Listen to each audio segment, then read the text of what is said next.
多几多是何事？纷纷扰扰是是非。多几多是何事？纷纷扰扰是是非。英雄无末路，神剑斩万难，洒热血少年郎，公子美名光。江山如烟，剑路急，拒绝一马，平川桃山渡，归梅岸，羚羊神魂水寒，助我乘神飞天，龙吟响彻震云端。射箭天红踏孤独，飞雨多少日落光华不曾见。几杯之地推杯战，血相融，人落根深，江湖传。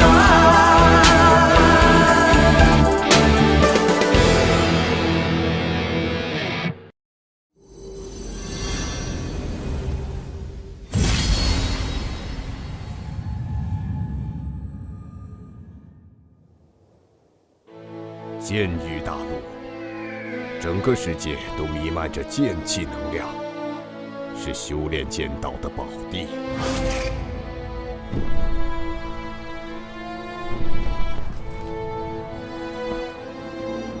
武者修炼剑道，经过明剑心、铸剑体、凝剑魂、铸剑功、悟剑意、长剑道、开剑域7大境界，可飞升永生。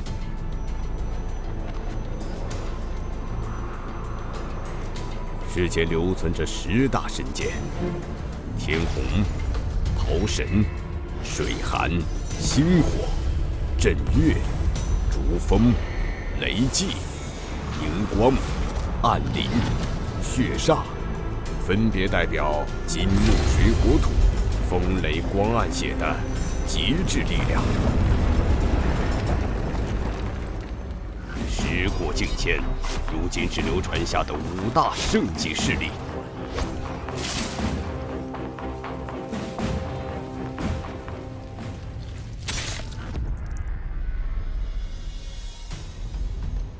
中域剑宗、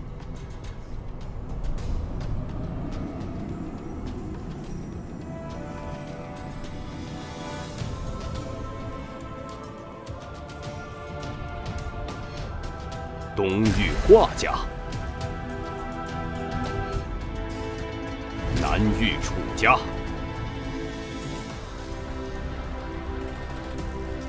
北域骆家。吕家坐拥神剑天虹，称雄西域。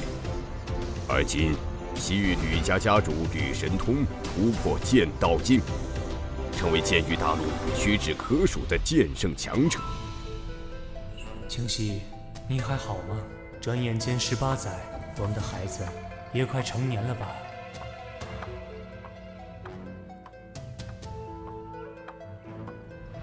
家主，吕思明到。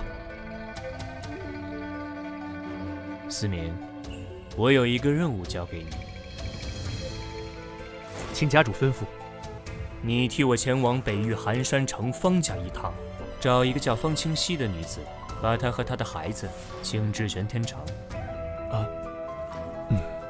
你没猜错，方清溪是我的女人，她的孩子是我的血脉，把他们安全地带回来，不得有误。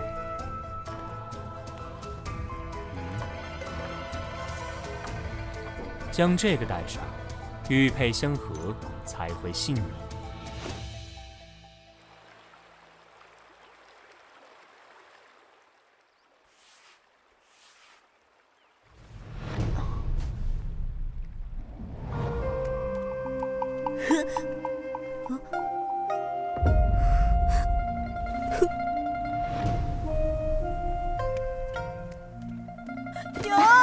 为什么我姓吕而不姓方？小杨，小杨！我就这么昏睡了过去，没想到这一睡，就睡了许久。实在不行，我亲自去魔物森林为杨儿寻药。可弟你是方家家主，这一走，家主就比得上我孙儿的命吗？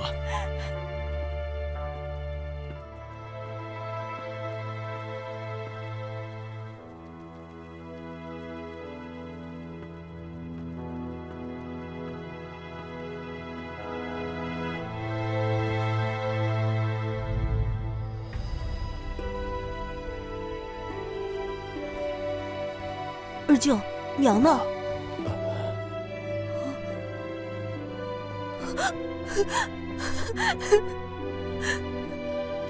在外公寻药的日子里，方青红夺取了家主之位。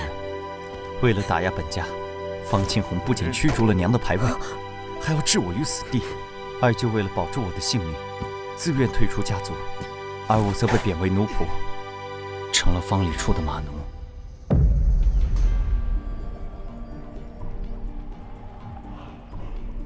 天地之间弥漫着剑气的能量，只有明悟剑心的武者才能发现剑气的能力，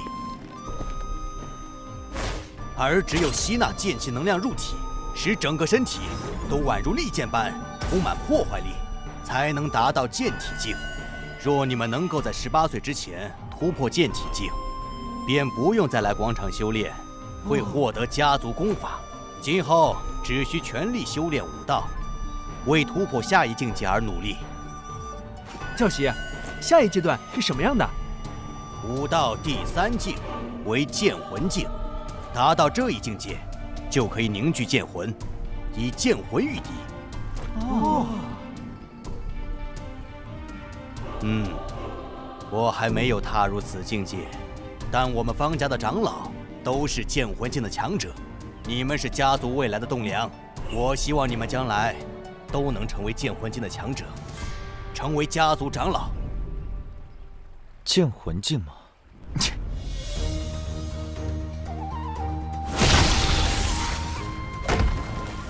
后生可畏，后生可畏啊！木秀于林，风必摧之。小杨，你剑体境界的事情，千万不能让家族中的人知晓，否则会有杀身之祸。按照目前的进展，想必突破剑魂境也用不了几年。到那时，我的苦日子就到头了。恭喜二公子突破剑体境！二公子今年才17岁啊，居然就突破了剑体境，真是了不起的天才。上午教习指导，下午方青红教授，晚上还有上好的补药。结果17岁才突破剑体境，这和饭桶有何区别？嘿，你还敢躲？本少突破剑体境，所有人都向我恭贺，就你跟木柴似的一言不发。怎么？本少突破剑体境，你很不高兴吗？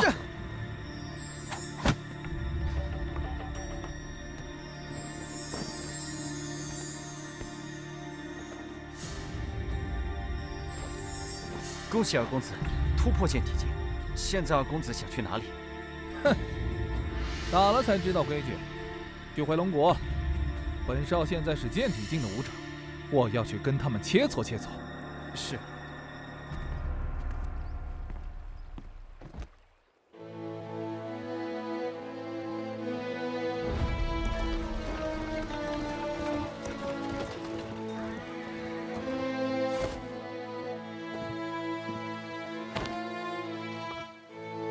绿阳，二公子突破了剑体境，以后你就更惨喽！哈哈，剑体境强化身体，力量可比剑心境强大的多。绿阳，哪一天二公子下手重了，有你好受的。燕却不知鸿鹄之志，他们不知奋起改变自己命运，只会嘲讽他人，这才是真正的可悲。哈哈哈哈哈！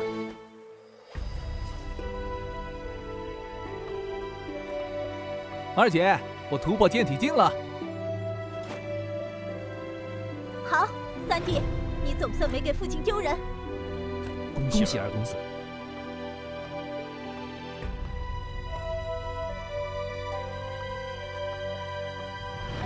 方丽姐，你那是什么眼神？现在我也是剑体境，你这是瞧不起我吗？你是方家的二公子，谁敢瞧不起你？17岁突破剑体境，很了不起。哼，你不过是比我早1个月突破剑体境而已，有什么可傲气的？只是比你早1个月而已吗？你不会忘了，我比你还小1岁吧？那又如何？武者之间不看年纪，终究是要凭实力说话。不如我们切磋切磋，让你见识见识我的厉害。好，切磋就切磋。三弟，你当心些，令贤的实力可不弱。有父亲私下教我的剑术，我还赢不了他。也罢，让三弟吃吃苦头也好。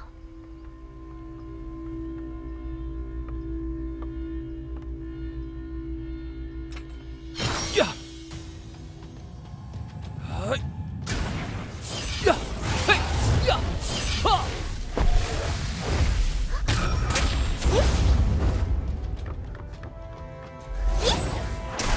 呀！冲浪剑法！呀！呀！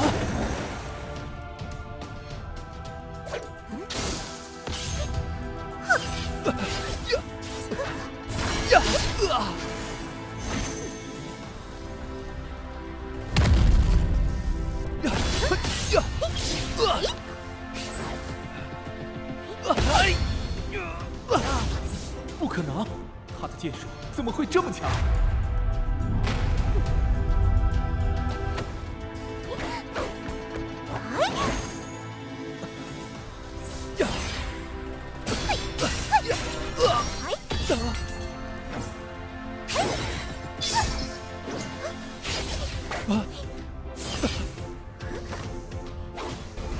方立初，你要学的还多着呢，以后继续努力，好好做人。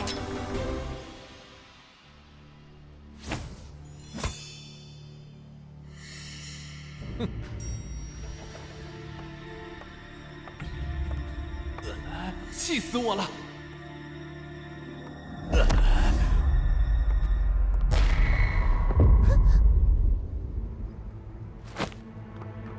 方立初，你要做什么？哼，方丽贤，我承认我现在是打不过你，但我可以打得过吕阳。现在我就去揍他，让他好好感受剑体境的实力。你敢？哼，我自己的马奴，我想怎么打就怎么打，他的生死也都无所谓。方立雪，你还不管管你弟弟？我三弟的马奴，自然是他想教训就教训。三弟，消消气就好，下手别太重了，闹出人命可不好。哼，知道了，二姐，我不打死他，哼，顶多废了他。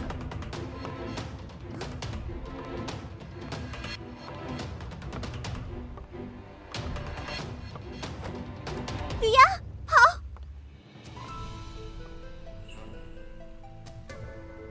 逃！如今我的实力根本无力抗衡方家，一旦逃跑就是死路一条，不如挨着疯子几下罢了。反正我以剑体之境，还是扛得住的。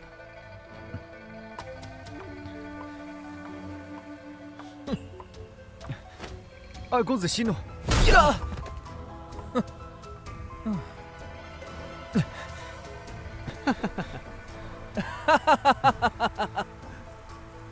看好了，这就是你小瞧我的代价。呀！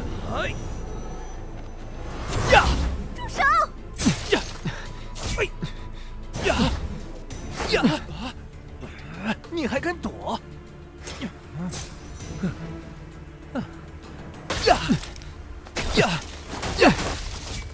绿芽，以前没看出来，你还真能躲，身体这么灵活，看来你是偷偷的练武了。怎么，想反抗啊？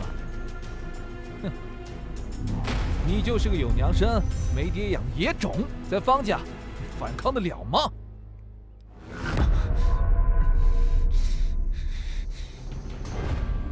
杂种，没人要的野孩子，你个小杂种！哼！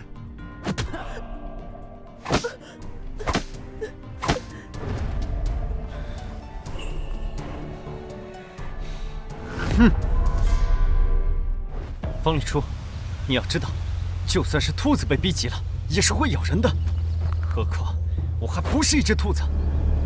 哟吼！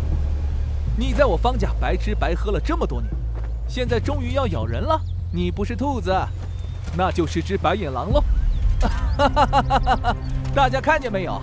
就是只白眼狼，还是一只野种白眼狼。李显，这事你管不了。吕阳，我倒要看看，你这只白眼狼究竟有什么能耐。冲浪剑法！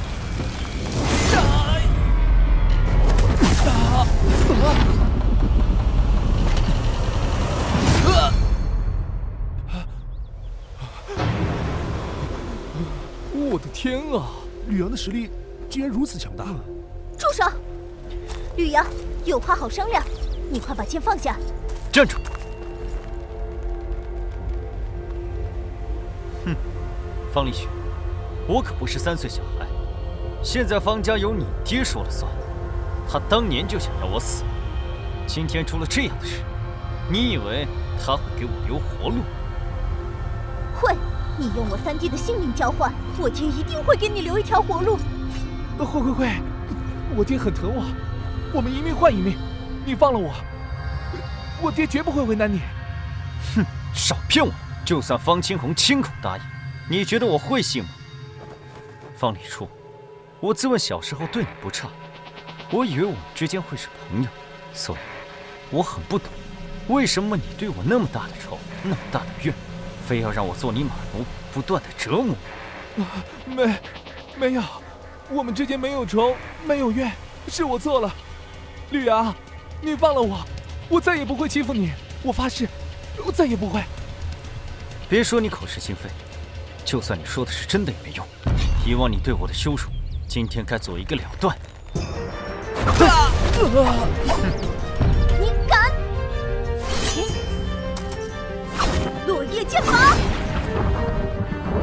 夜剑法！你也是剑体将，而且是中期，这怎么可能？吕阳实力竟然这么强大，这怎么可能？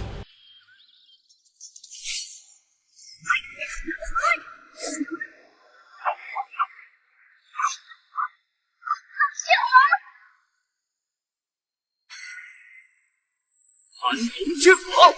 嘿！怎么可能？我愣着干什么？快陪我拿下吕阳！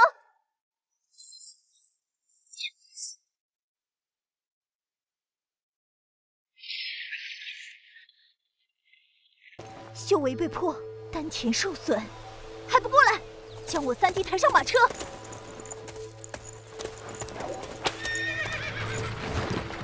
送回家族，必须把这事马上告诉父亲。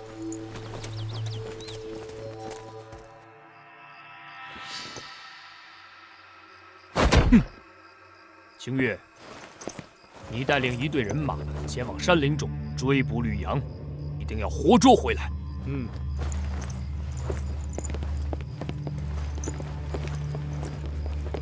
我现在亲自前往沧浪宫一趟，请沧浪宫的医道宗师出手救治李初，帮他恢复修为。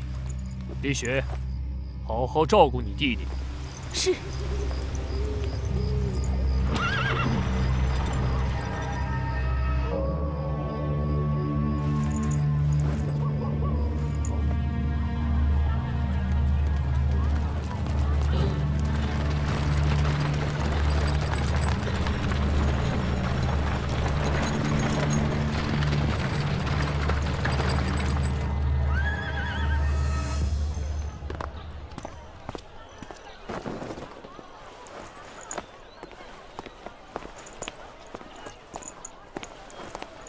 那小野种抓回来没有？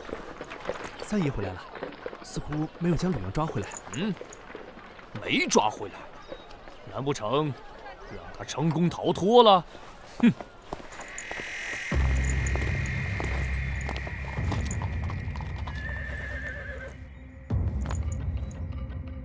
二哥，我没能将吕阳抓回来。若是碰了面，你不可能让他逃脱。这么说，你追丢了？追倒是没追丢，只是这小子狡猾得很。等我们赶到回龙湖后面的山林中，追他的9个剑体境精英，全部都受了伤，没能将吕阳拖住。我们沿着河流追踪，搜索1日，才在下流发现他的踪迹，然后一路追踪。结果，他一路进入魔物森林。方思源等人就是进入魔物森林而就此失踪。我们不敢冒险进入魔物森林，留下几人看守，我便先带人撤了回来。魔物森林，这地方的确古怪得很。你没进去是对的。这小子倒是聪明得很。他肯定是故意往魔物森林去的，知道我们不敢追进去。那里是脱身的好地方，不过魔物森林好进不好出，就连方四海他们进入其中，都数年杳无音讯。吕阳进到里面，肯定死定了。死在魔物森林，便宜他了。当年我就该除掉这小子，没想到竟成了一个祸害。我听雪儿说，吕阳这小子施展过落叶剑法、盘龙剑法、烟云剑法3门剑法。看来是有人暗中教了他功夫，并且他如此年纪便能达到剑体境中期，肯定有人暗中教了他修炼功法。二哥，你是说传授之人必定和吕阳有莫大的关联？家族内有这个实力的，只有方清流。除了他，还有谁？除了他，还有谁？让他离开了长老团，他还不安生。若非他传授吕阳那小野种武功，楚儿绝不至于落得如此下场。方清流，方清流就算退出了长老团，但受方思源的影响，他在家族中的人脉还大得很，可以抓住这个机会，彻底打倒他。你说的对，就算我当了数年家主，可还有很多人认方清流为方家正统。吕阳那小畜生逃了，这笔账自然要算到方清流头上。走，我们去擒拿方清流。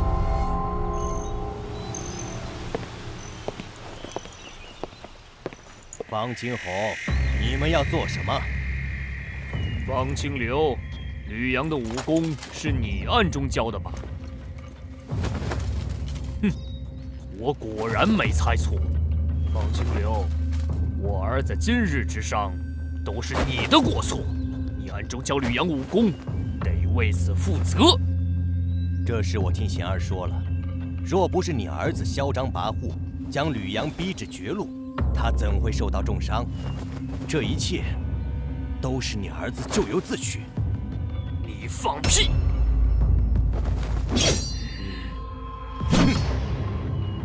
斩！不自量力，去将他拿下！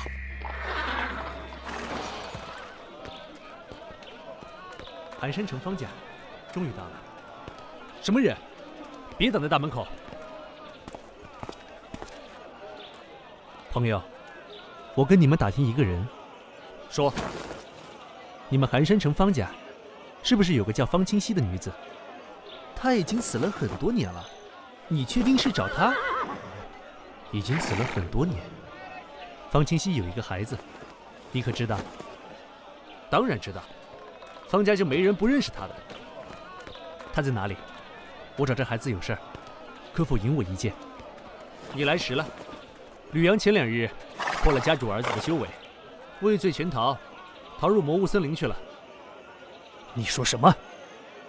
魔物森林在哪？谁知道他的踪迹？吕阳逃走，是三爷带人去追的，他们知道吕阳的踪迹。谁是三爷？三爷是家主的弟弟，方清月。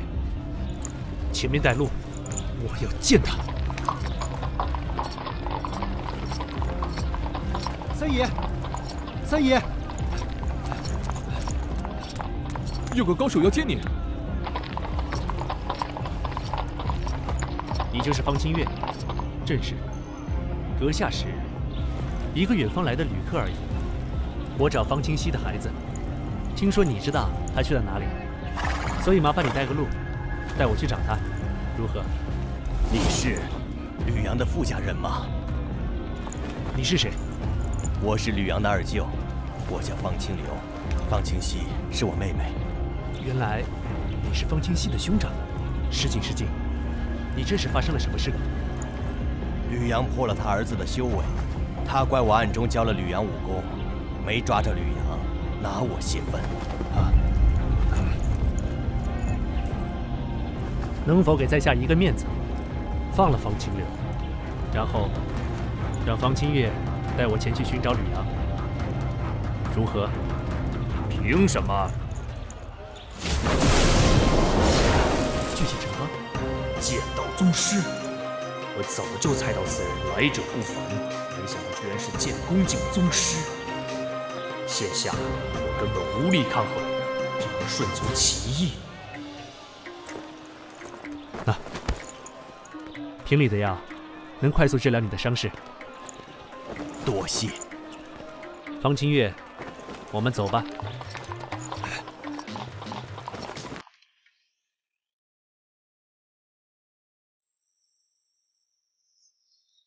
前方是魔雾森林，吕阳就是从这里进入的其中。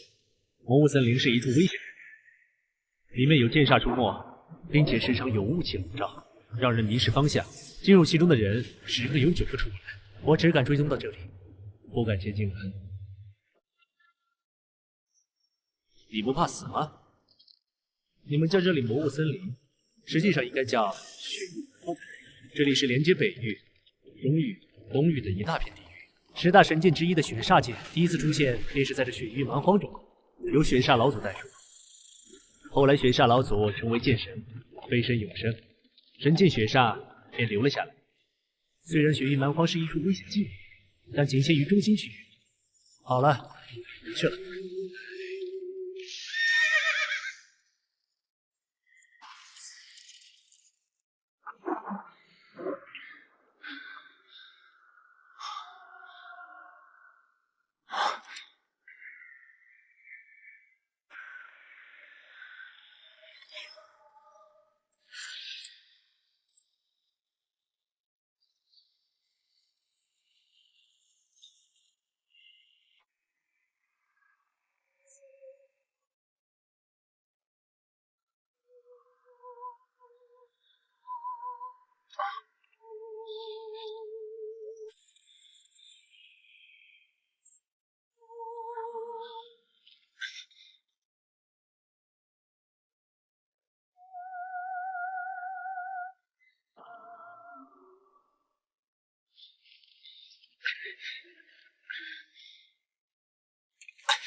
按理说，兽煞都是煞气的傀儡，只会靠本能行动，为什么会逃跑？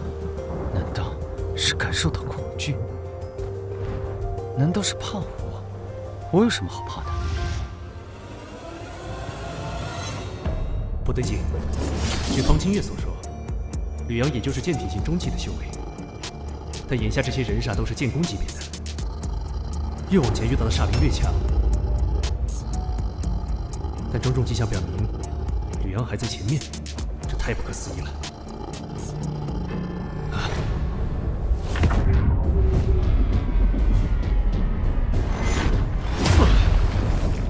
不行，得赶快找到吕阳。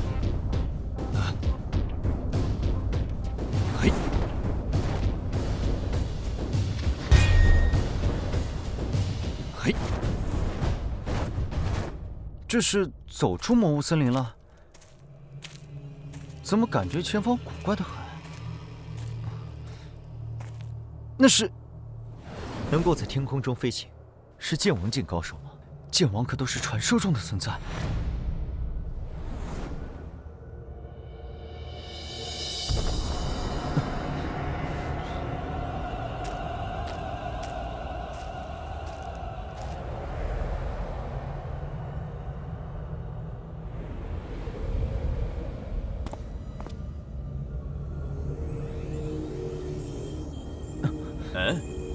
一个剑体境，竟然来到了血域蛮荒之中，真是有意思。小子，你是怎么来到这里的？在下李阳，因被人追杀逃入魔物森林，逃亡至此。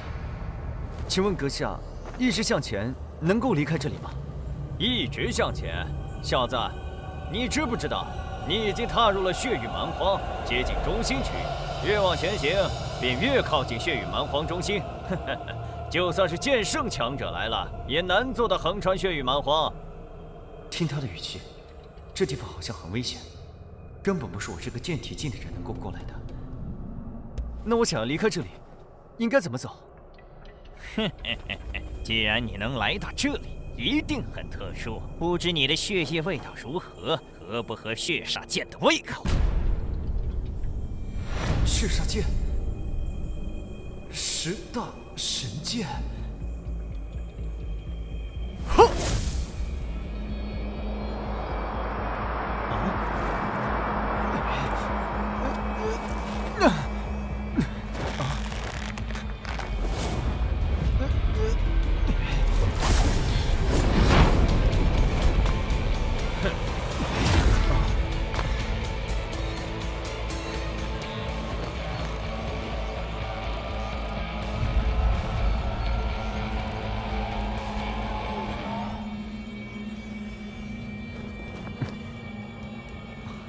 又来了一个凌空飞行的高手，是来帮我的吗？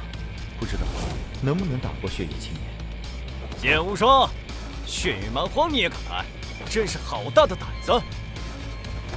追杀你是我的使命，厉雪河，无论你在天涯还是海角，本公子都将找到你，除掉你，还天下一片太平。剑无双，你连你真正的使命都不知道。真是悲哀，真是悲哀！我的使命就是守护剑域大陆，让你这个血煞剑的传人死无葬身之地。哼！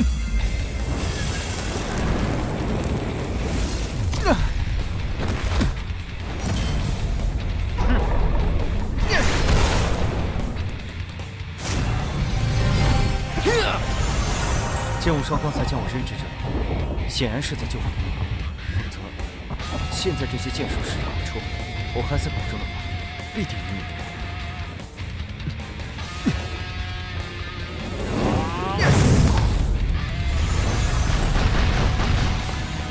你也接我一击！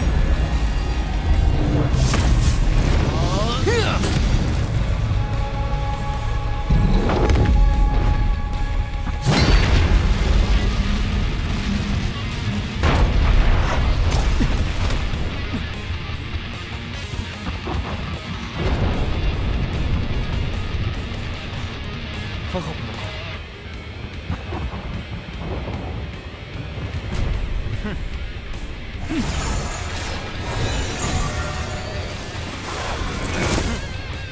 嗨！呀！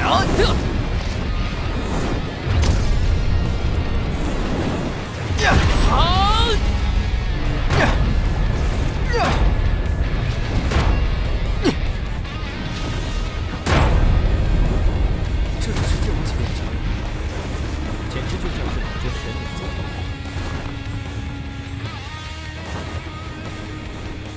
哼！嗨！哼！嗨！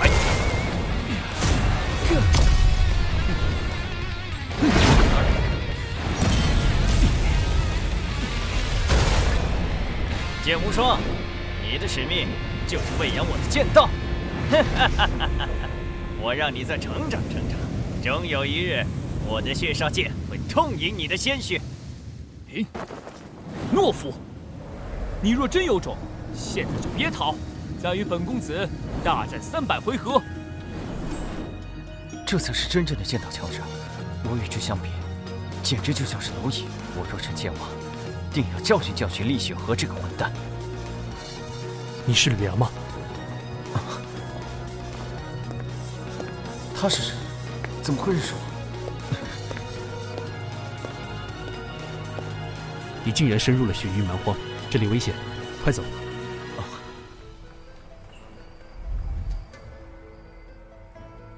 万幸，没有在雪域蛮荒中遇到危险，否则，连我都有危险。你是谁？你怎么知道我的名字？我到了方家找你，知道了你的下落，便进了魔物森林追寻你。没想到你这么能跑，竟然穿过了雪域蛮荒外围，进入了真正的雪域蛮荒之地。这个你可认识？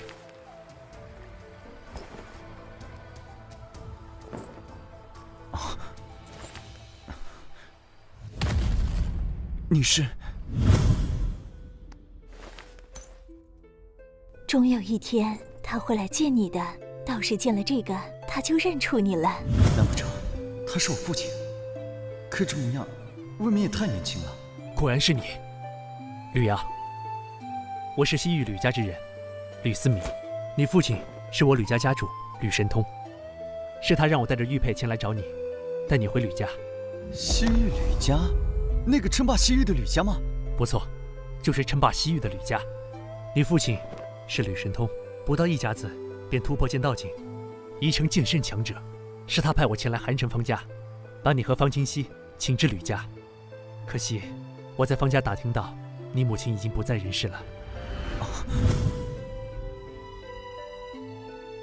既然他那么厉害，为什么现在才派人前来找我？也许他有别的苦衷，我也不清楚其中的原因，只是负责请你回去。方家容不下你，你跟我走吧。回到吕家，有你父亲的庇护，再也没人能够伤害你。如果我不愿意回吕家，你要抓我回去吗？吕家是西域霸主，你为什么不愿意回去？不知道，就是不愿意。以前我不知道我父亲是谁，我心里很期盼的想知道。现在知道，只想问他为何抛弃我们母子10几年不闻不问。这个问题我回答不了。也许你应该回吕家后当面问他。我可以跟你回吕家，但不是现在。我与方家还有心愿未了，不完成心愿，我不离开。什么心愿？1. 方清红抢夺了属于我外公一脉的家主之位，我要重新夺还，归还我外公一脉。2. 我要我母亲的灵位重入方家祠堂。这有何难？我帮你做，轻而易举。不，我自己的事，我要自己做。你自己做？那得等到什么时候？你现在才是剑体境的修为，没有我的帮忙，你根本不可能做到。既然吕家是西域霸主，定然有高明武学。你教我吕家的高明武学，我完成心愿不难，用不了多久时间。越是高明的武学，越是难以修炼。你才剑体境中期，学会吕家武功都需要很久的时间。就算学会了，从剑体境修炼至剑魂境，没个几年时间也不可能。这你不用担心，不完成心愿，我不回吕家。你若不愿意教，那就帮我个小忙，带我离开魔物森林，摆脱方家的追杀，然后自己回去。我凭方家的武学也能完成心愿，只是时间久一些罢了。待我完成心愿，自会前往西域吕家找他。唉，这怎么可以？好，你是吕神通的儿子，学吕家武功自然可以。我教你，我倒要瞧瞧，你究竟能不能学会。一定。我不能拖延太久的时间，不如我们做个约定，如果1个月你还没学会，那就先跟我回吕家，等你在吕家修炼成强者，再回方家完成心愿，如何？1个月，这倒是个挑战。一言为定。我们先离开魔物森林。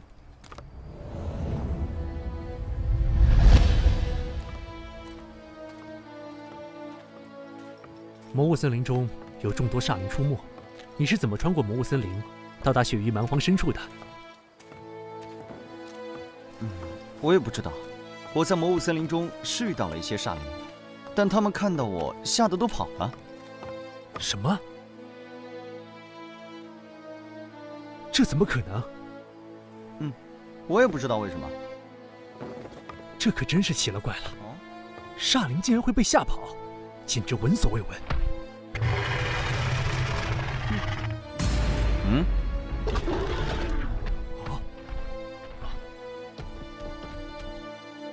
看吧，就是这样。真是匪夷所思。我在那片血光笼罩天空的荒芜之地中，遇到了2个剑王强者，他们在天空中飞行战斗，当真是厉害。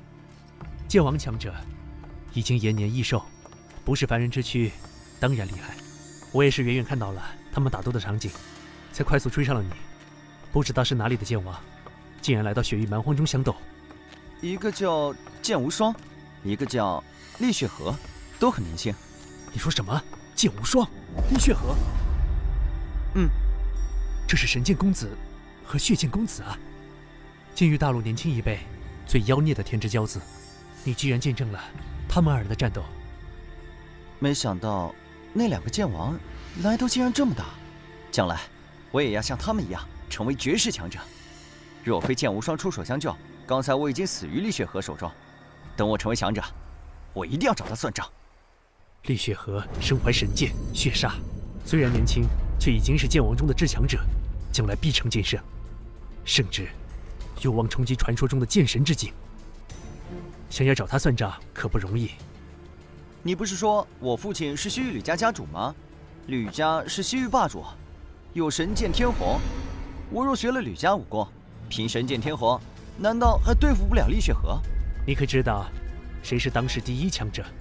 是剑宗宗主无剑老人。据说他已经到了无剑胜有剑的地步，所以世人尊称无剑老人。不错，是无剑老人。神剑公子剑无双便是他的弟子。剑宗与4大剑圣世家，没人是无剑老人的对手，但世间却有1人能与无剑老人抗衡。是谁？血煞剑上一任主人，血剑老人。血剑公子厉血河是他的弟子。血剑老人，没听说过。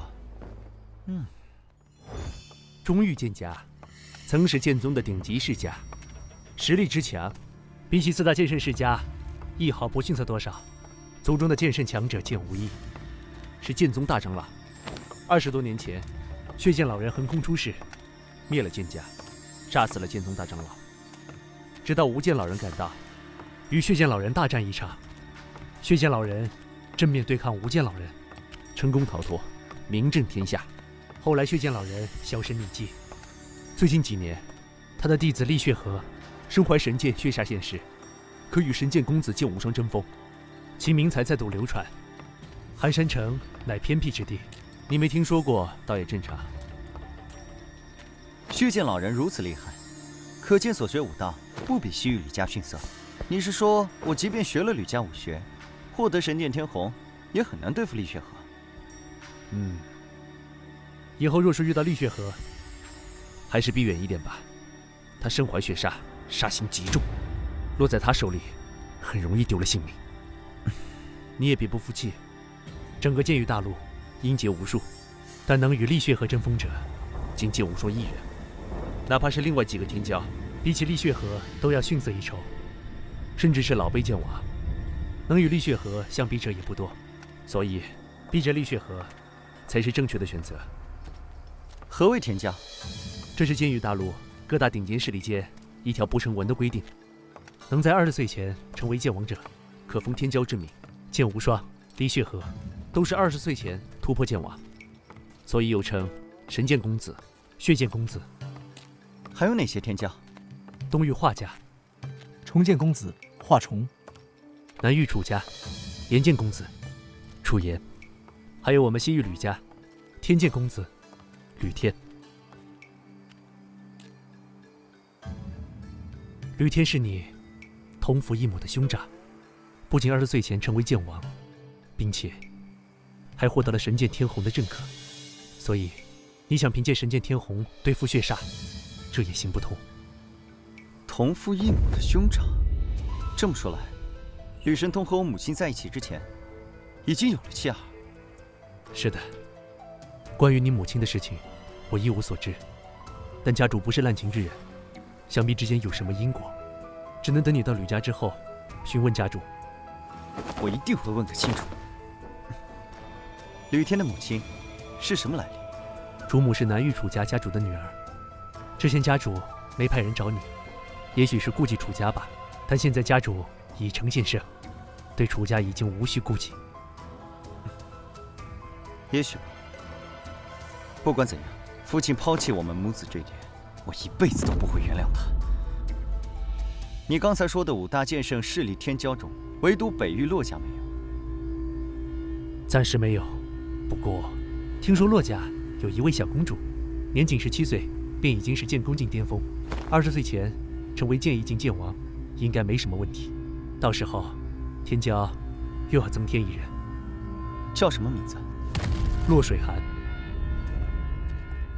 这些人我都记住了，将来我定要超越他们。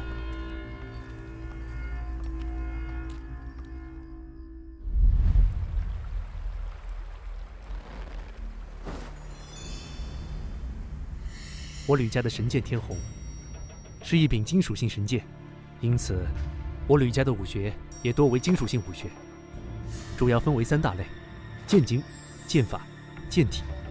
剑经是吸收剑气能量，凝练自身剑气的功法；剑法是运气自身剑气的剑技法；剑体是通过剑气能量强化身体的体术。吕家的至强武学是白虎圣剑经，不过白虎圣剑经只有吕家最核心的人员才能修炼，我也不会，只能教你金虎剑王经。金虎剑王经，金虎剑王经可修成金虎剑气，虽然不是吕家至强武学，但放眼剑域大陆，那也是1等1的绝学，可修炼这剑意境的剑王级功法。那我到了吕家，能不能学白虎圣剑经？你是家主之子，当然能学。我先教你金虎剑王经，若你1个月内能够修炼有成，能将修为提升至剑体境巅峰，我就教你剑法和剑体。等你解决方家事务，金虎剑王经要求天赋极高，想必吕阳1个月内也练不出成果。这样一来也好，能早点带他回去复命。好，那我就先学金虎剑王经，看看吕家武学相比方家的小苍浪诀有何出众之处。这小鬼，方家武学也配和我们吕家金虎剑王经相比？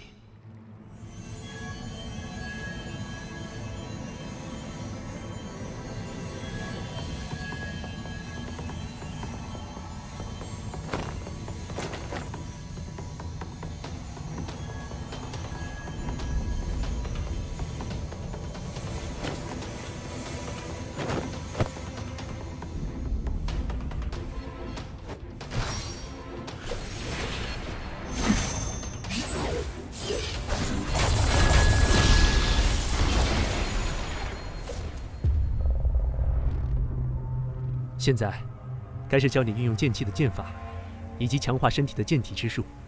我能教你最强的剑法，是飞鸿剑法；最强剑体是赤铜剑体，都是剑王级武学。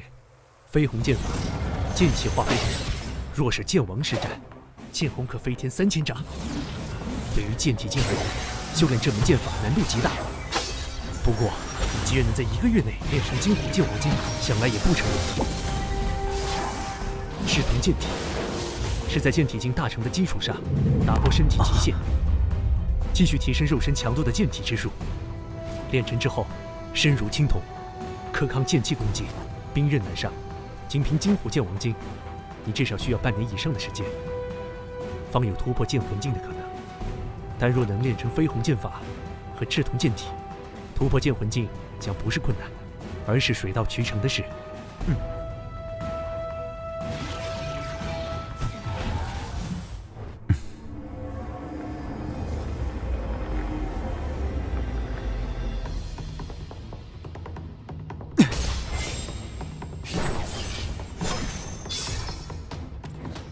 现在可以解决方家的事务了。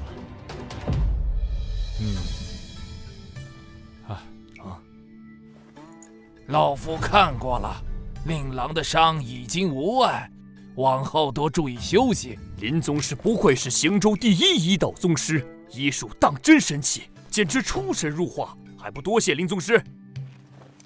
多谢前辈。不必多礼，对于本宗而言，这只是举手之劳而已。林师叔医术神通，自然只是举手之劳，但对于我弟弟而言，却是大恩大德，方家必定铭记于心。方师侄客气了。林宗师，方家已在迎宾阁设下宴席，还请移步一尝方家酒水。林师叔请。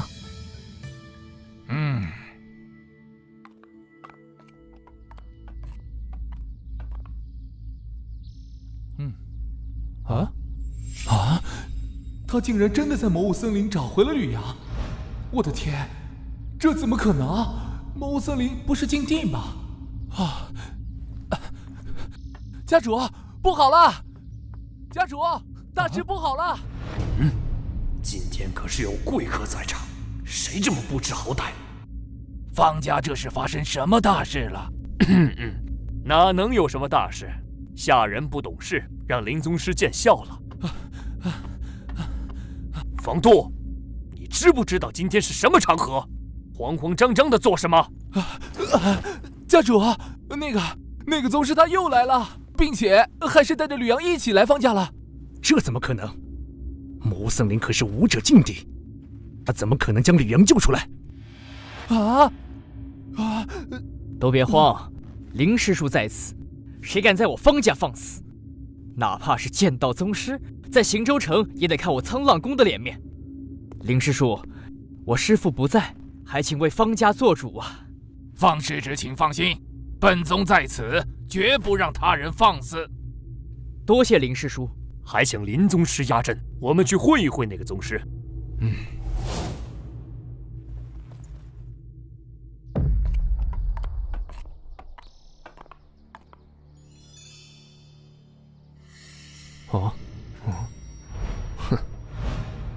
剑功竟初期，奇怪，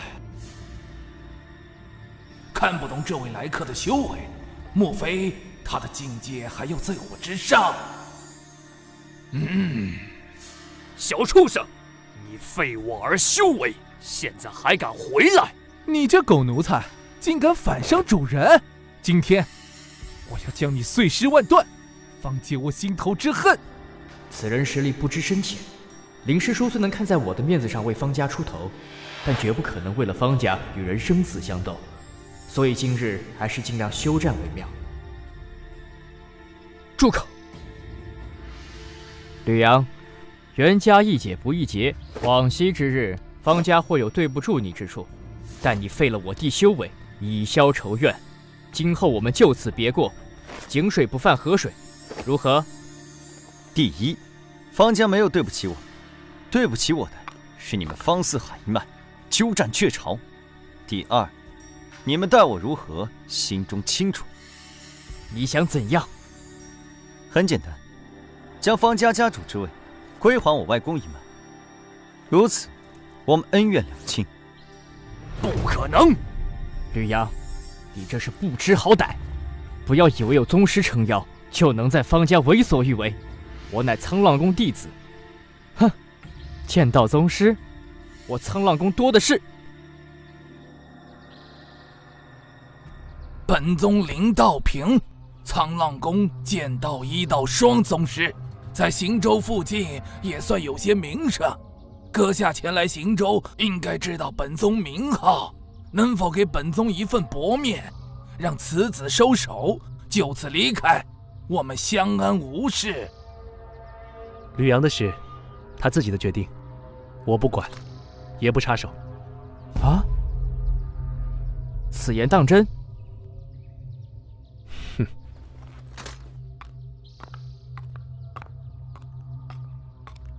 哼，吕阳，你还是别异想天开了。既然已经离开方家，就永远的滚出方家，别再回来。你说的条件，不过是痴人说梦。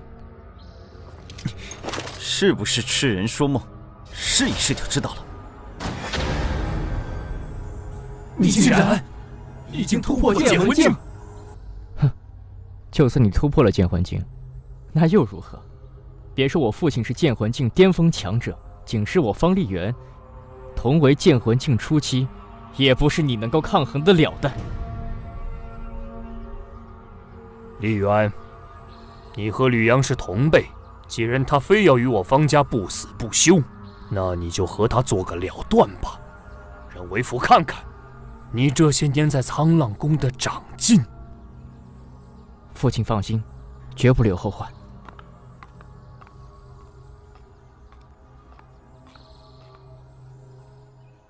杀！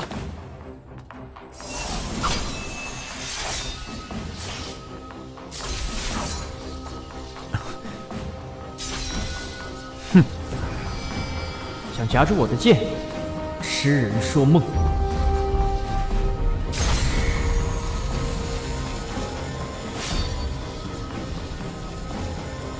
啊？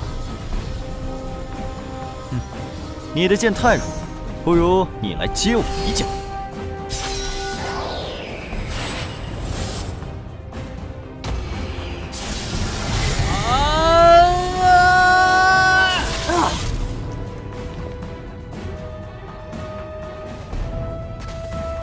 我的修为没了。丽媛，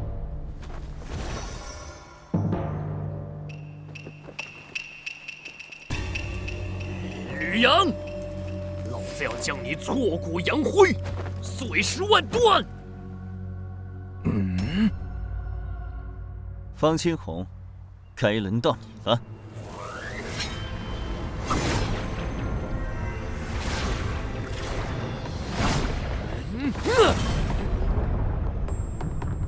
这不正常！剑魂境初期，怎么可能遇剑与剑魂境巅峰分庭抗礼？啊！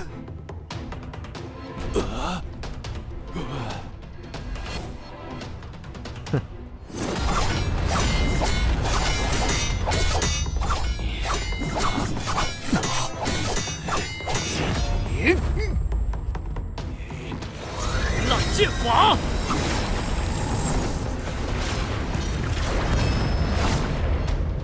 飞鸿剑法！什么？这不可能！吕阳，吕阳，难不成会是那个吕家？方清红，完了！沧浪三叠剑！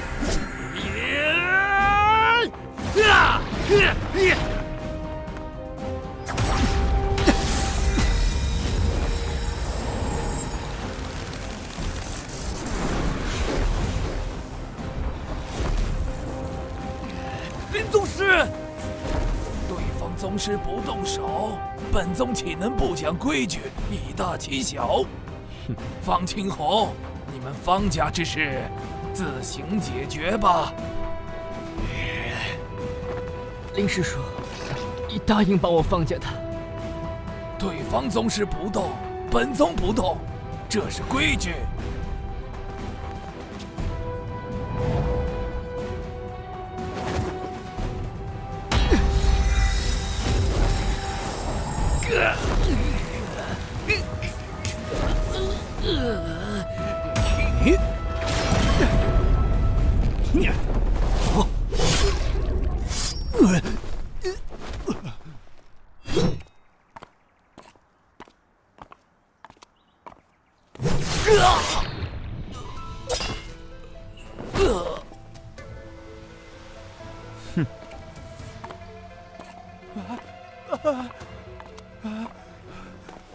吕阳，求求你，我求求你，不要伤害我，我给你做牛做马。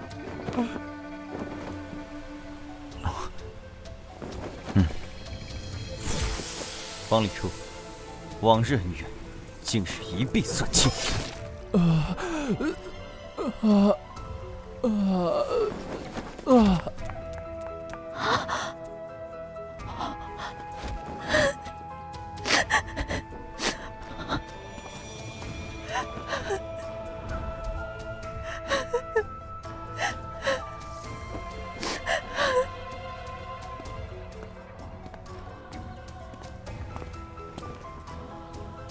舅舅，方家的家主，今后就由你来做，我娘的牌位就麻烦你了。啊？那你呢？此事说来话长。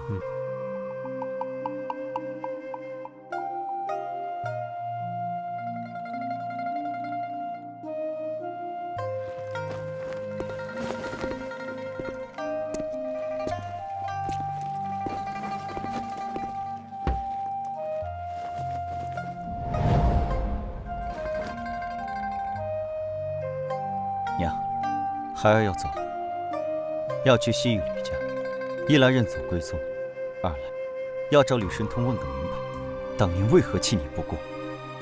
您在地下好好安息，保佑孩儿平安。子去西域，山高路远，三妹啊三妹，你一定要好好保佑吕阳，让他一路平安。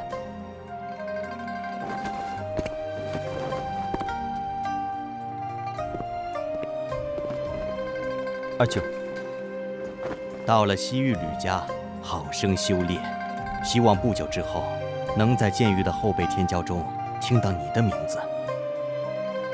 那是必然的。走吧，一路平安。吕阳，你要好好的。我走了，你们不必挂念。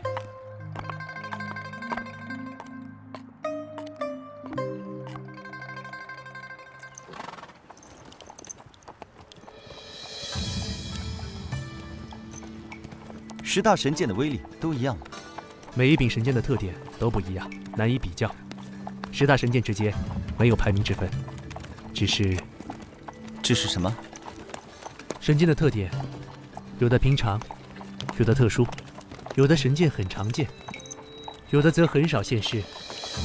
所以，在武者心中，10大神剑自然有所差别。越是少见的神剑，越神秘，越难以防备，所以显得越厉害。10大神剑中，我只听说过其中8名。我们西域吕家的神剑是天虹，金属性；南域楚家的神剑是星炎，火属性；北域陆家的神剑是水寒，水属性；东域华家的神剑是巨月，土属性；中域剑宗的神剑是雷祭、烛风、明光，分别是雷属性、风属性、光属性。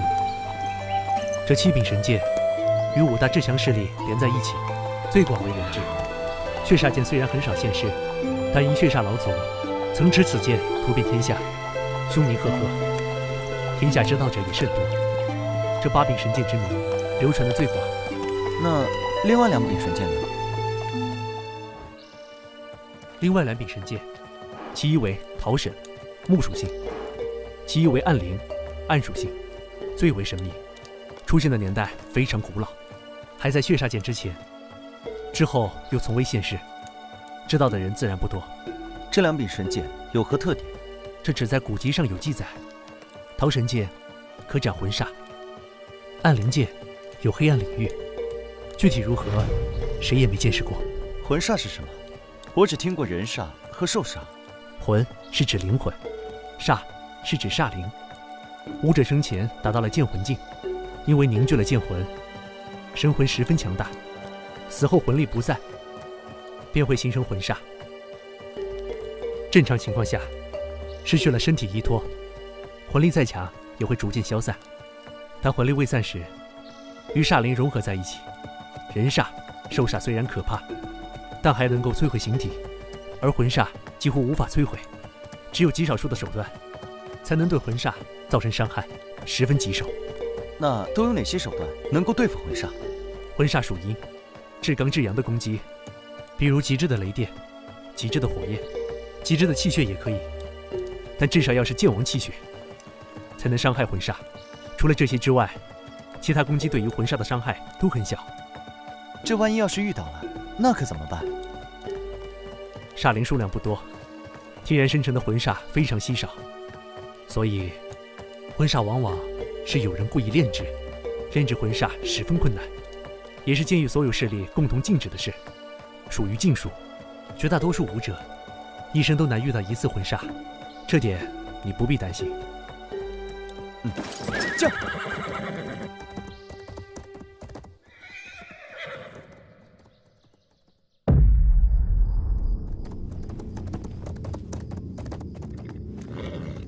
黑山城是豫州西部最后一城，再有1个多时辰，便可到达黑山岭，是连接西域和北域的一条巨大山脉。经过此山需要半天时间。今晚我们在黑山城中休息一晚，明天一早启程，白天翻过黑山岭。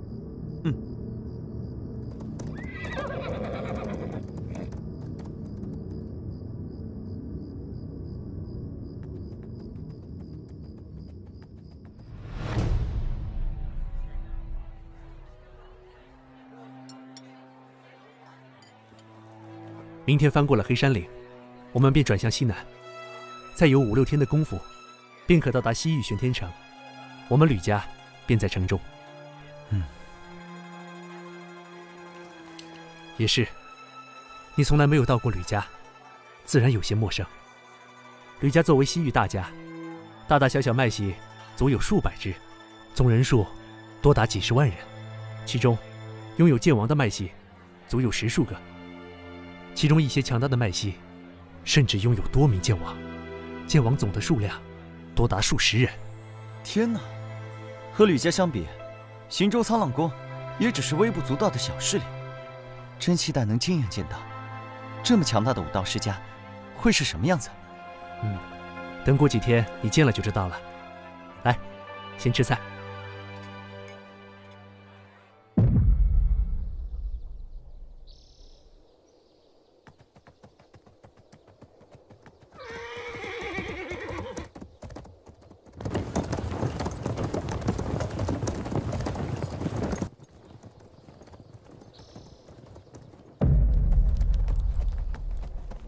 这是黑风道，多在山谷间穿行，期间只要翻过一条几百米高的黑风岭，大概3个时辰就可到达西域地界。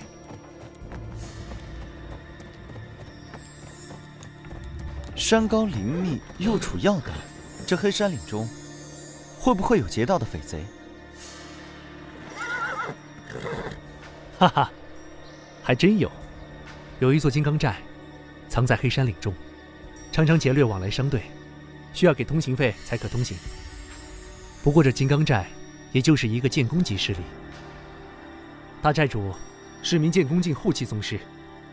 上次我从西域而来，金刚寨不长眼睛，途中劫我的道，被我杀了不少匪贼。金刚寨大寨主出手，也被我断了一臂，借着黑风岭的地形才逃走。现在也不知道还在不在黑山岭中，对我们没有威胁。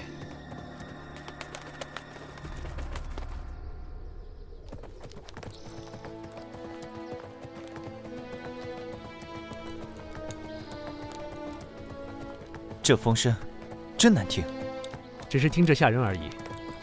这里是黑山岭的岭峰最低处，是个天然的风口，风大风急，风声自然尖锐。前方坡度不小，我们还是下马吧，节省点马力，之后路还长。也好。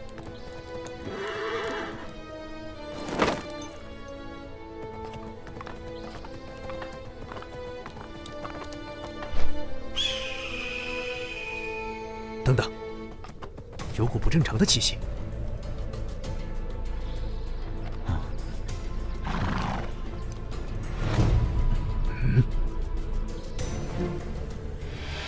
人煞？不是人煞，这里不是煞灵出没地，不会有这么多煞灵依附尸体，是尸魁。尸魁和人煞有什么区别？人煞是煞灵占据人的身躯，而尸魁是武者炼制，看上去相似，但形成却完全不同。人煞背后未必有操控者，尸魁背后必定有操控之人。是哪位朋友练的尸魁？我们乃西域吕家之人，还请让道。等的就是你们。阁下是谁？敢不敢出来打个照面？不急，你陪我这些宝贝们先玩玩。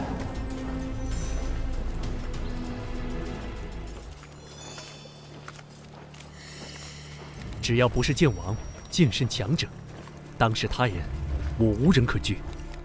但一个躲藏在暗处的敌人，只会释回出来战斗，让人摸不清底细，这倒是令我有些担忧。这是金刚寨的服饰，看样子，恐怕整个金刚寨都已经被灭了。这些尸魁厉不厉害？尸魁的实力与生前的修为息息相关，眼前这些，只是剑体境武者炼成的铁尸，算不上多厉害。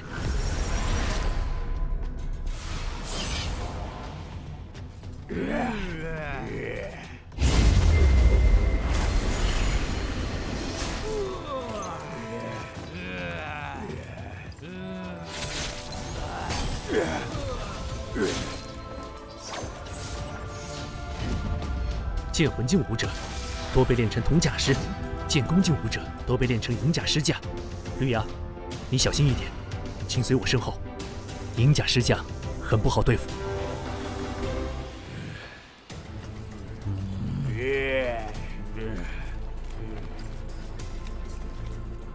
前面这尸魁只有一只手臂，莫非是那金刚寨大寨主？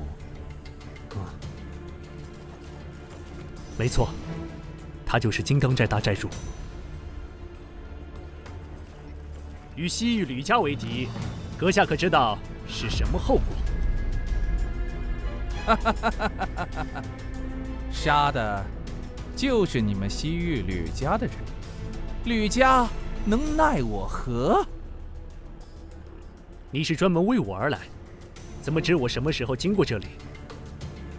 反正你们都是将死之人，告诉你们也无妨。嘿嘿嘿嘿嘿嘿，有人不想你们回去？谁不想我们回去？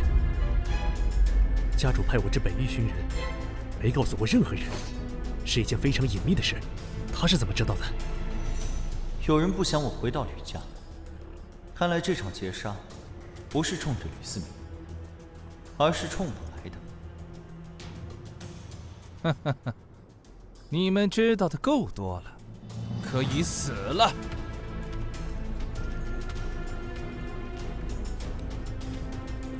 就凭几具铜甲尸和一个银甲尸架，也敢在我面前猖狂？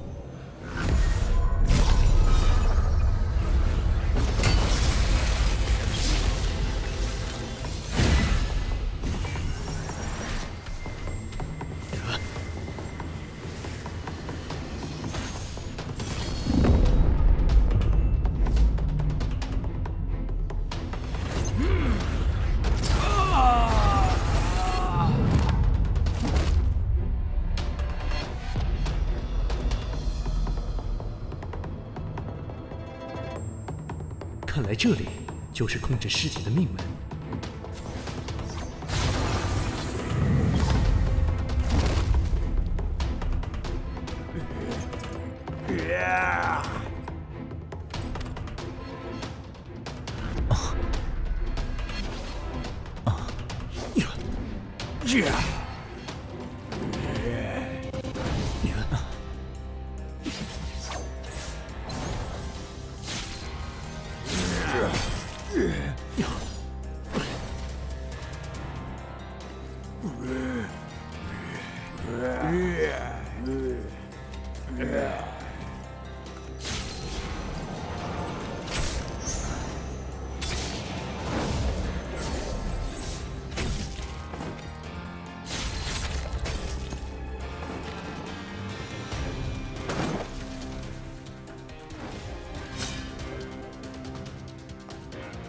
飞鸿剑法，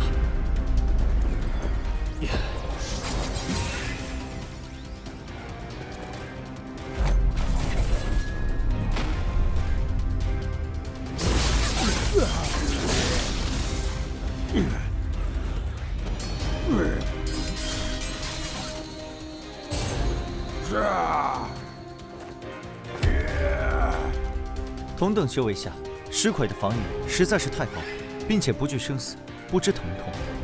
哪怕眼前的银甲尸甲实力远逊于吕思明，但却能够与吕思明战个旗鼓相当。哪怕银甲石像中一百剑，都还能生龙活虎战下去。不，吕思明是血肉之躯，只要中银甲石将一剑，就得受伤。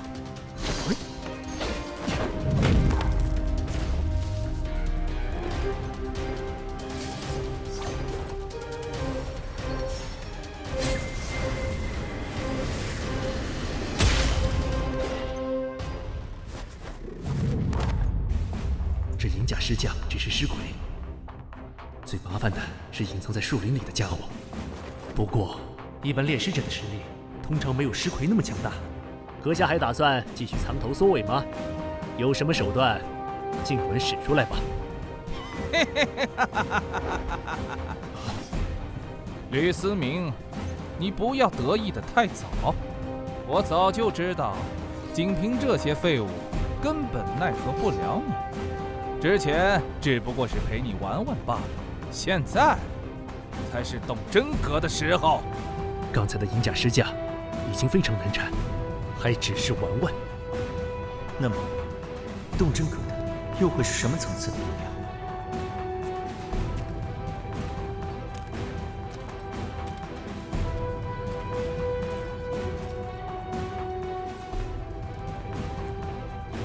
剑弓境，阁下也只是剑弓境巅峰的修为，不知所修是何等武学，凭什么截杀我吕思明？杀你？何须我亲自动手？本座自有宝贝，取你性命。金刚寨大寨主，啊，吕阳，快走，马上走，不要回头，离开黑山岭，有多远跑多远，不要回头。这不像人，难道他是鬼煞？不错，就是鬼煞，你赶紧走。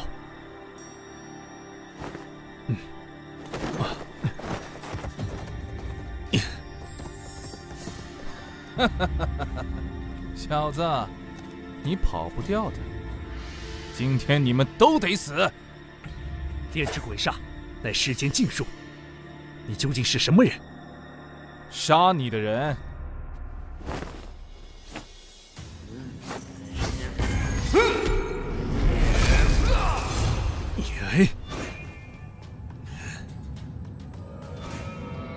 金湖剑气呀！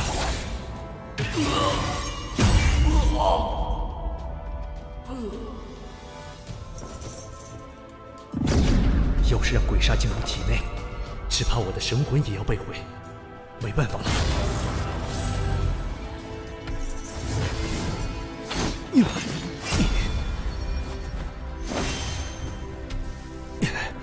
只怪我实力有限，只能为吕阳多争取点时间了。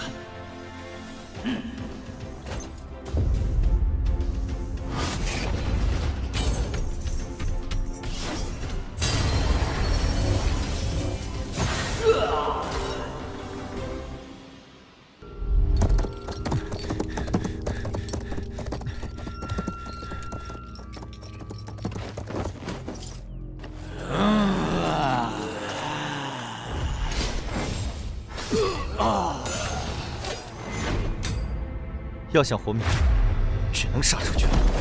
金虎剑劲，赤铜剑体，飞鸿剑法。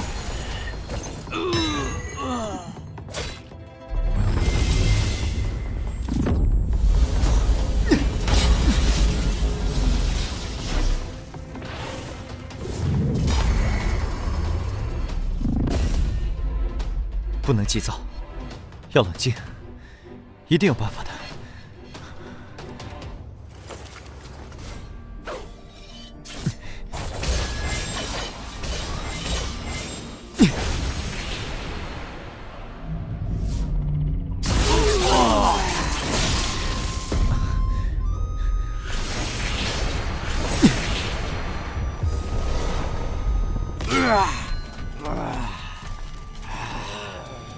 按照这个规律，至少得刺上30剑，才能解决一个铜甲师。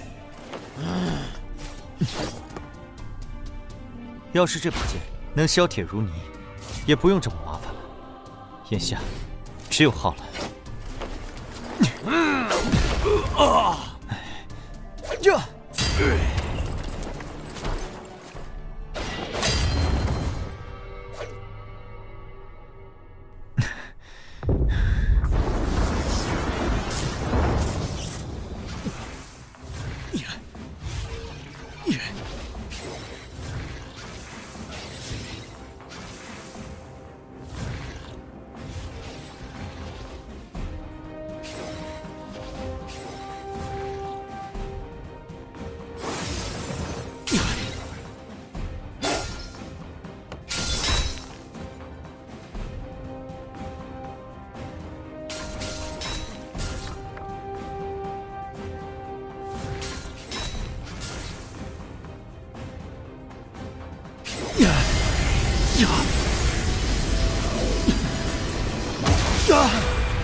我受家主所托，岂能坐看吕阳呻吟死处？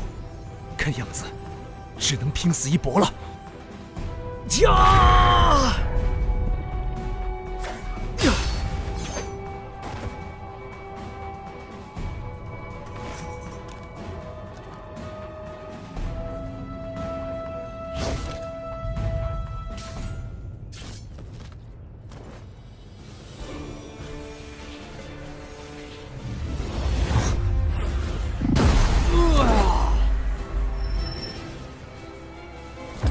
坚持不了多久，快走！先不要回西域，保住自己，提升实力。我一定会查出背后指使的人，一定！只要吕阳能够逃出神田，我这条命也算值了。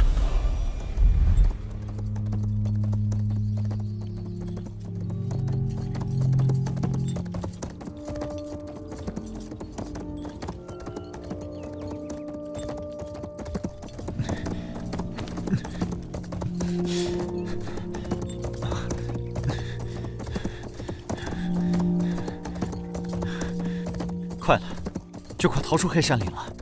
出了黑山岭，便不再是黑风道一条路。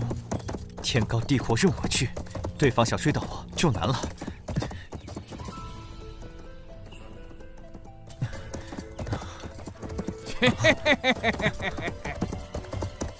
该死，他追上来了！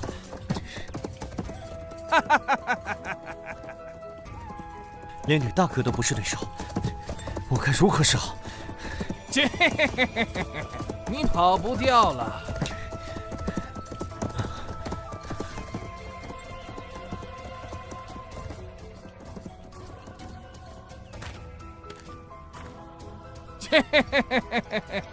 小子，你逃不出我的手掌心。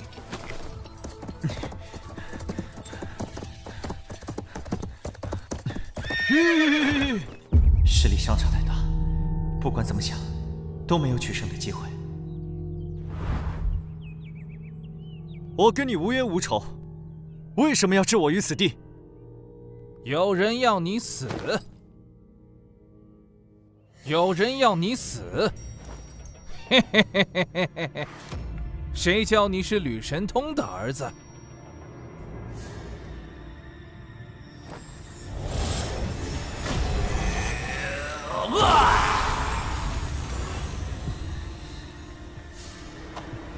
这，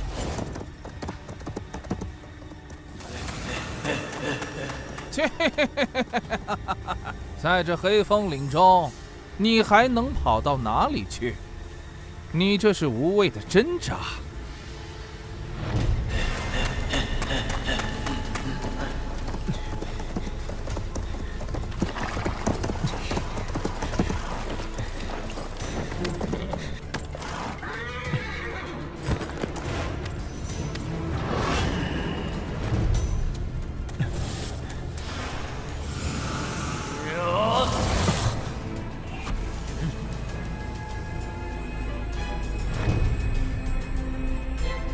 一个剑魂境武者，鬼煞入体，最多3个呼吸，便能取其性命。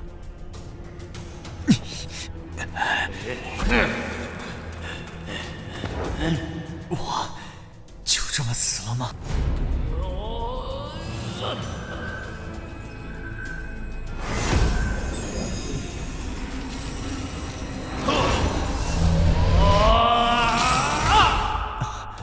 这不是我的剑魂，为何我的剑魂中还藏着一道剑影？这力量是……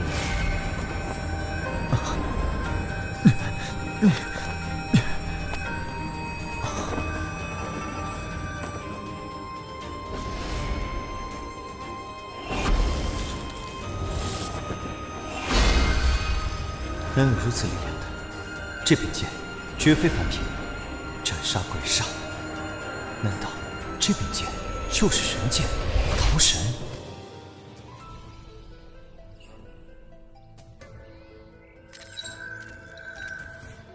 啊！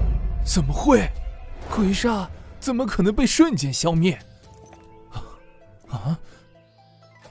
就算鬼煞遇到被克制的力量，被彻底打散，那也会化成剑煞能量融入天地之间。这个过程，我的招魂灵不会碎。可刚才，鬼煞突然消失，难道连化成剑煞能量融入天地之间的机会都没有？难道是桃神？不可能的！神剑的力量何等可怕！一个剑魂境武者，怎么可能拥有神剑？还是说，吕阳他身上拥有摧毁鬼煞的力量？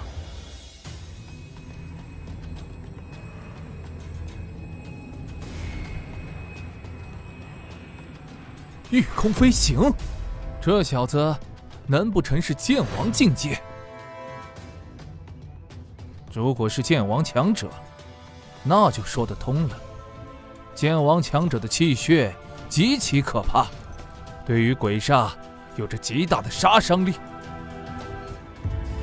此地不宜久留，我得赶紧走。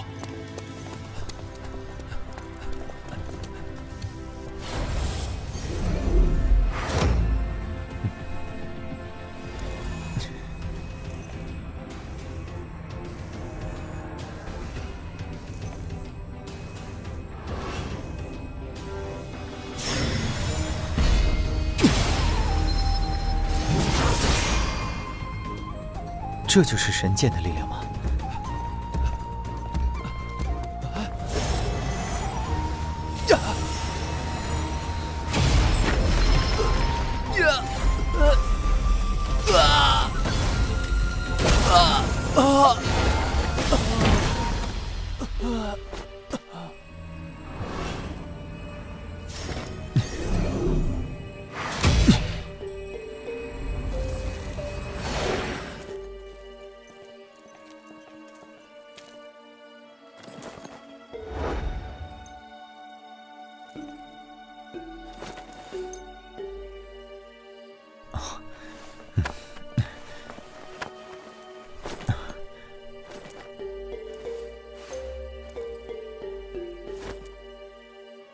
不行，他的同伙可能会通过令牌追踪到他，还是不要带在身上为好。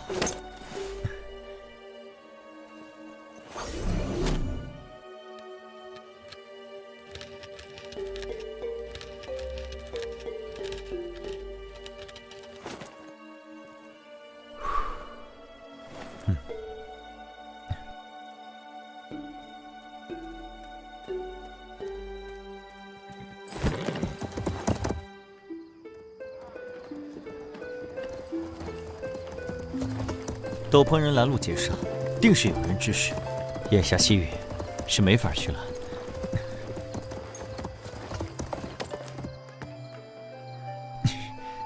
我必须为吕大哥报仇，查出幕后主使。我现在实力太弱了，必须得找个地方藏起来，潜心修炼，修成剑魂，再回西域找吕家。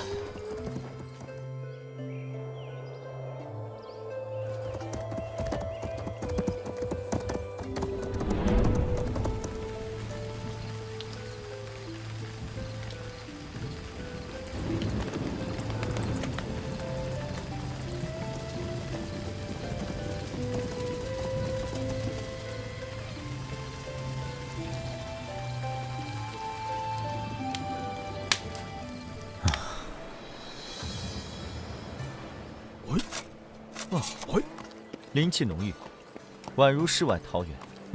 就这里了。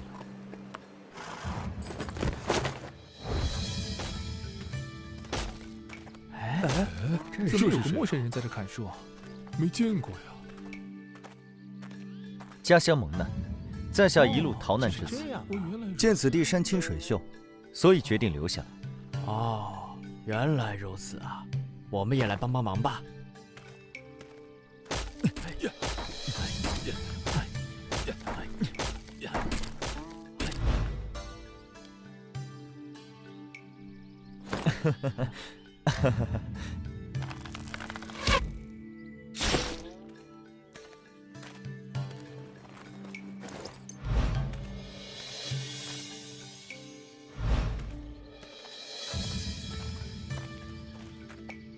太客气了，来，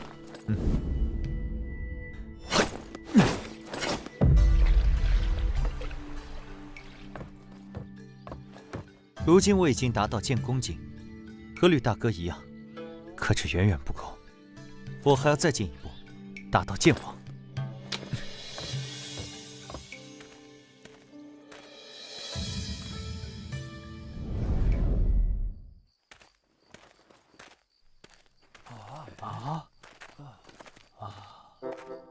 吕阳，你今年多大了？18岁，怎么了？18，和我女儿年纪相仿。吕阳，你觉得我家闺女咋样？得了吧，就你家女儿那样，配得上人家吕阳吗？还是我家闺女和吕阳最配。我来元福村，只为亲近修炼武学，等修为大成，便要离开，哪能在此留下牵挂？那个，这位乡亲，其实我还有一事隐瞒。当年家乡蒙难，家母也因此去世。当初我就决心披麻戴孝3年，3年之内不谈儿女婚嫁，待到3年扶丧之期过后再议。我就说嘛，吕阳这么好的人，连咱们村的姑娘瞧都不瞧一眼，是有原因的。这么看来，吕阳也是个大孝子嘛。咱们就尊重人家，之后再说吧。都散了，散了。既然说了3年，那我就得在3年内突破至剑王境界，要不然之后可就麻烦了。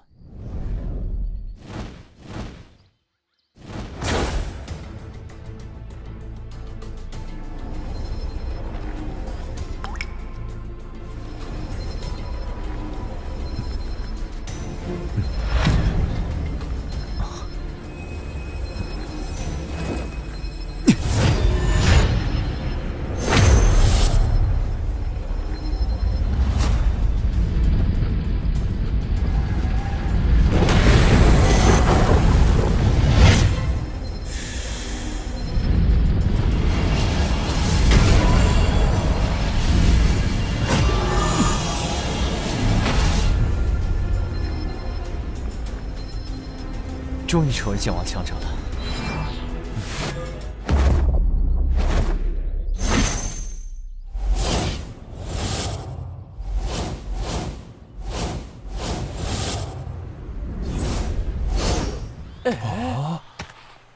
哇！飞了，飞天了！我的天，怎么飞起来了？他究竟是什么人物？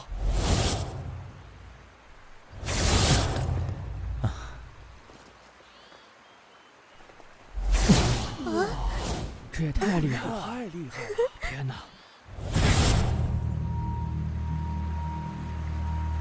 这些年，我一直在考虑一件事：劫杀我和吕思明大哥的，不可能是吕神统派的。吕思明大哥说过，这是个秘密任务，所以消息外泄几乎不可能。那么，只可能是某个环节暴露了身份，引来了杀机。吕思明大哥只在方家表明过身份，因此还是要从方家开始查起。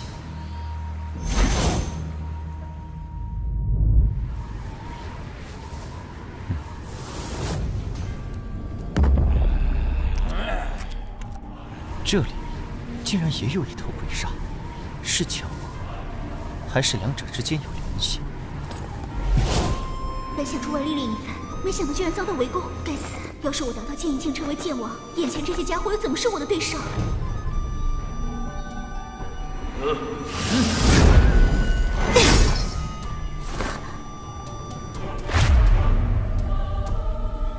灵魄剑法！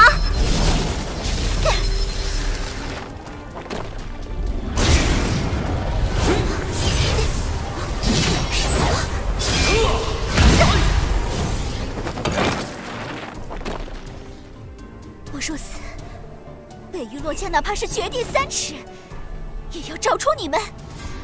傻姑娘，你别挣扎了，就是洛家有人让你死。你天赋如此优秀，未成剑王便行走天下，这可是杀你的难得良机，你就乖乖认命吧。喂，这么多人欺负一个小姑娘，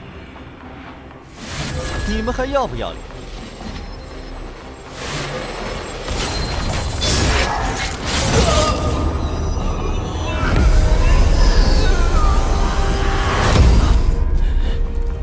剑王强者，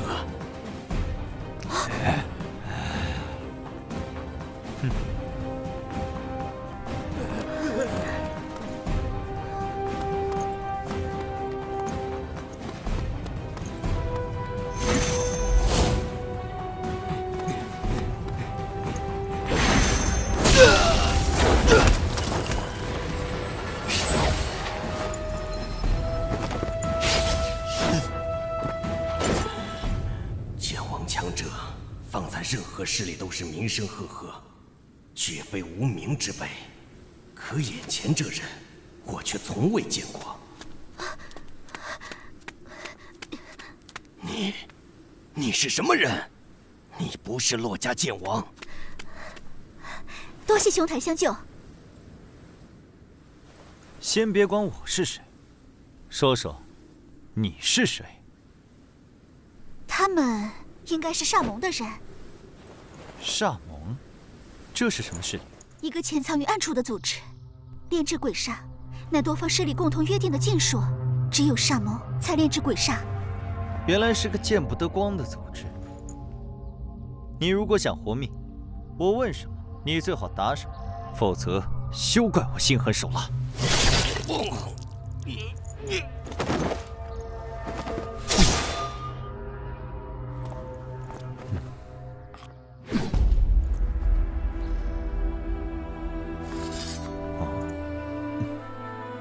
果然是煞力啊！他就是煞盟的人。他们好生嚣张，在北域地界竟敢杀我洛家人。姑娘可是洛家小公主洛水寒？是我，不知兄台是？在下方阳。方家，不是剑圣世家，莫非兄台是剑宗的天才弟子？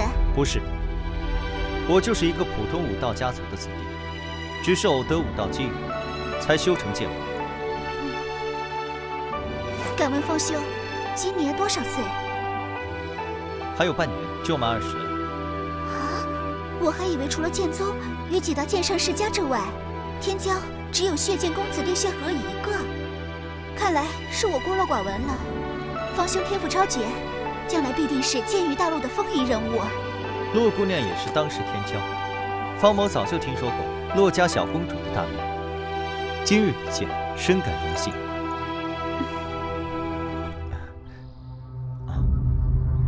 洛姑娘，你对于这个煞盟知道多少？煞盟出现的年代已经古不可考。据说，一开始是因为各大势力禁止炼制鬼煞，将其列为禁术。一些暗中炼制鬼煞的人，受各大势力排斥、追杀，不得不抱团取暖，这就是煞盟的由来。但是，后来许多被通缉的大盗，甚至是各大势力受排斥的人物，都纷纷加入煞盟，使得煞盟越来越强大，逐渐发展成为了一个能与几大剑圣世家抗衡的庞大组织。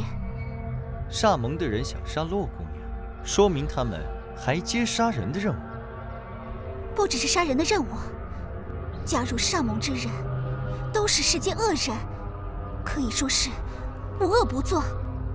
以前他们面对几大剑圣世家还比较收敛，现在越来越猖狂了。我怀疑我们洛家有人与煞盟勾结，甚至暗中加入了煞盟，所以那人才会说是洛家有人让我死。不知道我被煞盟介绍，究竟是谁想我死？方兄在想什么？啊，没什么，只是突然想到些事情。我现在与煞盟该是结仇了吧？方兄是剑王强者，只要不是剑圣强者出手，煞盟也难以奈何得了你。不过，煞盟是有剑圣强者存在的。方兄如果想今后安全，可以随我一同去洛家。北域洛家欢迎天下英杰加入。到了北域洛家，纵然是煞盟剑圣，也不敢放肆。加入洛家，以方兄的天赋，能够修炼我洛家的剑圣级武学，将来成为剑圣强者，也不在话下。在外面，可是学不到剑圣级武学。我还有些事情要做，洛姑娘的邀请，我会考虑的。再过几个月，我洛家将举行世剑大会，整个剑域大陆的天下英杰都可参加。方兄如果有空，可以去参加。整个剑域大陆的天才人物汇聚，这是很难得的机会。何为世剑大会？这是我洛家每隔30年才举办一次的盛会。世剑大会考核的是武者的剑道天赋，谁最终能够获得神剑水寒的认可，谁便是世剑大会的魁首，将获得进入洛家宝地修炼一次的机会。方兄不是出自剑圣世家，仅是凭机缘获得武学传承，自学便能在20岁前突破剑影境界王。我觉得方兄夺得世剑大会魁首的机会很大。洛姑娘放心，世剑大会我一定去。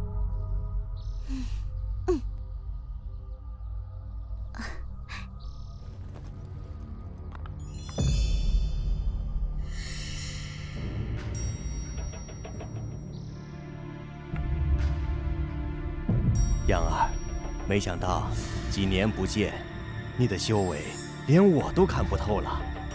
看来这次你去吕家修为大涨啊！啊，对了，吕思明怎么没和你一起来？舅舅，吕家事务繁多，吕大哥有别的事要处理。对了，我刚来之时，听门人说你辞去了家主之位。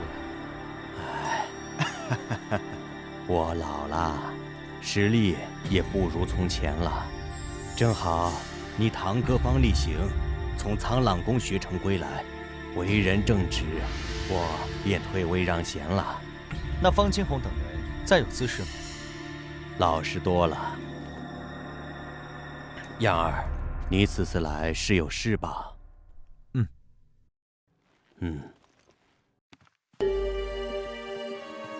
有什么事你就开口，好歹这里也是你家。娟儿此次前来，就是要问一事：舅舅和妹妹可曾把吕大哥的身份告知其他人等？我和贤儿从未对外人透露过此事。方清红等人大战过后，就被支去家族偏远之地，想必也无法泄露。不过，要说还有知晓，那就只可能是他了。何人？苍浪宫林道平。那日决斗，你的招式他都看在眼里，一般人看不出，但苍浪宫的林道平不可能看不出你的招式出自西域吕家。你许久未曾回家，这次回来怎么说也得住一晚再走。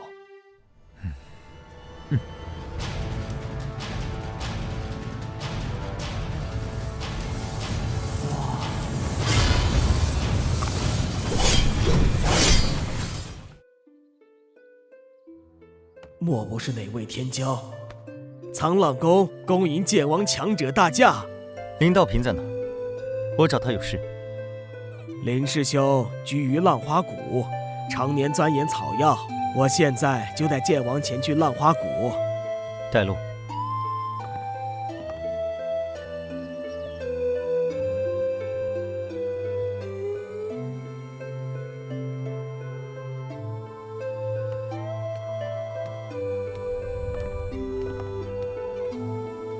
怎么是你？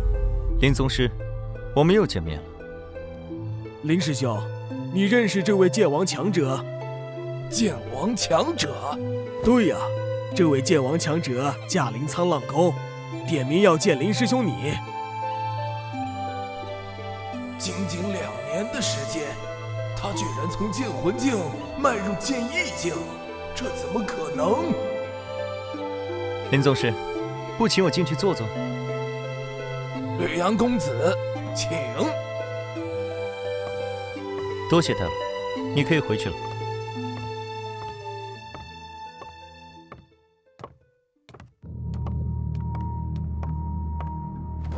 不知吕阳公子找林某何事？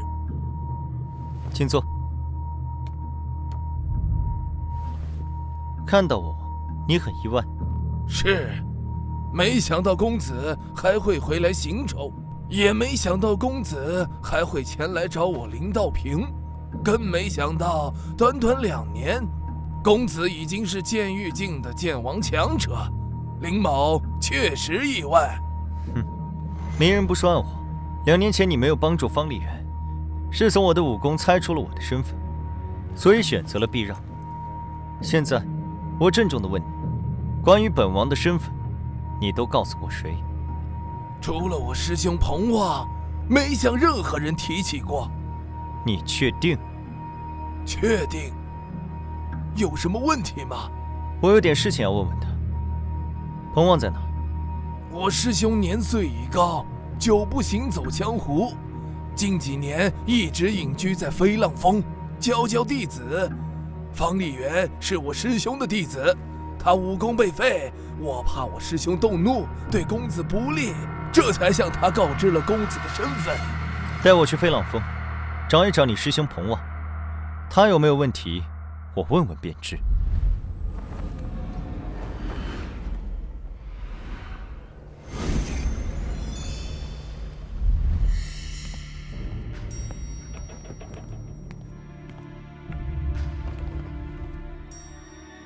听说剑王强者，仅听呼吸便能辨别人的身份。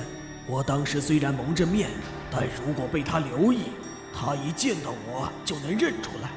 眼下只能希望别与他相见了。可恶，当时要是杀了洛水寒就好了。师傅，林道平师叔求见。林师弟，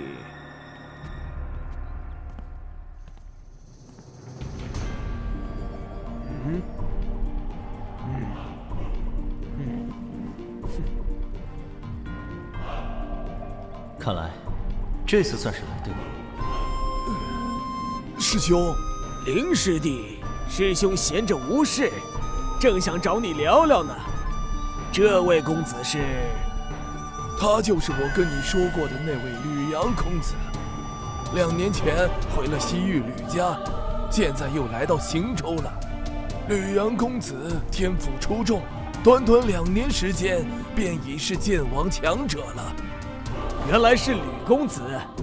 2年前，林师弟就跟我说起过你，说你是天下少见的武道天才。当时我还半信半疑，没想到短短2年时间，吕公子已成剑王强者，当真是惊世骇俗，令彭某大开眼界。彭先生，我们又见面了。我有个问题，想请彭先生回答一下。我们见过面吗？吕公子有什么问题，尽管问，彭某知无不言。关于我的身份，彭先生都跟谁说过？林师弟告知吕公子的身份后，我就放弃了为方丽媛出头的念头，并且将方丽媛逐出了沧浪宫。天地可见，我没向任何人提起过。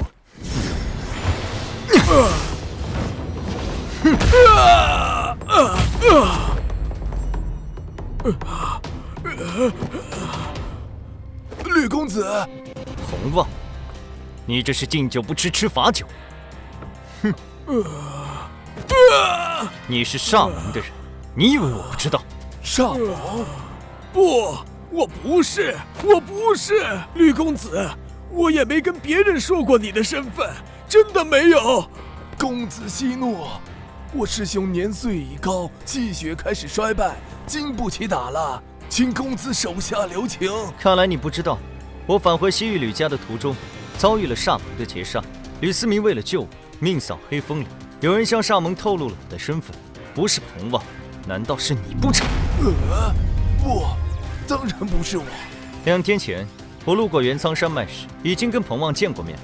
当时他蒙着脸，和煞盟的鬼煞操纵者一起，但我却记住了他的气息。刚才我一眼便认出是他。你说我在黑风岭遭到劫杀，与他有没有关系？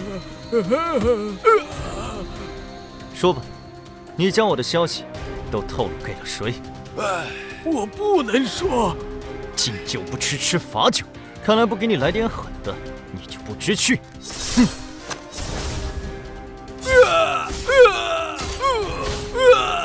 彭旺，你师弟是1道宗师，你现在开口让他救治，还有活命的希望；说不开口，就带着这个秘密去死吧。总之是煞盟的人害我，没有你，我一样能够把幕后黑手找出来。我说，说说吧，你把我的身份告诉了谁？别再给我耍花样，我不会给你第2次机会。飞燕庄庄主燕凤来。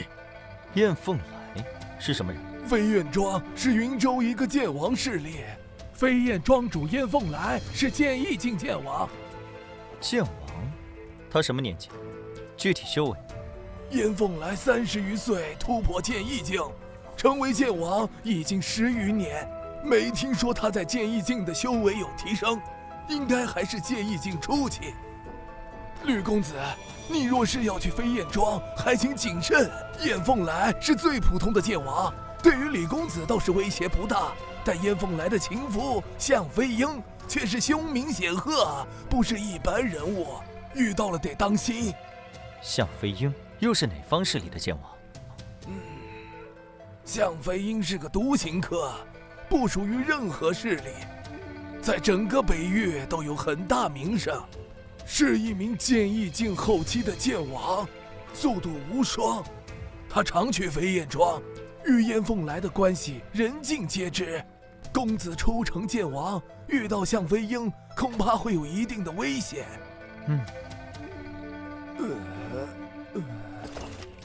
飞燕庄除了燕凤来，就没有别的剑王了吗？没有，飞燕庄的上一位剑王在30多年前便去世了，中间有20年退化成了剑宫级势力，直到燕凤来成为剑王，才重新成为剑王级势力。我得去一趟飞燕庄。彭旺，你来带路。若是煞翁知道是我告的密，一定会杀了我的。吕公子，你开开恩，饶了我吧，我去了就是送死。你以为你有的选吗？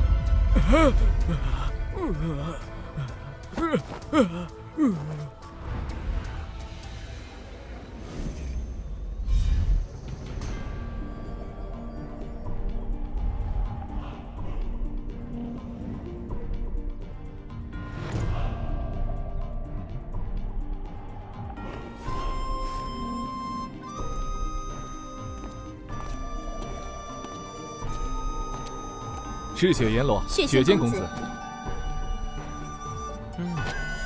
准备好了没有？一切都已准备妥当。公子，属下不仅找齐了所需的异兽之血，还意外获得了3株千年血玉枝，连同其他灵药都泡在血池中，祝公子一步登天。做得好，鹰王，办事有长进啊！哈哈，应该的，应该的。去血池。公子请。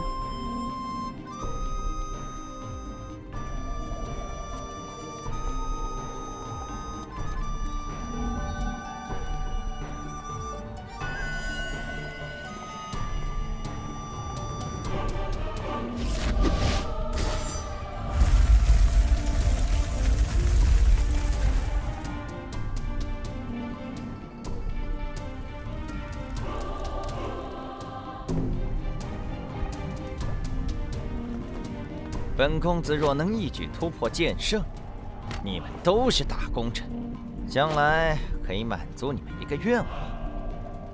多谢公子。公子天赋绝世，突破剑圣势在必得。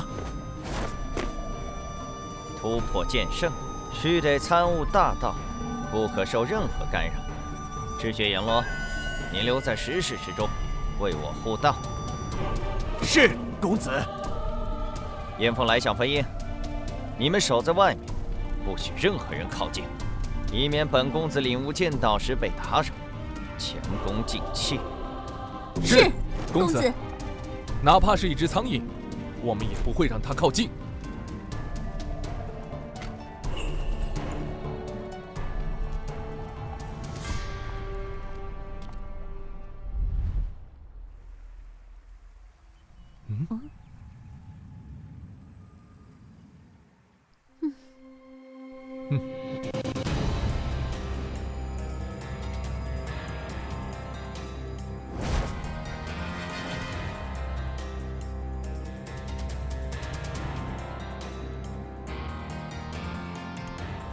这位公子直奔我飞燕庄而来，有何贵干？我叫李阳。哼。燕庄主，看到我很意外。若是知道你2年前的修为，任何人对于现在的你都会感到意外。不知燕庄主能否跟我说说，2年前黑风岭的劫杀究竟是怎么回事？沙蒙为何要杀我？你是吕神通的儿子，自然会有人想要你死。别废话了，出招吧！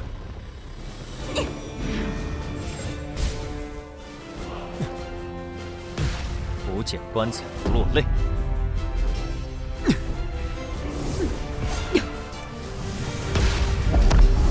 飞燕剑法。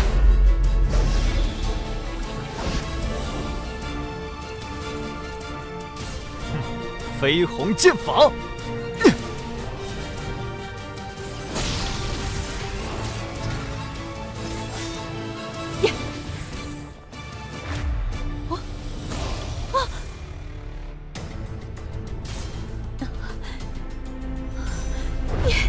出城剑法竟有如此实力！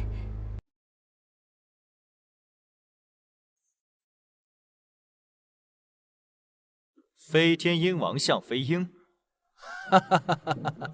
看来本王威名远播，你这个初入江湖的新晋剑王，也知道本王的大名。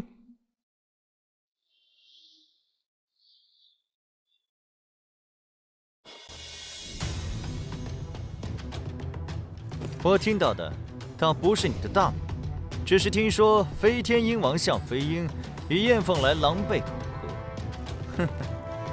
你们的风流韵事，的确是大名远播。小子，别以为成为剑王就可以嚣张狂妄。剑意境初期的剑王，本王又不是没杀过。2年前你就该死，侥幸逃过一劫。现在本王就送你下黄泉，看看谁还能救你。哈哈哈哈哈！本王的飞鹰13击，看看你小子能够接住几剑。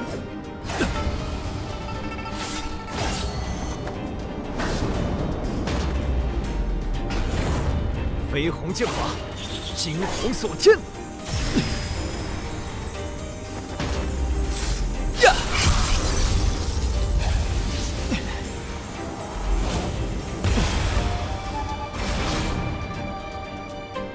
第2剑。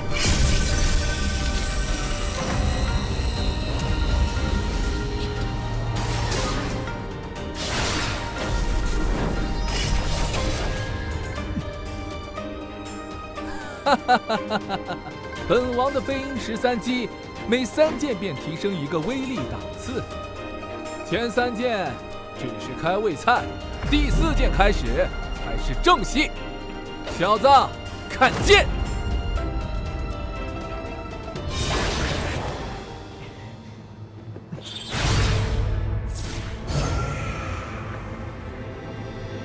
哈哈哈哈哈！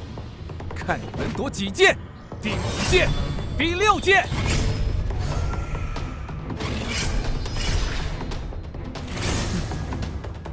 第7剑，给本王死！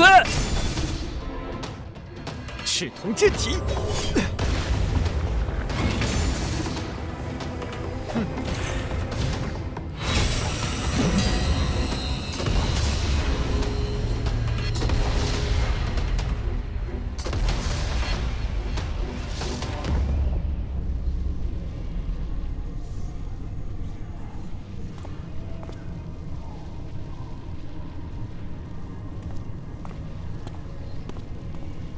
公子，我出去看看。不必，向飞鹰能解决。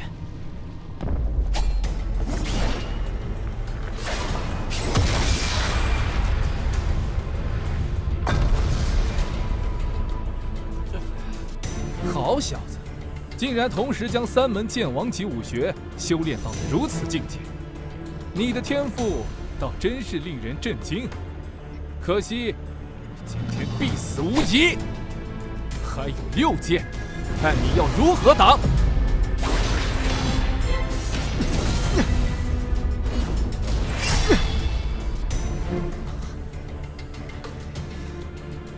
小子，你离死不远了。哈哈哈哈哈哈！第12剑。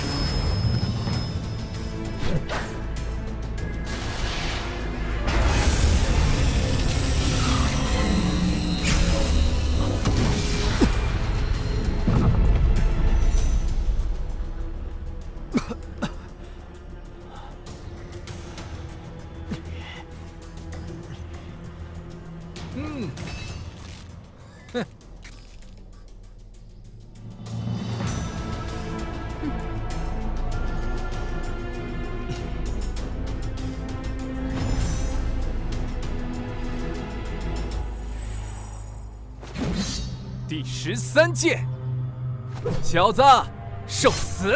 向飞鹰，看剑！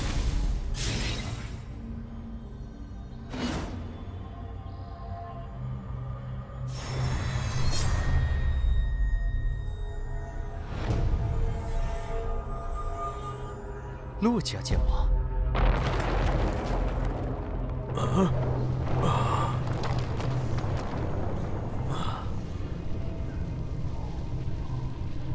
赤血阎罗，把他们全部都杀了！落月河，冷月仙子落叶河，还好有血剑公子和赤血阎罗在，只是向飞鹰弱败，血剑公子突破剑道姓氏，必受到打扰，我们恐怕也免不了责罚。方兄，你也在此？是查少谋查到了飞燕庄吗？陆姑娘，我正是为上王。年纪轻轻，竟然是剑意境剑王。姑姑，他就是在云苍山脉救我的那名剑王方阳公子。原来是方阳公子，真是英雄出少年。多谢你对水寒出手相救。正好路过，举手之劳而已。我不是向飞鹰的对手，交给仙子对付，如何？没问题。向飞鹰徒有虚名，拜他不难。还请方公子看出燕凤来，别让他跑了。仙子放心，有我在，燕凤来跑不了。落月河，你也不怕风大闪掉了大牙？本王走到今天，什么样的对手没见过？哼！本王在北域叱咤风云之时，你还在你娘怀里吃奶呢，竟敢瞧不起本王！找死！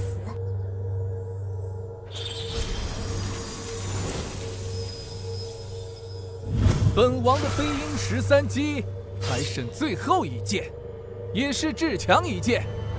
落月河，我倒要瞧瞧你能不能接本王这一剑！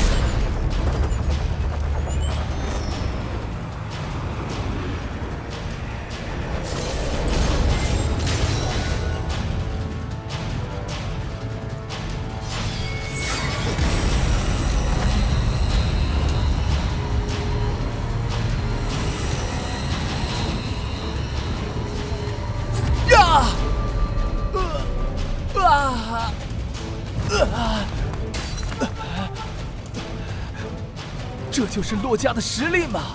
这一招就破了我的飞鹰13击。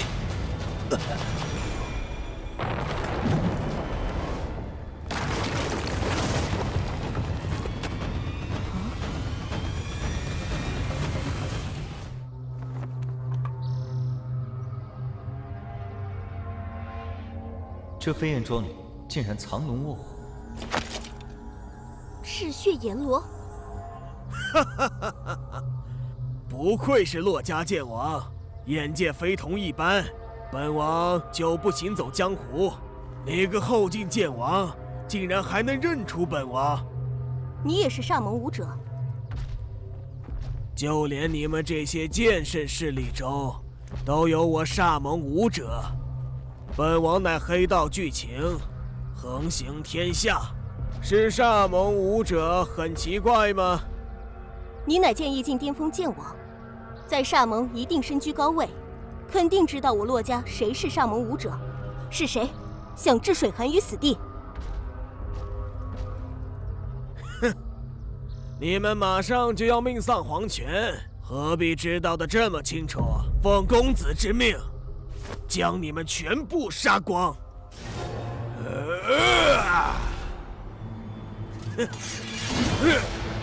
公子，这世上能命令赤血阎罗切除黑道，莫非血剑公子厉血河也在这里？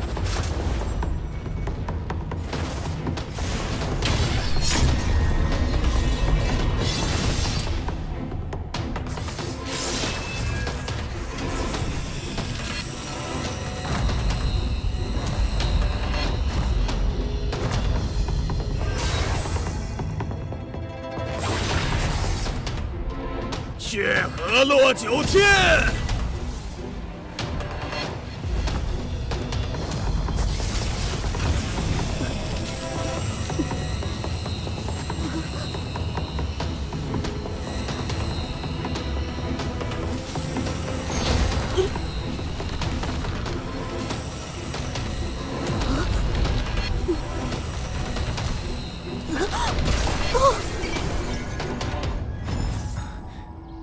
没办法了，只能用它了。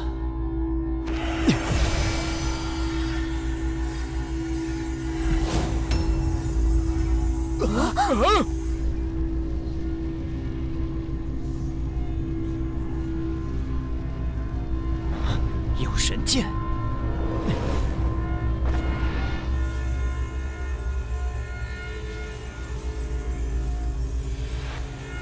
赤血阎罗是吧？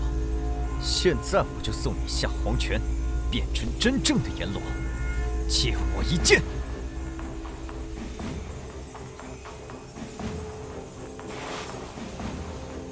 哼！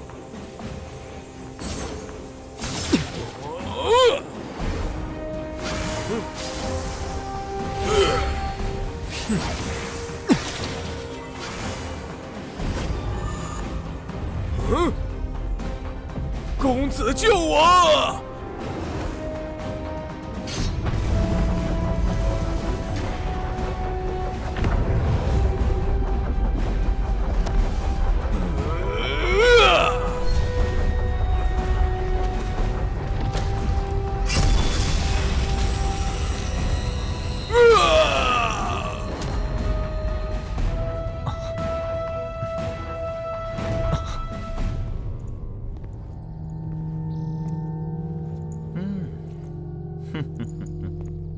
血剑公子厉血河，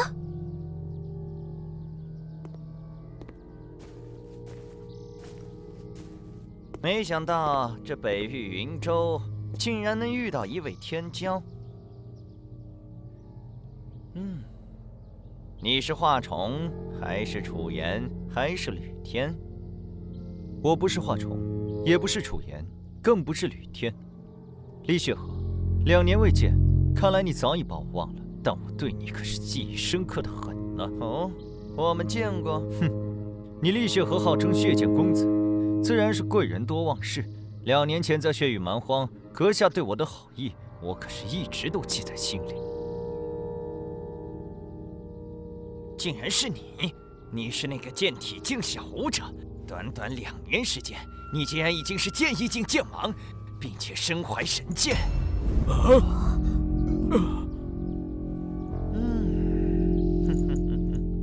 没想到之前遇到的一只小蚂蚁，今天却成长成了一名剑王，的确是令本公子意外。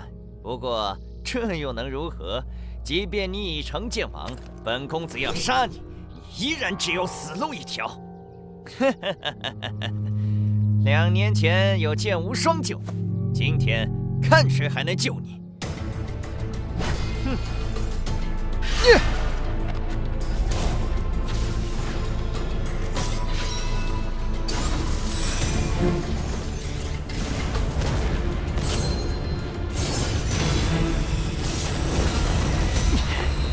你手中神剑是桃神还是暗灵？桃神剑是也，我有神剑在手，李雪河也奈何不了我。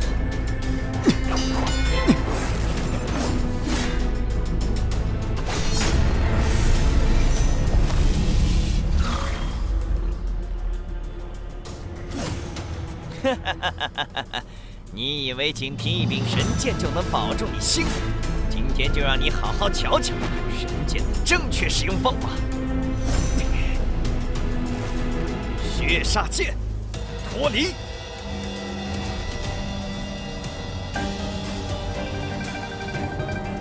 这才是血煞剑的真正形态。小子，你要么与桃神剑脱离，让桃神剑现出真正形态，与之对决；要么就与桃神剑融为一体，在2柄神剑的交锋中活活震死。血煞剑，给我斩！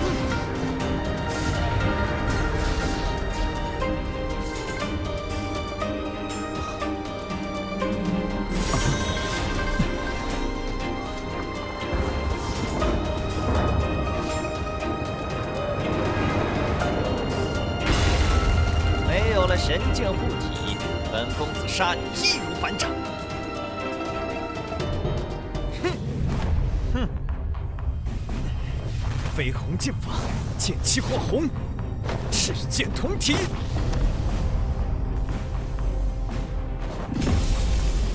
啊！西域李家功法。嘿！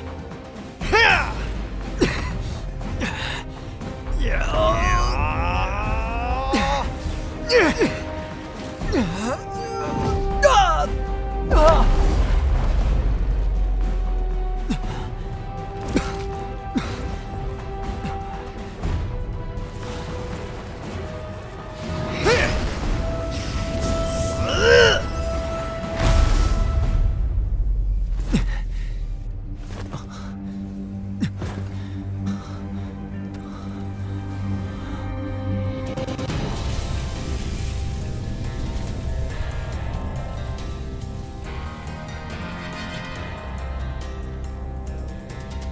陆姑娘，危险！方兄上次救我一次，这次我也救方兄一次。剑宫境的蝼蚁也敢阻我？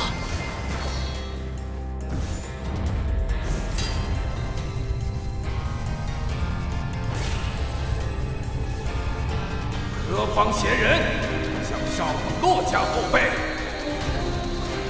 这是剑圣烙印。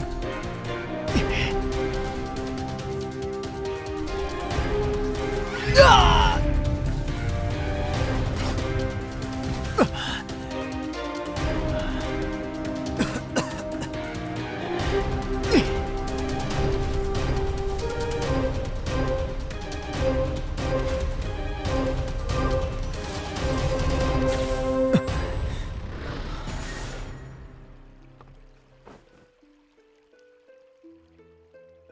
乐姑娘，这剑圣烙印是什么东西？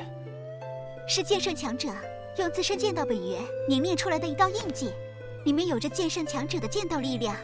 我身上的剑圣烙印是我骆家剑圣骆宏远老祖所留。难怪李雪河连一个照面都挡不住，可惜没能将李雪河击杀。李雪河哪那么容易死？不说血剑老人，也可能在李雪河身上留下剑圣烙印，仅是他拥有神剑血煞。在生死相关之际，神剑也会护住，借助神剑之力，足够他逃出升天。其实你也没那么容易死。刚才我若没有阻拦绿血河的攻击，你遇到生死危险，桃神剑也会护住。我刚才算不上救你，只是让你少受点伤罢了。你身上有剑圣道印，在元苍山脉时也不会有真正的危险，我也算不上救你一命。你不懂剑圣道印的珍贵，剑圣强者每分出一份剑圣道印，就是一次修为的退步，而且每动用一次，消耗都极大。对我而言，剑圣道印就像性命一样宝贵。那就谁也不欠谁了。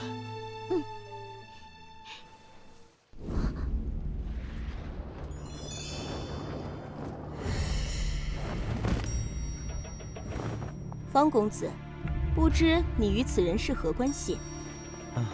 没关系，只是通过他查到飞眼庄，然后让他带路来此而已。饶命啊！饶命！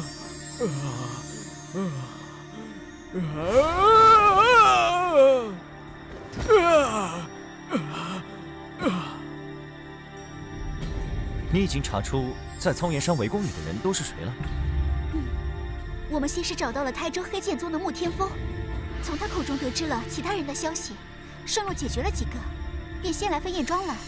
就剩下彭旺，本来打算从飞燕庄离开之后，再去咸州苍老宫找他，现在正好免得我们再跑一趟。说吧，骆家是谁与煞盟有勾结？谁想置水寒于死地？怎么，想跟彭旺一起死？我不知道，我在煞盟也只是小人物，只是通过向飞鹰和煞盟联系。你们骆家若有煞盟之人，必然在煞盟地位非凡，那是我能够接触，就连向飞鹰恐怕也未必知晓，除非你刚才将赤血阎罗或者是谢剑公子留下，他们才能接触煞盟的核心人物。不管你所言是真是假，跟我们到骆家走一趟吧。方公子，你来飞燕庄不知有什么事情，随便问吧。我与水寒回避。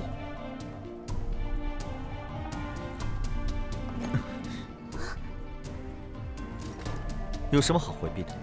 我和西域吕家有些关系，真名叫吕阳，问的问题跟你们问的差不多。杀你的命令来自西域吕家，我对吕家比骆家知道的还少。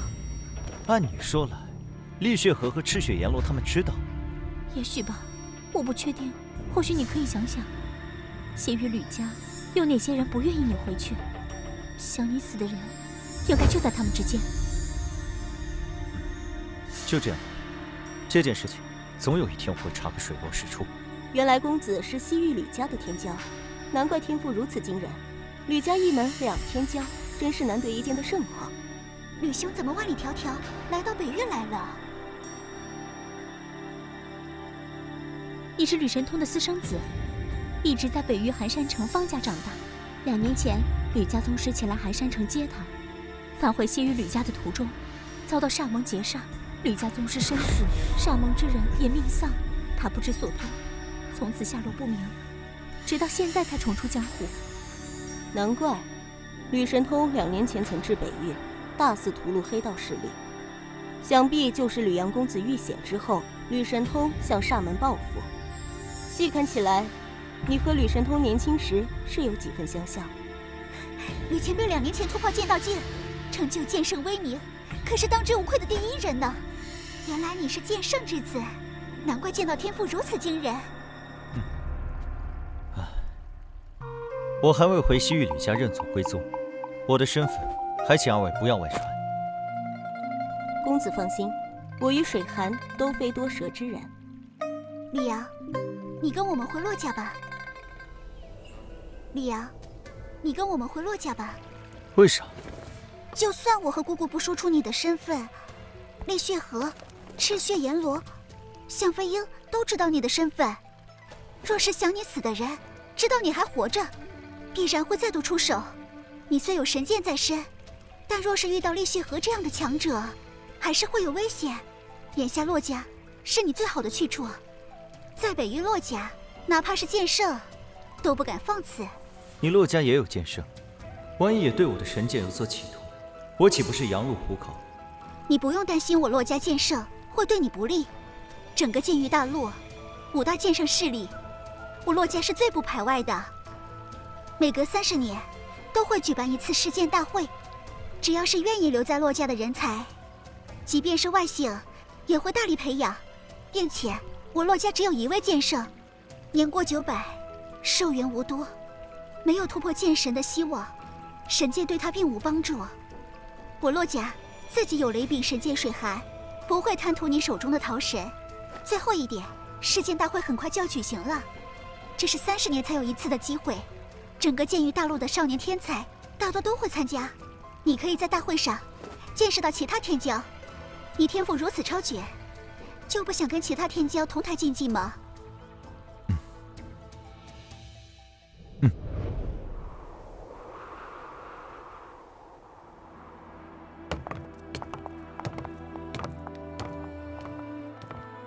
世剑大会还有2个月左右便会举行，你就住在这梅园区，那里是听雪阁，我就住在那里，有事随时都可以去找我。那就套上贵府一些时日了。没事，只要你愿意，住多久都可以的。好了，吕公子，今晚洛家会在听雪楼设宴，欢迎公子的到来。你先休息，到了时间，我会让人来请公子前往。多谢。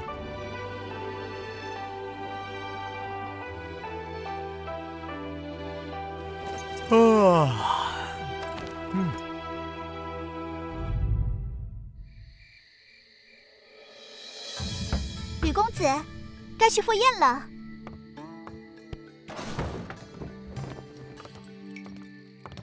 你说要我们别将你的身份外传，我和姑姑没有告诉任何人，就连我父母也不知你是吕神通之子。今天就是我父母还有姑姑为你接风，宴席不大，还请不要介意。你将我带到洛家，供我吃喝，已经是对我极大的帮助，设不设宴都无所谓的，我不在意。那有别人在，我就只能叫你方阳了。当然。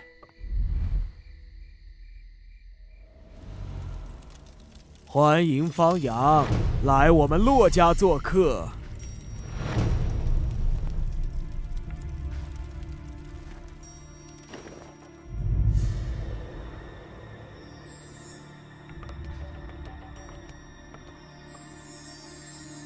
这个方阳的确不错，长得一表人才不说，出身寻常武道家族，竟有如此惊人天赋和机缘，但能单独修成剑王，名列天骄，可见他的天赋比起另外几位天骄有过之而无不及。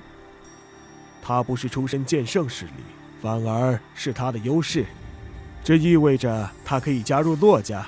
这些天骄，个个都是剑圣潜力，一位剑圣，客户千年平安。对对对，若能加入洛家，那就再好不过，当属寒儿良配。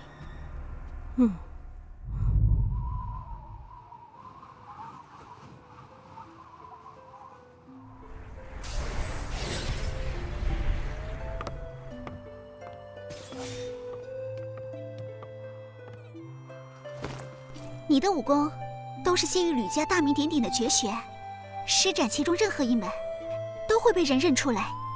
这门星横九剑是流传于北域较广的一门剑王级剑法，不少大势力中都有。你可以学学，动手时用星横九剑，别人自然看不出你的来历。这正是我需要的东西。沈寒，太感谢你了。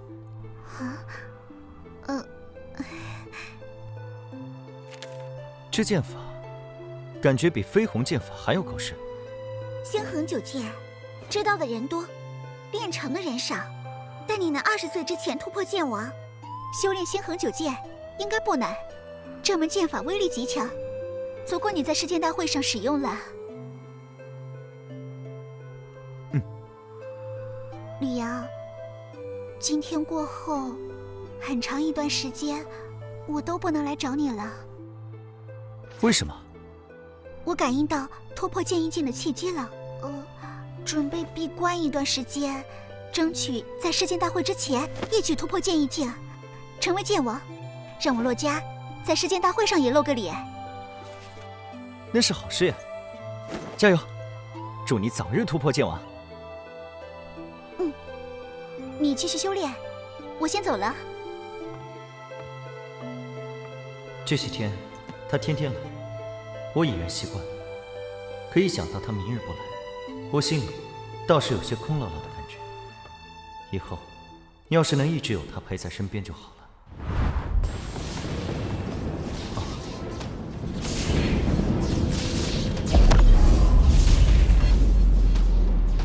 定是水寒突破剑王。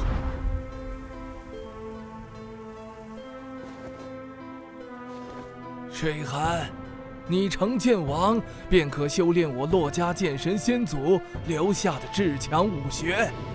你上前来，我将这3门武学直接烙印于你脑海，日后你认真修炼。多谢老祖。我不知还能坚持多久。水寒，你要努力修炼，争取在我寿终之前突破剑道境，成为剑圣，护我洛家。老祖，你一定能活得久久的。能活得长久一些，自然更好。但剑圣寿元最长也只有1000年，洛家未来还是要靠你。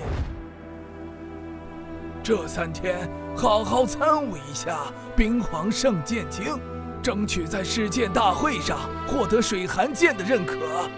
水寒告退。在洛家出现新的剑圣强者前，我必须用尽一切方法，活得更长久一些。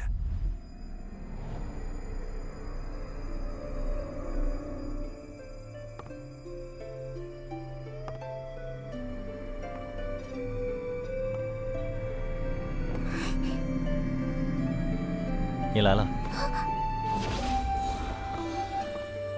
不错啊，1个月没见，你的突破剑已经出奇了。你也是啊。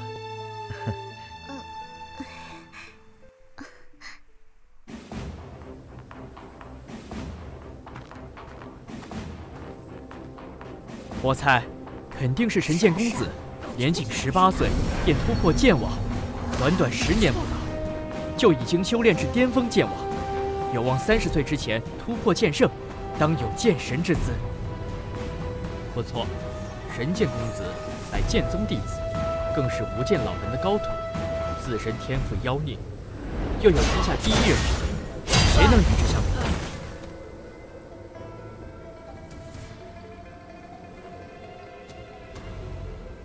东域画家，剑圣强者华云海，重剑公子华重道。南域楚家，楚家家主楚剑雄，岩剑公子楚岩道。西域吕家，吕家家主吕神通，天剑公子吕天道。中域剑宗，剑宗副宗主白玉秋，神剑公子剑无双刀。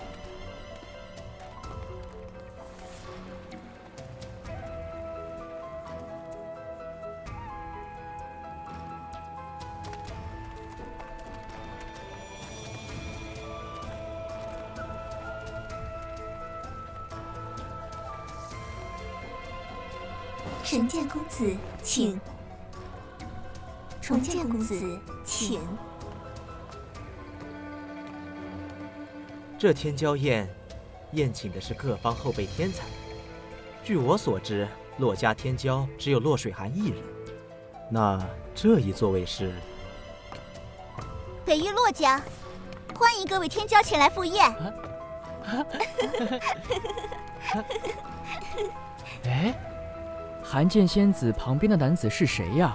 竟然也透露着剑王气息。洛家有这么一位年轻剑王吗？若是天骄，早就名扬天下了。当世的天骄，除了血剑公子厉血河之外，都已到场。他不可能是厉血河吧？世剑大会是我正道联盟的盛会，厉血河怎么敢来？肯定不是厉血河。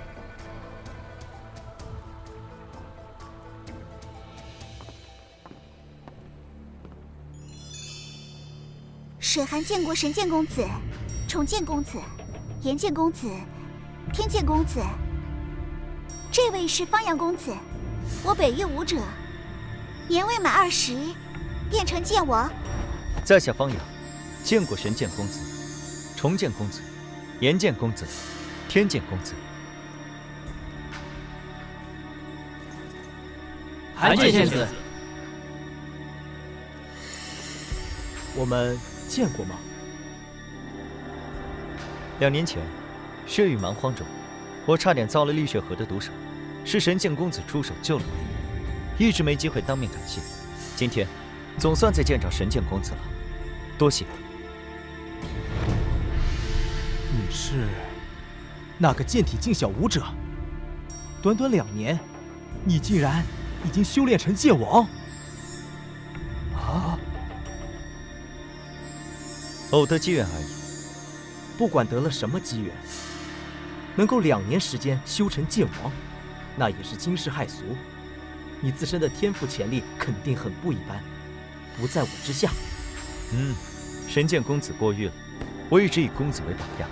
那我可得努力了，否则很快就会被你追上了。方阳公子，你看我时目光也异于平常，难不成我们曾经也见过？没有，我从未去过西域，只是久闻天剑公子的大名而已。啊？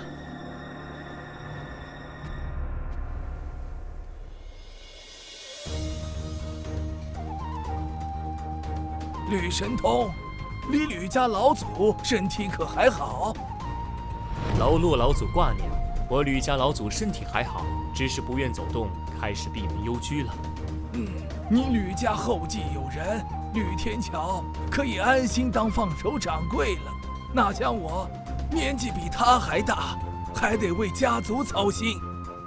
洛家有寒剑仙子，突破剑圣，应该用不了太长的时间。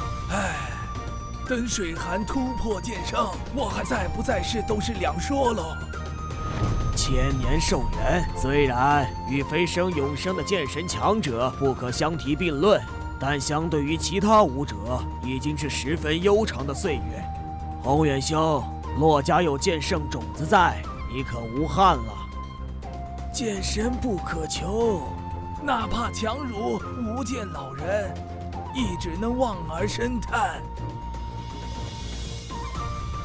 可活1000年，已是大幸了。初成剑圣，年纪还轻，朝气蓬勃，洛老见之心生感慨，也是正常的。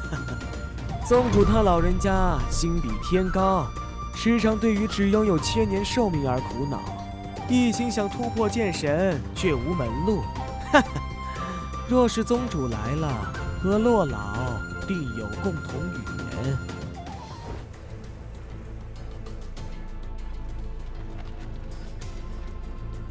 无剑老人若是生在现在这个剑道盛世，他的天赋不在剑无双之下，当剑神有望。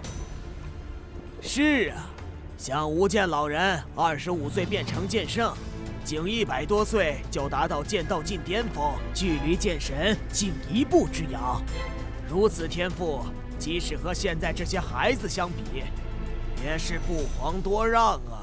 可惜，数百年来，无剑老人一心修炼，却也始终未能突破，甚至为了寻求突破，行走天下，匡扶正道，虽获盛名于世，却未能寻得契机。宗主也自知突破无望，所以这些年来一直隐居宗内。不过，宗主他老人家发掘了无双这个天赋，不在他之下的后辈天骄悉心培养，对无双寄予厚望。只要无双将来如他所愿，想必也无遗憾。剑无双，的确精彩绝艳，世间罕见。剑无双天赋无双，宛如无间老人在世，哪怕在众多天骄中，也遥遥领先，独占鳌头。当世天骄，当属剑无双第一。或许无间老人期盼的剑神之位，当真要落在剑无双身上。哈哈哈哈！无双虽然优秀，但剑神之位还得看个人气宇。当世天骄，每一位都有希望，只是无双也并非没有匹敌之人。血剑老人的弟子厉血河，天赋不在无双之下。若是厉血河以神剑血煞问鼎剑神，剑域大陆恐将血流成河，我正道联盟也将迎来巨大灾祸。近日煞盟频频活动，江湖很不太平，水寒在北域之中都遭到煞盟截杀。还有这事，煞盟好大的狗胆！他们这是忘了无间老人杀得他们如同丧家之犬，东躲西藏的时候吗？水寒说，厉血河也和煞盟武者在一起。我担心的是，血剑老人恐怕也为煞盟站台，甚至就是煞盟之主。否则，煞盟怎会如此气焰嚣张？煞盟之事，还得我们五大势力联手，互相帮忙。一旦有所发现，就连根拔起。哼！剑宗有3柄神剑，我们4家也各有1柄神剑。血剑老人再强，也只能运用1柄血煞，看他能挡我们几柄神剑。诸位也不必担心血剑老人会出来闹事。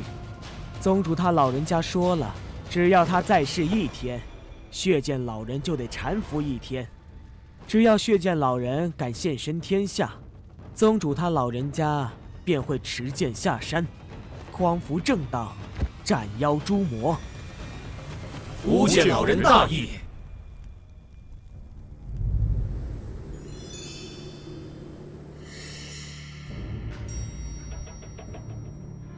我为了突破剑王，被家独自历练，谁知却遭到煞盟偷袭。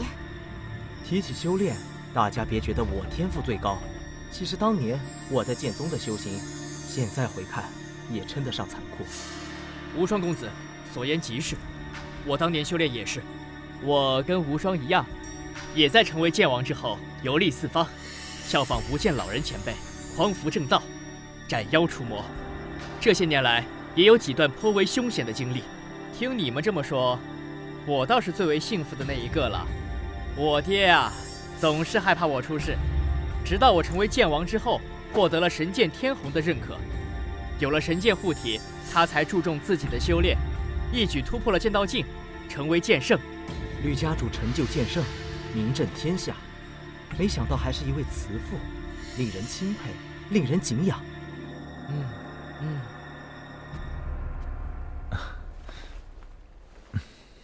神剑公子，听说你与血剑公子交过手，我也曾遇到血剑公子一次，借助剑圣烙印才将他击退，不知他与你相比有多少差距？厉雪河此人，很有可能还在我之上。神剑公子，此话怎讲？唉，你们都只知道我追杀过厉雪河几次，每一次都是厉雪河逃走，就以为他不如我。其实，我与厉雪河的战斗，我从未占过上风。他每一次逃走，都是主动身退。那也不能说明厉雪河在你之上，或许是他知道再战会落败，所以提前抽身而退。你们没遇到过厉雪河，不知他的厉害。我与他交手数次，每一次都是全力以赴，他都从容而退，给我的感觉，他似乎未出全力。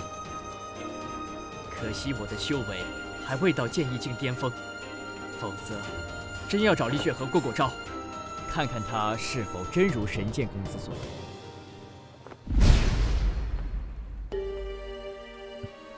下次再遇到厉雪河，方阳啊，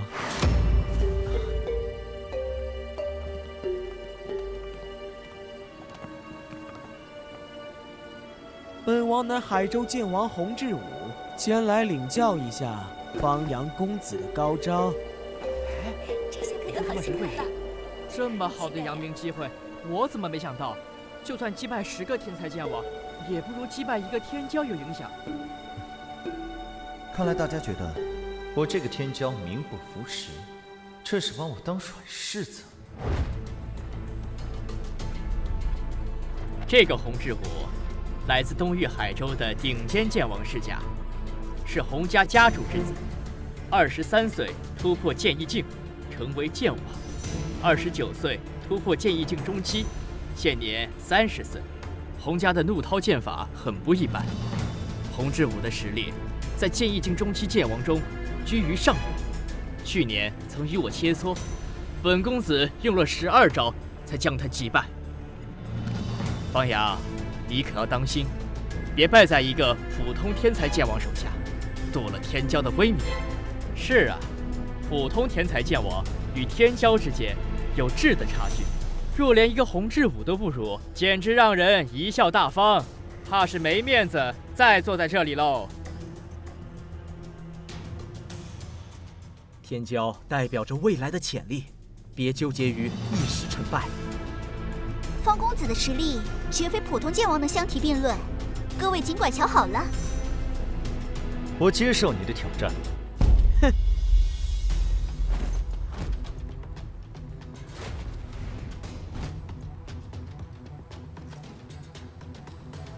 天才剑王挑战天骄，这是我第一次见到。若是这个洪志武胜，那今晚就精彩了。哈哈，对方毕竟是天骄，能够20岁前成为剑王，剑法造诣肯定也很惊人，哪那么容易败？若是别的天骄，洪志武肯定没希望。但对手是这个方阳，那就不一定了。凭借机缘奇遇而成的剑王，即便是天骄，实力也未必出众。这么说来，这个方阳铁定不是洪志武的对手啊！洪志武抓住了这个好机会，说不定可以名扬天下。哼，2年修成剑王，我一眼就看出你不是靠自身修炼，而是靠机缘奇遇，在外力的刺激下强行突破的剑王。说说吃了什么好东西，竟能让你在短时间内突破剑意境？打就打喽，啰嗦什么？你这么着急落败，我成全你。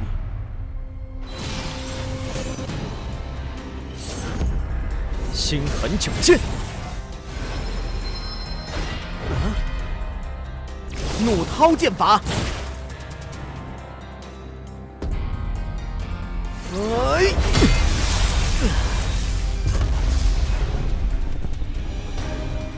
方公子胜了，洪志武远不是他的对手。不错，看来他能成为剑王，也不是全靠机缘，而是有着非同一般的剑道天赋，有资格与我等并列。我早就说过，方公子会赢。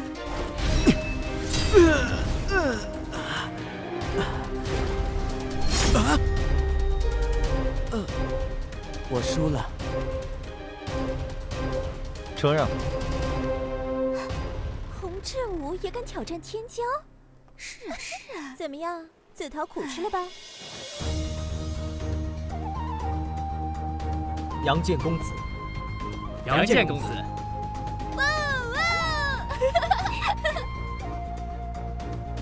李阳，用不了多久，你的杨建公子之名就要传遍整个剑域大陆了。这些都是虚名罢了，只有成为剑神，才算真正的天下第一。明天的世剑大会，获得水寒剑认可者，真有获得洛家剑圣级武学的机会。这个问题你问过好多遍了。只要能够获得水寒剑认可，便可进入洛家宝地修炼。洛家宝地中不仅有剑圣级武学，听说还有剑神先祖留下的奥秘。只要你运气好，连我洛家剑神先祖留下的好处都能获得。明天我定会全力以赴，看看能不能夺得世剑大会魁首。神剑塔考核的虽然是实力，但并非完全只凭实力高低而排名，关键还要看自身潜力天赋与水寒剑的亲和力。我觉得你的希望很大。这个要到时候才知道。今晚好好休息，我们明天见。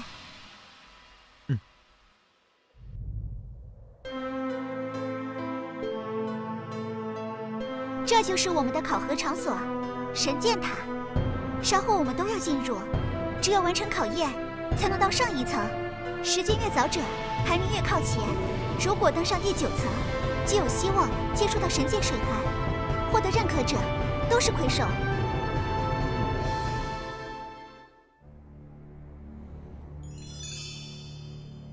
昨晚的天骄宴似乎极为热闹，出了一位新的天骄，叫什么方阳，称为阳剑公子，不知是哪一位？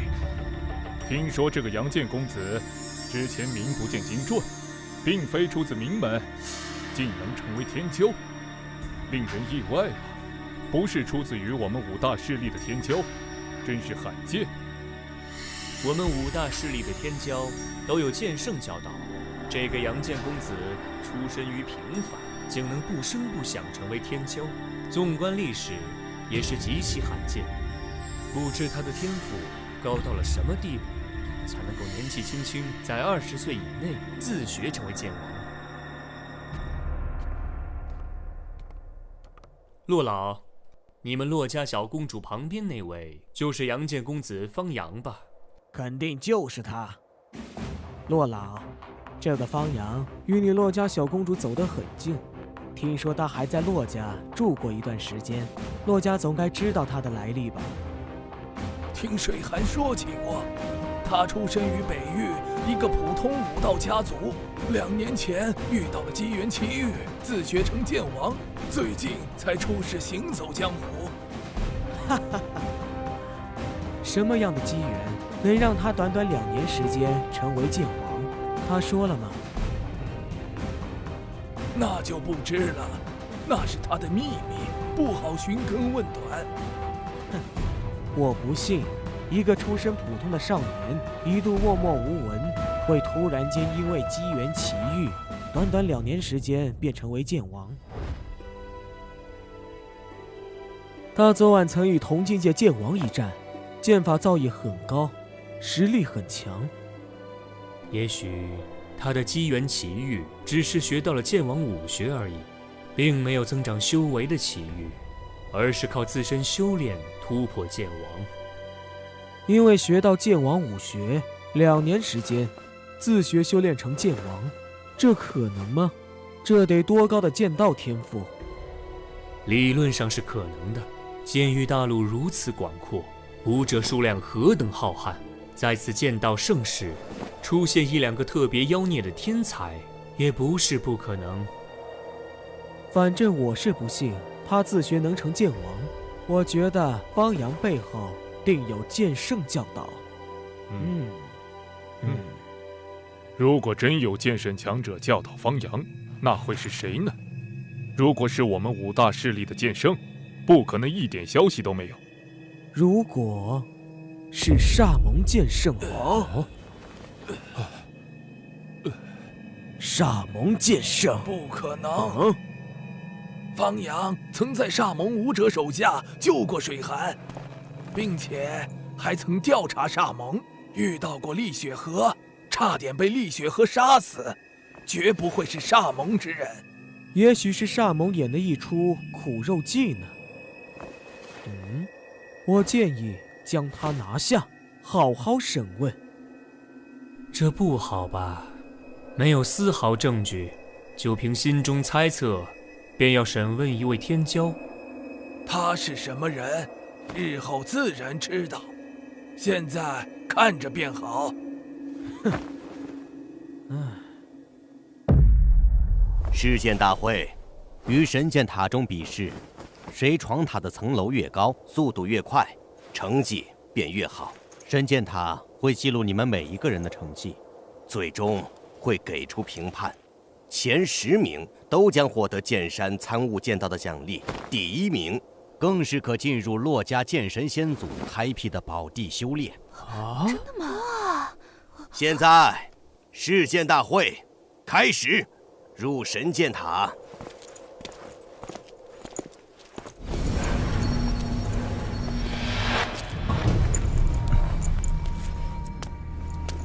不愧是洛家剑神先祖留下的杰作，真是奇妙。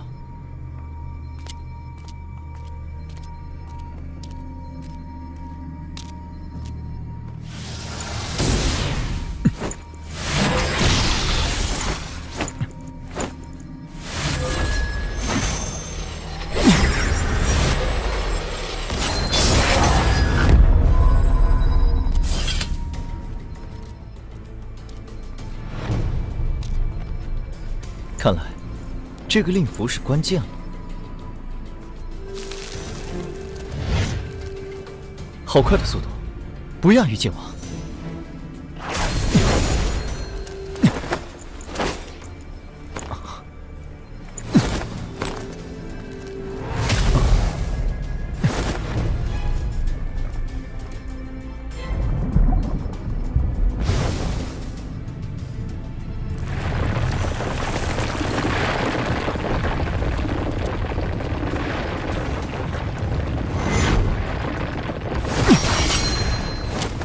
原来如此，之前考验的是攻击力和速度，这一层考验的就是反应。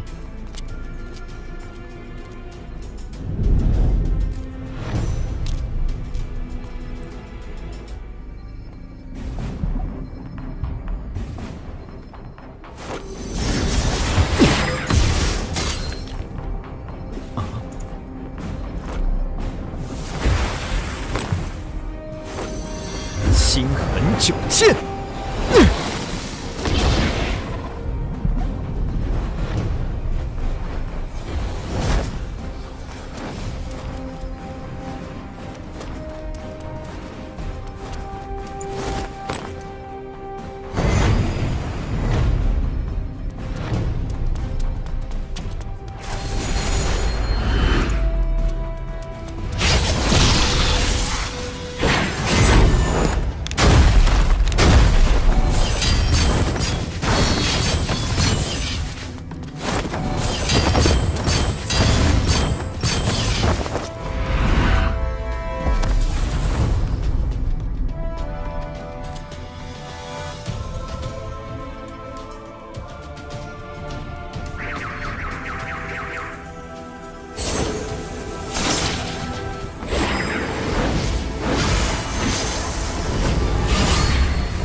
原来如此，这一层考核的是神魂强度和反应。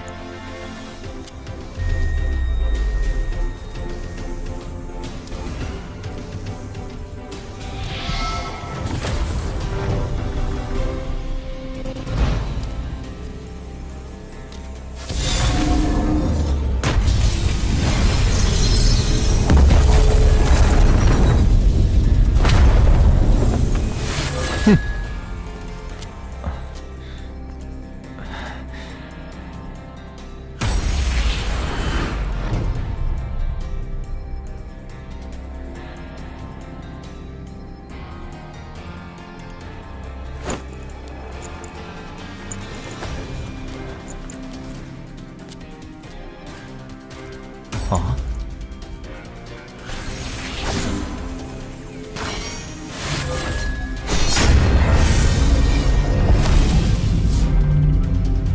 好强，看来只能巧取了。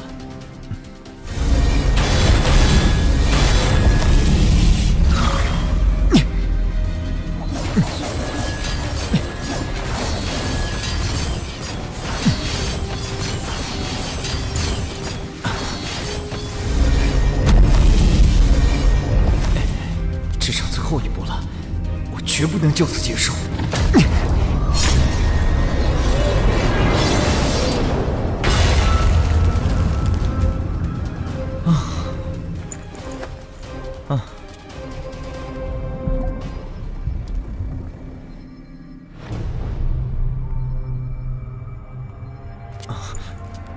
杨剑公子，没想到是你第二个来到这里。神剑公子，你好快的速度，到了多久？不到半刻钟。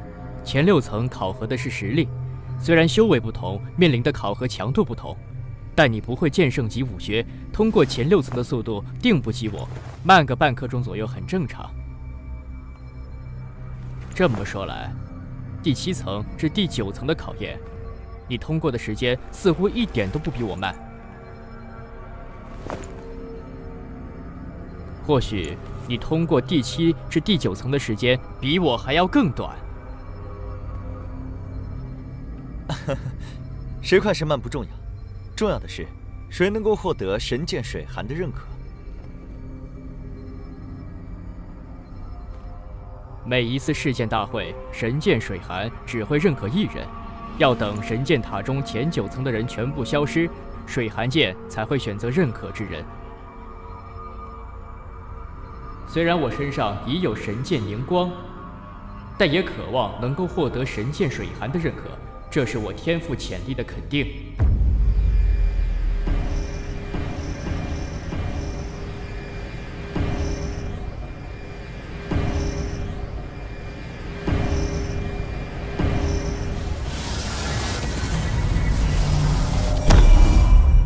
神剑公子果然不愧为第1公子，我所料没错，第1个登上第10层的天骄果然是他。那么，谁会是第2个到达第10层的天骄呢？重剑公子吧？听说重剑公子是除了神剑公子和厉血河之外，几个天骄中年纪最小、突破剑网的。我觉得应该是炎剑公子，他横行南域，所向无敌，击杀过不少强大剑王，潜力定然出众。我觉得应该是天剑公子。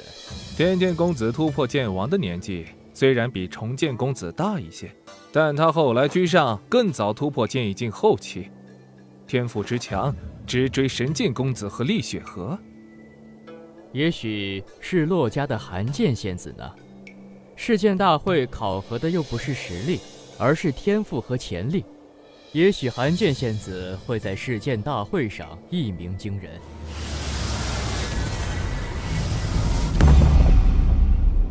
怎么会是杨剑公子？这个杨剑公子，好高的剑道天赋！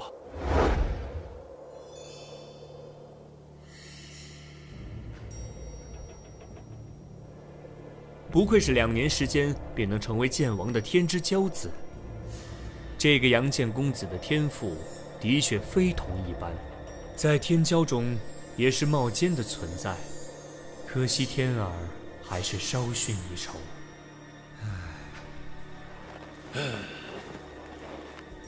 的确是数1数2。方阳不是出自名门，更非5大剑圣势力，天赋却如此出众，与水寒关系又好，当可收纳入洛家。如此，我洛家未来便有2位剑圣强者。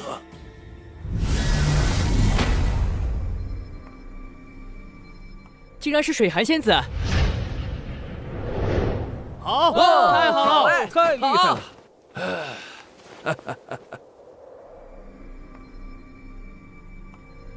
太棒了！好！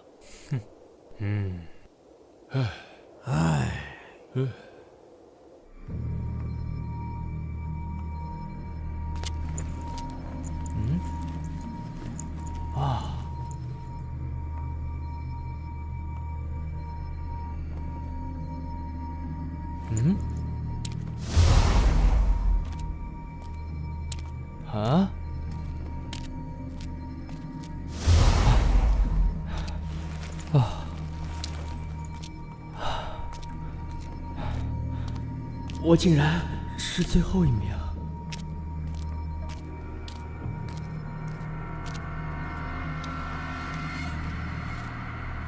他第几？他第几？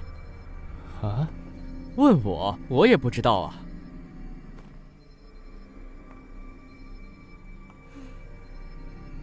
我到的时候，他们就已经在了。啊？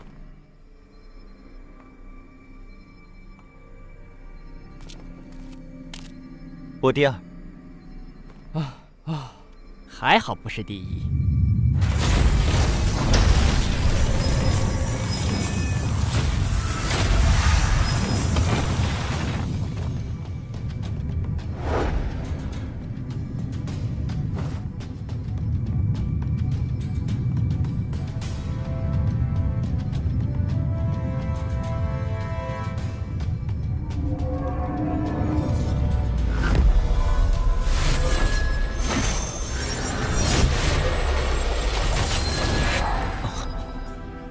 为什么会是他？啊！太好了，水寒剑果然认可了李阳哥哥。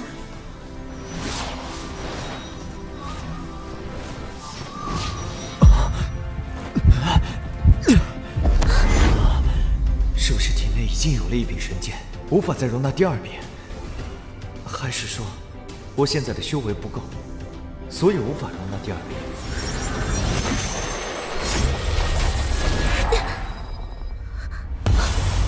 这怎么算？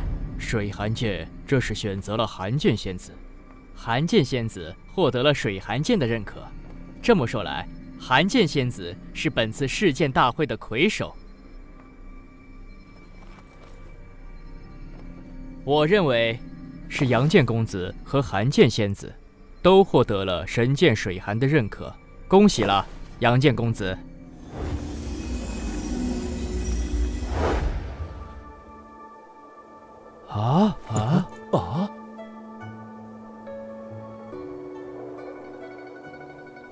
为什么水寒剑选择了杨剑公子后，又改变了目标？也许是水寒剑同时选中了他们两人吧，只是先进入杨剑公子身体而已。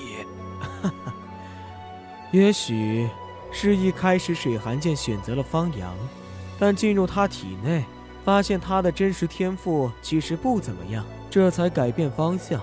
这样的话，方阳还算是世剑大会的魁首吗？当然算，不管什么原因，总之水寒剑的第一选择是他，他就是本次世剑大会的魁首。各位没有意见吧？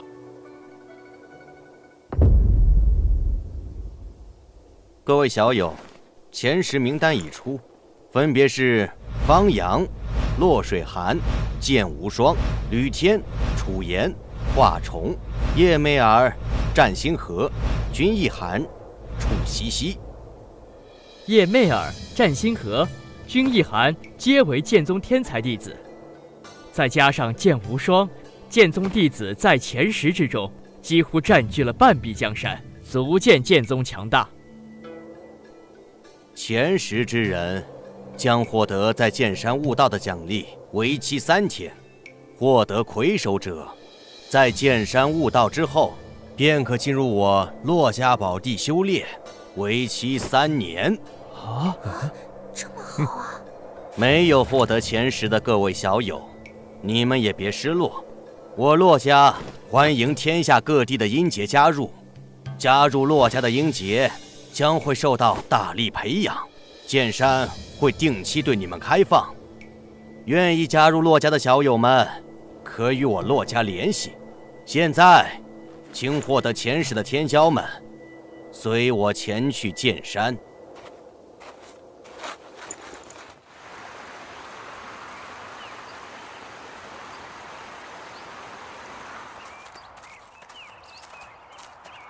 此为剑山，剑气笼罩区域，除了剑圣强者，任何人都不能踏入。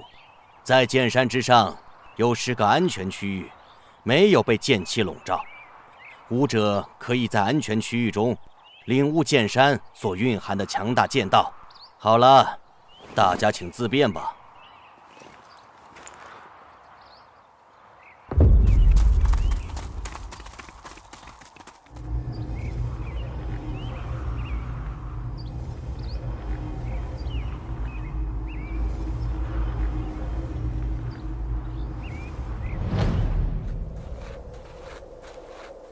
洛老，这几日承蒙洛家招待，多有烦扰之处。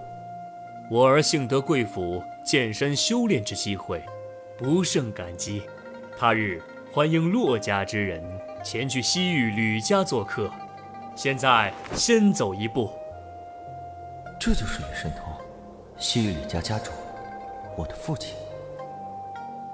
路途遥远，一路走好。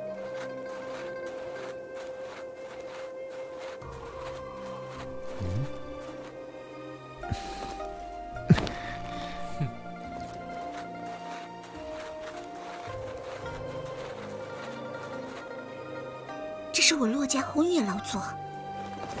晚辈见过宏远老祖。老祖，方阳小友，在剑山之上修炼的如何？很好，承蒙贵府宝地修炼，令我的剑意领悟，在短短3天内已经更上一层楼。你天赋出众，能在剑山短短3天便有所收获，进入宝地修炼3年，定然会有更大的收获。借老祖吉言。打开宝地封印，带他俩去宝地修炼。是，你们2个跟我来。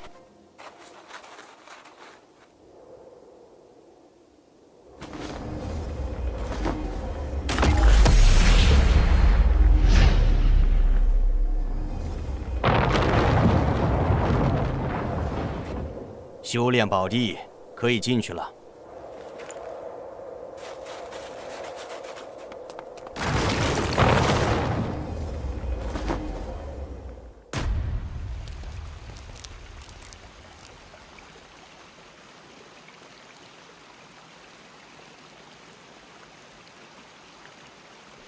哇，这就是你们洛家剑神先祖的雕像。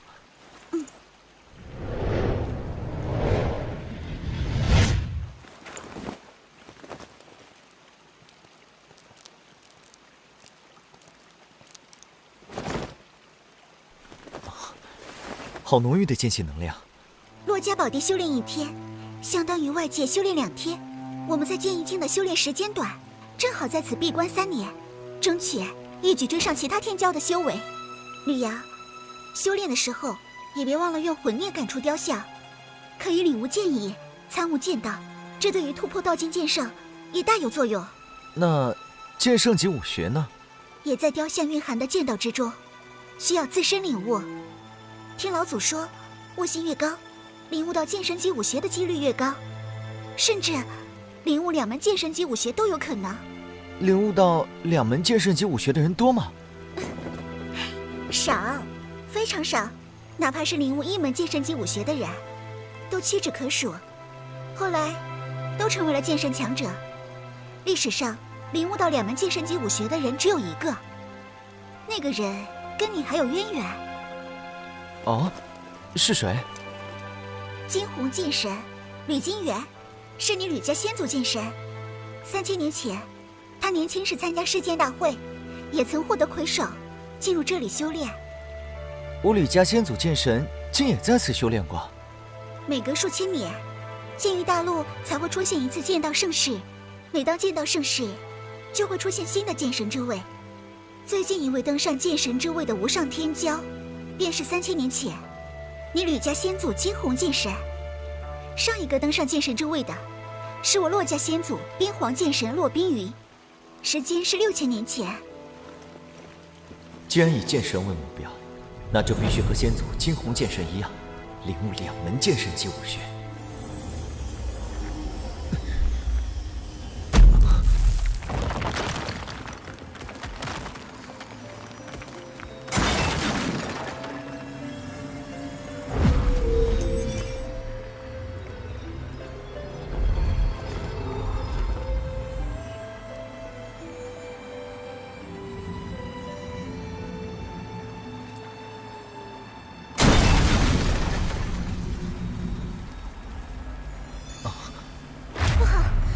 这里的剑阵坏了，被封印在冰雪魔域的妖灵又出来了。妖灵？妖灵是因为吸收剑气能量，开启了灵智的兽雷。这里寒冰属性的剑气能量充沛，曾是妖灵的乐园，被称作冰雪魔域。后来我洛家先祖剑神封印了这片区域，洛家宝地更是直接建在冰雪魔域之上，以他自身雕像为阵眼，镇压着冰雪魔域中的妖灵。洛家宝地之所以能够加快修炼速度，就是吸引了寒冰魔域中的剑气能量。难怪。是不是年代久远，所以阵法禁止自己破坏？现在我们怎么办？可以离开这里吗？只要心之书用令符打开通道，我们就能离开这里。但是，冰雪魔域中妖灵众多，经过几千年的发展，肯定会有源源不断的妖灵诞生，恐怕连实力强大的圣级妖灵都有。等他们从冰雪魔域中冲出来，这对于整个冰雪城而言都是一场灾难。这样的事，我们管不了。你洛家乃圣级势力，肯定会有办法应对这样的情况。只有剑圣强者，才可能重新修补先祖剑神留下的封印。希望老祖能够早点发现这里的情况，快点过来。这里面的情况，外面的人会知道吗？平时宝地不会启用，没人关注。但我们修炼期间，会有专人一直关注这里的情况。刚才造成的动静如此之大，外面的人肯定知晓。那就好，也许我们不用离开，等红眼老祖前来，把这里的禁制修补好就行了。希望如此。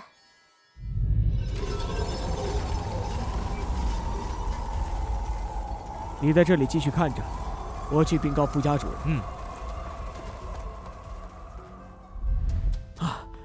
让开！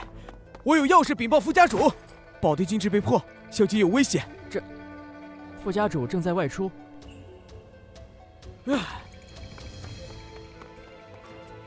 老祖不好了，大事不好了！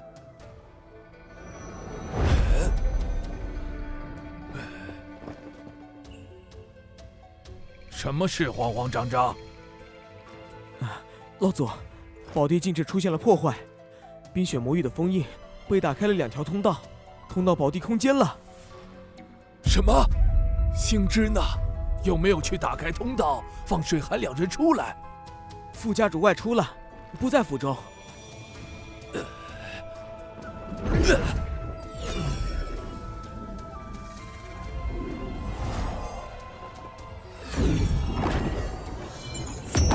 开！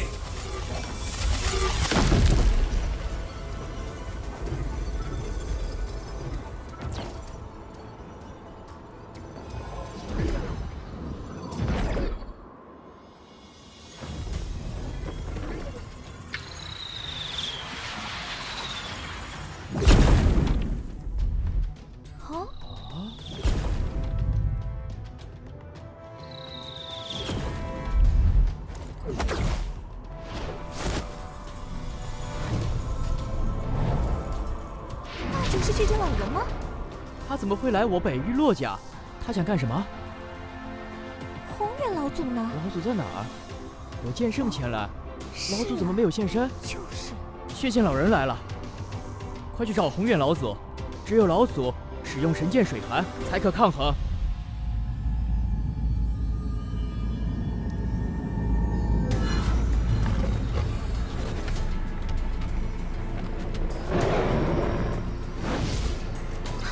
冰雪魔狼剑王级，我来试试这畜生能有多强的实力。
老祖，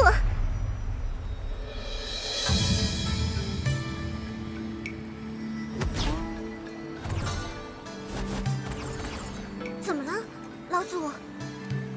这里的阵法封印是人为破坏的。洛家宝地，除了剑圣，只有令牌才能进入，谁能进来这里破坏封印？没错，事到如今，只能去问问星之了。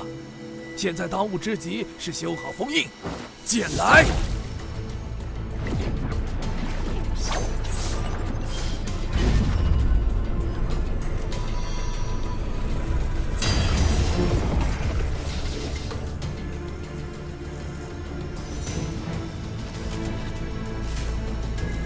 不好，他们的目的是神剑。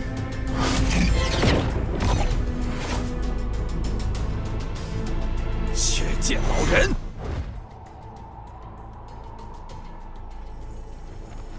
骆宏远，若是冰雪魔域的封印彻底开了，整个冰雪城都将被妖灵淹没，你们骆家会血流成河。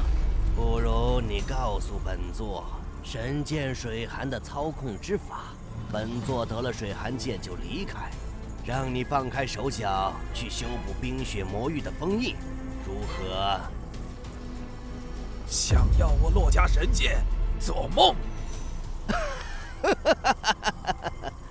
本座要的东西，还从来没有失手过。骆宏远，失去神剑水寒，你北域骆家依旧是剑圣势力。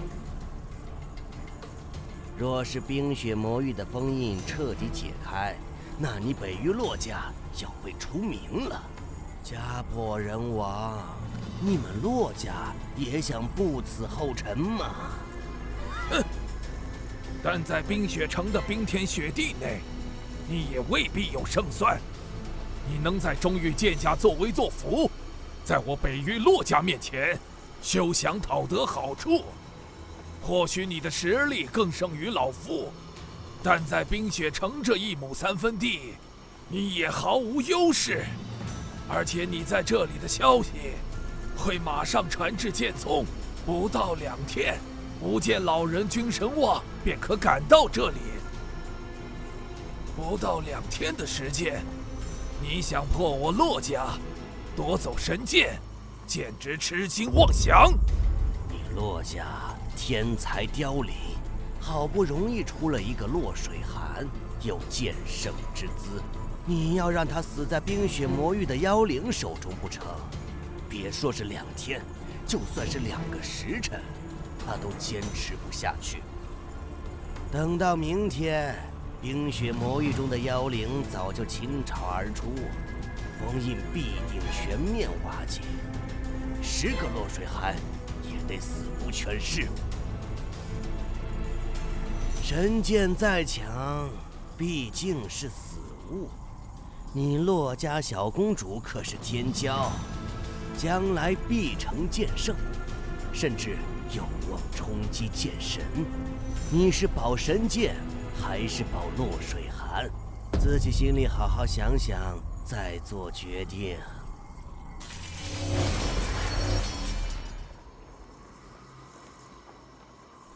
你仔细想想，一个未来的剑神有多重要？现在，选择权交到你手里。我的选择，就是先杀了你。哼！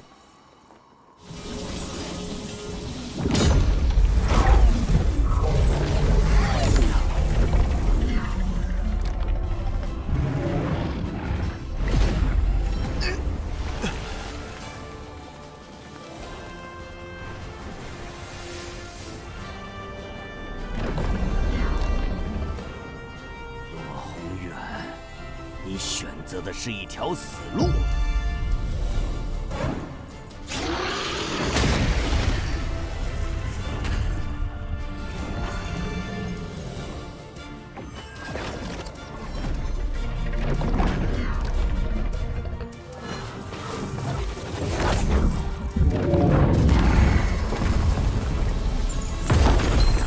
九龙冰级大阵不过如此。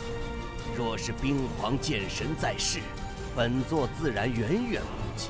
但仅凭他留下的一座阵法，还挡不住本座。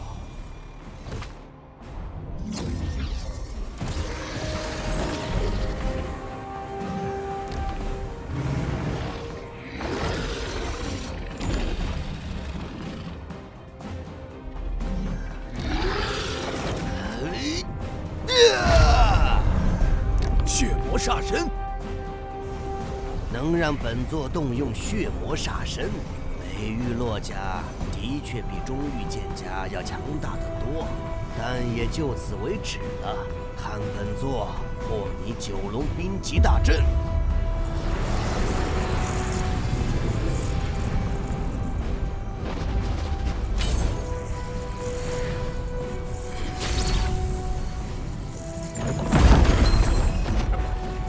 老人这门剑术当真可怕。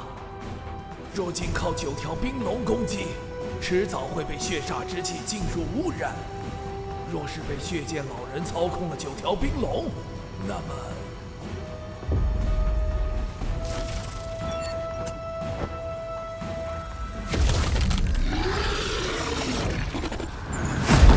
洛宏远，你与本座在此拼命一战，就不担心你洛家小公主惨死于妖灵手中吗？冰皇雕像有我先祖力量，只要还在，寒儿便不会有大危险。我必须尽快打退血剑老人。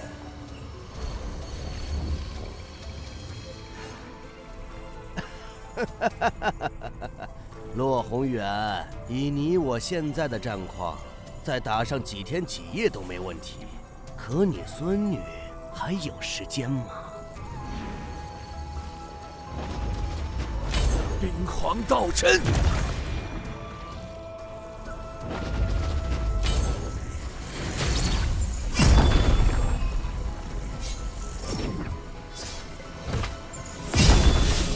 糟了！冰皇雕像已经受到攻击，宝地空间病人正在激动。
剑王，其中一个强大的不可思议，手中拿的好像是神剑，而且冰皇雕像也有着十分强大的力量，所以大家的连续攻击根本没有什么效果。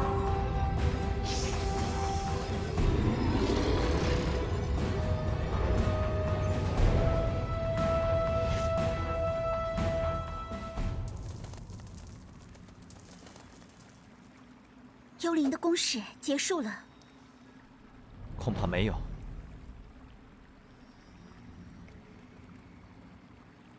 那他们怎么都撤走了？暂时的撤退，恐怕是为了更强大的进攻。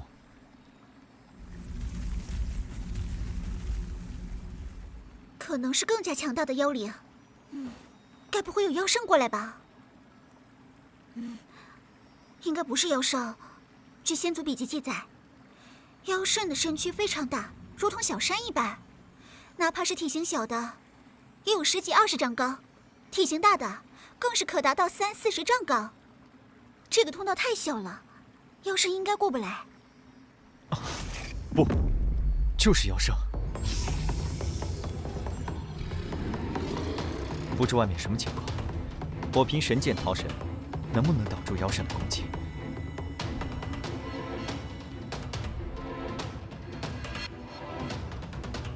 真是妖圣！老祖已经离开了好几个时辰都不见回来，难道我要和吕阳正面对抗妖圣？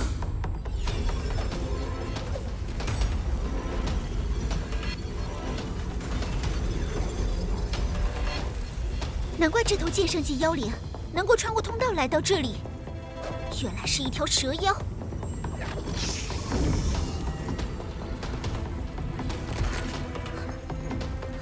这是我的速度变慢了。你对着雕像下法，注意自保，我来对付他。你可千万当心！区剑王也敢在本圣面前放肆！小子，你手中的剑不错，可是传说中的神剑。知道我手中的是神剑，还不快退下！以神剑之威，哪怕你是妖中之圣，也可斩之。神剑虽强，可你太弱，小子，凭你还差得远，并且你手中的神剑不是水寒剑，只要不是水寒剑造成的伤，在长生池中都可快速复原。你的神剑对本圣毫无威胁。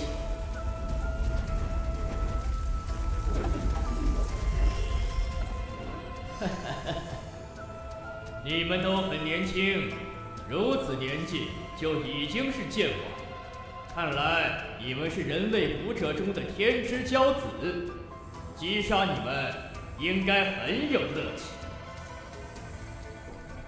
现在让你们知晓什么是圣级实力。星恒剑气！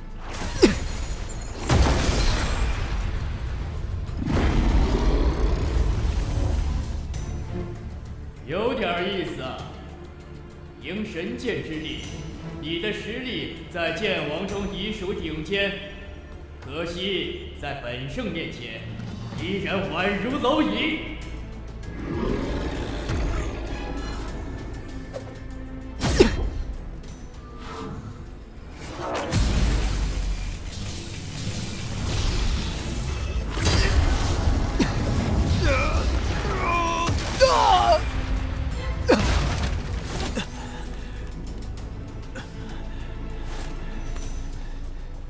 你怎么样？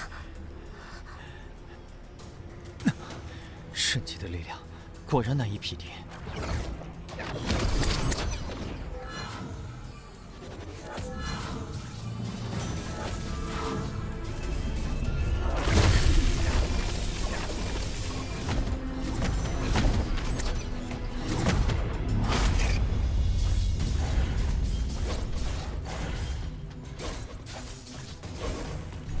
这是先祖的边皇绝身斩。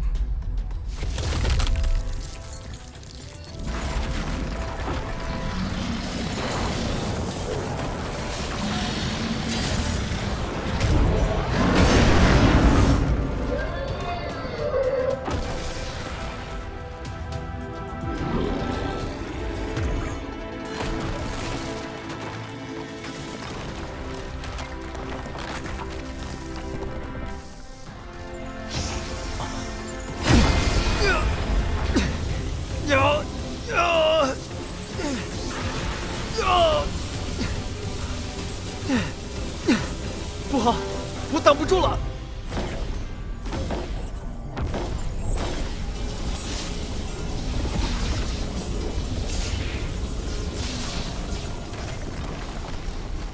糟了，妖圣，灵球雕像恐怕撑不了多久了。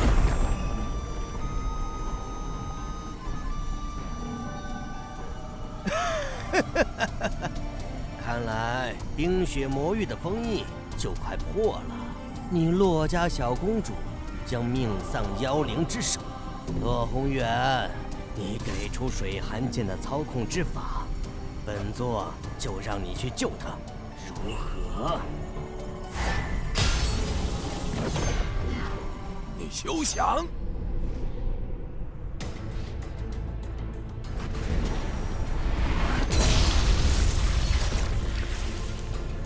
要是强带水寒剑回去，还需用血煞镇压，根本无法运用。必须得让这个老家伙吐出水寒剑的引导之术才行。寒儿、方阳，一定要撑住啊！不见棺材不落泪，洛宏远，经此一战，你血气大大消耗，还能活多少时间？只要洛水寒一死，你洛家便后继无人。等你死后，本座取你洛家神剑，如探囊取物。他说的没错，若是真到了那一步，也只能舍剑救寒儿了。这怎么回事？攻击冰皇雕像的妖圣为什么停手了？难不成被冰皇雕像爆发的力量斩杀了。不可能啊！药圣哪会那么容易死？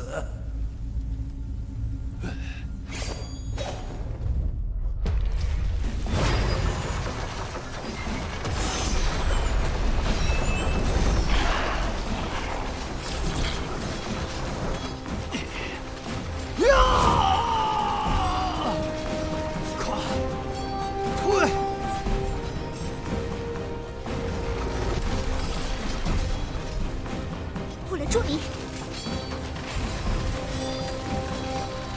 水元术，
诗涵，你怎么了？还好，击退了那头妖兽。我的水元术没有白费力气。放心，身体无大碍，没有性命之忧。我以剑我修为转移剑圣力量，受到了水元术的反噬。主要伤在神魂，死是死不了，只是武道之路怕是要断了。还好你的希望还在，你刚才被雕像中的力量附体，感受过一次冰皇剑神的剑道意志，在此修炼3年，便可获得冰皇剑神的全部武道传承。你吕家先祖曾在此参悟剑道，后称剑神。希望你将来也能登上剑神之位。诗涵，我会守护你一生一世，也会守护洛家一生一世。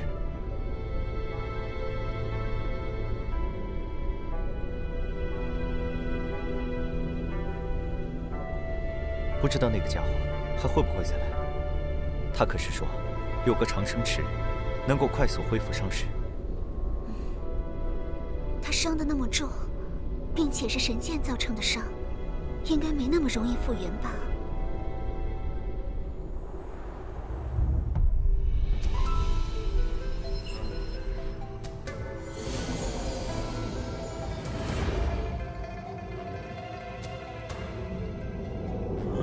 怎么回事？不是说那天就2个剑王和1个剑圣层次的雕像吗？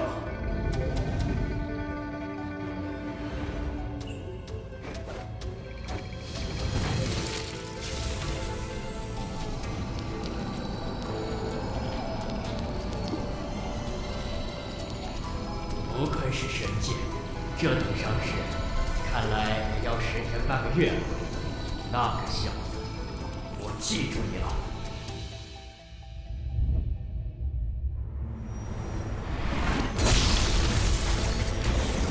只要冰皇雕像安稳，说明韩二还是安全的。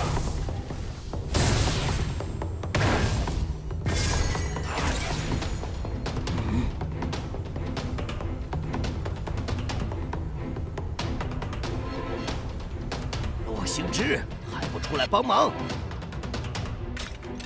可恶，居然暴露我的身份！你直接进入洛家宝地空间，把里面的封印彻底破了。洛星之，你敢！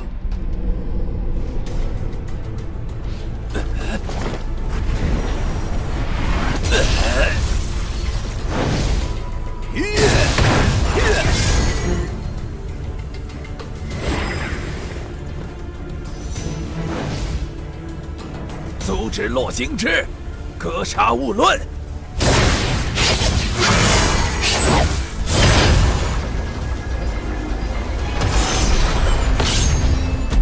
帝释馆里，洛家是我的副家主洛星之，竟然是血剑老人的人。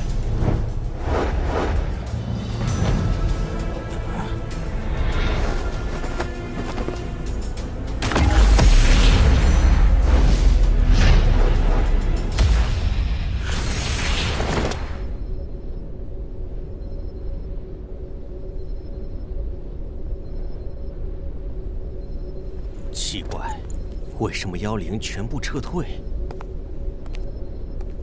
之前洛红眼猜测的叛徒，应该就是他了。你为什么要这么做？洛水寒施展了禁术水元术，将冰皇雕像的力量转移至你的身上，才打退了妖灵的进攻。我猜的对不对？水寒剑魂重创，断了武道之路，皆因你之故。你身为洛家副家主，却亲手掘洛家坟墓，你可对得起洛家列祖列宗？小子，剑王只有200年寿元，而剑圣足有1000年寿元。你知道200年跟1000年的区别吗？我不想200岁就死。血剑老人答应助我突破剑圣，为了1000年寿元，做什么我都愿意。就因为这个，连养育你的家族覆灭都在所不惜。1000年寿元何等难得！我相信洛家的祖先，如果疼爱我这个后辈，一定会理解我的。如果不疼爱我，我为了自己的1000年寿元覆灭洛家，又有何妨？你真是个畜生！养有贵辱之恩，家有反哺之意，你连畜生都不如！畜生？什么家族跟我有什么关系？只有生命才是属于自己的，为了生命值得付出任何代价。方阳，你真是可惜了，你将来可成剑圣，甚至有望冲击剑神。可惜你偏偏要来参加世剑大会，偏偏走上了一条死路。其他天骄比你的运气好多了。忘恩负义之辈，你真该死！没了洛水寒给你转移冰皇雕像的力量，就算你是公子级天骄又如何？我乃巅峰剑王，你区剑意境中期剑王，我随手便可捏死。神剑，你有神剑，受死吧！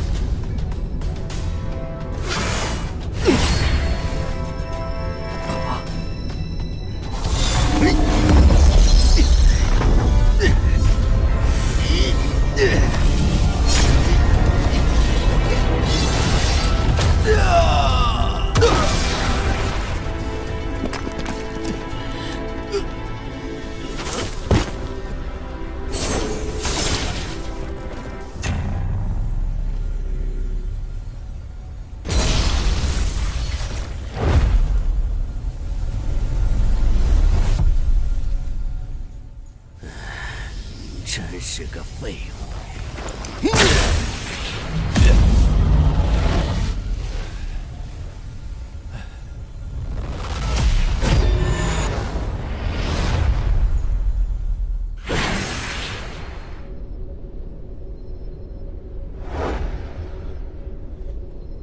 安儿怎么了？他动用了水元术禁术。水寒是我洛家唯一的剑圣种子，现在他剑魂重创，武道之路已绝，这是天要绝我洛家之路吗？宏远老祖，将来我成为剑圣，愿守护洛家。当真？若无水寒施展水元术禁术，我也挡不住那头妖圣，此刻已经身死弥撒。既然他的剑圣之路已绝，那么就由我来替代他守护洛家，这是我对他的承诺，绝不许言。你和水寒，我愿守护水寒一生一世，成就剑圣之后，便向洛家提亲。我明白了，那洛家和水寒的将来就都托付于你了。洛京之可是巅峰期剑王，没了水元术的方阳究竟是如何生的？看来这个方阳还有很多秘密。你照顾着水寒，我先把破坏的封印修复，然后带水寒出去。你可以留在这里继续修炼，直到3年期满。为什么是3年？这里的能量都要供应冰雪魔域的封印和九龙冰旗大阵。每隔30年让人进来修炼3年已经是极限，时间再长些，就有可能使得封印失去力量之源，而失去效果。况且这一次我运用九龙冰击大阵，消耗了不少能量。你在这里修炼的时间恐怕达不到3年整，就会因为能量耗尽而被传送出来。原来如此。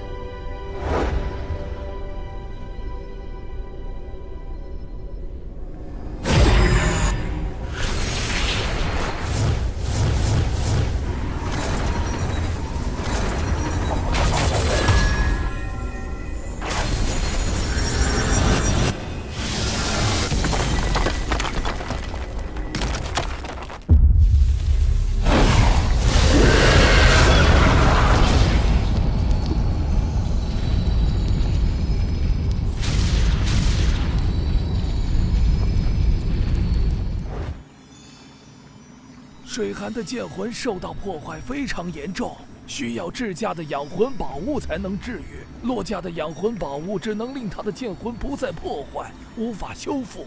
把它交给我，我得带他去养魂，否则等剑魂彻底碎灭，他就再也无法苏醒了。什么养魂宝物能够治好水寒的剑魂？神剑暗灵，或者是神药九玄神魂花，这2样都是传说中的宝物，从没听说有人亲眼见过，几乎没什么希望。还好洛家有先祖留下的千年养魂木，以他的剑魂损坏程度能够保住。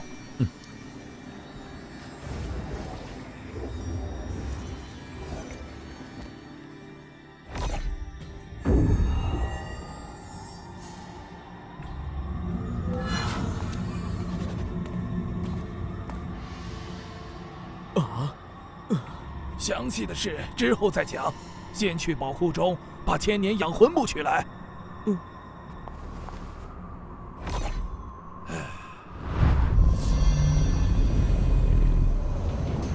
这强大的气息，是剑宗宗主无间老人吗？是剑宗宗主君望神来了。你们2个别只顾着伤心了，好好照看水寒。记得将千年养魂木给他服下。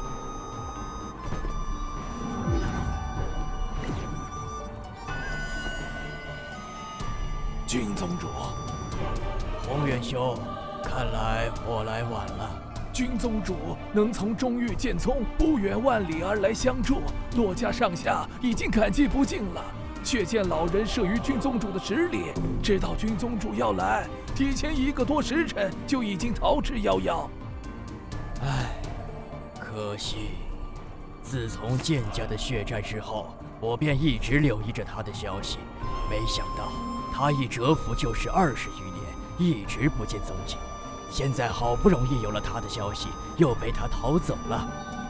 血剑老人往这边去，君宗主或许可以去这个方向碰碰运气。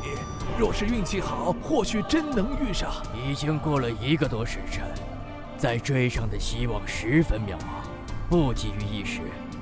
你先跟我说说血剑老人现身洛家究竟是什么情况，整个过程你跟我仔细说说。那请君宗主到洛家小坐。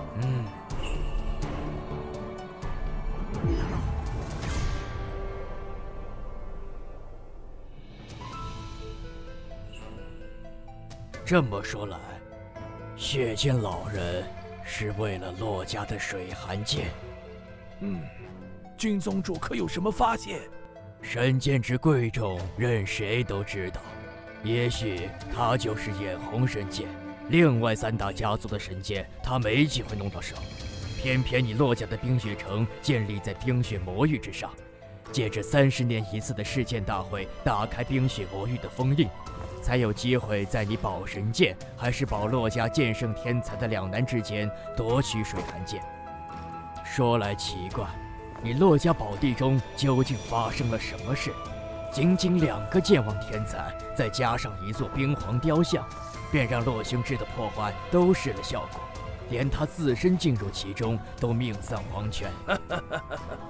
也许杨剑公子身上有什么对付剑王的厉害手段吧，我也不太清楚。至于妖灵被击退，则全靠洛水寒施展水元术禁术，将冰皇雕像的力量转移给了杨剑公子，使得他拥有了剑圣之力。妖灵被打怕了，就不敢继续来攻了。好了，我去血剑老人逃走的方向碰碰运气，若能找到他，这次一定不让他逃脱。我将他请来洛家，让他向宏远兄谢罪。我洛家虽然损失了一位天骄的未来，但与剑家家破人亡相比，却也算不了什么。君宗主若抓到血剑老人，无需让他来洛家谢罪，直接让他为剑家陪葬即可。好。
巅峰剑王了。舍寒怎么样了？他的剑魂已经稳住了，只是无法继续修炼武道而已。走，带你去见他。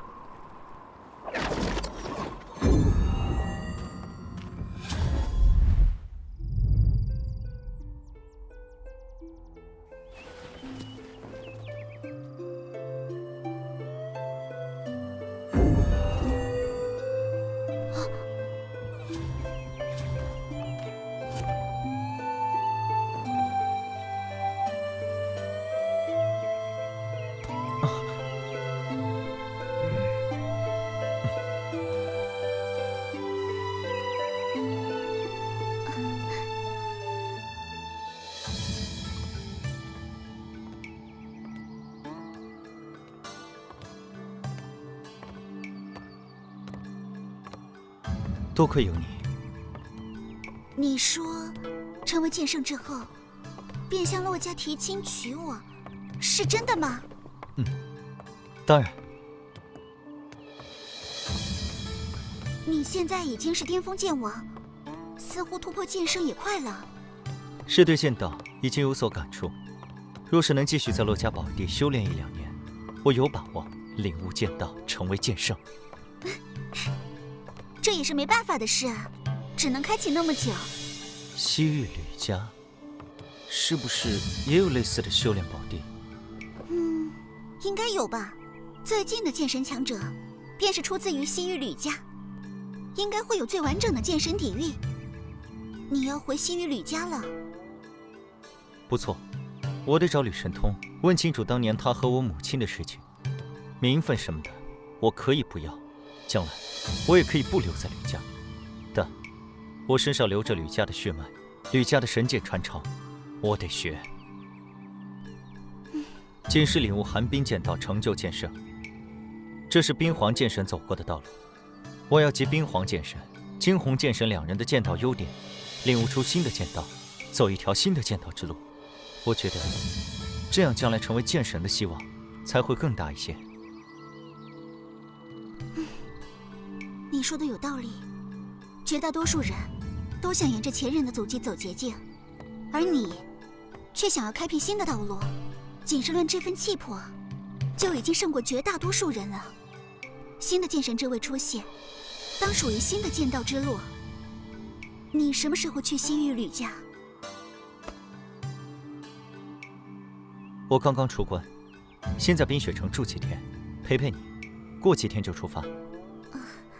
那你的身份，什么时候告诉我父母和老祖？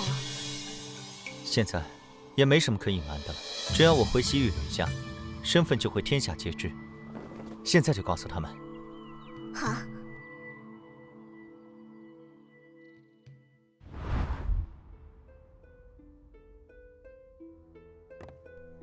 老祖，爹，娘，有件事要跟你们说。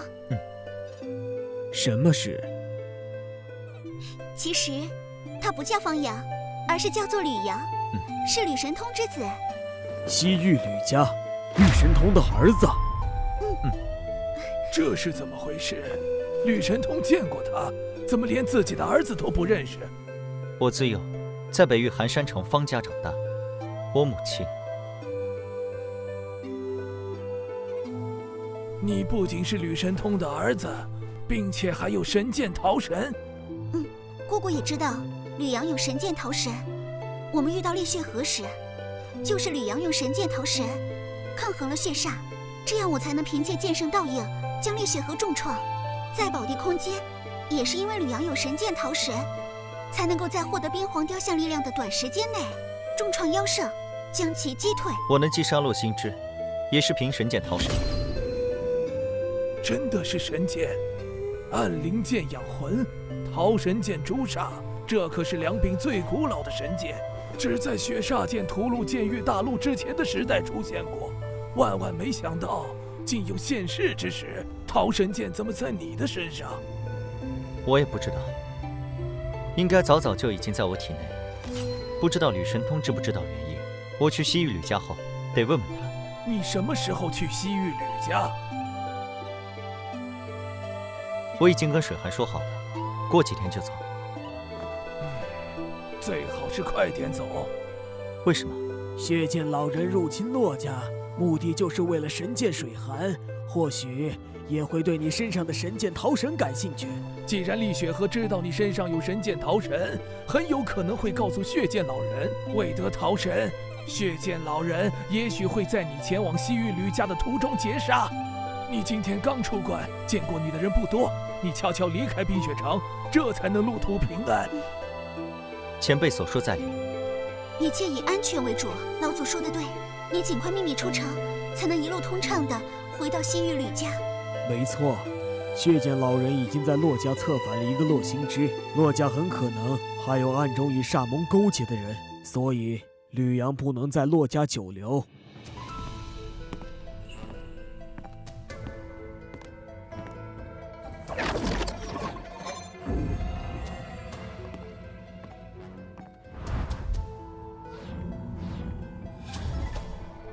你往那个方向飞，不出5日便可到达西域吕家。吕阳就此别过，前辈珍重。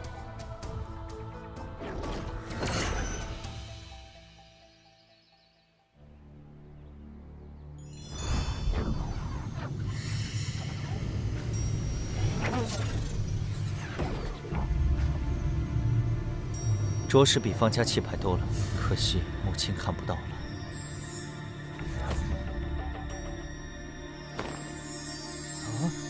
阁下是谁？来我吕家何事？麻烦通报贵家主一声，杨建公子求见。好，公子稍等，待我前去通报。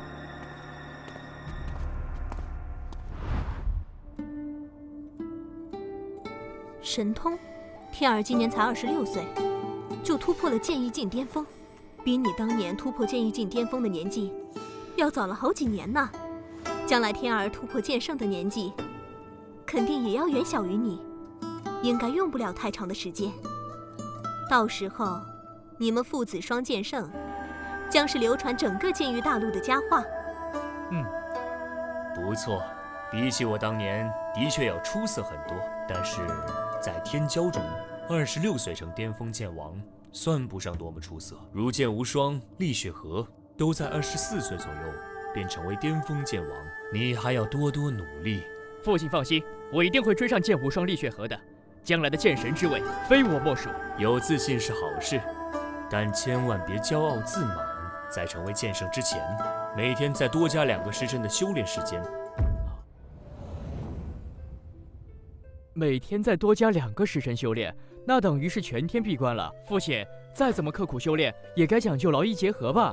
是啊，我相信天儿的天赋，只要他认真修炼，必不输给任何人。神通，你别将他逼得太狠。若你将来的目的只是剑圣，那么你想怎么轻松都行。如果你的目标是剑神之位，就必须得付出比别人更多的努力。逆水行舟，不进则退。天骄虽少，但也有7人，他们都刻苦修炼。你前进的慢了，就等于是后退。现在不是7个了，洛家的洛水寒剑魂受到重创，修炼之路已经断了。还有方阳那个小子，出身于微末，能学到什么厉害武功？将来顶天也就是成为剑圣，华重楚言也不如我。只要我努力超过剑无双和厉血河，剑神之位就是我的。让你好好修炼，不是让你骄傲自大，瞧不起他人。同为天骄，别人出身于微末，却能比你更早登上洛家神剑塔第10层，说明天赋比你只强不弱。你连正事别人都做不到，只知盲目自大，怎么可能在武道之路上比过别人？吕神通，你这是干什么呢？天儿怎么就骄傲自大了？天儿比你当年要优秀多了，他还要这么优秀？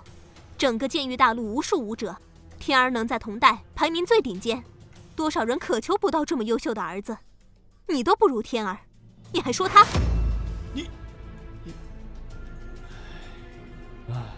娘亲，父亲也是为了我好，你就别生气了。家主，杨建公子在府外求见，快请他去课堂。吕神通，今天你哪儿都不能去。哼，这个杨建公子，就是你说的方阳？对，就是他。他来吕家做什么？不知道。娘亲，父亲毕竟是剑圣，你就让着点。剑圣怎么了？我父亲楚剑雄是剑圣，儿子将来也是剑圣。他能将我怎么样？我先去问问方阳这小子跑来我吕家做什么。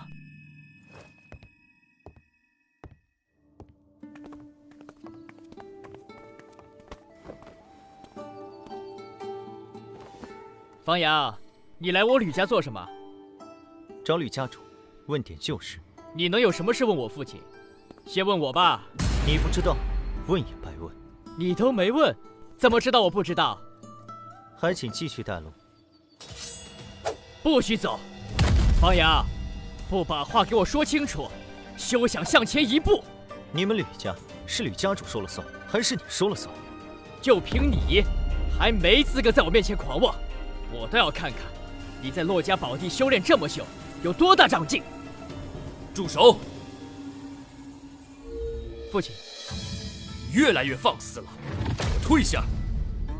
是。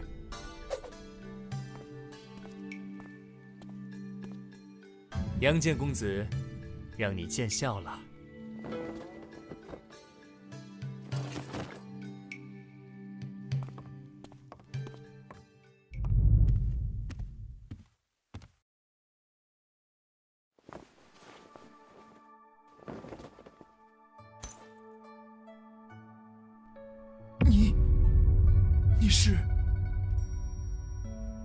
是我和清溪的儿子。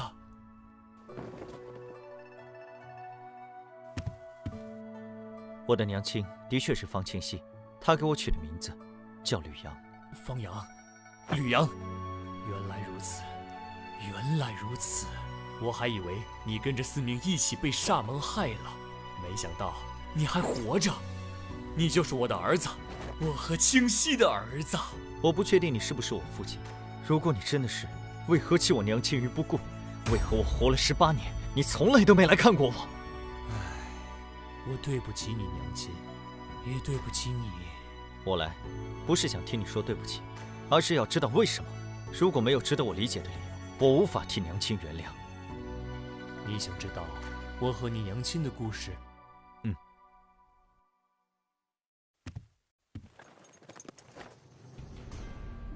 那得从我说起。我并不是吕家家主的唯一继承人。我同父异母的弟弟吕神池，天赋出众，比我更胜一筹。若不是我经历了一番机缘奇遇，吕神池应该会比我更早一步突破剑王。我成为剑王后，一次宴会上，我认识了来自南域楚家的楚红兰。楚红兰是楚家剑圣楚剑雄的女儿。我娘亲为了给我找个好靠山，好争夺家主之位时更有优势，便向西域楚家提亲，作为剑圣的女婿。再加上我机缘之下，比吕神池更早突破剑王，顺利地接任了吕家家主之位。我和楚红兰成了亲，很快我们也有了孩子，就是吕天。但我是凭机缘成为剑王，实际上并没有剑圣之资，资质相对于剑王也不算拔尖。楚红兰嫁过来，发现我并没有她想象中那么优秀，多有懊恼。我们二人多有争吵。说来我能接任家主，跟楚剑雄这个剑圣岳父有不小的关系。楚红兰在剑圣父亲的庇护下长大，骄横惯了。说来惭愧，我纵为吕家家主，也管不住他。那段时间在家族中待着无趣，我便离开了家族，如少年时代般行走天下，探索险地，寻找机缘，想要找到突破剑圣的机遇。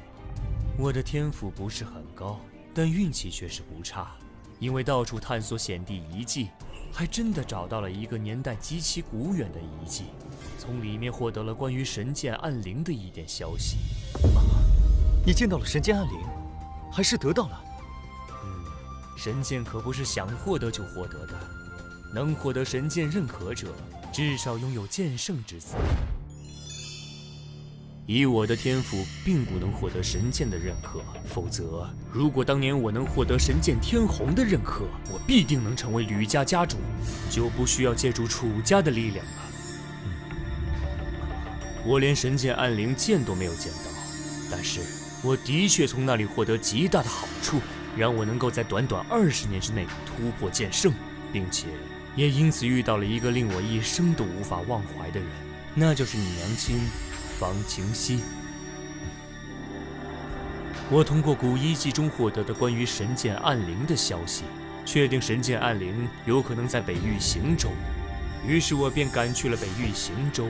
当时你娘亲方清溪是行州宗门沧浪宫的天才弟子，年仅20出头便已是剑魂境巅峰。我在行州行走时，跟你娘亲碰过面，她和一些沧浪宫弟子追杀一名黑道人物严天海，结果阴差阳错之下，把我当成了严天海。结果可想而知，但我当时已经是剑意境剑王，轻轻松松就击退了他们。你娘亲当即代表沧浪宫向我赔礼道歉，那是我们第一次相遇。后来呢？后来我们就分开了。我继续在行州行走，不停地通过古地图对比山岳江河，最终确定神剑暗灵应该就在元苍山脉之中，位于行州、台州、沧州之间的元苍山脉。对，我在元苍山脉寻找神剑暗灵时，跟你娘亲第2次相遇了。那时他们诛杀真严天海之后，这个严天海有个剑宫境宗师的兄弟严天意，得知严天海被杀，前来行舟复仇。当时那群苍浪宫弟子正好在元苍山脉中寻药，被严天一找到。剑魂镜如何能抵抗剑宫镜宗师？苍浪宫弟子当场便死了好几个。你娘亲是剑魂镜巅峰的修为，勉强逃走，但也被严天意追杀。在被追杀之时，慌不择路，意外地闯入了一处古遗迹的入口。那时我正好也在入口处。这处古遗迹在特定的地点，人就会被传送进来，但只能进不能出。严天意也跟着闯了进来，被我出手击杀。我和你娘亲便被困在了那处古遗迹中。神剑暗灵就在那处古遗迹中。根据我获得的消息和古地图的判断，应该是的。但是这处古遗迹有点特殊，像是另一个世界。那里也有日月山河、花草树木，并且还有着一头头厉害的妖灵。我和你娘亲找不到离开的方法，便只能在那个世界探索。结果在猎杀一头青蛟妖王时，我身受重伤，多亏你娘亲照顾，才得以生还。渐渐的，我们被困了大半年时间，也许是相处的久了，我和你娘亲暗生情愫。我心想，如果这辈子都没法离开了，我们得一直生活在一起。我们便以天地为证，做了夫妻。如果一直没法离开，我们一直在那个世界生活着也就好了。可惜没有如果。那你们是怎么离开那处古遗迹的？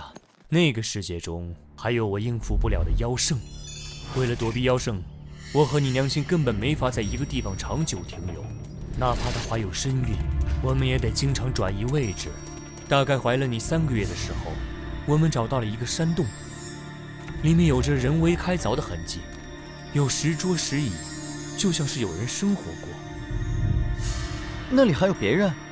那里的痕迹是很久很久以前留下，应该是曾经有人生活过，也许是意外来到那个世界的人，也许是封印那个世界的人，反正已经非常久远。我在山洞深处的水潭旁边的藤蔓上获得了一颗半拳大小、鲜红如血的果子，里面蕴含着极其精纯的能量。我正是吃了那枚果子，修炼速度大增，悟性也提升不小，这才能在20年之内突破剑圣。我和你娘亲在那个山洞中休息了1个晚上，结果当晚你娘做了一个梦。她说梦里面她也睡在山洞里，结果一柄粉色的剑不知道从哪里冒了出来，刺入了她的肚子。当时她就醒了过来，吓得顿时就跑，出了山洞一直向前跑，跑着跑着前面出现一个湖，她就直接跳到湖里去了。结果画面一转，她就离开了那个世界，回到了元苍山脉，然后就真的醒了。你娘彻底醒来，就连摸肚子，发现肚子完好，才松了一口气。然后她就把这个梦跟我说了。当时她情绪有点激动，说梦里太真实了，一切都像是真的。要离开山洞，向梦里面跑去的方向看看。说来也是神奇，当我们离开山洞，就按照你娘亲梦里面跑的方向前进，真的发现了一个小湖泊。我们跳入湖泊中，也如梦中一般离开了那个世界，到了古遗迹之外，出现在元苍山脉之中。我们就这样莫名其妙的出来了。粉色的剑，桃神。如果娘做的梦是真的，那么桃神就是在那时进入了当时还在胚胎状态的我。原来如此，这么一来，一切都说得通了。吕阳，离开之后，我娘回了方家生活，你就回了西域吕家，再也没有来看我过。我有我的苦衷。我之前说过了，我虽为吕家家主，但我管不住楚红兰。如果让她知道我在外面还有女人，还有孩子，她若铁了心要除掉，我阻止不了。她的父亲是剑圣，以楚红兰的性子，怕是会诛杀你和你娘亲。我没有道理名分，吕家的剑圣老祖也不会站在我这边。只要你们身份暴露，就会死，所以我不能看望，甚至我都不能派人暗中保护。我不敢露出丝毫马脚，在我有能力保护你们之前，我们连一点牵连都不能有。难道他真的是为了保护我们母子？一个剑王根本没有面对剑圣的资格。想要光明正大的认你们母子，我必须成为剑圣，才有可能。所以，我回到西域吕家，一直勤修苦练，不成剑圣便不出关。论资质，在同代天才中，我排不进前5，但是5年前，我终于突破剑道境，成为同代第1位剑圣。这时，我才有保护你们母子的力量。但我突破剑圣，天下各大势力相继来贺，我没法第一时间前去方家接你们，只能暗中派吕思明前往。没想到，造化弄人，我万万没想到。没想到你娘早已离世，更没想到我们父子相见是如此多灾多难，以至于让思明也丢了性命。眼前这个男人，真心爱我娘不假。若是当初留在古一界，我们一家倒也能其乐融融。这不怪你，的确是造化弄人。孩儿吕阳，拜见父亲大人。我儿快起！以前为父力量不强，护不住你，现在为父为剑圣，定要让你认祖归宗，将你的身份宣告天下，谁也别想阻拦。我认祖归宗，你也要为我娘亲证明才是。那是当然，我已经很对不起你娘亲了，绝不能让她无名无分。杨儿，此事我会跟楚红兰商量。不是商量，是通告。为父作为剑圣，在吕家有了足够的话语权，不管他就同不同意，也阻止不了。只是站在他的立场，不高兴也是人之常情，他倒是肯定会给你脸色。可他毕竟是我明媒正娶的正妻，也是你大娘。若是真无理取闹于你，你忍着点儿，别跟他计较。你们若是吵闹起来，将成为吕家的笑话。父亲放心，我懂得分寸。那就好，那就好。这些年，你一定过得很不容易，真是难为你了。但是从现在开始，苦难的日子都过去了，我很快就会给你举行认祖归宗仪式。等你认祖归宗，你可以学习吕家任何剑圣武学，可以进入吕家各处宝地修炼。以你的天赋，好好修炼，将来必成剑圣，哪怕是剑神之位，也有不小的希望。实际上，我觉得剑神之位，希望最大的就是你。何以见得？以我之经历，武道修炼，天赋重要，气运也很重要。我虽然不是同代天赋最好的，但气运却佳。所以，我总能获得别人获得不了的好处，第一个登上了剑圣之位。你能够在短短2年修炼成剑王，可见你的天赋很高，并且大难不死。想必你成为剑王，也肯定经历了奇遇，气运也差不了。有天赋，有气运，自然希望更大一些。其实那2年，除了吕大哥教我吕家3门剑王级武学，我并没有获得其他奇遇，只是闭关修炼了2年而已。闭关修炼2年，你就一路修炼成了剑王。你的修炼天赋之高，比我意料中还要高得多。若真如此，就连众多天骄的天赋都要比你差一个档次。在真正的天赋碾压面前，纵然经历奇遇，也难成剑王，更别说成为剑圣。我能成为剑圣，奇遇是一个方面，我自身天赋也是一个方面。而剑神之境，古往今来有记载的剑神屈指可数，而剑圣却数量太多，不知具体数目，可见突破剑神之艰难。越是难以修炼到的境界，对于天赋的要求就越严苛。杨儿，将来的剑神之位，我更看好你了。与我同代的天才不在于少数，大家皆有可能。别人我不了解，但天儿我是最清楚的。论天赋，天儿在天骄中实属中游；论机缘，天儿有的只是吕家原本就拥有的。更关键的是，天儿一路走来太过顺利，我也经历过人生坎坷，受不了打击，其心其志都还需磨砺啊。在我看来，未来剑神必在你、剑无双、厉血河三人之中。算了，不提这些了。父子相认，不如唠些家常吧。对了，你之前说在黑风山思明丧了命，他是死于鬼煞之下。你当时是怎么逃过这一劫的？父亲可知道神剑逃神？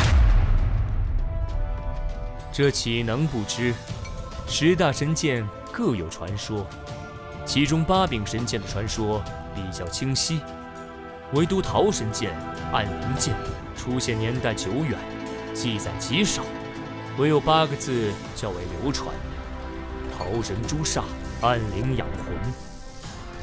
哎，你身上该不会有神剑桃神吧？不错，我身上有桃神剑，靠桃神剑的力量击败了鬼煞，也将追杀我的煞盟武者一一击败。你真的有神剑桃神？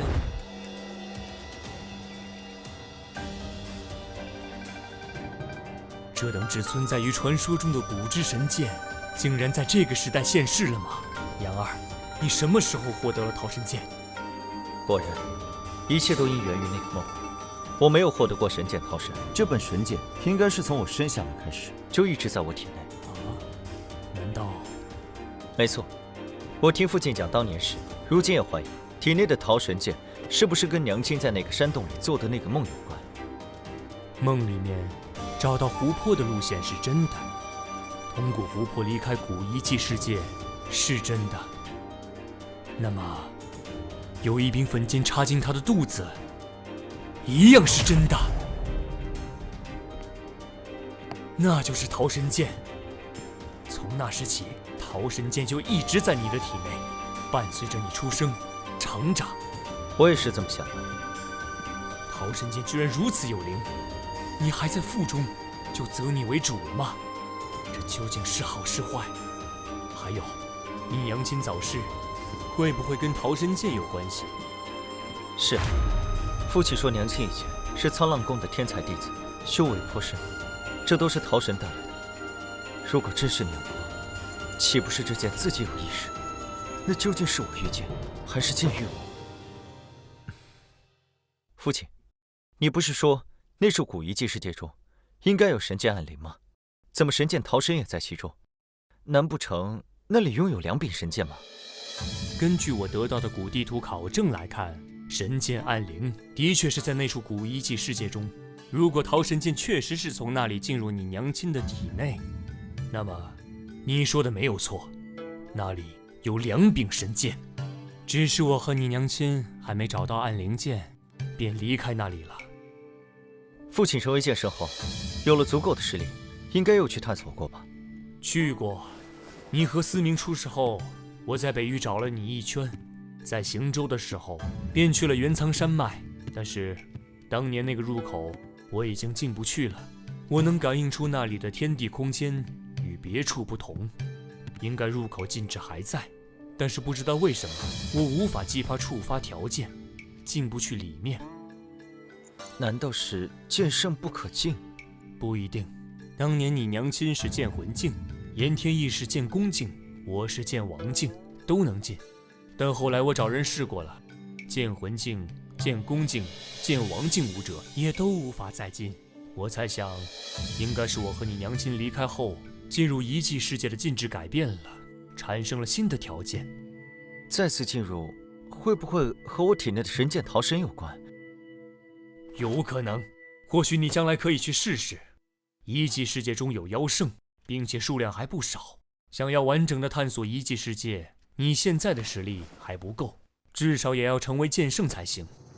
我在洛家宝地闭关修炼近3年，获得了冰皇剑神的武道传承，修为已经修炼至剑意境巅峰。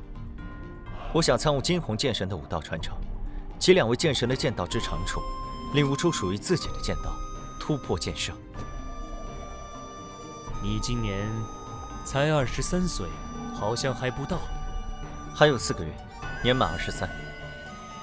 你真正接触到上乘武学的年纪较晚，剑无双、厉血河在18岁时都已经突破剑王，你18岁才真的开始修炼上乘武学，修为却能后来居上，比他们年纪更小的成为巅峰剑王。论天赋，他们的确是比你差了一档。我会尽快举办你认祖归宗的仪式，之后你便可任意参悟剑神先祖留下的武道传承。你先在家主府内的偏院住下，你的事我得告知楚红兰一声。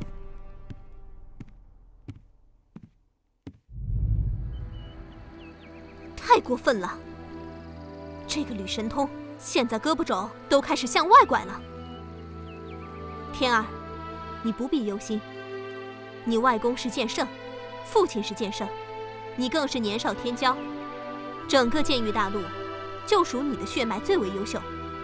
那什么杨剑公子，区区一散修，无依无靠，就算机缘造化之下成为了天骄，与天儿你相比，那也是差了10万8千里，远远不及。我娘说的是，我2代剑圣之血，跟一个碰运气的小子动气完全犯不着，就是不知道他找父亲会有什么事。我会跟你父亲问个清楚。天儿，你虽然比别人优秀，但也要多多努力。只要同样的勤奋，别人就肯定比不过你。啊，天儿，我有点事情跟你娘亲谈谈，你先回自己房间。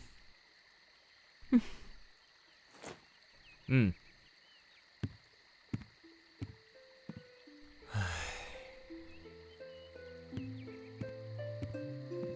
红兰，天儿是我的孩子，我没理由看轻他。他的天赋远胜于我是不假，但同代天骄好几个，他并没有远胜其他天骄的优势。我对他严厉些，是让他别骄傲过头，继续勤修武道，将来才能够在武道意途上走得更远。你又何必动怒呢？天儿就是我的心头肉，他身怀2代剑圣之血，是剑域大陆的唯一，将来注定光芒万丈。所以你对他苛责，我一时激动就……我们都是为了天儿好，就别多说了。那个杨剑公子来找你，可有什么事？我来找你，正是有件关于他的事情要跟你说一下。什么事？难不成跟我还有关系？有点关系。究竟是什么事情？你快说呀！杨剑公子，真名吕阳，他是我的儿子。这种玩笑可开不得。我没开玩笑，他真是我儿子。吕神通，我们成亲还不到30年，你现在跟我说你在外面有一个20多岁的儿子？我们成亲后，我曾外出历练过一段时间，那孩子的出生就是那一年我在……住口！我不想听你在外面的风流往事。好，你不想听，我就不讲。吕阳年少时，他娘就病逝，现在他已经知道自己的身份，我要让他认祖归宗。不可能！吕神通，你太让我失望了。你在外面生了野种不说，现在还想把野种带到家里来，你休想！我绝不同意，我父亲也不会同意。其他家族的族长哪个不是3妻4妾，儿女成群？你父亲也是，你也只是楚剑雄普通妻妾的女儿。现在我要让我儿子认祖归宗，你凭什么不同意？楚剑雄凭什么不同意？因为你迎娶我的时候，就已经答应过我的条件。若我在世，此生绝不再娶其他女人。就算你成为剑圣，可活1000年，那也要等我死后，才可另觅他欢。吕神通，别以为你成了剑圣，我就真的怕你。只要我活着，你就休想。我没有娶其他女人，我现在是要让我儿子认祖归宗。那还不是一样？怎么是一样？当年的事完全是个意外，我没有主动做过对不住你的事。吕阳他是我的儿子，我就必须让他认祖归宗。我不是跟你商量，而是告诉你这个结果。就算你把楚剑雄请来，也别想阻止。我会马上通告整个吕家，3天后就举行认祖归宗仪式。你愿意参加就参加，不愿意参加就在家里待着。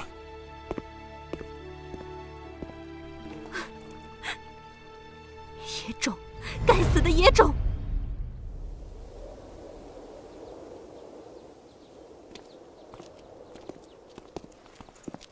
吕叔，这是有什么喜事啊？你不知道吗？杨建公子就是家主的儿子，现在全府上下都在准备着呢。什么？赫赫有名的杨建公子居然是家主的儿子？这下好了，咱们吕府又有一名天骄了。唉，就是不知道楚夫人会不会愿意呀？家主认儿子，管他姓楚的什么事儿？平常吆五喝六的也就算了，这等事情还要插手，真把我们吕家当他们楚家了。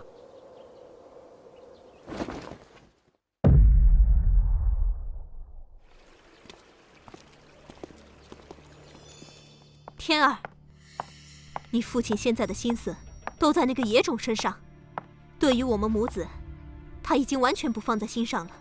娘，我们怎么办？有那个野种，没我们；有我们，没那个野种。我恨不得一剑斩了他，但在吕家，父亲不可能不阻止。那就把他引出吕家，引出玄天城。若是他，到时候你就是你父亲唯一的儿子。他再也不会轻视你。好，我要与他决一死战。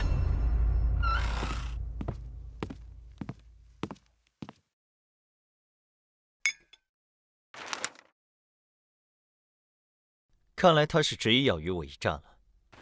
哼！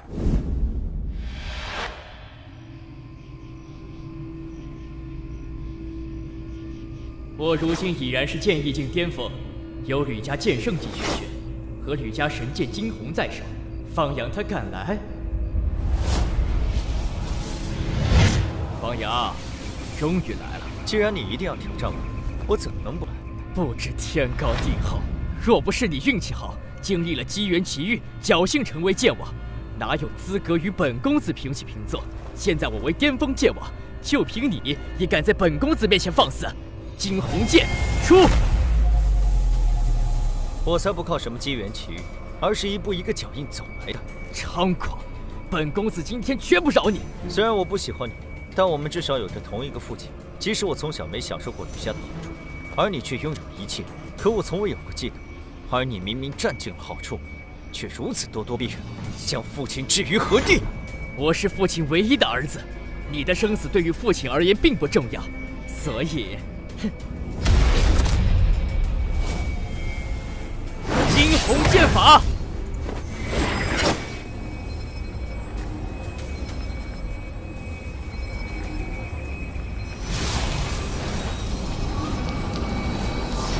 明破寒龙剑法！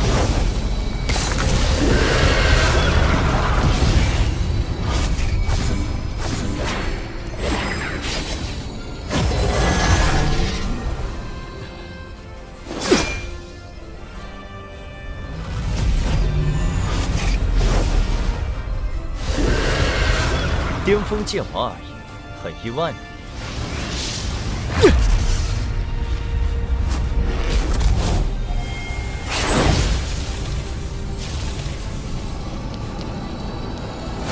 金光不灭剑体！你能将我逼至施展金光不灭剑体的程度，已经足够优秀了。本公子承认，以前我确实看清了你。你能够在冰皇雕像上领悟2种圣级武学，天赋足可跟本公子一比。可惜，你依然不是我的对手。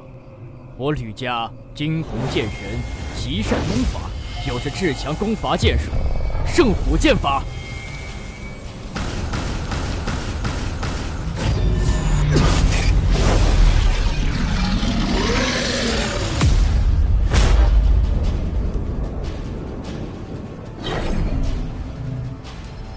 看你能接我几剑！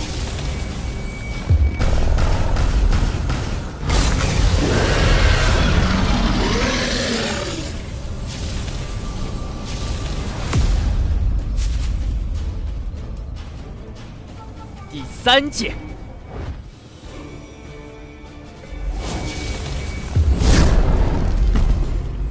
冰皇绝神斩！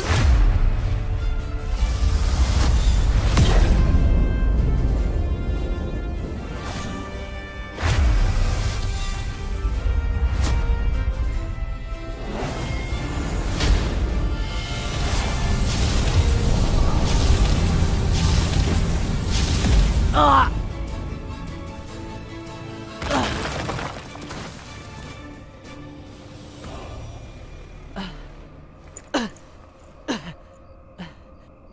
这是冰皇剑神的至强绝杀剑招，你仅仅只是个剑王，居然学会了冰皇绝神斩！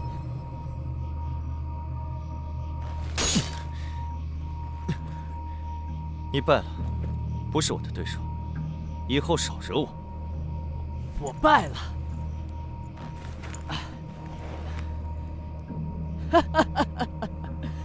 我败了，方阳，就算你能打败我，那又如何？我有神剑天虹在手，剑圣之下，皆可斩之。啊！方阳，你很强，也很天才，可惜没有神剑，今天你还是要输。就让你看看神剑的威力！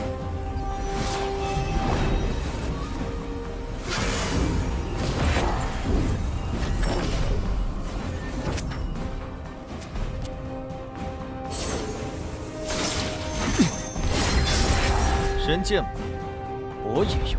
怎么你手中也有神剑？这是神剑桃神，还是神剑暗灵？神剑桃神，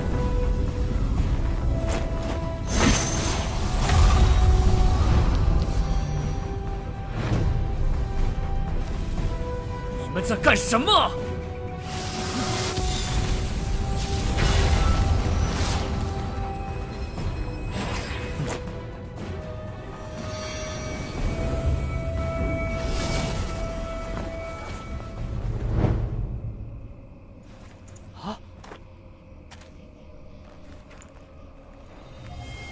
没想到啊，桃神剑居然在他手里。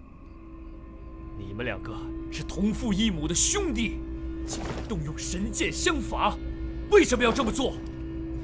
吕天在我房中留言羞辱，约我出来一决高下。我前来赴约，他出手凶狠，我只好陪他一战。这是真的？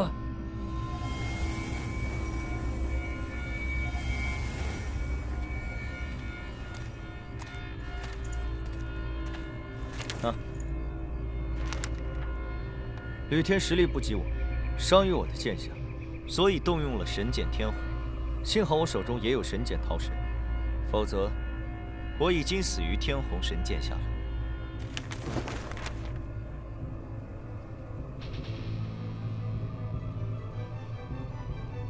哼！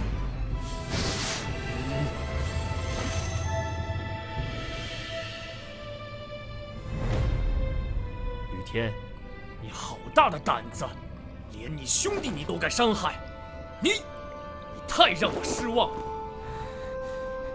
他不是我兄弟，我娘说了，他就是个野种，混账！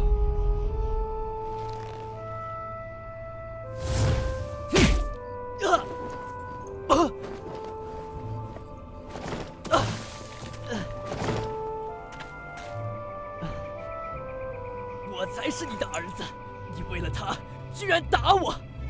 我娘说的对，你心里只有那个野种，有了它就不要我们。你，都是一家人，有什么过不去的坎？吕天他现在不懂事，给予相应的惩罚就是了。以后他终究会懂的，一家人终究是一家人。你给我去春风洞，好好闭关思过，至少10年。10年后，你认识到错误，为父再放你出来。我不服！哼！不服便一辈子在穿风洞别出来。哼！哼！我们回去，明天就是认祖归宗仪式，一切照常举行。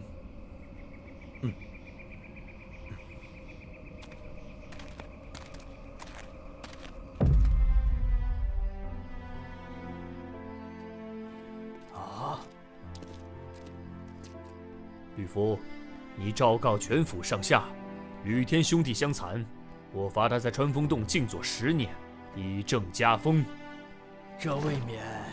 还不快去！等一下。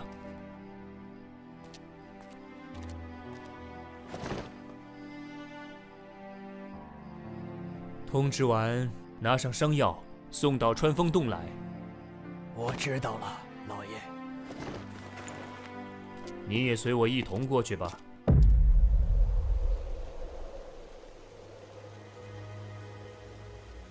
父亲罚吕天在这里思过10年，只是表意。这里罡风强劲，武者在其中，必须时刻运功修炼，倒也算得上一种魔力抑制之所。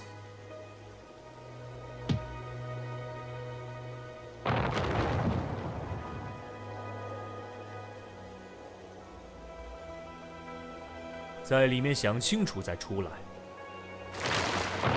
爹，你偏心，我不服。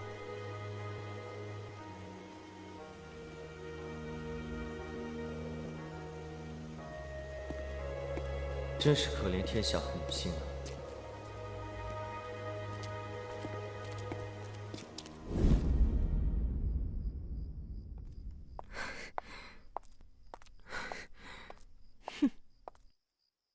夫人，息怒啊！哼，都给我闪开！我要找吕神通问个清楚。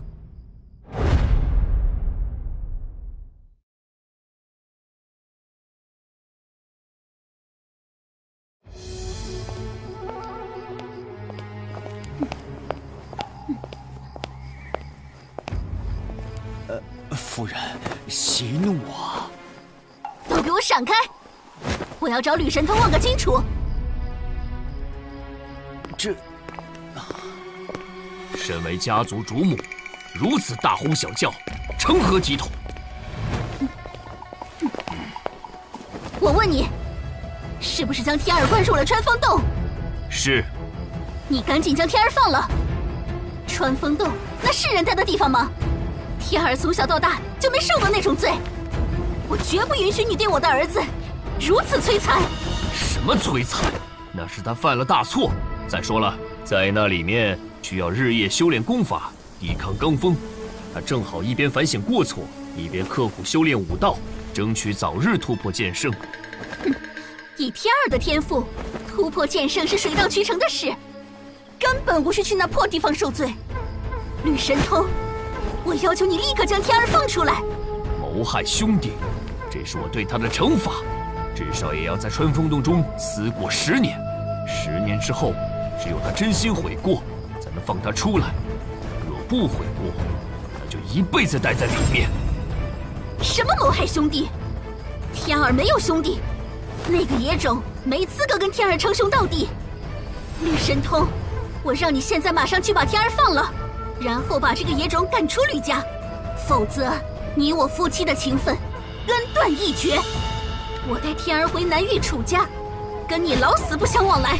你是不是疯了？我没疯，你只顾这个野种，不顾天儿。实话告诉你，我已经通知了我父亲，明天他会到玄天城。要么你放了天儿，将这个野种赶出吕家，要么我和天儿跟我父亲回南域楚家。吕神通，你自己选。亏欠养儿，养儿认祖归宗，势在必行。天王老子来了，也别想阻止。楚红兰，嫁来吕家近30年，我自问对你无轻慢之处，你要走要留，悉听尊便。但是天儿也是我的儿子，休想带他离开吕家。哼，你还知道天儿也是你的儿子？你将天儿关在那鬼地方，天儿便没你这个父亲。既然你执意要留下这个野种，就别怪我们离开。天儿我一定要带走，他是我的儿子，我绝不容许你残害他。此事我会跟天桥老祖商讨，吕家容不得你只手遮天。当年西域吕家有人不想我回去，便让煞盟中途劫杀，导致吕大哥身死。这个事件的幕后黑手会不会是楚红兰？如果是，那么楚红兰跟煞盟便有关联。楚红兰是楚家剑圣楚剑雄的女儿，她要回楚家，我无法阻止，不可能强制扣留。至于天儿，我作为父亲，只要天儿不愿走，没人能强行带天儿回楚家。只是天儿愿意留下吗？那就只能看他自己的选择了。不管幕后黑手是谁，我一定要为思明大哥讨回公道。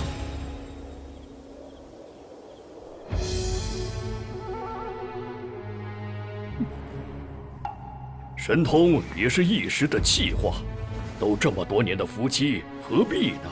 你也不肯放了天儿。你有所不知，天儿意欲谋害吕阳这件事，我和神通都看在眼里。神通把天儿关起来，也是情有可原。哼，好，好，你们不放，我自己去。哼。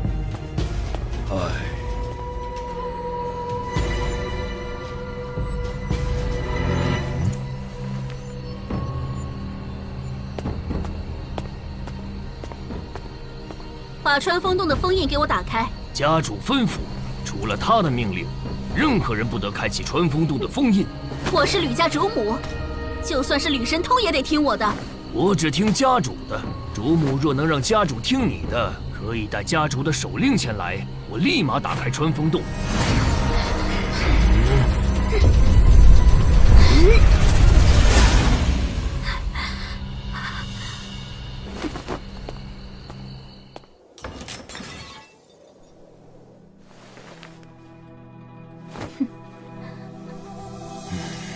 好，好，好，吕神通，为了一个野种，你竟如此绝情！等明天我父亲到来，你不还我儿子，我让吕家天翻地覆！哼！明天就是阳儿认祖归宗之日，也可能是天儿离开之日。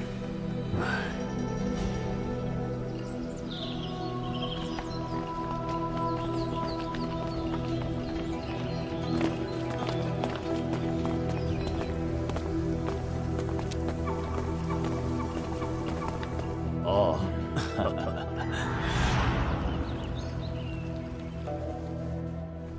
阳儿，如果楚红兰要带着吕天离开吕家，你说我该留还是该放？全凭父亲做主。我要听听你的意见。那就放吧。为什么？如果不放，父亲必不得清净。此事闹大，对于父亲和吕家的名声都无益处。如果放手能让事情平息，自然是一个好结果。若是吕天有你的胸襟和大局，那就好了。我若不放手，势必一战，剑圣相争，不仅可能对吕家造成破坏，还会让事情传遍整个剑域大陆。你的考虑是对的，放手才是好结果。如果楚剑雄要来，那就更要放了。还是得看吕天的意见。他要跟楚红兰走，今后我不管他。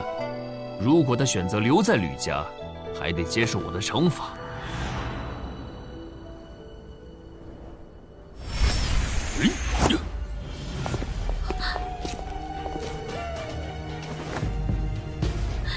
父亲，兰儿，你这是怎么了？吕神童欺负你了？他将天儿关入了穿风洞，无论我怎么要求，他都不放天儿出来。就这些，吕神通没对你动手吧？他敢！你没吃亏就好。走，带我去跟吕神通谈谈。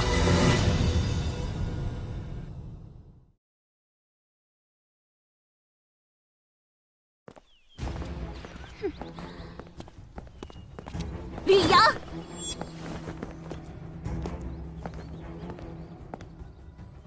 岳父，吕神通，男儿说你把天儿关起来了。是，他欲杀害兄弟，被我关入穿风洞受罚。什么兄弟？就是一个吕阳。岳父，你女儿什么品性，你很清楚。我吕神通虽无雄霸之气，但也是顶天立地的男人，已忍她多年。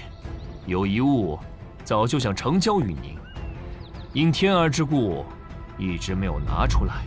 现在他自己选择回楚家，正好解我心愿。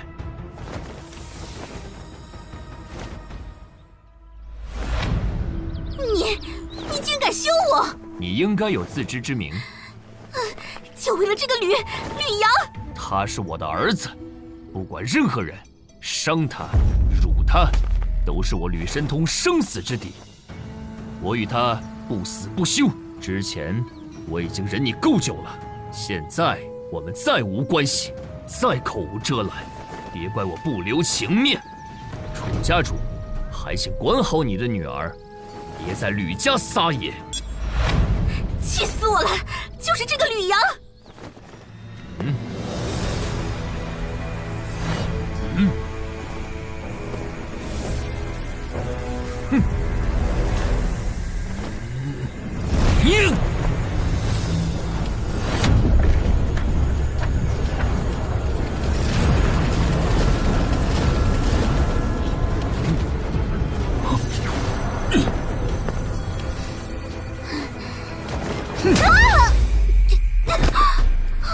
厚颜无耻，这是你咎由自取。哼！你找死！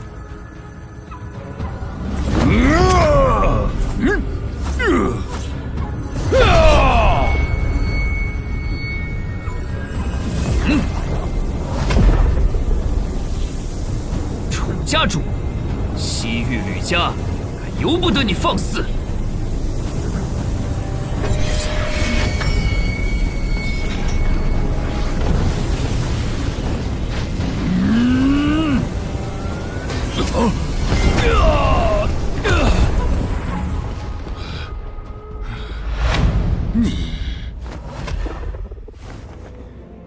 楚家主，带着你的女儿走吧，别再自讨苦吃。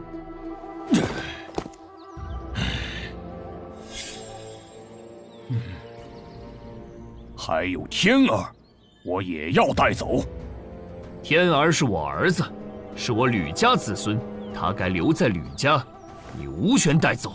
哼，我可听红兰说了，你将天儿关入了穿风洞。既然你心里只有吕阳这个儿子，为何还要抓着天儿不放？我是他外公，不能看他在吕家受你们虐待。你不将天儿放在心上，我楚家可是将天儿视为心头肉。我并非不将天儿放在心上，他犯了错就要受罚。如果有人杀他，我一定也会为他主持公道，将他关入穿风洞思过10年。这是对他的惩罚，必须落实。10年之后，我会尊重他自己的意见。他愿意留在吕家就留在吕家，愿意去楚家就去楚家，由他自己决定。现在放天儿走，即使他在楚家，依然是你的儿子。你将天儿关入穿风洞10年，只会获得他无尽的怨恨，只会彻底断了你们的父子恩情。唉。思过10年，我相信他会明白自己的过错，理解我的用心。我给他的惩罚，不仅仅是惩罚，也是磨练。能理解则好，不能理解，那也只能听天由命。我只做我该做的。10年后，他会怎么做，那是他的选择。好，好，好，吕神通，今天你可真是让我刮目相看。哼，本座走了。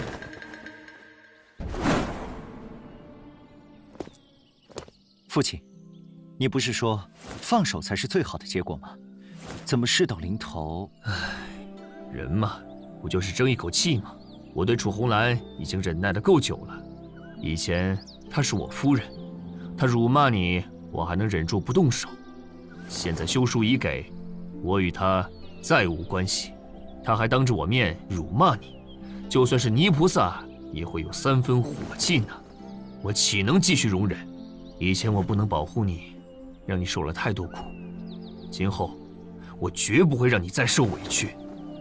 好了，麻烦已经解决，现在去祠堂举行认祖归宗仪式。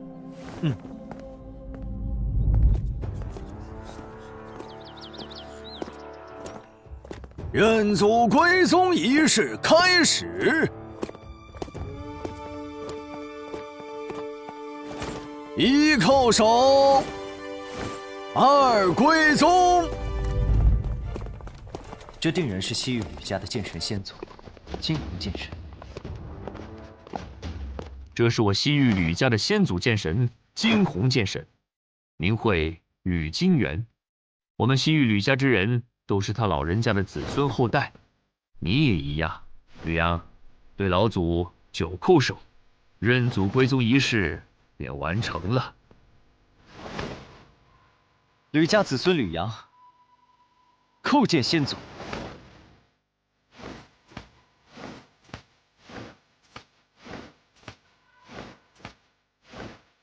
礼毕。今后你便是吕家人了。来，见过一下家族长辈们。这位你见过了，天桥老祖是我吕家在世最年长的祖辈，比起祠堂中许多牌位上的先祖，都更加年长。见过天桥老祖。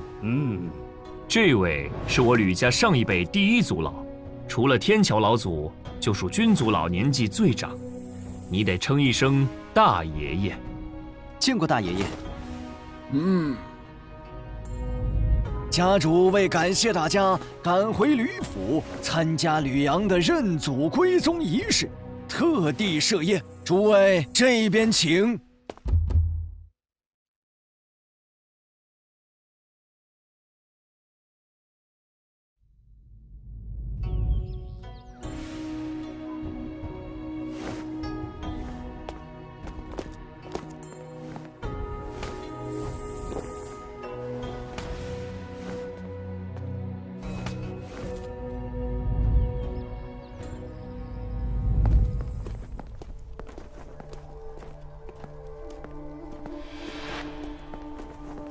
杨儿，我和天桥老祖已经说好，明天你就可以进入吕家祖地修炼了。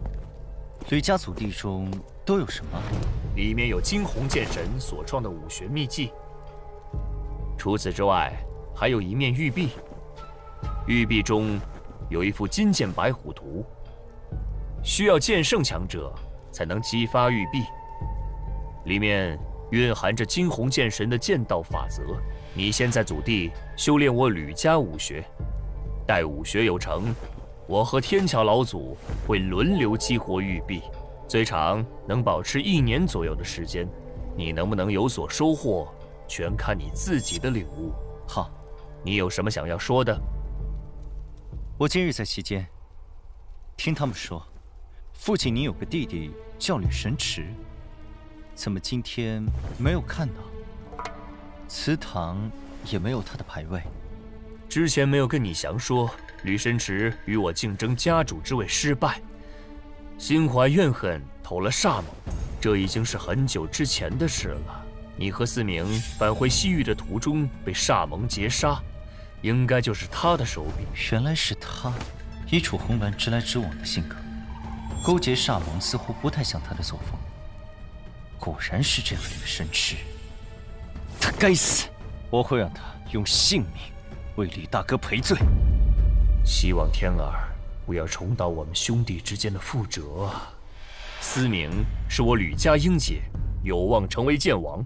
我若再见吕神池，同样会让他以命陪葬。只是煞盟隐秘，我在北域查询煞盟踪迹，虽然灭了不少据点，但也没找出真正的煞盟高层。想要找到吕神池不容易。这事你先放在一边，安心修炼武道，早日成为剑圣才是。是。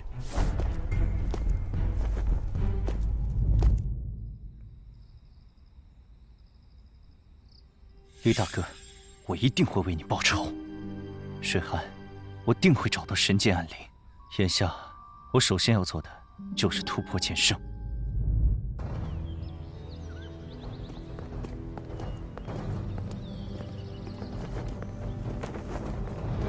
你想先学什么？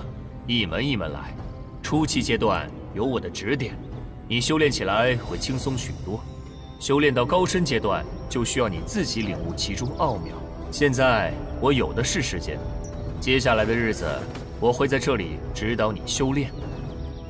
功法乃武功之源，我看了看，觉得咱们吕家的剑圣武学都与白虎剑气有关。我决定先修炼白虎圣剑经。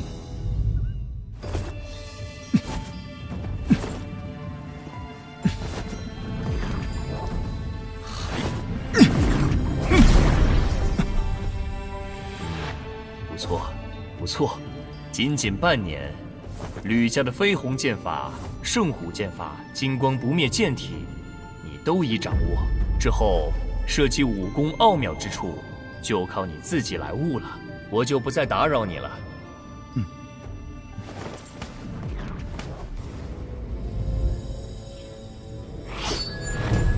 有新的剑圣诞生了。怎么样？可是剑无双。各大家族，中域剑宗都已传讯，并不是几位公子天骄，那就是厉血河了。太好了，养儿传讯，定是有大的进步。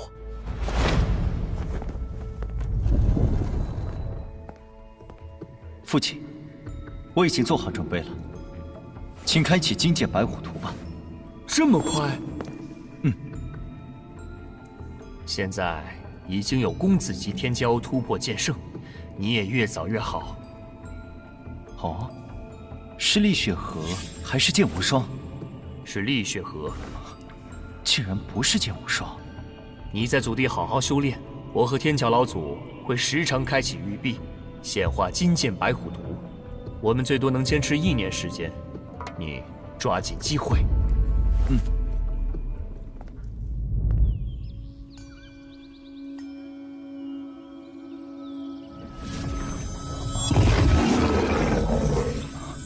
好锋锐的气息。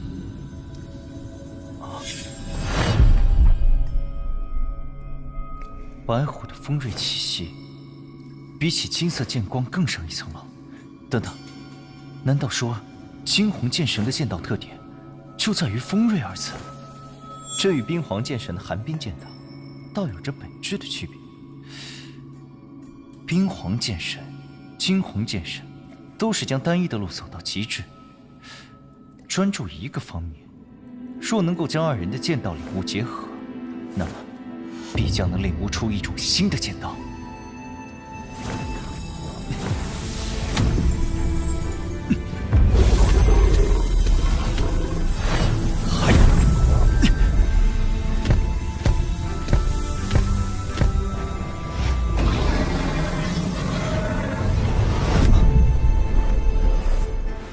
金红剑神的锋锐剑道，我已经领悟到登堂入室的地步。距离剑圣，我也只有一步之遥了。但是，在此之前，我还有件事要做。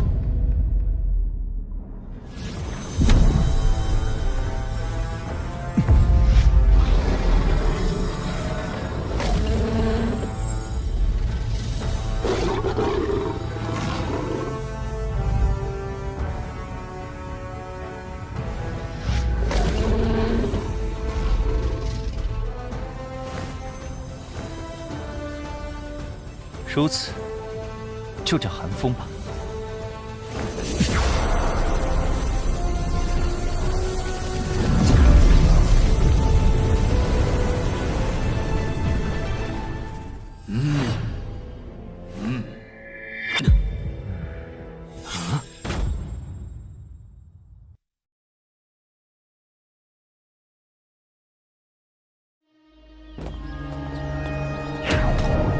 怎么可能？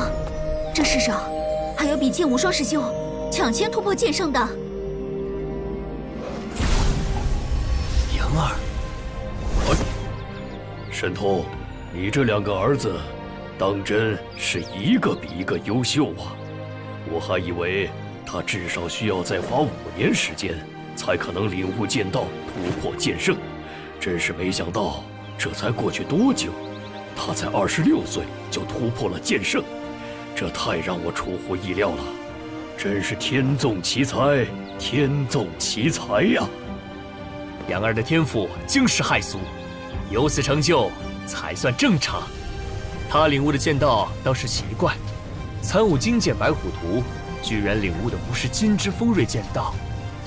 不，他领悟的剑道中有金之锋锐，但也有水之寒冰。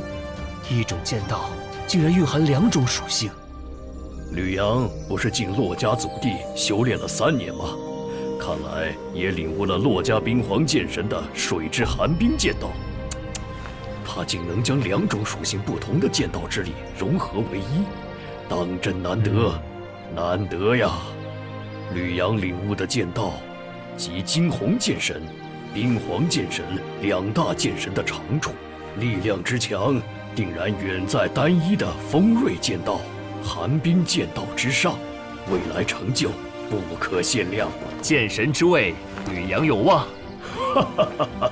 若吕阳成为剑神，那我西域吕家就是连出2位剑神，何等风光荣耀！吕家列祖列宗，你们在天之灵，必有我吕家天骄。怎么会是他？若是剑无双比我更早突破剑圣，倒也罢了，凭什么他也能比我更早突破剑圣？哼！本以为我的天资仅次于剑无双和厉血河，没想到吕阳竟也在我之前突破剑圣。不可能，这不是真的。难怪吕神通这么护着吕阳，竟是一个麒麟子。吕阳，我等你。吕阳，此子倒真是有些让人出乎意料。无双，你修炼的怎么样了？回师尊，我对于光明剑道的领悟已经足够，但突破剑道境总感觉少了一丝契机，可能还需要时间磨一磨。西域吕家有人突破剑圣，为师带你走一趟，前去祝贺一下。西域吕家是吕天，还是吕阳？竟要师尊亲自前去吗？是吕阳，此子崛起于微末，回到西域吕家认祖归宗不过3年，年仅26岁便突破剑圣，天赋之高，当真罕见，值得为师亲自去见识见识。清净剑圣身上残留有突破剑道境的道韵，这对于你突破剑圣很有帮助。到了西域吕家，你与吕阳交交手，也许突破的契机就有了。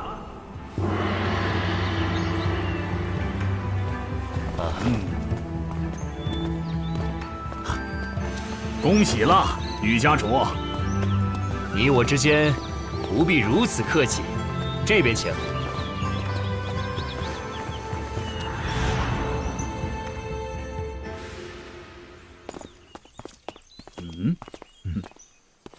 前辈，我已经有了神剑暗灵的消息，不日就将前往寻找。等我获得神剑暗灵，再迎取水寒过门，一举治好他的剑魂伤势。好，若有什么需要帮助的，你但讲无妨，咱们也都是一家人了。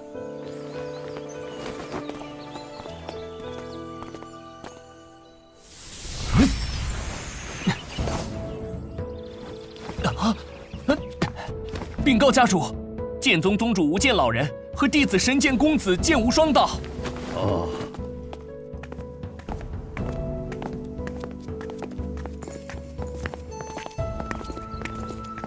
君宗主，天桥兄，无剑老人，果真是天资聪颖，气宇不凡。老夫前来就是想见识见识你这位天之骄子。天桥老祖，吕家主。无双的天赋举世无双，想必突破剑圣也是指日可待。无双突破剑圣的确是指日可待，只差一丝契机，不知杨剑公子可否助上一助？你刚刚突破剑圣，身上还有道韵，若与神剑公子对练，神剑公子的修为积累和剑道领悟已经到了，若能感触道韵，便可立即突破剑圣，你看如何？公子级天骄，真正竞争的是剑神之位，越早晋级剑圣，则希望越大。杨儿若是帮剑无双突破剑圣，对于将来而言，显然是多了一个竞争者。当然可以，那就有劳杨剑公子了。你曾在厉雪河手下救我，与我有恩，能帮你一点忙，我很荣幸。现在我们就可以开始。好。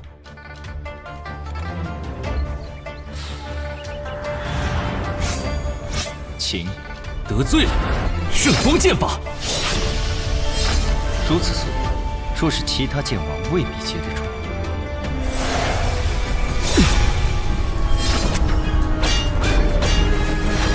就是这种感觉。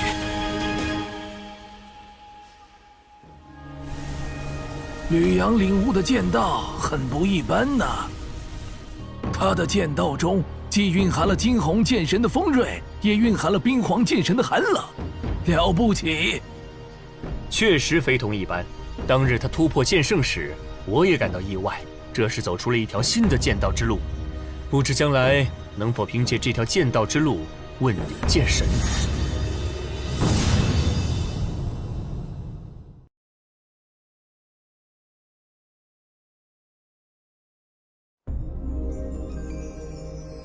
问鼎剑神哪有那么容易？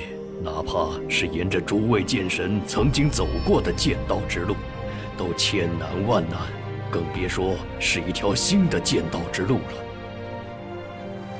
的确如此，剑神之位难啊！一个时代，天才无数，剑神之位却仅一席，等于是千军万马过独木桥。的确是难于登天。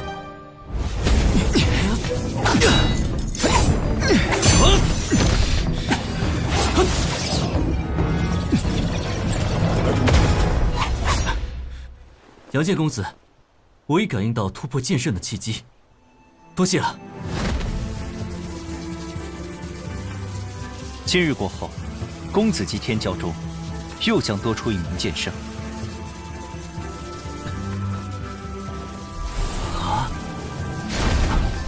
无剑老人，恭喜恭喜！好，好，好，终于突破剑圣了。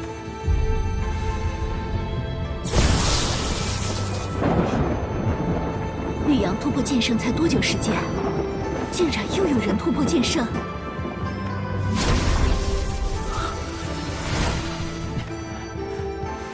剑圣，这就是剑圣的感觉吗？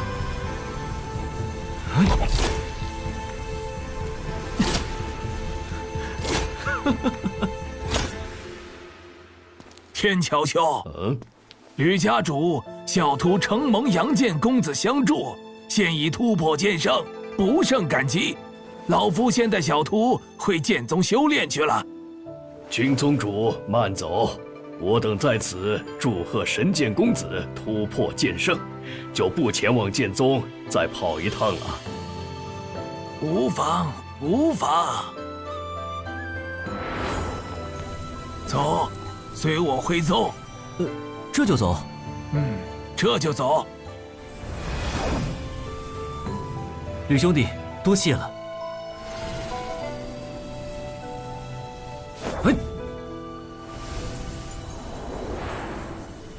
师尊，何故走得如此匆忙？剑神之位仅有一席，兼有厉血河、吕阳突破剑圣，后面吕天、楚言、华崇等人也都会相继突破。谁更早修炼至剑道境巅峰，谁便更有希望问鼎剑神。你既然突破剑圣，自然要第一时间返回剑宗。我会教你一门新功法，辅助你修炼，加快你的修炼速度。还有功法能够加快剑圣的修炼速度吗？血气乃人之根本，血气越足，精气越旺，神魂也越强盛。我教你一门强化血气的功法，名曰血坤功。修炼之后，血气澎湃浩大，宛如传说中的神兽巨鲲，能让你在剑道境的修炼加快速度，更能大大提升你突破剑神的希望。师尊，修炼血气的武功，那不是血剑老人的强项吗？厉血河是血剑老人教出的弟子，整个人都血气滔天。你懂什么？大道同源，别人修炼血气，你就不能增强血气了。老夫一身的心愿都在你身上，回去后给我好好修炼。若练不成血坤功，今后别说你是我的弟子。是，师尊，我一定好好修炼。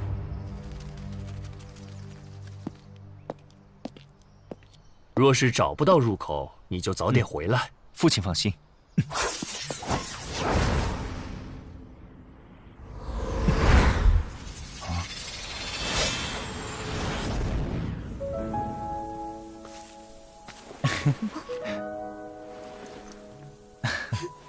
你不是说知道了神剑暗灵的消息，要先去找神剑暗灵吗？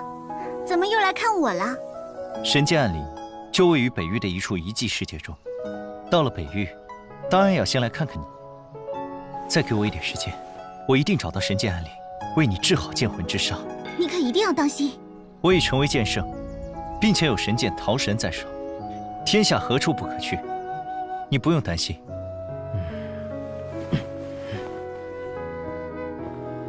吕阳，你算是剑域大陆有史以来最年轻的剑圣了。宏远老祖，好，一入剑圣，你的精神气度完全发生了蜕变，有了飞跃性的提升，相比正常的新晋剑圣更胜一筹。跟我领悟的剑道有关吗？哦，能将冰皇剑神和惊鸿剑神二位剑神的剑道领悟融合，了不起，将来大有可为，剑神有望啊！你回了西域吕家一趟，怎么就知道了神剑暗灵的消息？我父亲当年闯荡天下，曾获得一张古地图，上面有神剑暗灵的消息。他根据古地图寻找到一处遗迹世界，便位于北域行州附近的元苍山脉之中。现在我准备进入其中一探究竟，找出神剑暗灵。那就祝你一帆风顺了。事不宜迟，我现在就去了，争取早去早回，带回神剑。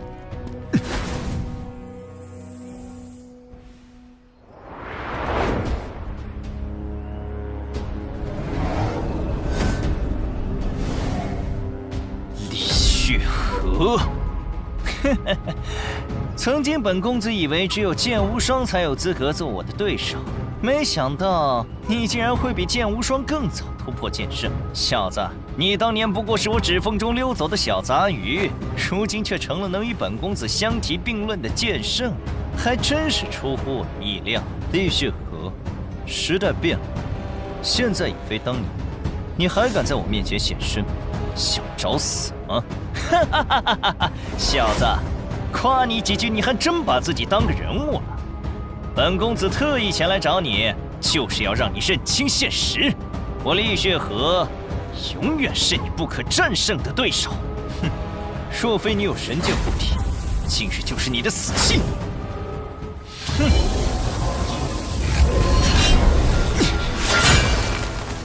那我们谁都不动用神剑，放手一战，你敢吗？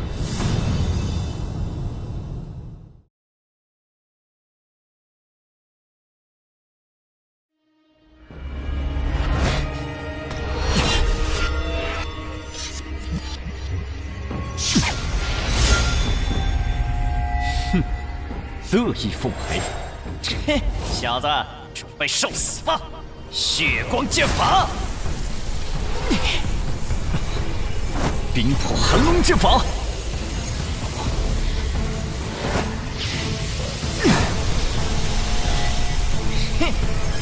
血河剑法。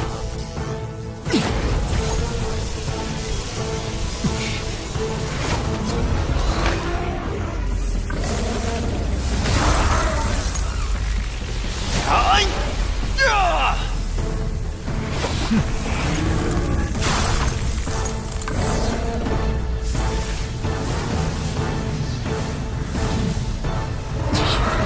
血魔煞身！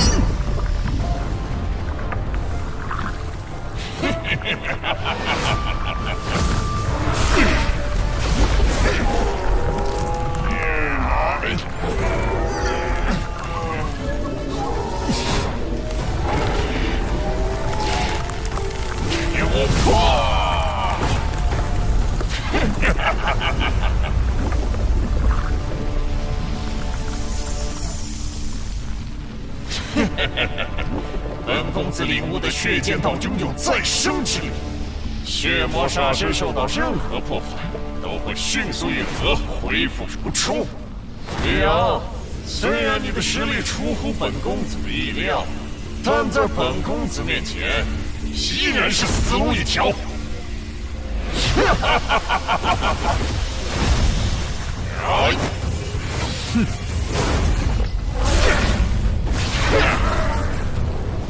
看你往哪儿逃！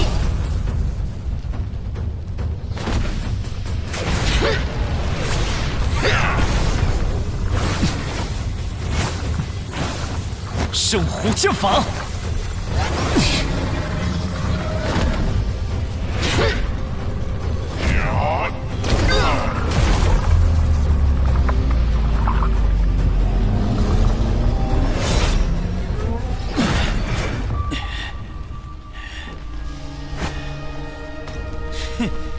你竟然伤到我了！西域吕家的圣虎剑法，功法天下无双，的确名不虚传。可惜那一剑还是不足以将血魔煞身彻底破开，只能伤本公子皮毛。越是破坏力强大的剑法，越讲究瞬间的爆发力。我倒是要瞧瞧，像刚才那一剑的力量，你施展圣虎剑法能攻击出几剑？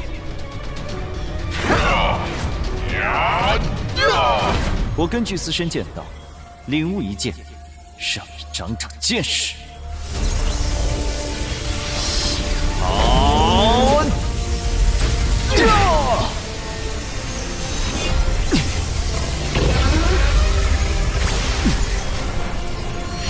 好！好！这！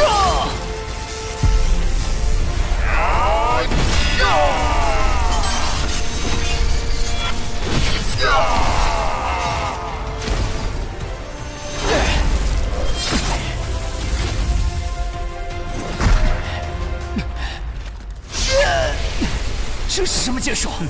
我根据自身剑道领悟出的一剑，还不完善，未取名字。若是我这一剑领悟完善，李雪河就算你有神剑，也未必护得住你。切！你之前不是说不动用神剑吗？怎么突然间说话不算数了？自身领悟的剑术，能够在剑圣阶段自创武学，自古以来就是成为剑神的基础。而如今我离自创剑术还差得远，可这家伙居然先我一步创出了自己的剑招，我不会输给你，绝不会！李阳，你给我等着，下次见面，我一定会胜过你，将你碎尸万段！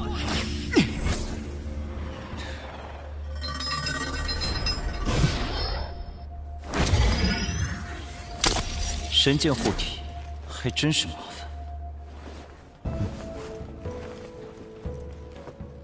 还是先确认一下位置吧。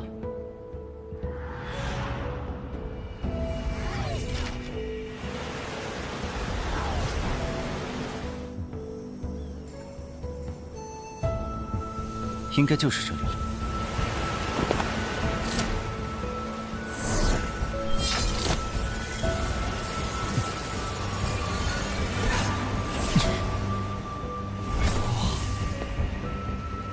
果然，逃生是进入的关键。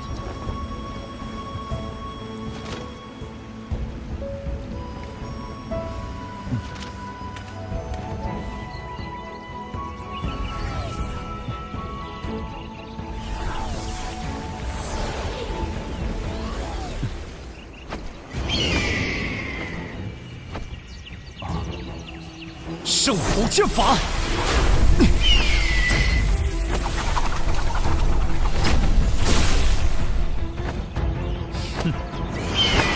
死活的东西，滚开！哼！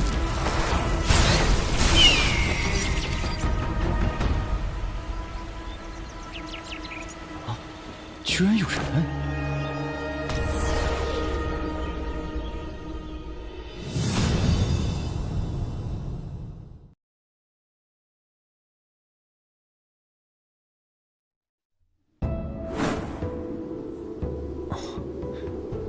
这规模足够容纳100万人生活了。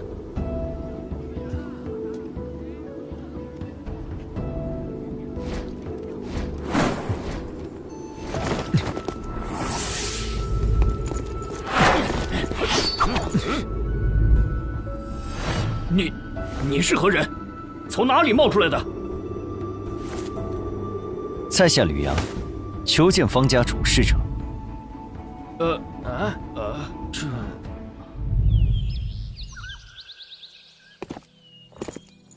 有公子要求见你。老夫乃方家族长方敬祖，公子看着很面生啊，衣着也很特别，莫非来自外界？我的确来自外界。没想到祖宗的预言成真了。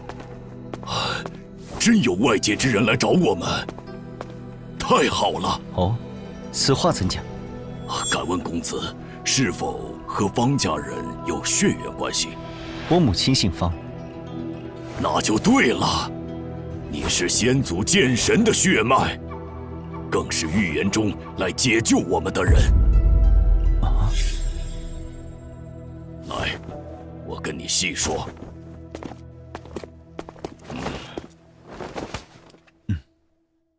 这里名为凌渊界，是由我方家和凌家的剑神先祖共同开辟的小世界。曾经，我们的先祖生活在剑域大陆，那里五蕴兴隆，剑道强盛，修炼至剑神境，可飞升天界，享无尽寿元。那时，我们方家的先祖镇渊剑神。 拥有神剑桃神，凌家的先祖飞灵剑神拥有神剑暗灵，他2人结为夫妻，共同创造了这里。直至万年前，血煞之子血煞之道走上剑神之路，他手握神剑血煞，葬送了无数武者性命，因此受到方凌2家剑圣追杀。 可惜，彼时的血煞老祖气候已成，剑神不出，无人能灭。我方凌2家受到的威胁越来越大，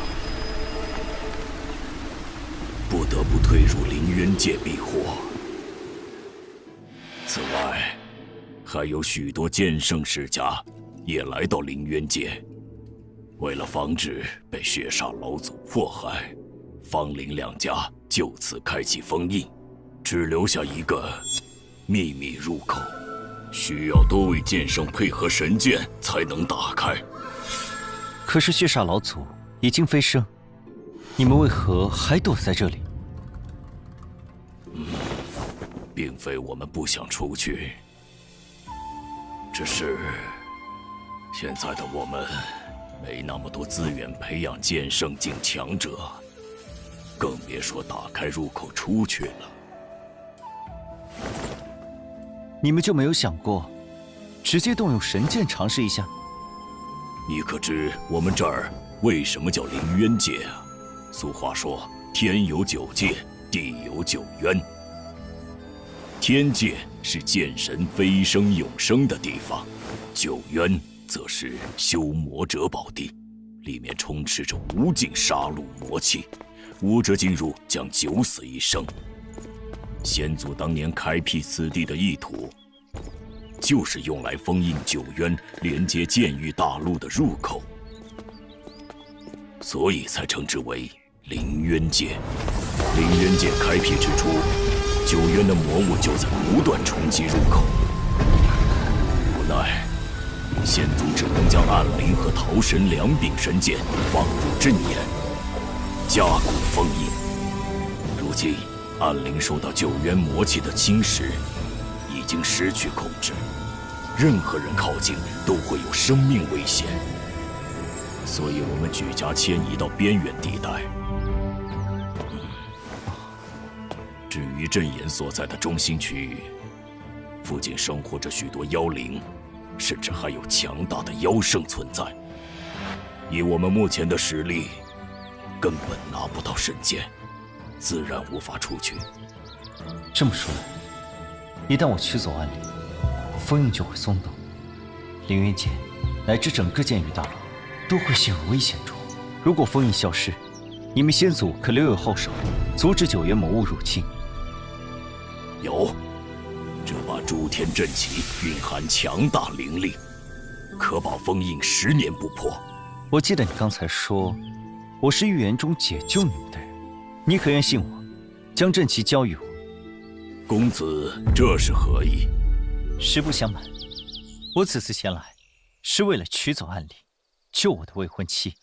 你们的事的确让我意外，我也很乐意帮你们离开，而且我是桃神的新主人。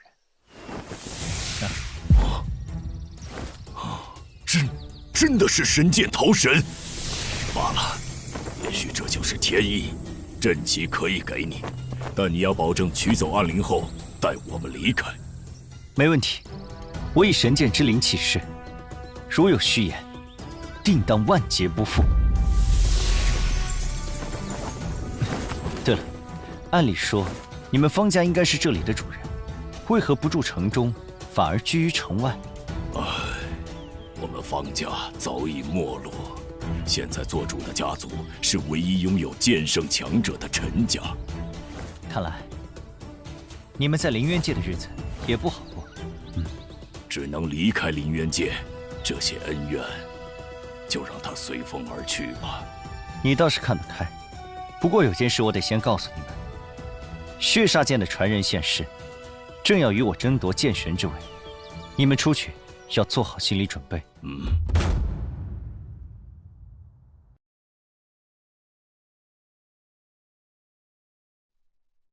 对我们来说，已经不重要了。不出去，只有走向没落一个下场。行，到时候愿意出去的出去，想留下的也不强求。另外，带我去林家一趟。等解决9渊魔气后，我需要林家对神剑暗灵的引导之术。好，公子请跟我来。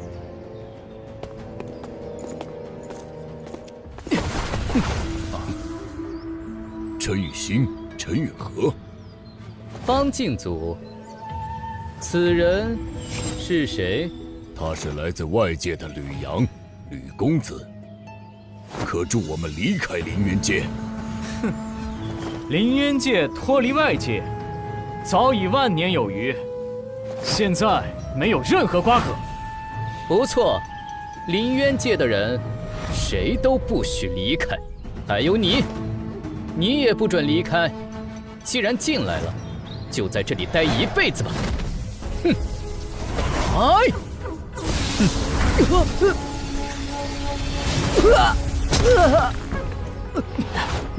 你竟然是剑圣！方敬祖，咱们走着瞧。那边就是林家庄。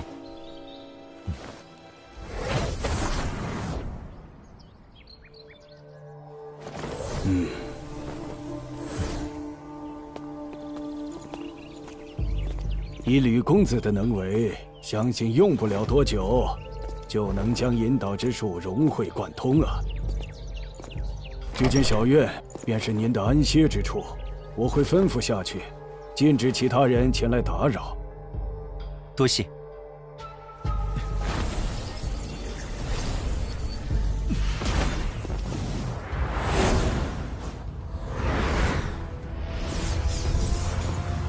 哇哦，哎，陈家的剑圣怎么来了？我们没得罪他们吧？哎，不知道啊。1名剑圣，9名巅峰剑王，哎，这阵势也太吓人了。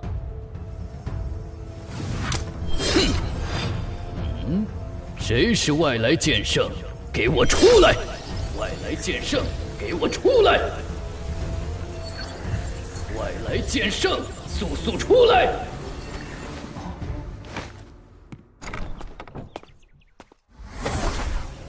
我就是外来剑圣，阁下有何指教？我当是什么厉害人物？原来是个剑意境初期的毛头小子。给你2个选择，要么一辈子留在凌渊界，要么现在就离开，回你的剑域大陆。凌渊界我想来就来，想走就走，还轮不到你在这指手画脚。小子，你现在走还来得及。若本座亲自动手，你将会被永远镇压于此。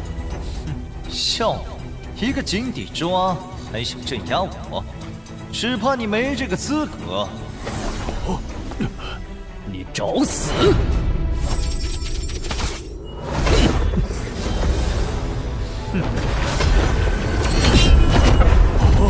神剑桃神，你到底是什么人？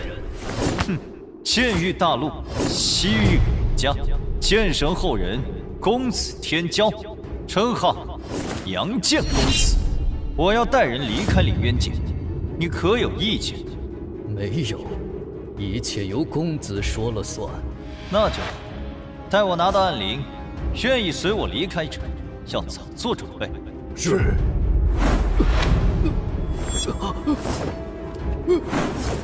在我离开的这段时间，陈家若敢向方林2家伺机报复，阻拦他们离开凌渊界，我定会让你们付出惨痛的代价。不敢，我等对公子心悦诚服，绝不会背向公子行事。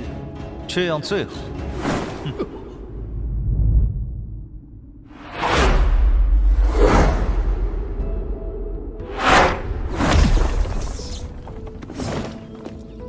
这就是爹所说的地方。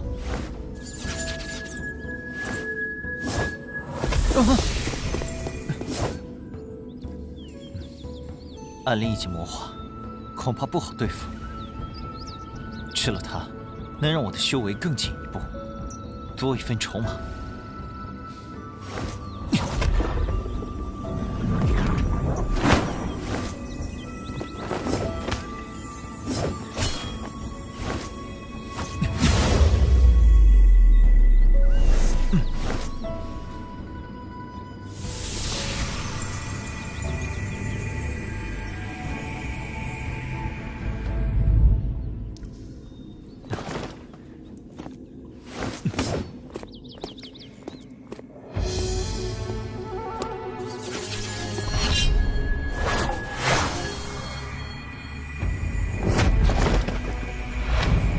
镇元界神的武道传承，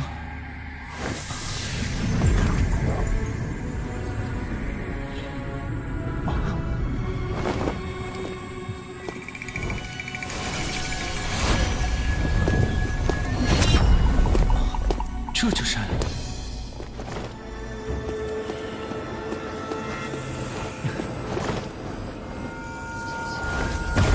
九月母气，果然厉害。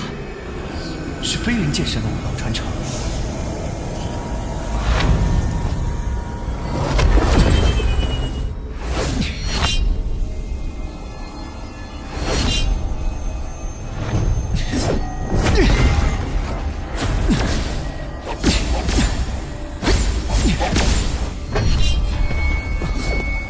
魔法武当真难缠。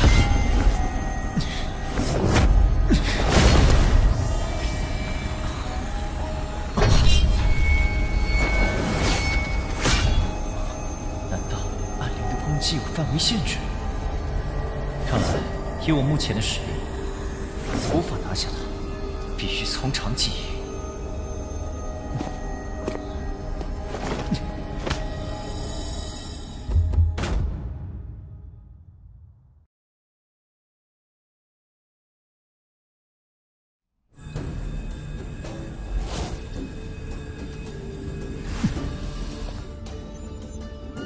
有逃生在手，我都没有半点胜算。眼下，只能大幅度提升实力才有机会。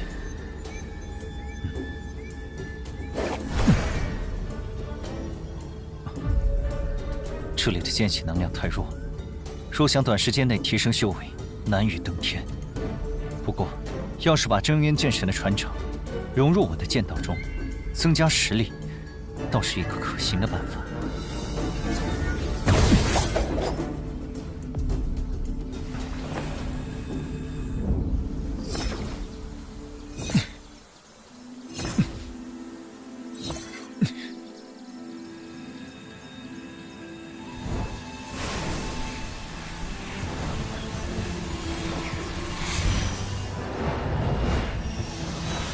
剑影诀，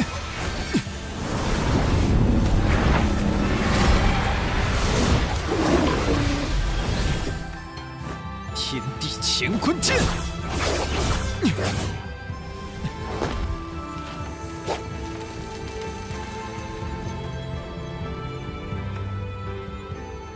，3年过去的真快，如今我已修炼至剑道境中期，又领悟出龙虎剑印诀和天地乾坤剑2种剑道，是时候再和暗灵一战了。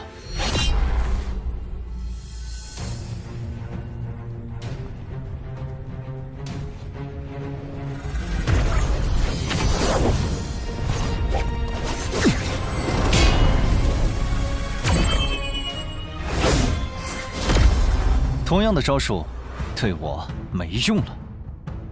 龙虎剑印诀，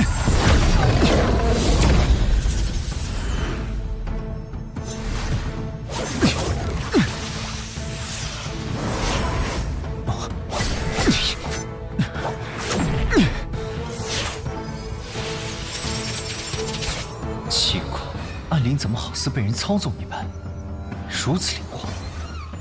龙虎化天地，一剑破乾坤。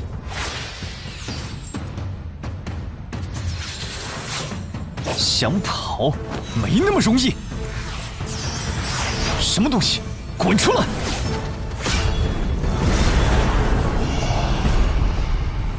区入道境中期，竟有如此实力，小子，看来你也是世间难得一见的天之骄子。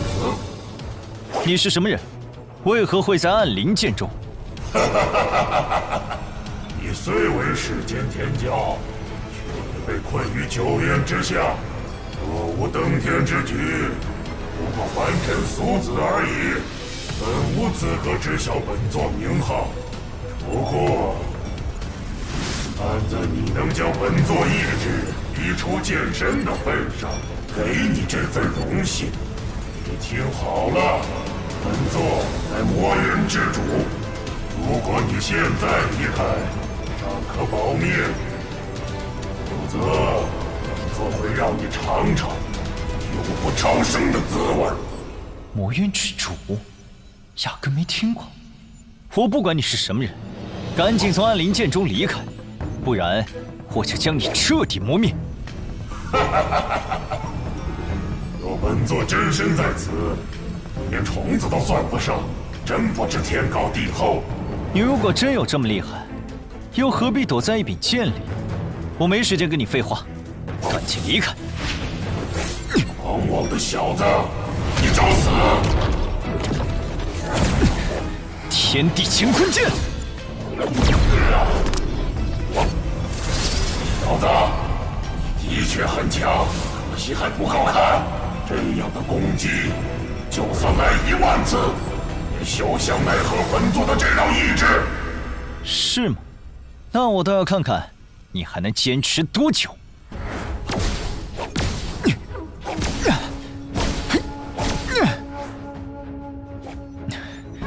这家伙到底是什么鬼东西？这样耗下去可不是办法。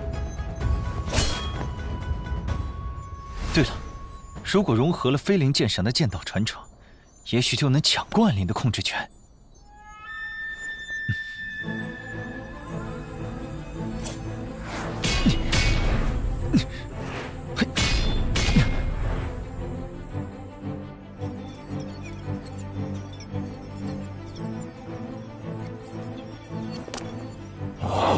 都半年了，你小子还没死心啊！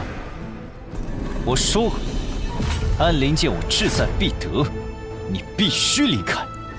在本座面前，一切都是徒劳。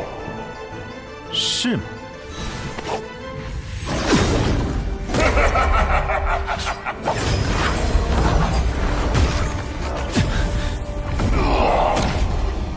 你女修为未尽，你的实力怎会变得如此之强？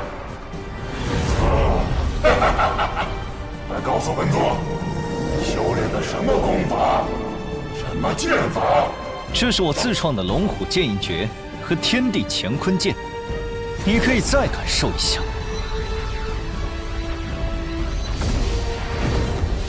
一剑动乾坤。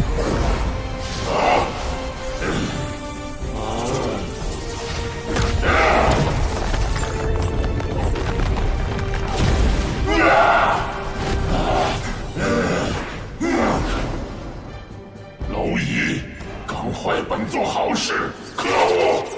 本座记住你了。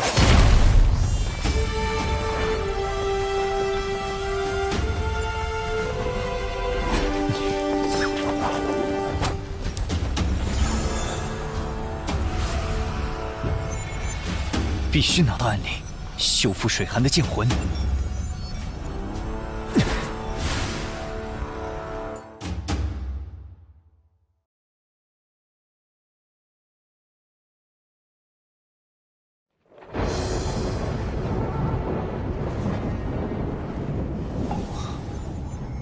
这里不是剑里大陆，也不是凌渊界，难道是那家伙所说的魔渊？这里的剑气能量和剑离大陆相冲，根本无法吸收，是个大问题。无论如何，都不会放弃。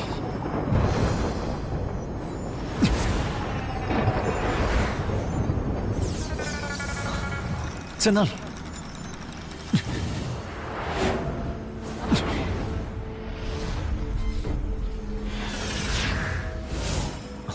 糟糕，感应不到他的位置了。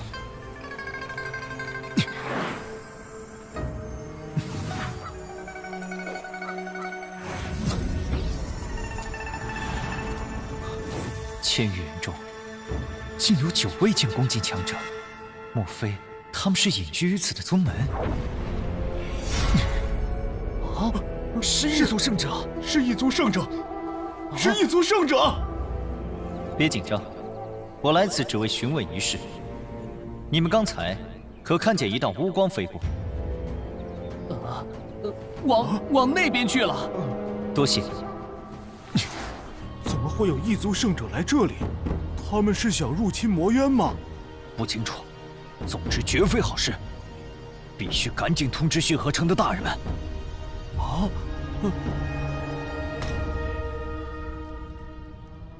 爹。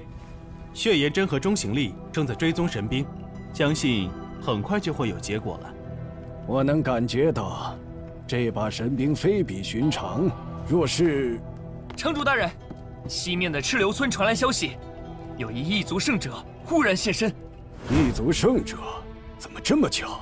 根据报信人的描述，那异族人多半是为神兵而来。哼！满，你立刻动身。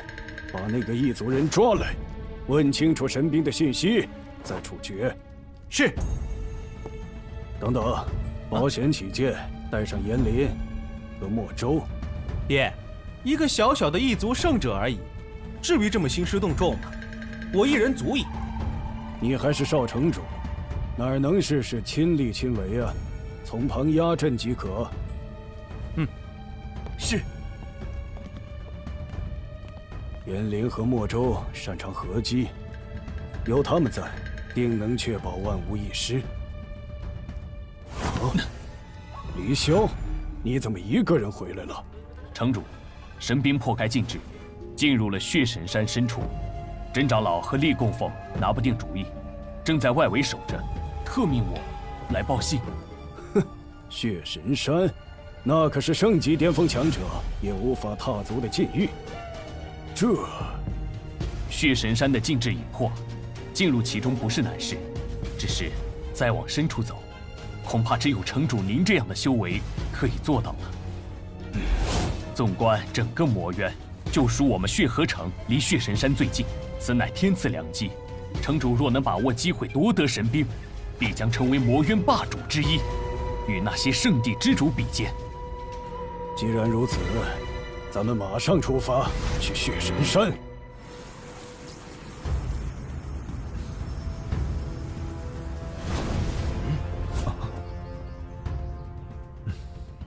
阁下来自何处？到我魔渊意以何为？来此属实已晚，等找到那柄引路之剑，在下立刻离开，绝不停留。那剑透露着神兵气息，既然他选择进入魔渊，就是我们的东西，你不要想了。那剑对在下至关重要，三位若愿告知去向，在下感激涕零；若不愿，还请让路。哼，异族人，这里可是魔渊，你的生死全在我等一念之间。你最好识趣点儿，提供些有用的信息，我们或许可以考虑饶你一命。不错，我们少城主一只手就能捏死你，赶紧把知道的说出来，免得受苦。老实交代来龙去脉，否则本座的白骨魔焰会烧得你连渣都不剩。那柄剑，我要拿来救人。谁敢阻挡，神挡杀神，我挡诛魔。口气不小，本座倒要看看你有多少狂妄的资本。你们两个试试他的本事。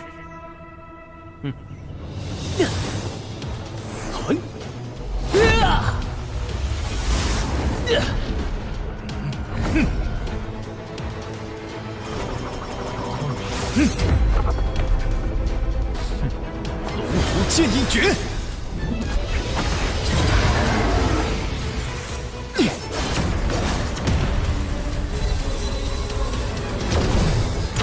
怎么可能？好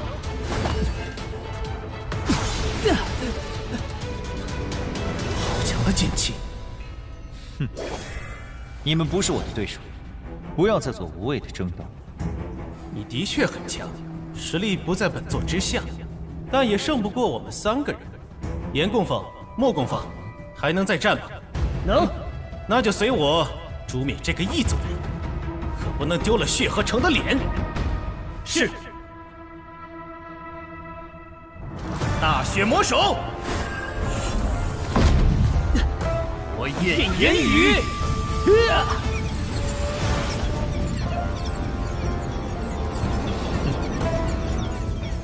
此练力，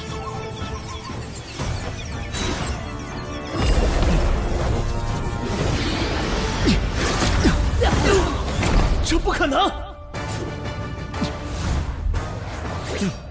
少城主，我乃血河城少城主，更是血魔洞主的天才弟子，你不能杀我！怎么？你杀我可以，我杀你就不行了？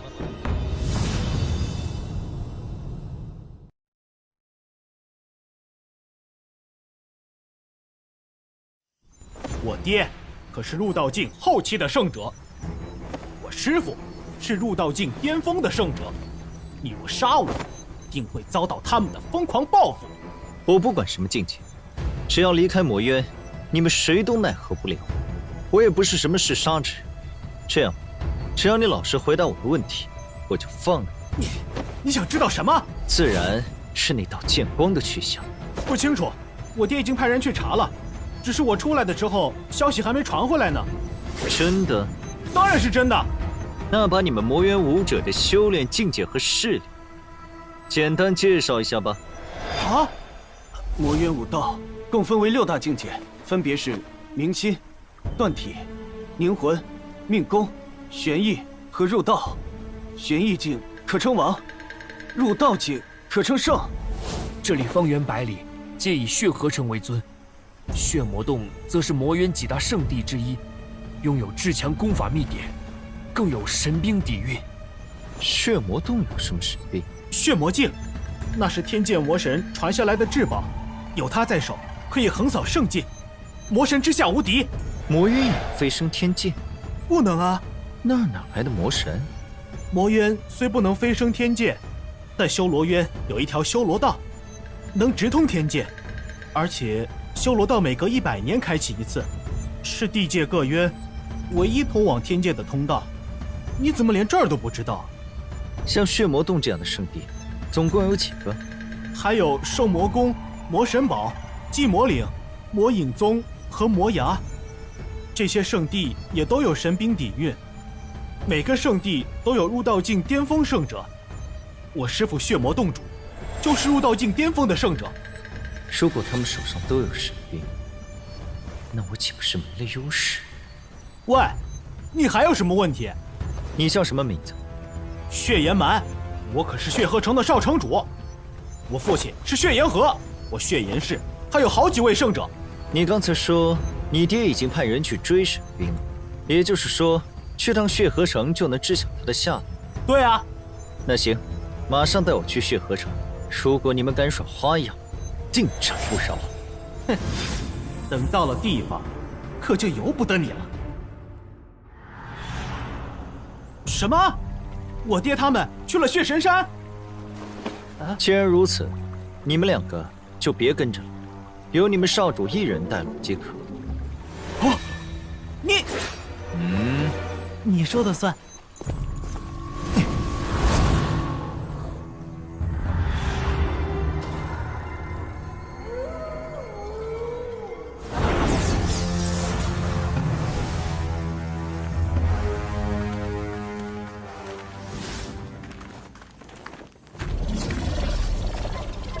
可恶，有这道禁制在，根本进不去。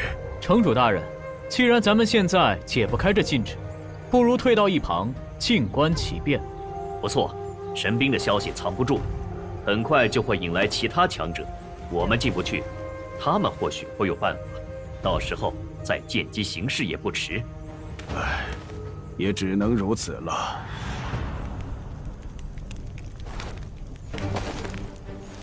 城主，有圣者来了。是异族圣者。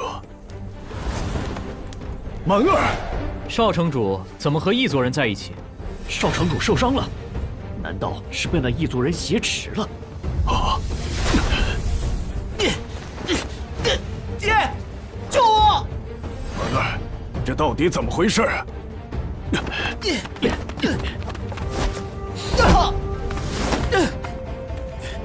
这个异族人太强了，我和严灵他们联手都打不过他。要不是留着我找神兵，恐怕他早就对我下杀手了。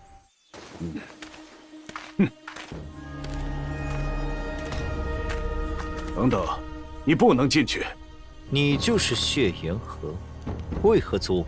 那件神兵已是我魔渊之物，旁人不可取。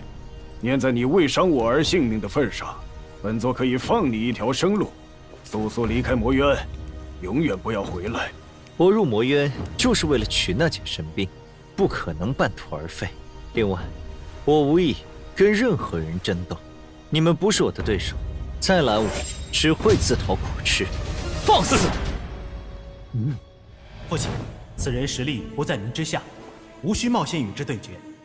反正为了神兵，各大圣地强者都会齐聚于此，自然有人收拾他。不行，都到这份上了，不试试他的身手，岂不是很没面子？小子，你也太狂了！本座倒要看看你究竟有没有狂的资本。要不要这么拼？一上来就是圣级功法血甲魔功。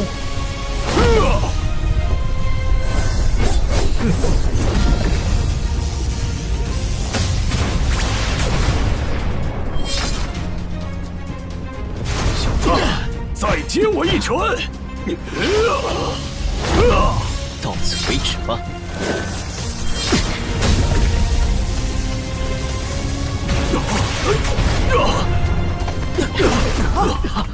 耶！城主，升级中期就有如此实力，恐怕少魔神和小魔仙那样的天骄都难以相提并论呢。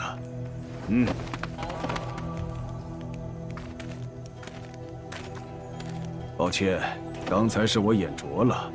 阁下若执意进入，我等绝不阻拦。不过，血神山的境制虽有破损，但依旧强大。如果没有入到巅峰的修为，恐怕难以深入。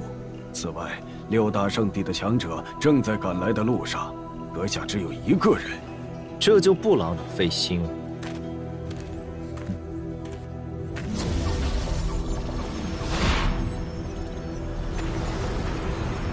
此人年纪轻轻就有此等实力，当真难得一见呢。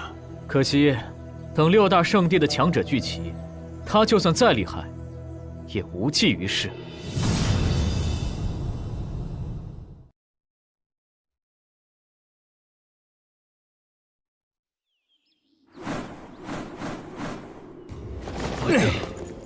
宗主，见过师傅。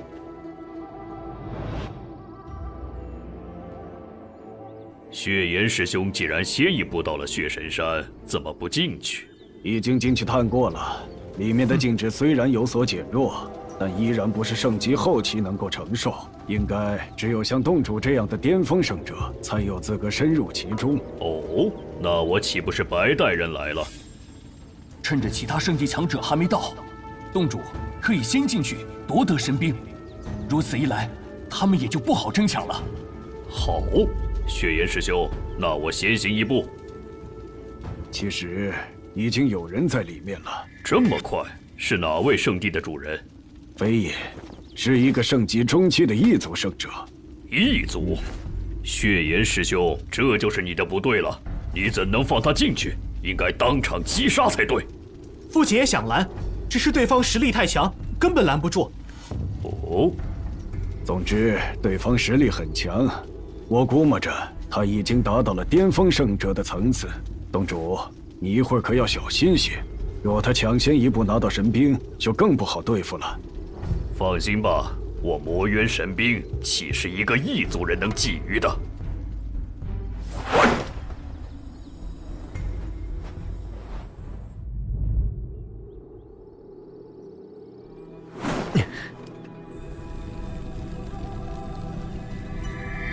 善灵神剑，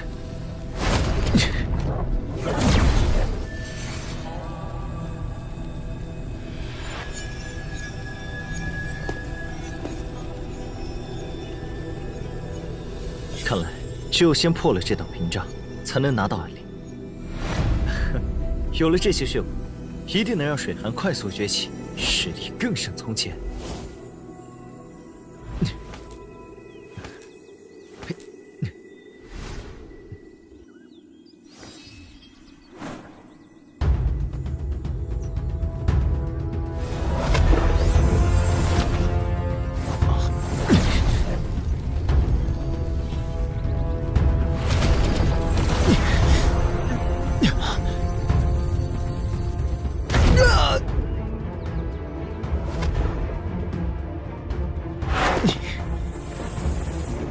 好强的气息！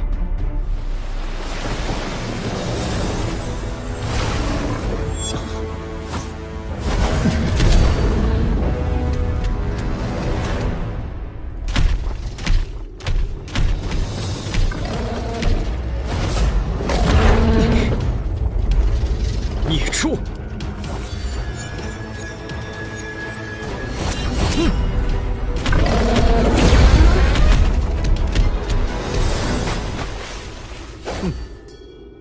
受了桃神一剑，没那么容易恢复。这下看你拿什么嚣张！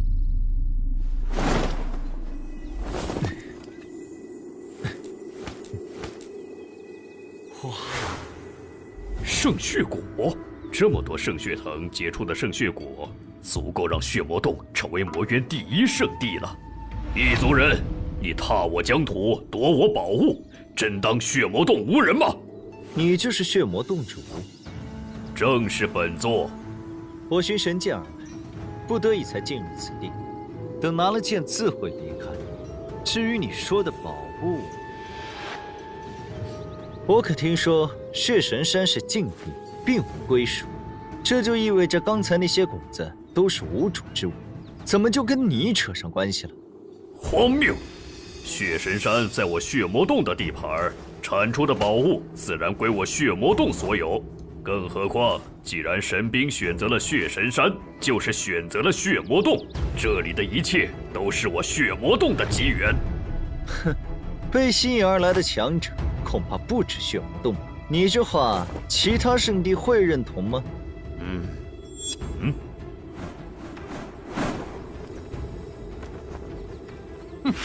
谁说血神山属于血魔洞？我少魔神第一个不答应。血神山是禁地，若有宝物，定是强者得之。好一个无主之宝，强者得之！你们当中若有人能胜过在下，刚才的谷子，在下愿拱手相让。啊！哼，区圣级中期也敢如此狂妄！就算你通过特殊手段把实力提升到巅峰圣者，也改变不了金玉其外，败絮其中的事实。废话就省了吧。不如你们两个一起上，我可不想在无关的事上浪费太多时间。本座堂堂巅峰圣者，岂会和他人联手？我少魔神横扫圣境无敌，更无需和任何人联手。那你们谁先来？自然是本座。哼，大血魔手！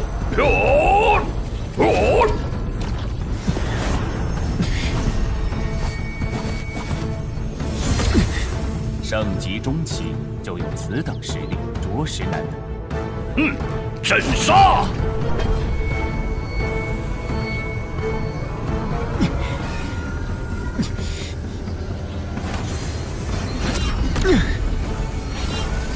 破！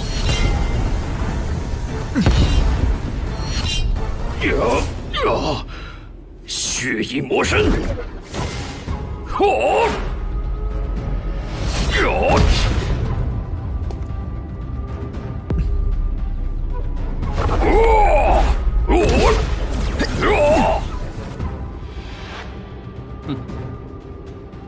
这怎么可能？他明明只有圣级中期的修为，我就不信耗不死你！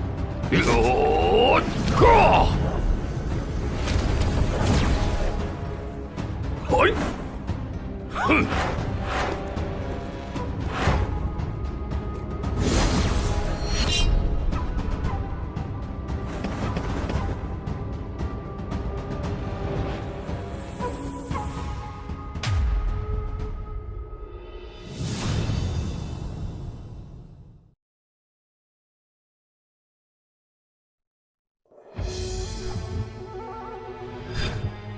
这个异族人虽然只有圣级中期修为，实力却近乎巅峰，比我们的天骄强太多。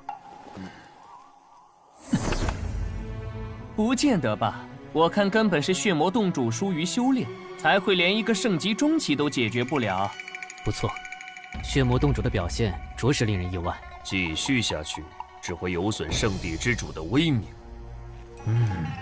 血魔洞主一个圣级中期而已，你要是实在应付不了，不如换我等出手可好？你们少在那幸灾乐祸！本座实力比你们只强不弱，再有半刻，定能斩杀此子！你也不怕风大闪掉了牙？刚才为了验证实力，陪你玩玩而已。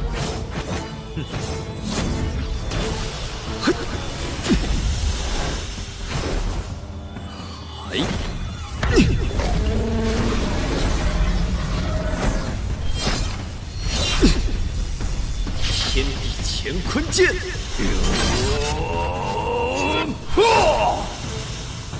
大魔血手！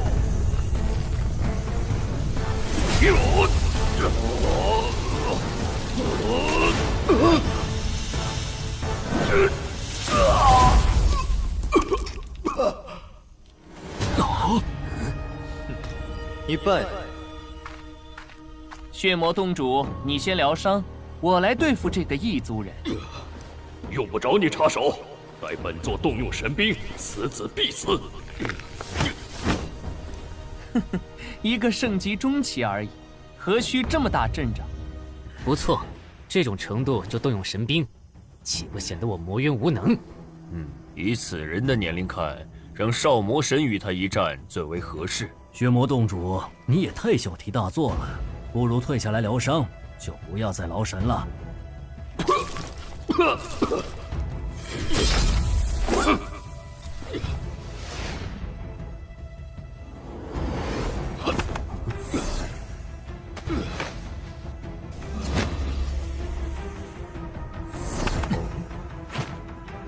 我乃魔渊天骄，魔神堡少魔神，阁下怎么称呼？乾坤剑圣。哼，乾坤剑圣，赐教了。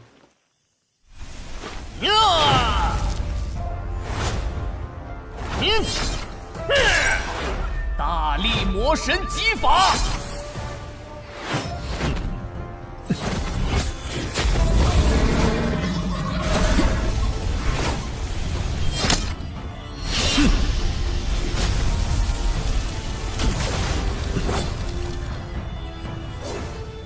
他的实力比血魔洞主强很多。圣符剑法，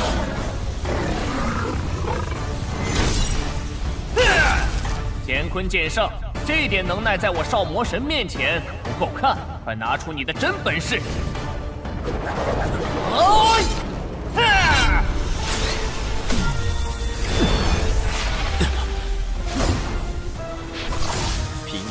绝神斩！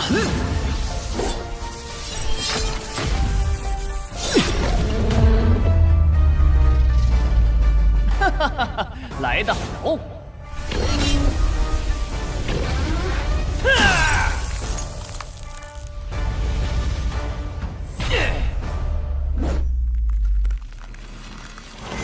哼，的确不错，可惜还差得远。你再不拿出看家本领，我就赢了。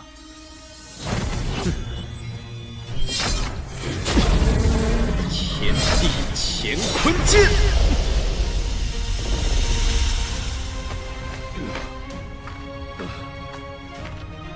又是这招，而且比刚才更强了。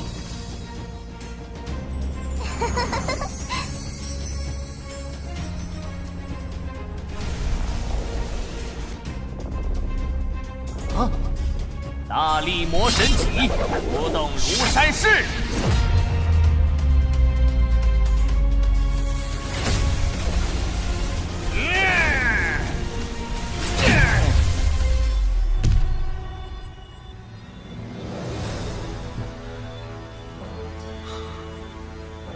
你这一剑威力很强，只是不持久，注定一败。你怎么知我不可持久？少魔神，再接我一剑！你居然用圣血果这等宝物来恢复精力，简直暴殄天物！废话少说，不动如山。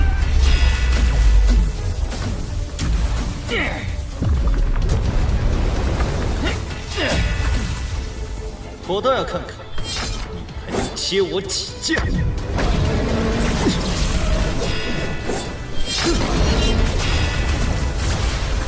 可恶，这次力量怎么不降半增了？鸟气！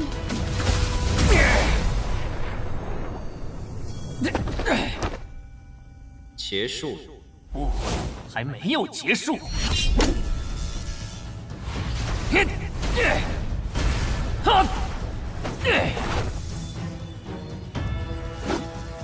能死在他的手上是你的荣幸。是魔神戟？哼，少魔神，你刚才还说对付一个圣级中期用不着动用神兵，这么快就忘了吗？这次实力之强，大家有目共睹。再不动用神兵，难道要放任他称霸魔渊吗？血魔镜都拿出来了，血魔洞主，你这是黔驴技穷了吗？你懂什么？他身上的宝贝值得我这么做。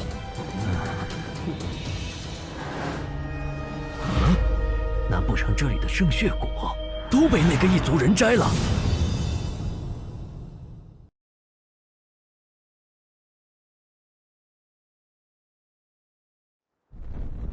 圣血果是我先发现的，等打败了这小子，东西就是我的。轮不到你插手，我会亲手斩了他。呵呵，本座不插手也可以，他的命归你，东西归我，如何？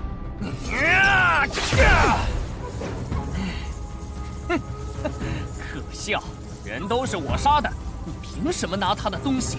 呵呵，单论实力，本座的确不如你，但神兵嘛，我的血魔镜可不弱于你的魔神级。这个时候还敢分心，你注定要败。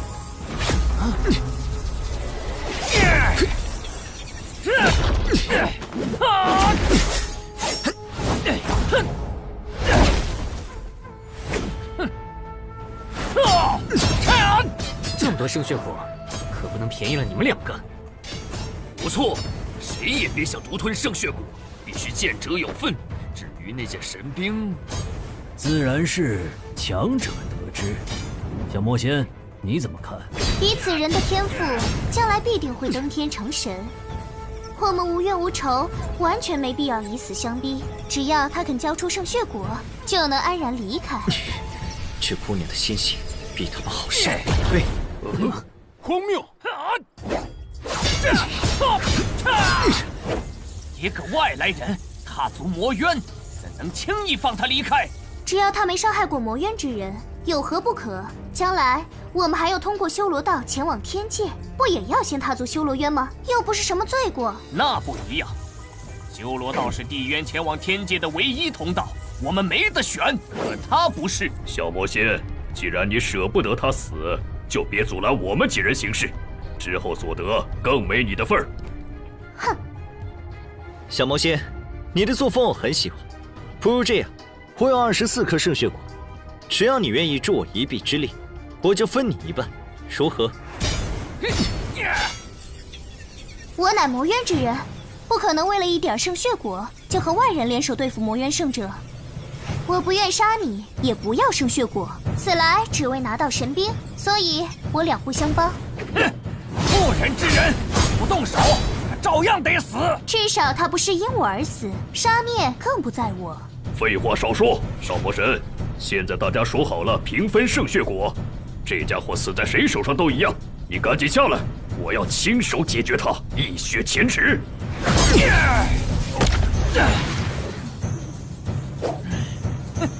好，给你这个报仇的机会。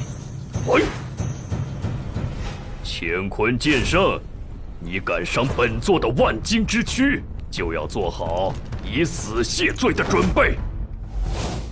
哼，现在知道怕了，可惜太迟了。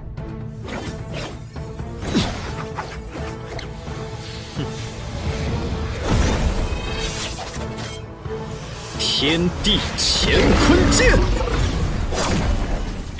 神兵，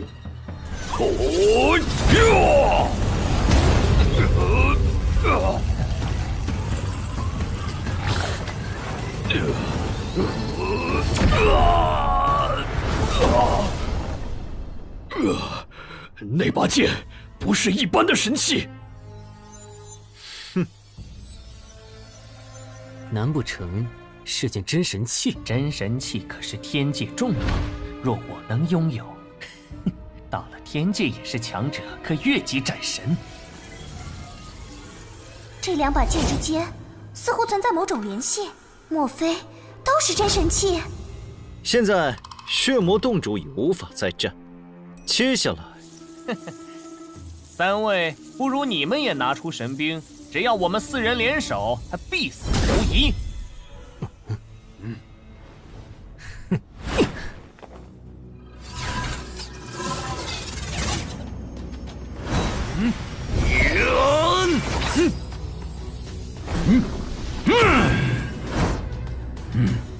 我来墨渊只为寻剑，本不想与你们争执，可惜你们偏要咄咄相逼，那就怪不得我了。说的好像胜券在握一样。乾坤剑圣，你认为你还有活命的机会吗？少废话，大家一起上！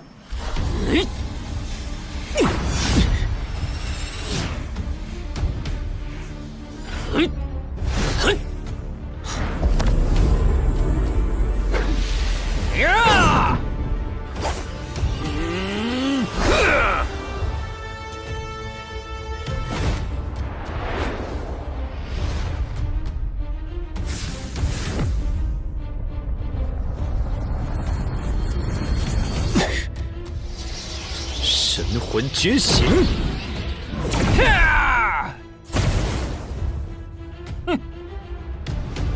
天地乾坤剑！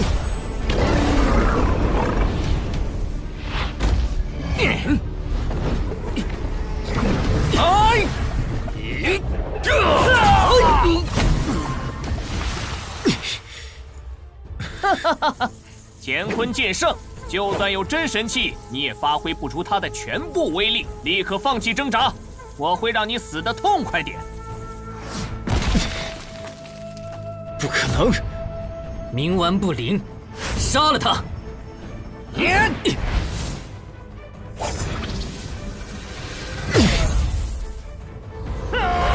天地乾坤剑！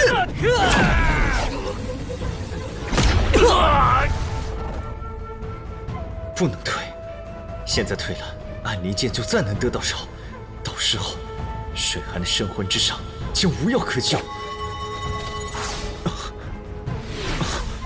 怎么会？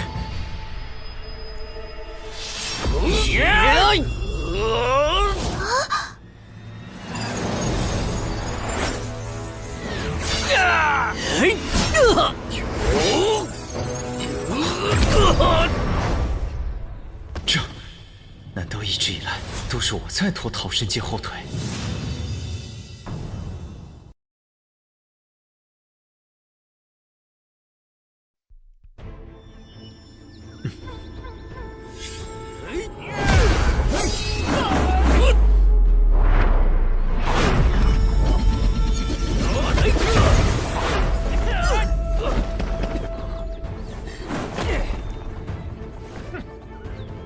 ？4人联手动用神兵，居然打不过一把剑，这怎么可能？这只能说明他是真神器。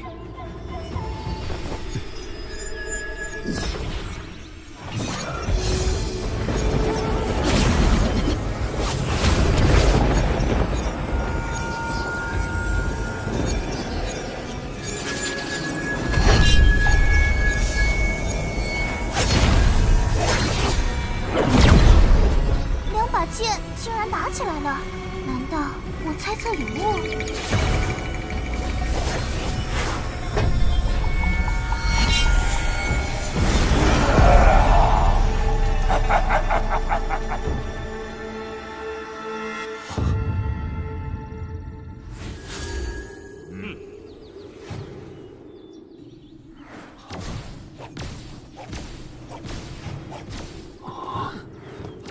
好强的威压，他们是谁？这气息，该不会是天界之人吧？参见魔主。他们是天界之人，能够下界来此，定是真神之资。不错，那个魔主能受他们如此礼遇，可见实力更强。真神，看来这个魔渊之主真的来头不小。那灵，有让你看哪！我赶紧帮本座收了这2柄剑。是。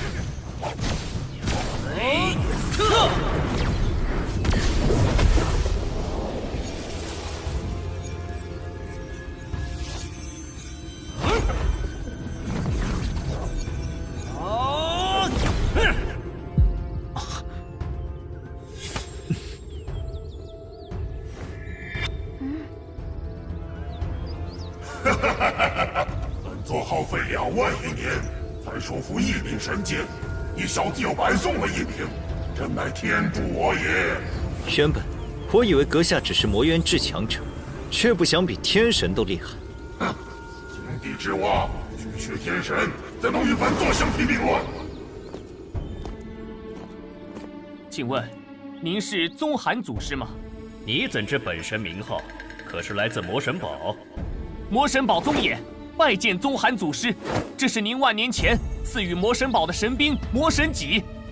年纪轻轻就是巅峰圣者，或许将来我们会在天界相遇。若晚辈真能登上天界，定当拜会祖师，聆听教诲。此人似乎不是魔渊之人。他的确是个异族人，此来魔渊就是为了夺取神兵，而您手中的神剑就是他之前所用兵器。魔主大人，此子入侵魔渊，可不可杀？不好！还想挣扎？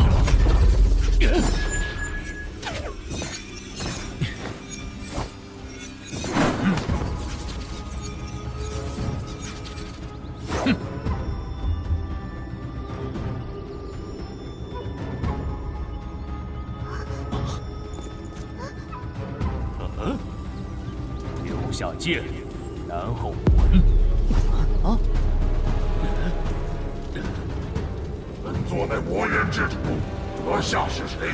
为何无故偷本座的剑？你的剑哪儿来的脸？杀了他！是。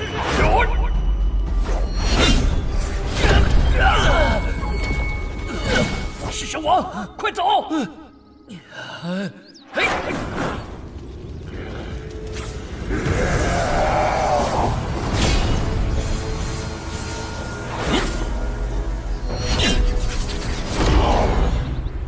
你既为神王，当着本座魔渊之主的大名，敢坏本座好事，本座与你不死不休！魔造！可恶！不速报上名来，我跟你没完！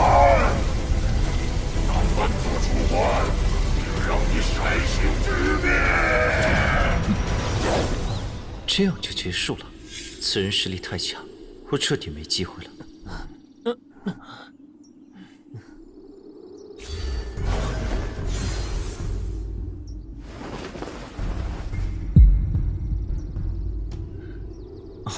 见过前辈。你来自剑域大陆。不错。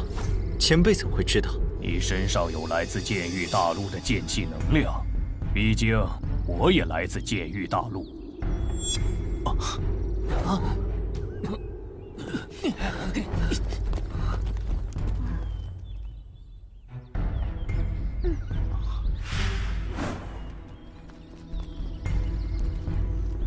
不知前辈是哪位剑神？吾名方振海，名号振渊。吕阳拜见先祖。你是方家血脉？我娘是方家人。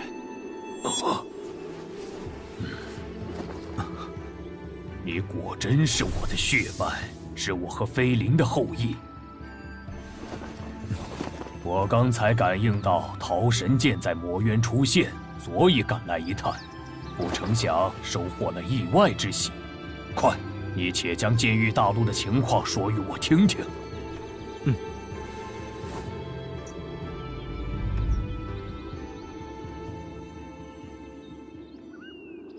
看来洛水寒定是位风华绝代的女子，能让你如此奔波，连魔渊之主都不怕。先祖说笑了，我此前并不知道魔渊之主有多厉害，还当他只是个巅峰圣者呢。堂堂魔主居然被一个圣者轻视，想必他当时定然气急败坏。对了，先祖，听魔渊之主说您是神王，那他呢，也是神王吗？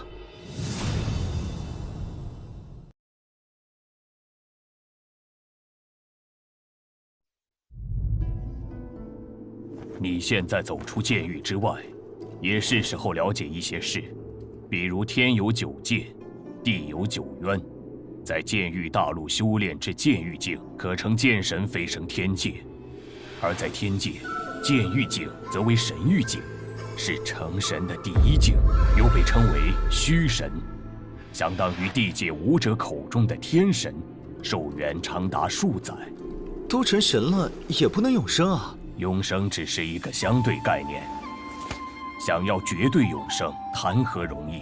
虚神有1000年寿元，已是难得。那神域境之上是什么境界？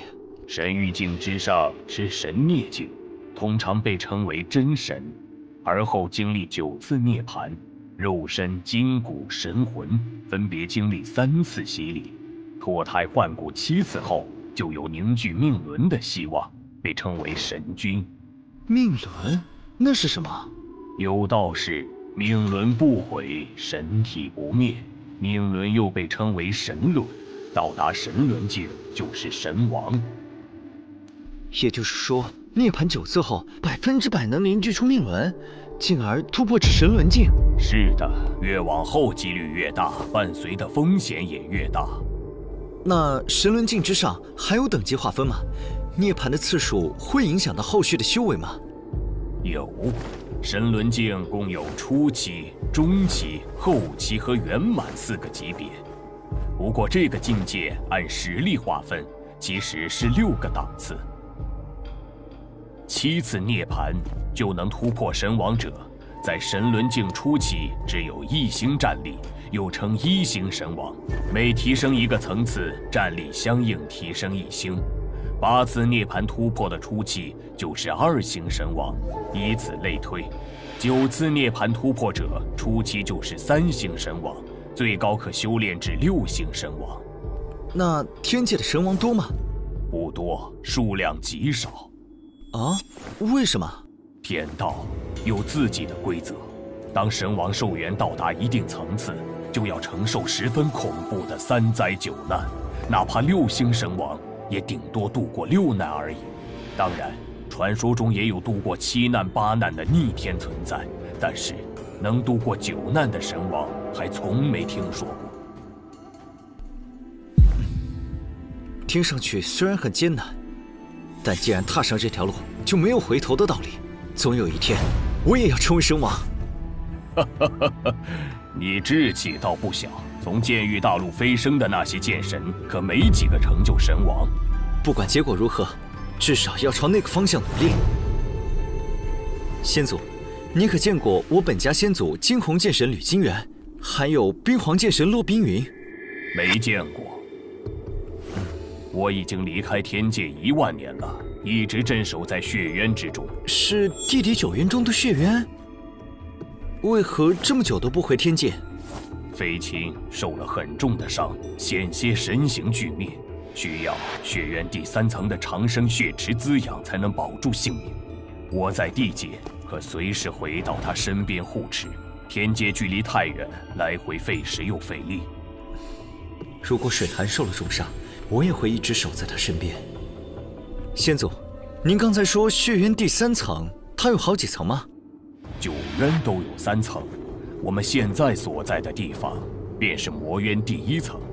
听说在远古时代，地界第1层的武者修炼至神域境，能随意往来天地2界，直到9渊被封印。除了剑域大陆的武者能飞升天界外，其他8渊之人只能走修罗道，去打天界的天荒界。那剑域大陆也属于地界，它是9渊之一吗？剑域大陆在远古时代名叫玉渊，那里封印了天界一批剑道神王，同时也封印了整个地界，又被称为剑域大陆。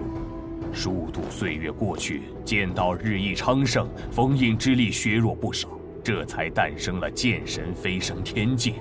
飞青就是第1个飞升天界的剑神。到底是谁有这么大手笔，能封印整个地界？不清楚，这些都是秘闻。我也是成为神王后才知晓部分信息。也许你能揭晓这个秘密。我？剑域大陆有一个古老传说，谁若能聚齐世间10大神剑，就能解开起源之秘。我和飞青所在的时代，只有暗灵和桃神现世。可听你刚才说，其他神剑也出现了，这就是最好的契机。我会努力聚集10大神剑，揭晓这个秘密。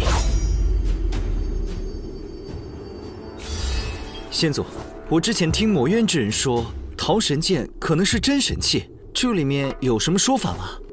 神器分为4个档次：虚神器、真神器、王神器和至高神器。而10大神剑都是至高神器，曾在天界享有赫赫威名。他日等你到达天界，切记不可轻易暴露。既然桃神剑和暗灵剑都是至高神器，您留在身边岂不是更保险？傻小子，实话告诉你，桃神和暗灵当中都有一道封印，连我都解不开，所以拿着并无大用。论其威力，还不如我自己炼制的王神器，你就好好拿着吧。不过有一点我得提醒你，既然剑域大陆有这样的传说，也就证明有人想要让10大神剑聚集，你要小心。遥想当年，我就带着桃神闯修罗道，却在即将离开之时，收到天人传音，告诫我只有10大神剑聚集，才能带桃神离开剑域大陆。没想到剑域大陆上还隐藏着这样一位恐怖强者。当然，你难道忘了我刚才跟你说的？剑域大陆曾镇压着几位剑道神王，如果我猜的没错，10大神剑应该就是他们的佩剑。对了，先祖，你最初想带桃神去修罗道，是为了去天界吗？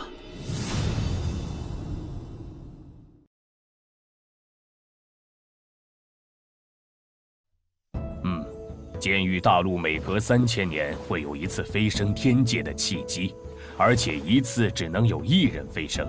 当初我把飞升的机会留给了飞青，该选用闯荡修罗道的方式登临天界。你和洛水寒同属一个时代，也只有1人飞升的机会，你会怎么选？机会难得，自然是留给他。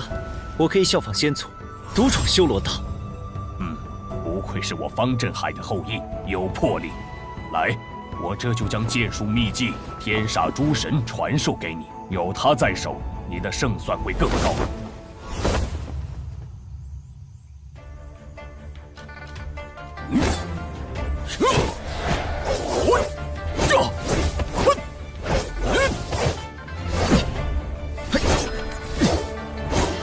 我果然没有看错人，你很有剑道天赋，这么快就学会了。这里面记录着一式合击剑术，是我和飞青以诛煞剑法、追魂夺魄剑法为基础所创招式，名为诛煞夺灵，可无视外力阻挡，即便到了天界，也很少有人能敌。不过这招剑术需要2人共同完成，而且至少都是剑圣才能修炼。多谢先祖。这把镇渊剑是真神器，倘若有一天你到了天界的天荒界，遇到困难，可凭此剑向镇渊剑宗寻求帮助。多谢先祖。他日晚辈成神后，说再能相见，只要有用得着的地方，尽管吩咐。悟道一途就是与天争命，步步艰险。你要记住，无论任何时候，保命第一。如果将来你成就神王，我的确有需要，会通知你来血渊第3层的长生血池找我。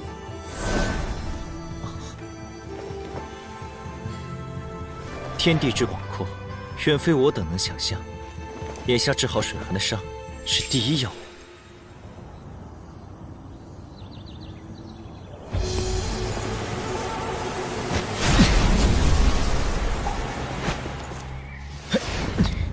绿阳公子，你降服魔化暗灵剑了？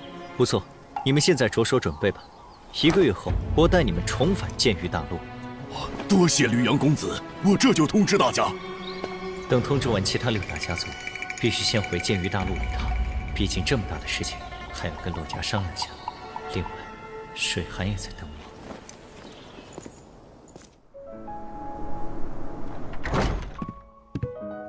此行收获如何？拿到神剑暗灵了吗？暗灵什么的不重要，可有受伤？你看，我像是受伤的样子吗？那，我拿到了暗灵。水寒，你的伤有救了。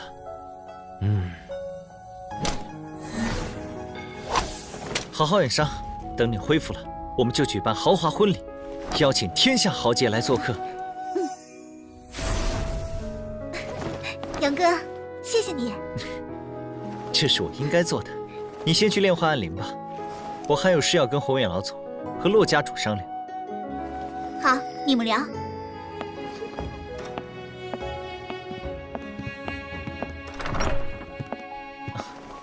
事情是这样的，他们人数众多，贸然来到北域，需要合适的地方安家，所以小事一桩。北域很大，有诸多地方未被开发，安置几个家族没问题。多谢宏远老祖体恤。吕阳，你刚才说镇渊剑神和飞林剑神也是你的先祖？我母族寒山城方家和凌渊界中的方家都是镇渊剑神与飞林剑神的后裔。原本以为飞升天界已经是了不得的事情，没想到人外有人，天外有天，背后还有这么多困难。想要求得永生之道，更是难于登天呢。还好你命大，有镇渊剑神及时现身护道，否则……总之，你为水寒孤身犯险，真是有心了。对了，我离开这几年，可有发生什么大事？各大势力的天骄们都忙于闭关修行。至于神剑公子剑无双和血剑公子厉血河，已经销声匿迹很久了。而南域楚家的炎剑公子楚炎，在3个月前成功突破剑道境，并向吕家发出战书，扬言要挑战你。但因你不在，此事就不了了之了。沙蒙也没有动静吗？相比几年前，沙蒙平静得很，几乎没有任何消息。我总觉得血剑老人和血剑公子一定会再现时。目前台面上越平静，将来闹出的动静就会越大。不过，不管他们闹出什么动静，都只有玩火自焚一个下场。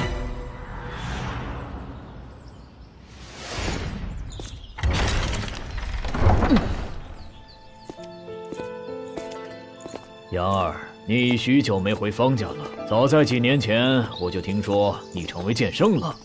这些年不是闭关，就是在秘境闯荡。这次也是好不容易得空，来祭拜一下母亲。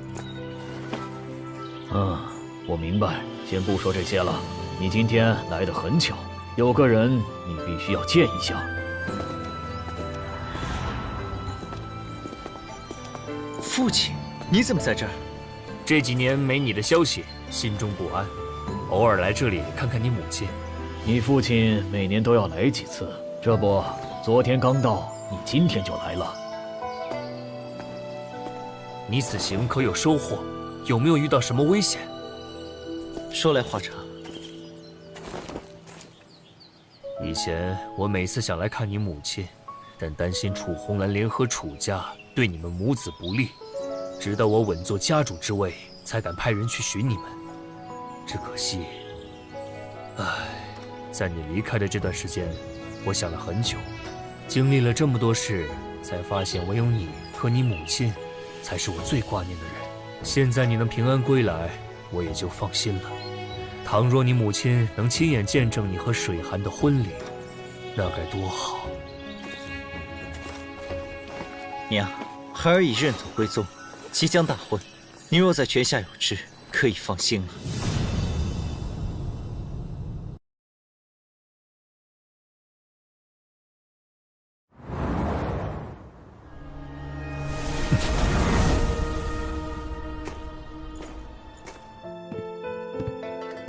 那些来自林渊界的家族，适应能力很强，而且也很安分，和周围势力相处融洽。那就好，把他们送来后，我闭关修行了一阵，还担心他们会不适应，倒是我多虑了。对了，水寒恢复的怎么样？已经好了7、8成，再有1、2个月就能彻底恢复了。杨哥，看样子你状态不错，咱们也是时候把婚期定了。老祖已经看了几个好日子，就等着你做决定呢。好啊，不如就定最近的那天。最近的好日子是昨天，下一个好日子是3个多月后的6月19。哈哈，正好，就定6月19吧。到时候水寒正好完全恢复，我的实力也能更上一层楼。行，我这就安排人准备。诗涵，这里面一共有44颗圣血果，可加快武圣修炼。待你恢复重修武道，即可炼化，相信用不了多久，就能超越当下许多天将。既然它这么重要，你就先留着自己用吧。等飞升成神后，还有剩余的再给我。放心，我还有一半，足够修炼至武圣巅峰。这一半你用了，就能快速成就剑神。剑神之位非杨哥莫属，我能成为剑圣，守护洛家千年，便已心满意足。那可不行，我不想跟你永隔两地。我也不想，只是我若抢了飞升的机会，那你怎么办？就算你不抢，我也得另寻他法去天界，必须闯地渊，过修罗道。你呀，好好修炼，只有这样，我们才能在天界重逢。我听说修罗道很危险，你能不能不去？哼，再危险也难不倒我。我已经做好了充分准备，你只要把握机会飞升，在天界等我就好。好，我听你的，一定会拿下剑神之位。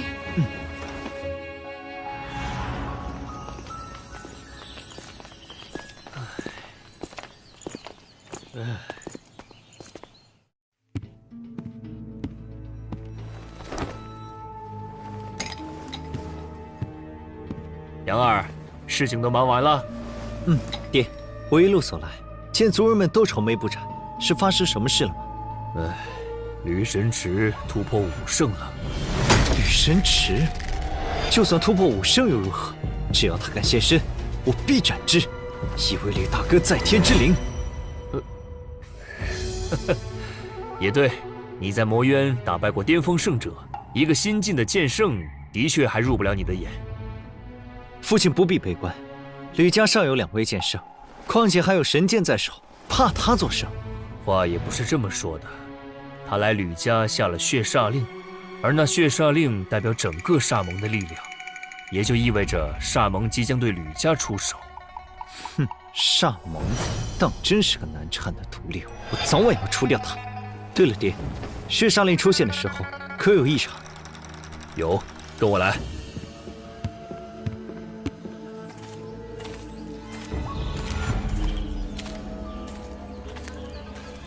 血煞令昨晚出现的时候，我们损失了2名正在巡逻的剑王。本来这件事是我和他的个人恩怨，可他偏偏要牵扯无辜，形势也愈发乖张了。常年久居煞盟，也难怪会这样。父亲放心，他们若真敢来，正好可以一网打尽。这是圣血果，能够快速提升武圣修为，这些分量足够你突破剑道境中期了。竟然有这么神奇的果子，你还是自己留着用吧，为父能应付。我还有，足够用了，父亲就放心炼化吧。吕神池那厮既然点名要跟您决斗，说不定藏了什么后手。有了这些果子，稳妥些。至于他背后的煞盟，我来解决。杨儿，你长大了，也变强了。有更广阔的天空，无论任何时候，为父都支持你。不提这些了，你之前来讯说婚期定了，我已经命人筹备聘礼，到时候一定将你和水寒的婚礼办得风风光光。谢谢爹。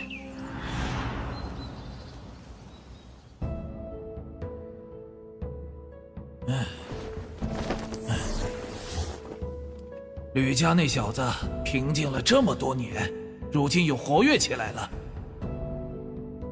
他也就是运气好，真要论当世天骄，还是我剑宗的神剑公子天赋最佳。不就成个亲吗？至于这么大张旗鼓吗？您老人家何等尊贵，根本没必要亲自去赴宴。要不直接派一名巅峰剑王去赴宴吧。不可，本座要亲自去，而且你也要去。本座能预感到这场婚礼一定很有意思，不去可惜了。记得准备一份厚礼。不就一场婚礼吗？能多有意思？血坤功果然玄妙，我已经感受到突破的迹象了。师尊，修炼的怎么样了？距离成功只差1步之遥，而且能明显感受到修为即将突破至剑道境中期。终于要突破了，你感觉还需要多久？快则1-2个月，慢则3-4个月。好，争取3个月内练成血坤功，突破剑道境中期。到时候为师带你去看热闹。杨剑公子和寒剑仙子要成亲了，我说那时候看他们总是眉目传情，原来我果然没看错，他们的婚礼我必须去。我知道你们有些交情，所以特意来通知你，要加速修炼。师尊放心，3个月内我一定能突破。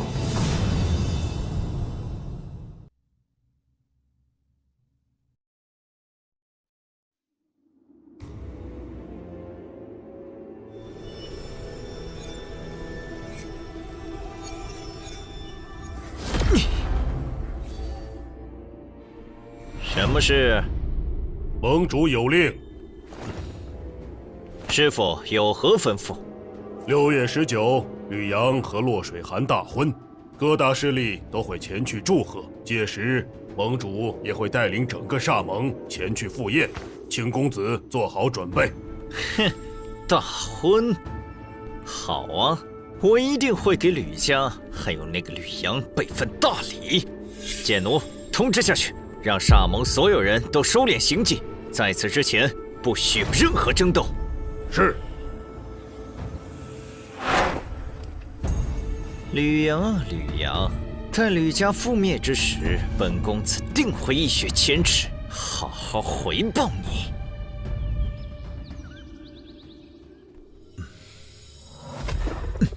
久没胜血果，就让我突破至剑道境后期，值了。水寒，我这就来娶你。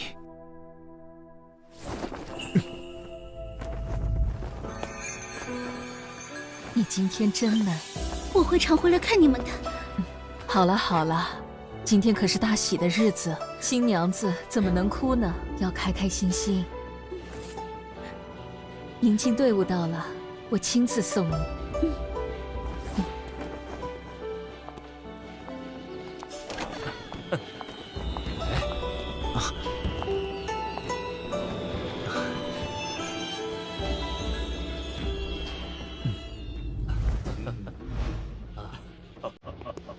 请。哇，中域剑宗虽然是第一势力，可这也太托大了。如此重要的婚礼，竟然还没到场。是啊，怎么说吕家也是剑圣世家，就算比不过剑宗，也不用如此轻视吧。中域剑宗不见老人白玉秋剑无双前来祝贺杨剑公子大婚。哦，剑宗宗主、副宗主都联袂而至，当真令我吕家蓬荜生辉啊！哎，神剑公子，看你这修为，似乎已经突破至剑道境中期了，恭喜恭喜啊！哎，闲话勿提，我等已备好佳作，就等3位入席了。对，金宗主、白副宗主、神剑公子，快请入席。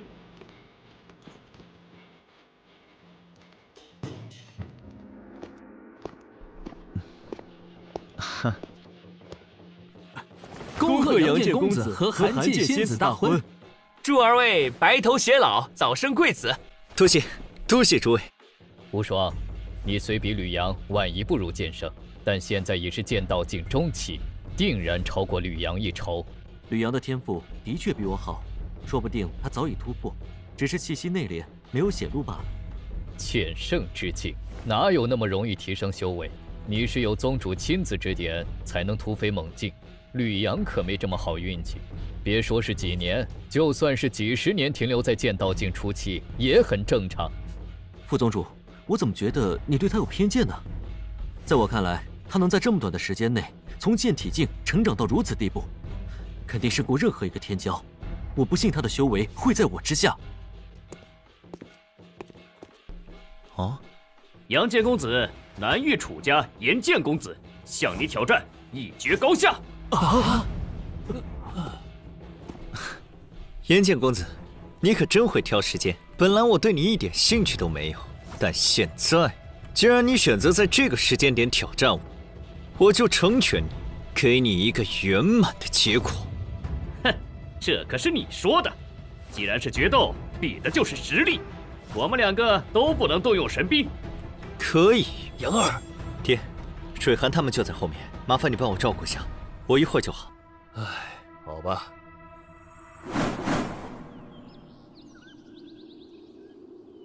出招吧！哼，门天剑法，金光不灭剑体。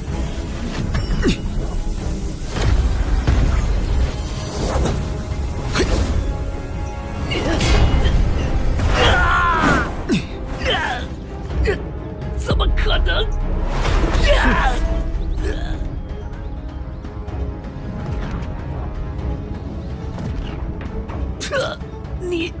你居然……哪天不好，偏偏要在我大婚之日闹事，真是不知好歹。副宗主，我说的没错吧？连我都不可能一个照面重创楚岩，绿阳的修为肯定在我之上，至少也是剑道境中期。莫非我真的看错他了？哼，不可能，他怎会强大到这种地步？这不可能！快，请医师来为岩见公子诊治。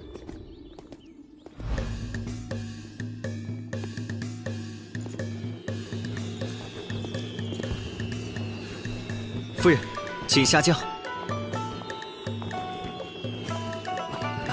恭喜恭喜！谢谢谢谢，里面请里面请。好好，多人啊，真热啊！你看到吗？哇，射上！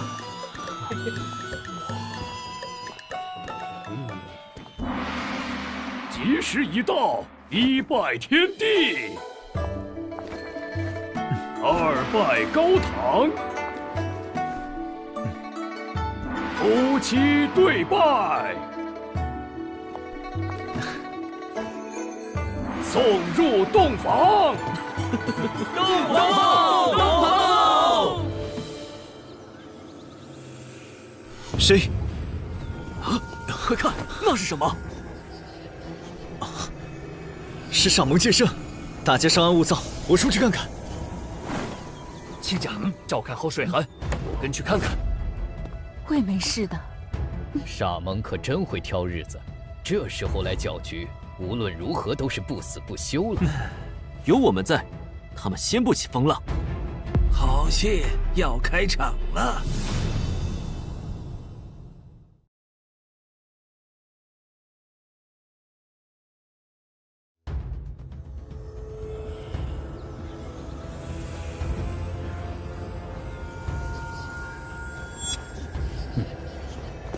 神池，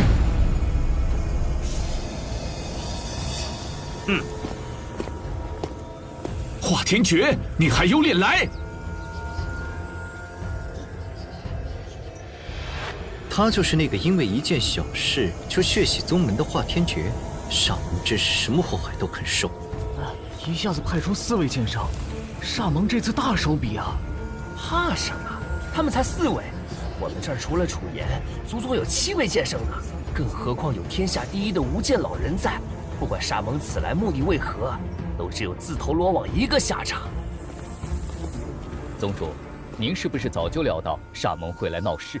玉秋，这会是一场令人难忘的婚礼，好戏还在后头呢。无双，一会儿对上厉血河，有没有信心？无双不会让师尊失望。各位，今日是我吕阳的大喜之日，你们不请自来，所谓何事？当然是来送大礼啊！以上盟的手段，不可能不清楚今天到场的剑圣人数。他们公然来挑事，难不成有什么必胜的筹码？亦或者有内鬼接应？吕阳，咱们算是老对手了，不如我用他们的血，好好为你庆贺一番，如何？区区4位剑圣，就想将我们这么多剑圣一网打尽，你也太自以为是了。哼！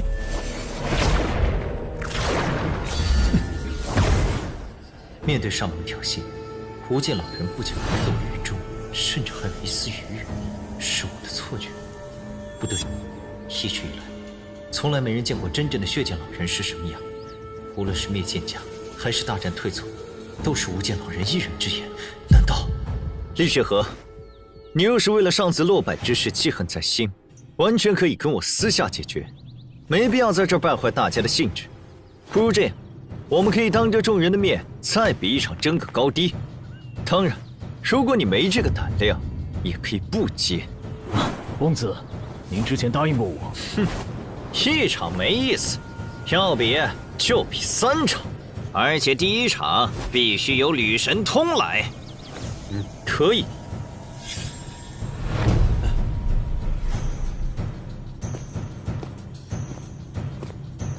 父亲，他们来的蹊跷，我们当中可能有内鬼，而且那个人实力很强。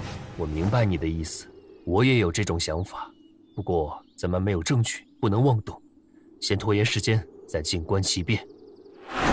哼！吕神通，这么多年了，你我的恩怨也该了结了。吕神师，你为了个人私欲背叛家族，简直无药可救。今天我必会为司明，为那些枉死之人报仇雪恨。哼，要不是偶得奇遇，凭你的资质根本突破不了剑圣。你放心，用不了多久，我就会取你狗命，向吕家的列祖列宗证明，只有我吕神池才是最佳的传承者。够了，你已经投靠沙盟，没资格再做吕家子孙。天桥老狗，等我杀了吕神通，再灭了吕家，定会好好回敬你当初的决定。吕神通，这一战，你我都不得借助神剑，仅凭自身实力决生死，你敢吗？哼，有何不敢？好，这可是你说的。如果你敢中途动用神剑天虹，我就立刻将血煞借于吕神池。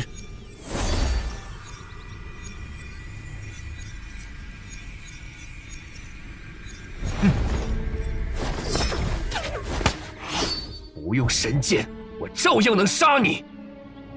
哈哈哈哈！愚蠢！我通过血炼之法，已经提升到剑道境中期，你拿什么跟我斗？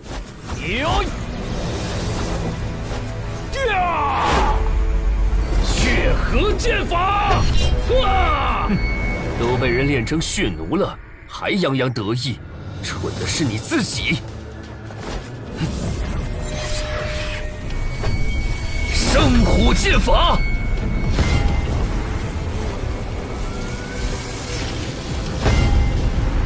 加油！加油！你也是剑道境中期，怎么可能？血魔煞身！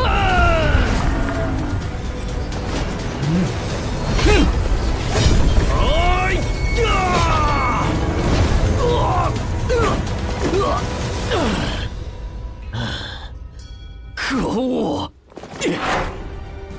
哪里逃？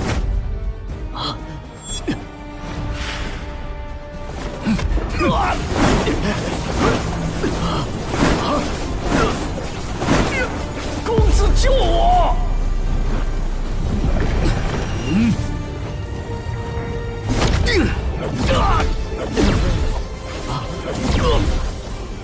哇，厉害！加油！公子救我，我撑不住了。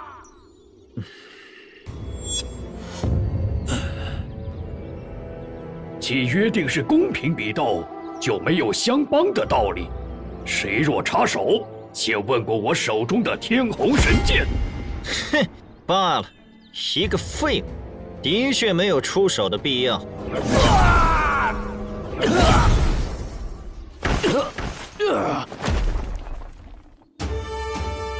吕神池，你背叛吕家，残害同族，罪无可赦。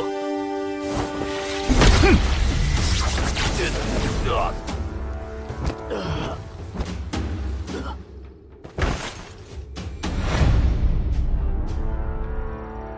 第一战，我赢了。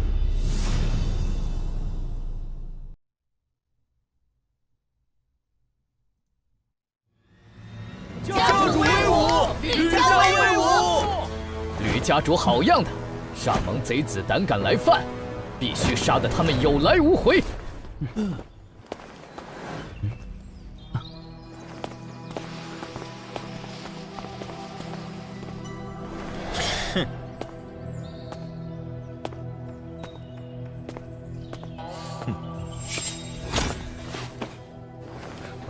杨介公子，今天你可是新郎官，这些打打杀杀的事情就交给我来做吧。厉雪和，这一场我来，同样不用神剑就能败你。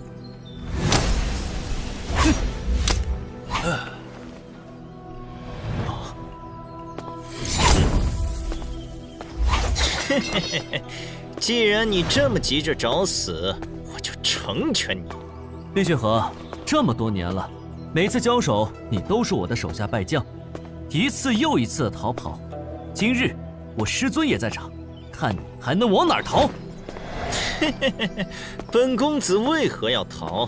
剑无双，你存在的意义就是喂养本公子的剑道。明年的今天定是你的忌日。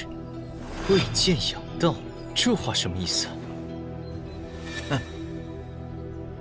如果无剑老人真的有问题，那剑无双……神剑公子，此阵务必小心。厉雪和很有可能有克制你的办法，若察觉不妙，尽快脱身回来。成败无所谓，保命要紧。多说无益，出手吧！哎！啊！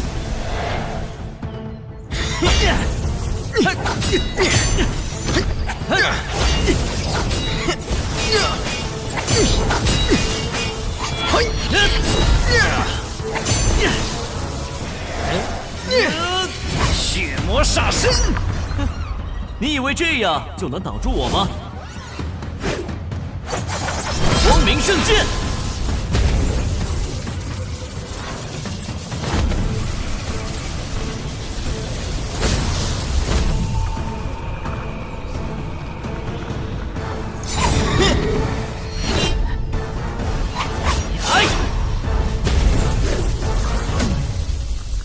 哼，你的确长进不少，可惜就凭这点能耐，行不了我。哈哈哈哈哈！受死吧！神剑公子，速速回来！此战我们认输。我不可能输！神剑公子的功法怎会如此诡异？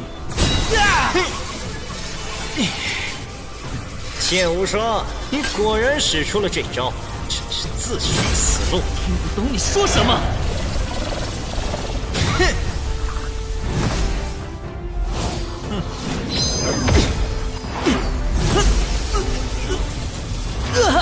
厉雪和，你做了什么？蠢货，你的血坤功和我的血心印加起来就是吞天血魔功。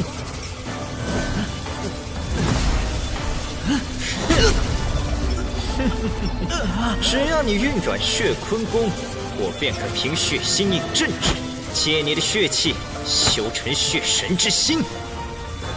师尊，你不好！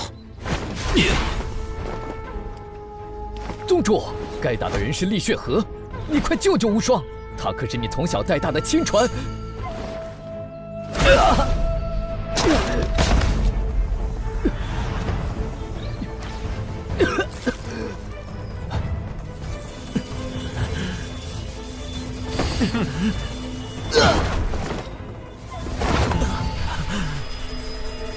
为什么？我才是师尊的亲传弟子，而你不过是师尊豢养的一头猪，只为成就我的剑道。哼，这里没你的事了，赶紧带他回去，修成血神之心，将来剑神之位就是你的。是。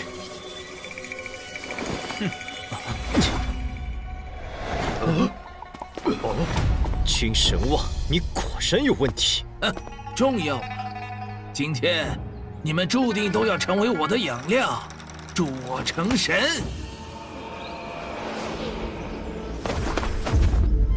2个剑道境后期的剑圣，1个中期剑圣，2个后期剑圣，再加上2个巅峰剑圣，这还怎么打？啊！没想到无剑老人就是血剑老人，咱们有战力的剑圣只剩4个，根本没胜算啊！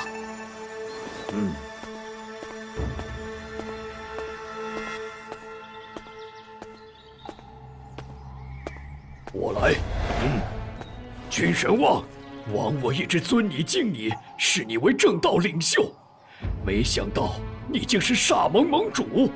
你灭剑家，又收剑无双为弟子，现在更亲手将他毁在厉血河手中，究竟有何目的？君神王，回答我！雨天桥，我记得当年你和剑无心交情不错。你还好意思提他？当初你和他都是上任剑宗宗主的亲传弟子，他因为比你年长，早一步突破剑圣，得到宁光的认可。那时候宗主就有意传位于他，可他觉得你资质更好，便主动让位于你。这些你都忘了吗？我从没想过，你居然会丧心病狂到恩将仇报，不但杀了他，还灭了整个剑家。笑话，我又没杀他，怎么能算恩将仇报呢？怎么可能？他现在在哪儿？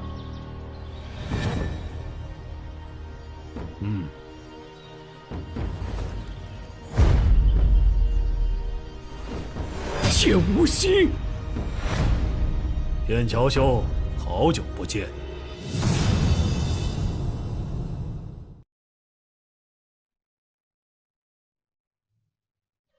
剑无心，君神王灭了你全家，你居然还帮他做事！盟主是为了给剑家培养剑神，我对盟主自然是感激不尽，马首是瞻。此人的反应也太异于常人。方敬祖曾说过，血煞老祖擅长炼制血弩，哪怕杀了对方全家，血弩都会忠心耿耿。不过炼制血弩极度耗神，血煞老祖仅有5个，就逼得方林2家退回凌渊界。之前吕神池的修为被强行提升，眼中便有这样的血色印记。可如果此方法这么好用，为何不用在身为后期剑圣的白玉秋身上？难道那2个人比白玉秋更有价值？亦或者他们身上有神剑？剑家上下有3万余人，一夜之间全部被屠，这是为剑家好？你是疯了还是傻了？你若还有半分人性，就该和我们一起诛杀君神王，除掉煞盟，为天下除害。你懂什么？剑神之道何其艰难，盟主在为我剑家培养剑神，是我们的大恩人。你们胆敢与盟主为敌，才是天下大害，都罪该万死。为你们剑家培养剑神，也就是说，厉血河也是剑家人。不错，他的真名是剑无极。什么？厉血河竟然是剑家那2名天生剑体之一的剑无极？那他岂不是剑无双的亲弟弟？让兄弟相残，这也太歹毒了吧！只要剑无极成就剑神之位，就能轻而易举重建剑家，一切付出都是值得的。隐藏这么久，布局这么深，竟然只是为了给他人做嫁衣，可能吗？依我看，他做这一切的目的只会为了自己，而你们不过都是他的棋子罢了。不错，他如果真是大善人，就应该光明正大相助，何必偷偷摸摸搞这么多事？不可能，盟主是为了剑家好，是为了无极好，一定是。够了！要不是看在你们都是将死之人的份上，我根本懒得废话。既然你们现在已经知道真相，就可以明明白白去死了。等等，我们之前说好了，比斗3场就必须完成约定。你怕不是傻了吧？当下这种局面还有继续比斗的必要吗？当然有。如果你们赢了，我会将神剑桃神双手奉上，你们大可省去不少麻烦。杨儿，不可！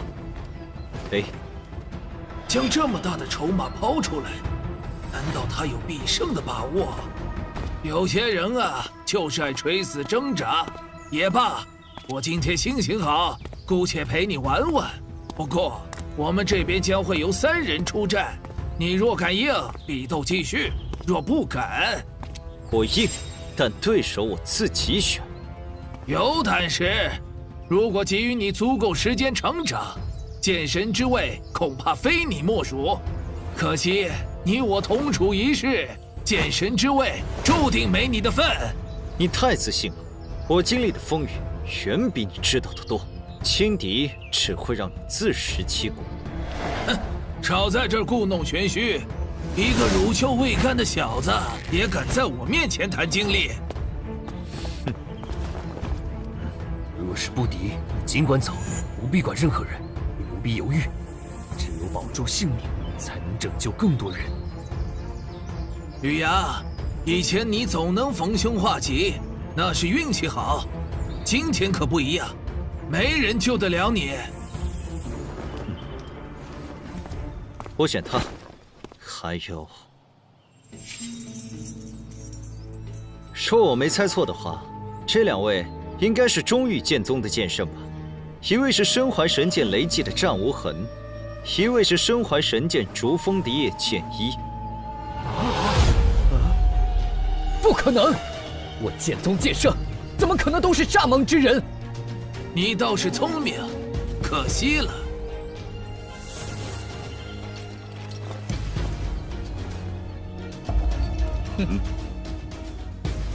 战无痕、叶剑一，真的是你们？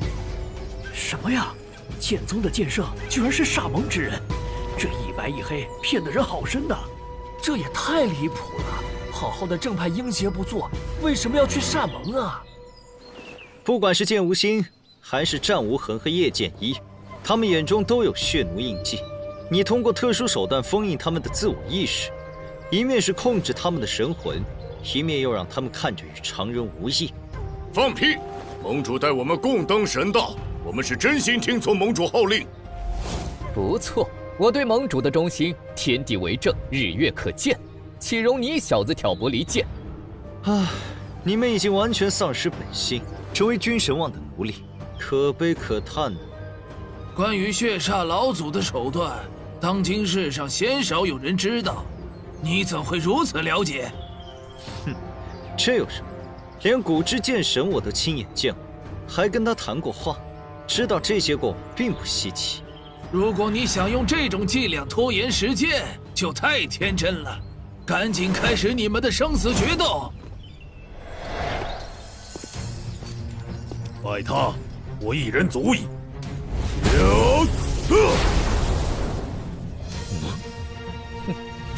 雨阳，盟主让你活，你就能活；盟主让你死，你就得死。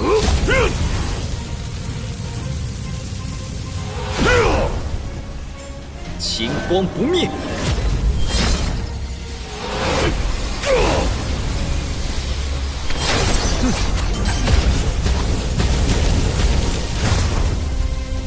有意思，你的剑道造诣的确惊人，金光不灭剑体也修炼到大成境界，值得我全力出手。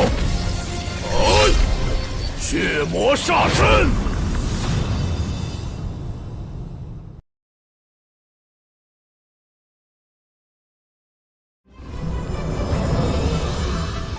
怎么，这一战可以动用神剑吗？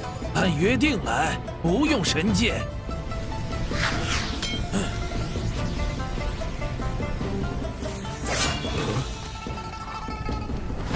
没有神剑，本座也能3招杀你。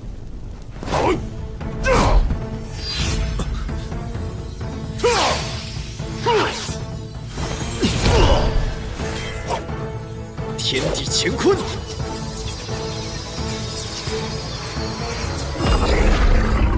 血光剑法！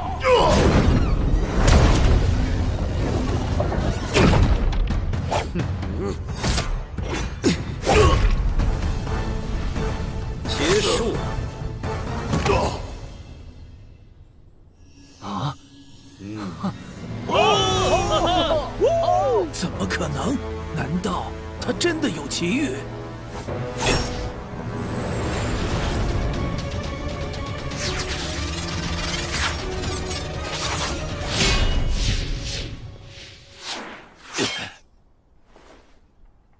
哼，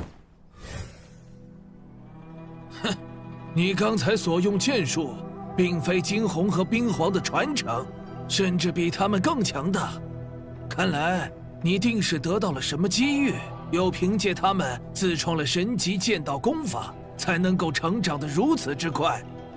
不愧是无剑老人，眼力果然毒辣。你说的没错。你能在成为剑圣的数年内自创出神级剑道传承，实力悟性远超其他公子天骄。若无意外，当时的剑神非你莫属。但只要有我在的一天，你就没这个机会。无痕、剑一，你们去试试神级剑术的威力，顺便恭送杨剑公子一程。是，盟主。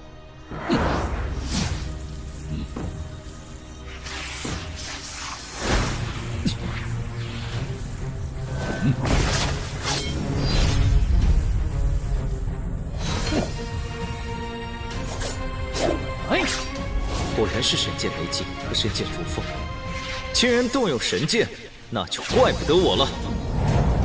风极剑法，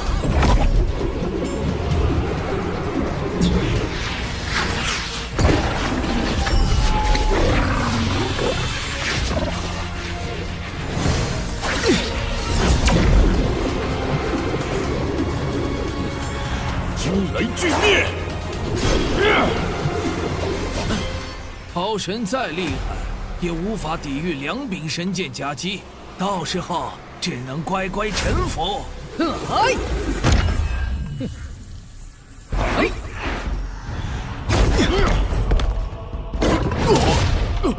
好强的剑气！死来！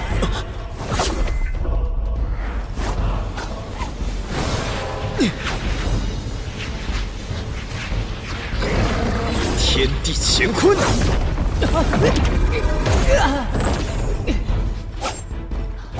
此子绝不能留。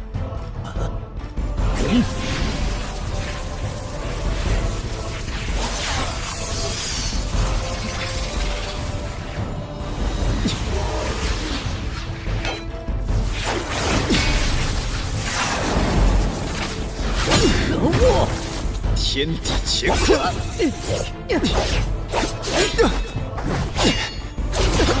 惊雷巨灭！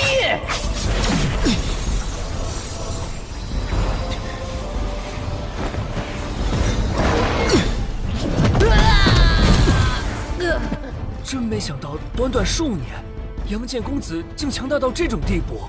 是啊，看来只要有他在，煞盟这些贼子都只能含恨而终了。杨二小心！以我们目前的实力，上去只会成为累赘，先静观其变吧。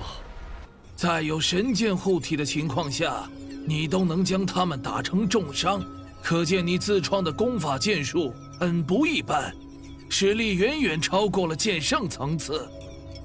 你稳坐第一强者之位也有500余年，想必实力也早已超过了剑圣层次，所以你也自创了剑神武道传承。吕牙，你果然聪明。我若没有自创剑神武道传承，单凭其他任何一种剑神传承，都不是你的对手。哼，你既然已铸剑神之基，又何必走血煞老祖的邪道来祸害天下？只要能成为剑神，飞升天界，哪管什么正道邪道？你年纪尚轻，无法体会到迟暮之感。我已年过800，即便已铸剑神之基，也突破无望。唯有借助吞天血魔功的血腥问神秘法，修成血神之心，那天下武者之血才能助我成神，获得永生。那你为何要灭剑家满门？又为何欺骗剑无双和剑无极？修炼血腥问神秘法，本就需要2个血脉同源的剑圣，作为炉鼎辅助修行。其中一人修炼血坤功，炼成血囊，成为血元；另一人则修炼血星印法，吸收血元，修成剑神。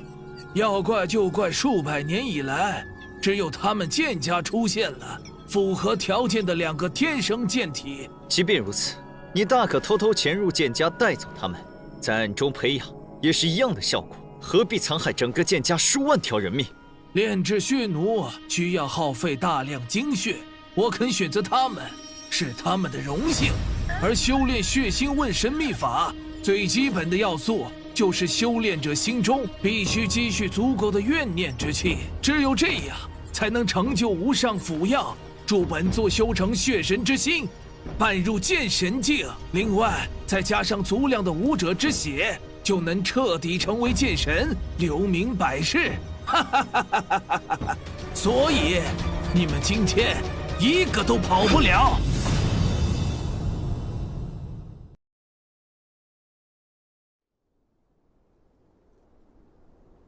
哦，你这种行为简直人神共愤。只要能成为剑神，其他都不重要。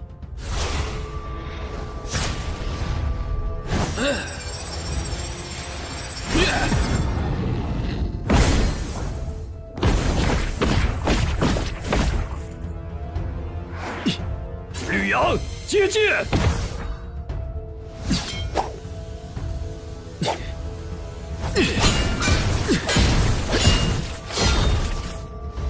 古籍上说，谁能收集10柄神剑，就能解开隐藏在大陆已久的大秘密。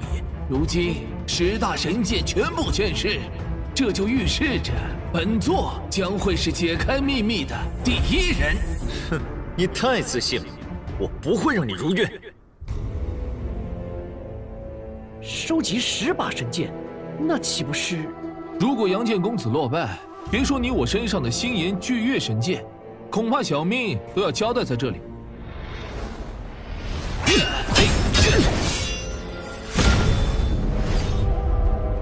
本座自创的剑神传承，名曰血光风雷诀，以血之剑道为主，融合了光之剑道、风之剑道和雷之剑道。吕阳，你所创传承名叫什么？龙虎剑意诀，以龙虎化天地，天地乾坤，蕴含水之剑道、金之剑道、木之剑道和暗之剑道，我称它为乾坤剑道。好一个乾坤剑道，包容万物，潜力之大，更胜本座的血光风雷诀。只可惜你的剑道还不完整，远非本座对手。我很好奇一个问题，说，你想让剑无双兄弟辅助修行，大可悄悄将他们炼化，为何要集结煞盟来生事？他们2个已经是板上钉钉的事，根本无需待机。至于来这里，自然是为了夺取武者之血。还有就是，你不觉得如此盛大的婚礼很适合来一场嗜血盛宴吗？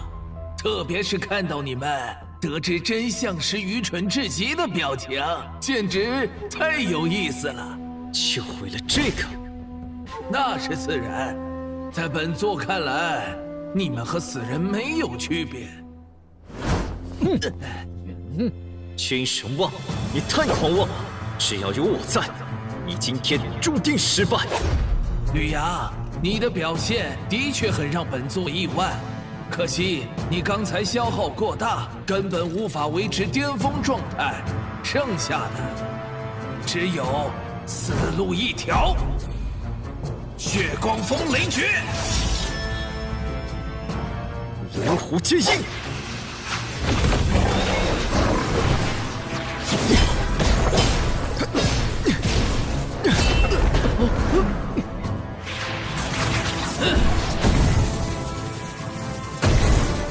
传说到达剑神境，可随意撕裂虚空。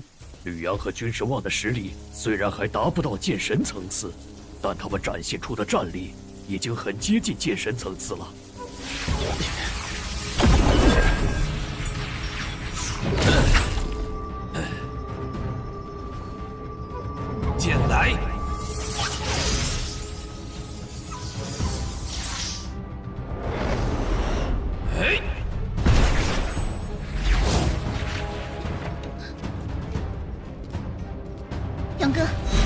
这2灵神剑。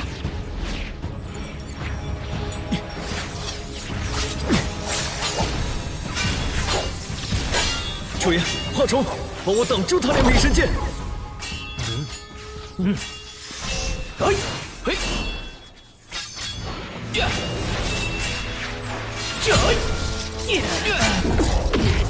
同样是剑圣，我绝不能在这时候拖后腿。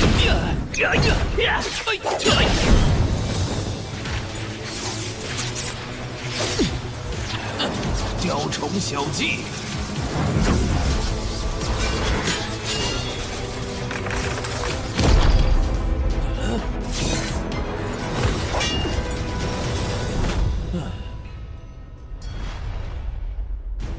听说神剑暗灵能修复神魂，看来果然没错。哈哈哈哈哈！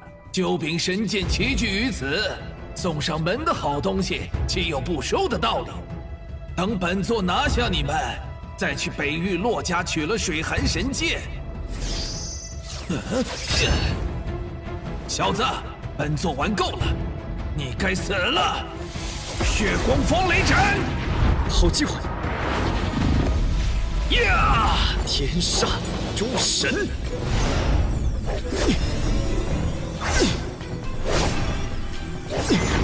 这种剑势怎么会？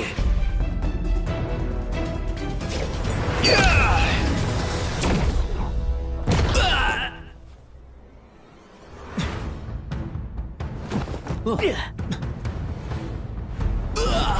不可能！这不可能！这哪里逃？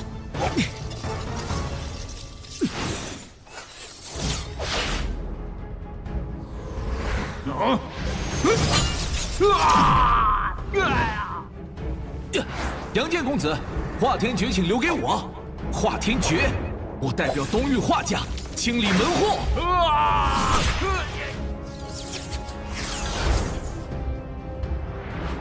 风雷剑盾。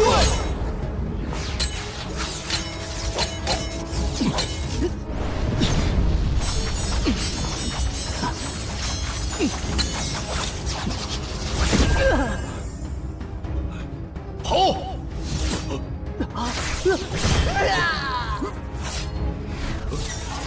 公主，救我！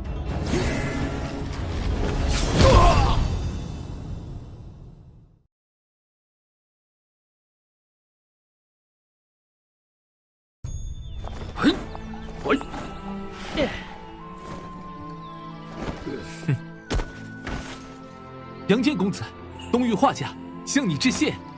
举手之劳，不必客气。我们赢了，真是太好了！多亏杨剑公子剑术盖世，不然后果不堪设想啊！就是，君神望这个道貌岸然的家伙，根本不配为天下第一强者的称号。从今往后，杨剑公子才是天下第一强者。杨剑公子实力之强，震古烁今，今天凭一己之力救了所有人，是我们的大恩人。杨哥，你的伤不打紧，休息1、2日就好了。水寒，今天委屈你了。本该是高兴的日子，结果却搞得一团糟。要不换个节日，咱们再成一次亲？哪有成亲成2次的？今天过程虽然凶险了一点，但结局很好啊。我不认为是一团糟，反觉得是一个好兆头。你能这么想，再好不过。君神王此次偷鸡不成蚀把米，自己受了重伤不说，煞盟还折损了几位剑圣，还真是给我们送了份大礼。可惜老祖远在北域，没有看到如此振奋人心的一幕。他要是在，定然很高兴啊。未必，宏远老祖一直很敬佩君神王，要是亲眼见证真相，恐怕心情很复杂。君神王还活着，大家的危机还没有解除，现在的他就如惊弓之鸟，估计很难寻觅他的踪迹。水寒，趁他未现身前，咱们必须练好上次说的合击剑术，增加胜算。明白，我会尽快突破剑圣。也不用那么着急，我先送你回房，完成婚礼。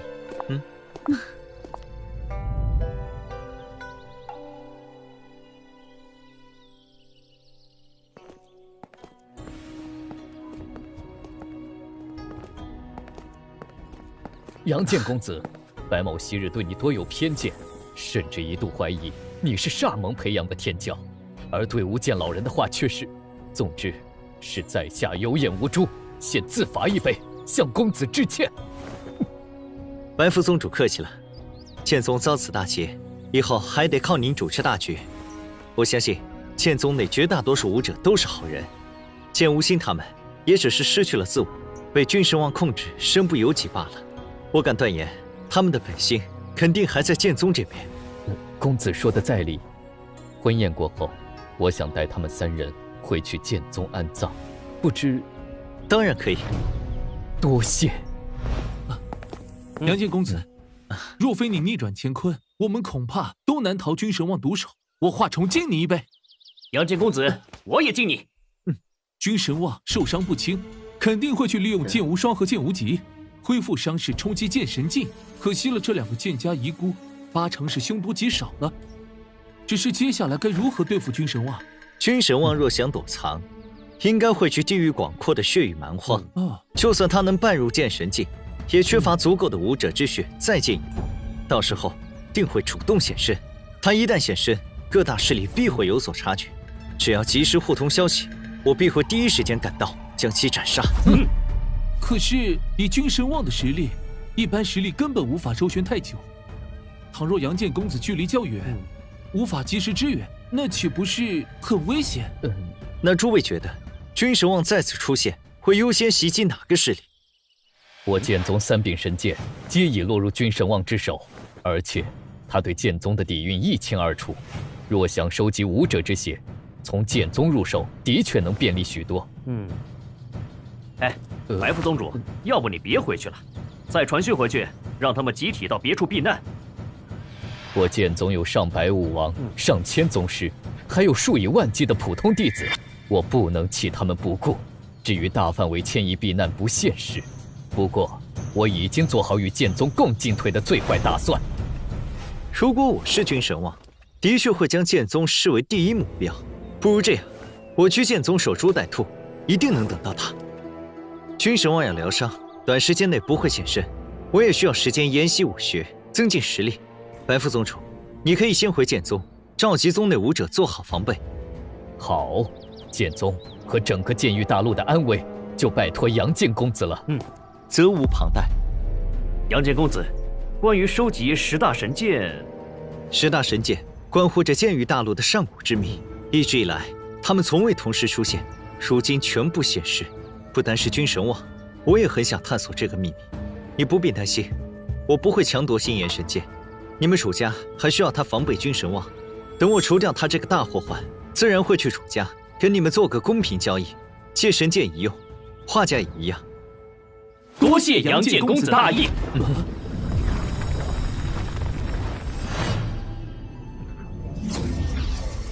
吕家又有人突破剑圣了。吕家天骄不都在这里吗？快出去看看，到底是谁？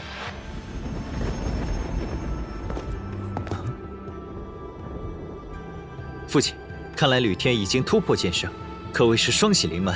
我想就不必再关着他了吧。杨儿，你是个大度的人，但愿天儿能改过自新，从此兄弟2人和睦相处。父亲放心，只要他不惹我，我自不会与他计较。恭喜吕家主，父子3人皆为剑圣，其中1人更是天下第一，这可是剑域大陆历史上从未有过的盛世。吕家主这当真好福气。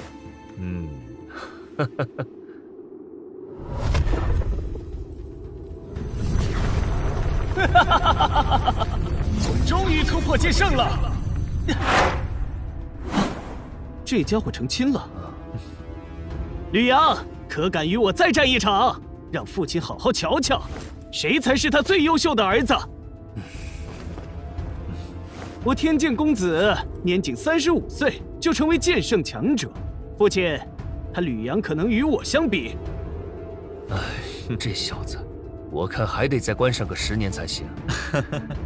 他不清楚状况，又刚刚突破，膨胀些很正常。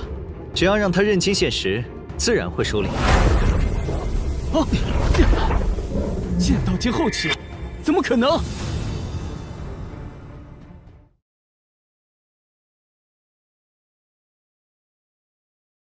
天剑公子，你的确优秀，不过杨剑公子在26岁就突破剑圣了。是啊，就在刚才，君神望带着煞盟入侵吕家，还是杨剑公子力挽狂澜，打退了那些贼子，救了大家。如今杨剑公子可是大家公认的第1强者。无剑老人带领煞盟，他不是剑宗宗主吗？怎么会和煞盟在一起？君神望既是无剑老人，也是煞盟盟主血剑老人。此事说来话长，总之他意图杀害我们所有人，收集武者之血。但是被杨剑公子重伤，落荒而逃了。啊！你已经突破剑圣，就该有所成长，不要再让父亲为你担忧了。你真的击败了无剑老人？不错，否则你出来看到的只会是尸体，不会有活人。如果吕家真没了，我一个人活着也没意思。吕阳，我为曾经的举动向你道歉。你想给我任何惩罚？我愿意受着。父亲已经惩罚过你了，以前的事都过去了，以后我们要一致对外，守护家族。好了，兄长，今天是我大喜之日，就别傻站着让人看笑话了，快去喝杯喜酒吧。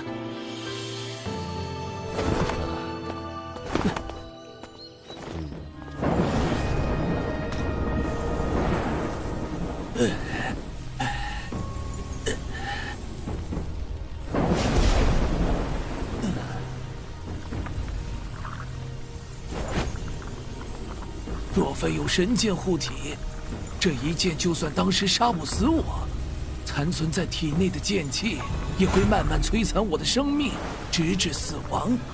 这一招秘技跟之前的天地乾坤剑路数大相径庭，吕阳为何会2种截然不同的剑法？难道真是哪位古之剑神传授给他的秘技？吕阳，如果不是你，我早就踏平吕家，突破剑神了。可恨，太可恨了！还好剑无双和厉血河都在，只要我吸纳了他们，练成血神之心，就能伴入剑神之列。到时候实力大涨，单凭那一剑秘技，根本威胁不了我。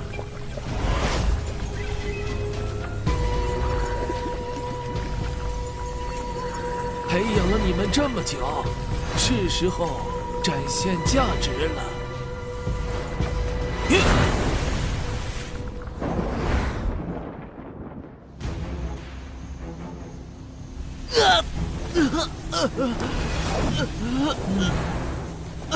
剑无双，你的使命结束了，而我修成了血神之心，剑神之路才刚刚开始。你放心，等我成就剑神，飞升天界，一定不会忘记你的功劳。煞盟贼子，我剑家与你不共戴天，我做鬼也不会放过你们。哼，你以为我会怕吗？等我成了天神，杀你一个小鬼，更易如反掌。哼，也不知道师尊那边情况如何。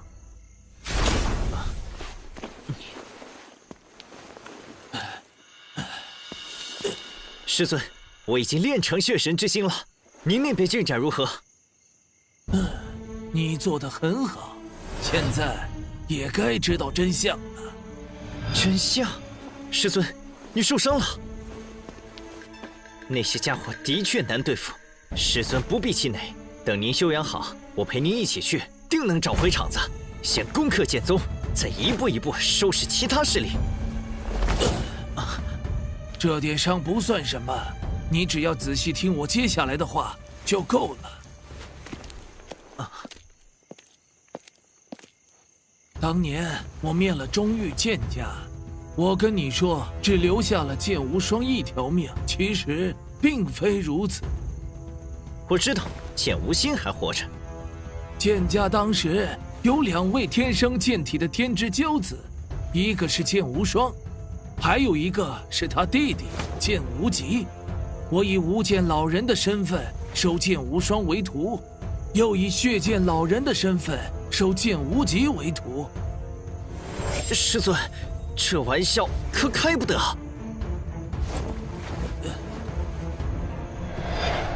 我骗你做甚？剑无双比你年长1岁，是你的亲兄长。不可能，这绝对不可能！我分明是沙蒙厉家子弟，而厉家被剑宗所灭，我怎么可能？为什么要这么做？当然是为了我自己。就算是亲儿子，我也不会费这么大功夫为他人做嫁衣。你和剑无双都是我的养料，而你修成的根本不是血神之心，而是血种。一直以来，我敬您爱你，将您视为至亲，可是你却将我玩弄于股掌，甚至就连剑无双也是真心待你。你为何要如此残忍？又为何偏偏选中我们？因为血腥问神秘法的修炼条件非常苛刻，2个炉鼎需要血脉同源。我找了整整500年才找到合适的人选。为了让你们心甘情愿修炼，不得已做了一个大局。那你做了这么多，大可偷袭我，拿到你想要的东西，又为何告诉我真相？因为我需要你的怨恨，只有保持怨恨的状态，才能成就完美的血神之心。我杀了你！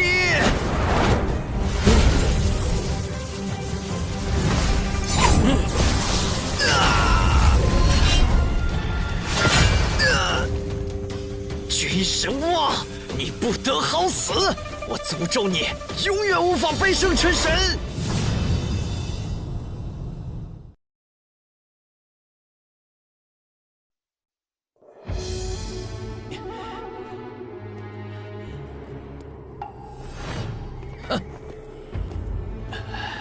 好徒儿，你如今也就只能逞嘴上功夫。本座不但能顺利飞升，还能长生不死。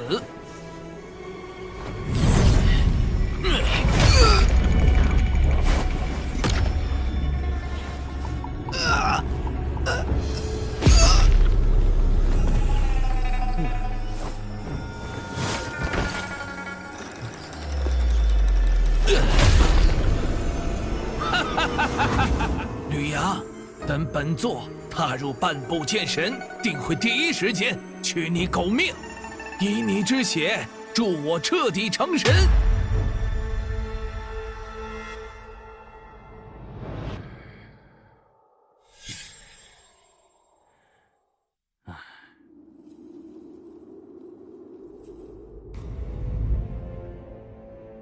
吕神通真是好运，不仅有吕天这等天骄做儿子，还有更加出色的麒麟子吕阳。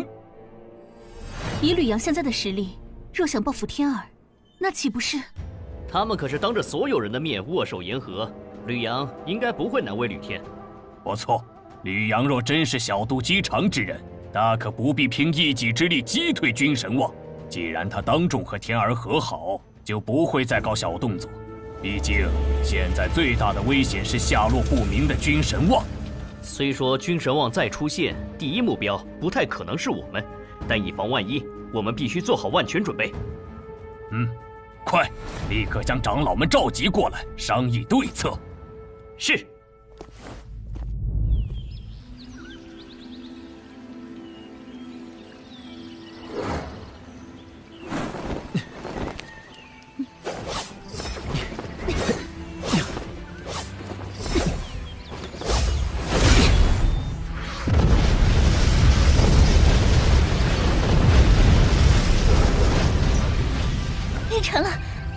练成了。前辈曾说过，诸神夺灵是一招直击武者神魂真灵的绝杀秘籍，若发挥到极致，可令对方形神俱灭。所以，只要我们再熟练一些，就算君神望成为剑神，亦可斩之。他现在躲着不露面，一定是伤还没好。我们还有时间。话是这么说，不过我们也是时候出发去剑宗了，免得他突然出关偷袭，我们来不及支援。刚练成合击剑术就要离开吗？父亲，虽说君神望出关的最佳选择是剑宗，但也不排除其他可能。我这次坏了他的好事，吕家也很可能成为第一目标。如果他真的突袭吕家，你们可凭借神剑天虹和惊鸿剑神留下的底蕴，全力抵挡，尽可能拖延时间，等我和水寒回来支援。你们也要小心，吕家我们会全力守护。至于剑宗的众多武王，你们也一定要照顾好。不错，除非君神望从我的尸体上踏过去，否则他休想动我吕家分毫。你们对于君神望而言都是大补药，切记千万不能意气用事，尽力而为就好。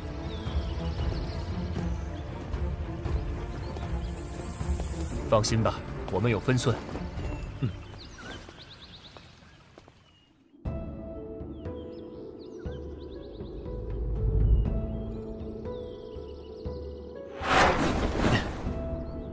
杨建公子，你总算来了，白某等的可是望眼欲穿呐。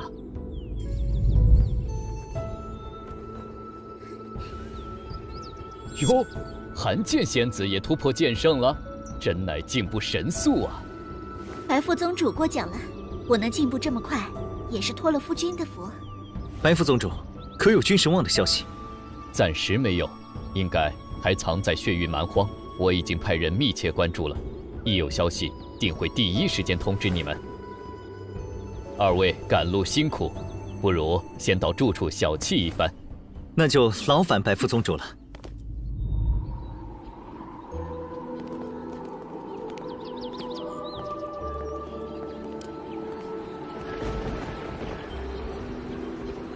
我小时候就对剑宗十分憧憬，希望有朝一日能来观景。今天总算实现了。也不知道君神望何时会现身。嗨，何必想这些糟心的事？趁他现在还没出现，我们不如好好把握当下时光。也好，是我太紧张了。这2天先陪你好好参观参观。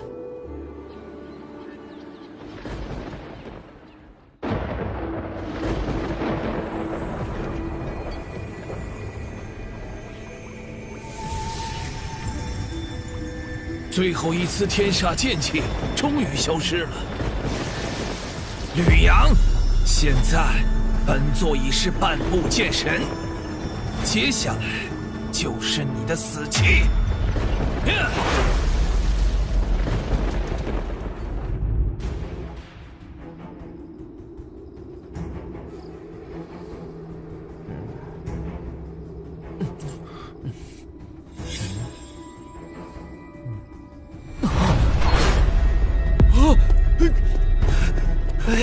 是君神望，君神望出现了！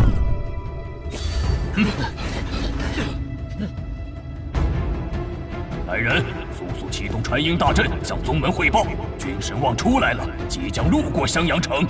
是。最好只是路过，最好很快的速度。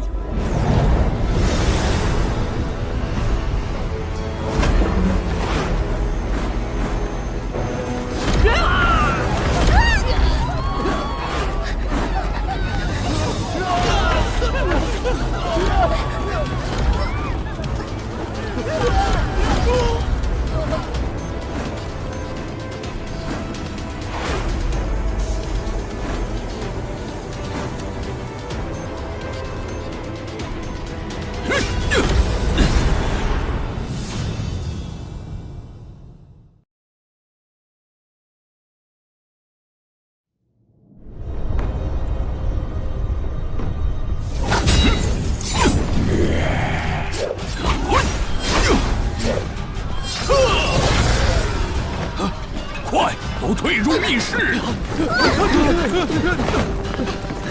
快！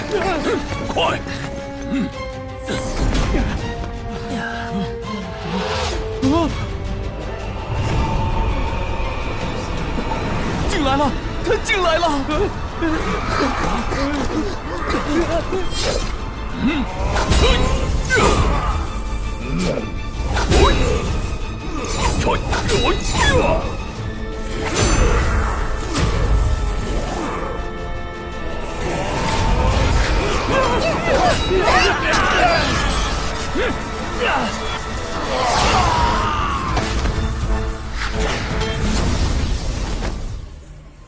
克，还是不够。本座需要更多养料。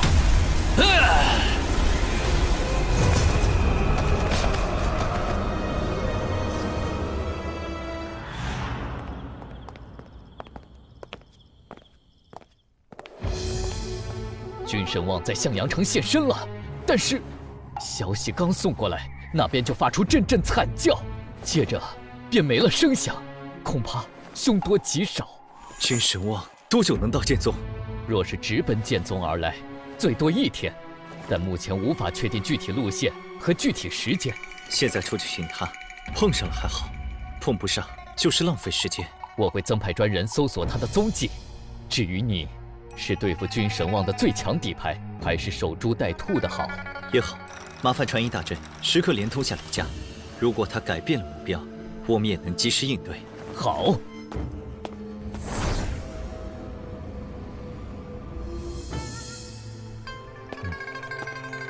袁州城也遭了君神望的毒手，情况和向阳城差不多。袁州城在襄阳城的西南方向，距离大概3000余里。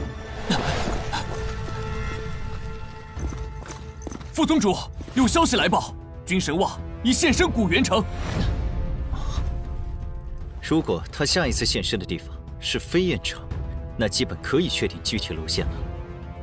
过了飞燕城，他想来剑宗，必会经过剑元城，我可以直接去那里拦截他。剑元城是中域最大的城池之一，人口过100万，若能保下它，可是天大的功德。但如果君神望中途改变方向，对我们来说将会是一个大麻烦。我这就去传音殿，亲自等消息。唉，以前听说血煞老祖的事迹，他令整个大陆哀嚎一片，断了不少世家的传承。原本以为这是一个极其遥远的故事，现在却是亲眼见证了。就算是天神降临，也未必能做得事事周全。我们尽力而为就好，只要路线没问题，我们就能救下剑元城的100万生灵。但愿吧。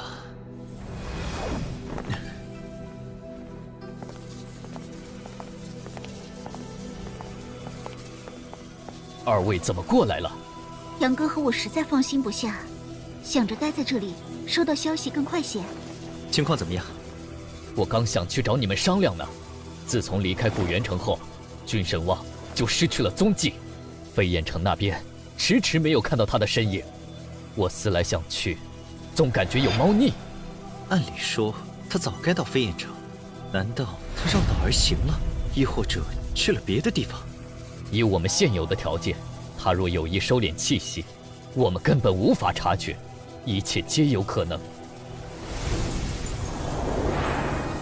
禀告！禀告！君神望现身元虚城！君神望现身元虚城！元虚城现在什么情况？速速回答！古元城位于中域北部，元虚城位于中域西部，两城之间足有万里之遥。君神望过了古元城，没有向南而行，反而一路向西，难道他的目标不是剑宗？可君神望最熟悉的就是剑宗，而且以整体实力看，目前就属剑宗最好拿捏。他不来攻克剑宗，会选哪里呢？一路向西，莫非他的目的其实是西域吕家？但是吕家现在势力最强，不仅剑圣多，神剑也多，怎么可能？因为愤恨，我当日坏了他的好事，又将他重伤，他肯定恨我入骨。倘若保持理智，自然会首选剑宗。相反，出关第一件事必会找我寻仇。那我们赶紧回吕家，不然后果难料。我们现在就回去。万一君神望知道你在剑宗，想调虎离山，可如何是好？他现在实力大增，8成有信心打败我。若真知道我在剑宗，估计早来了。这样吧，白副宗主，等我到了西岭城，会用贵宗分舵的传音大阵和你们联系一次。如果君神望真是调虎离山，我再回来支援。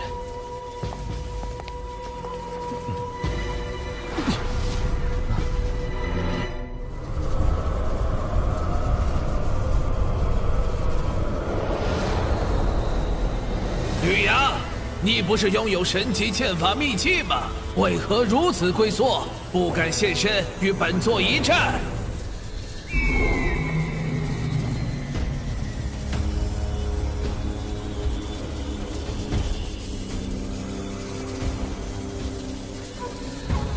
君神旺，休要猖狂！我儿吕阳能斩你1次，就能斩你第2次。本座已拜入剑神之境，只差些血气就能突破剑神。今日除非天神降临，否则整个剑域大陆将再无敌手。吕阳，快滚出来，跟本座决一死战！本座要饮你之鲜血，一雪前耻。何必如此着急？用不了多久，我儿吕阳自然会取你狗命。吕阳为何还不现身？难不成他根本不在吕家？哼，我儿吕阳一旦现身，就是你的死期。你就这么急着找死吗？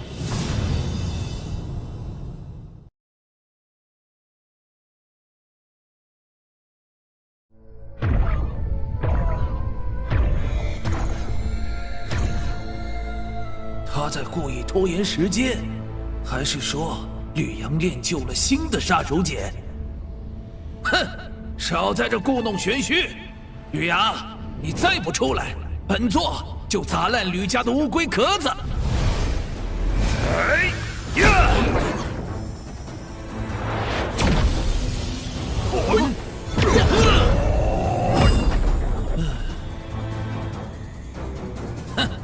本座倒要看看，惊鸿剑神3000年前留下的底蕴，能挡本座几时？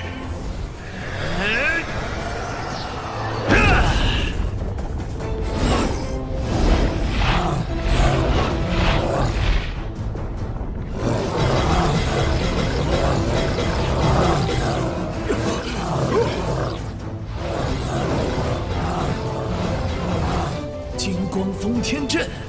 有点意思，看来本座该拿出点真本事了。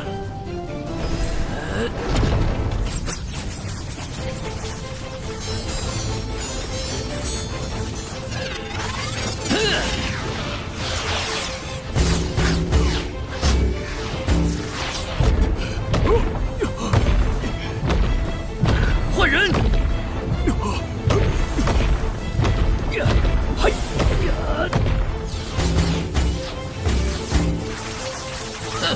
乌合之众，哎！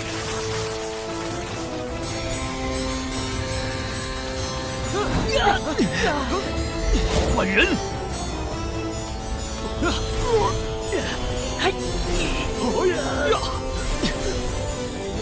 照这样下去，第1道大阵迟早要破。不知道杨二和水寒什么时候能赶到？给本座破！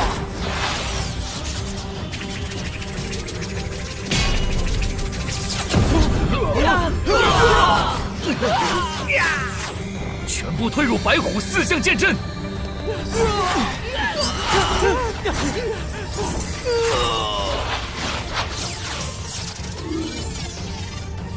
惊鸿剑神留下的底蕴不过如此。今天本座要西域吕家彻底消失。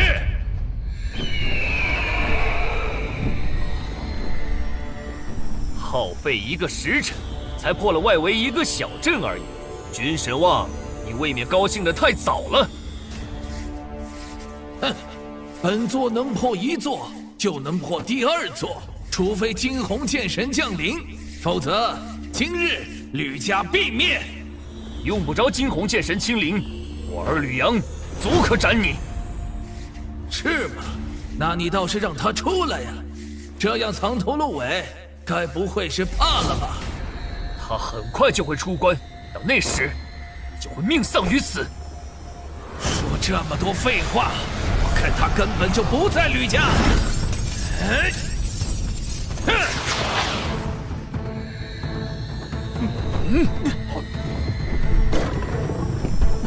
上！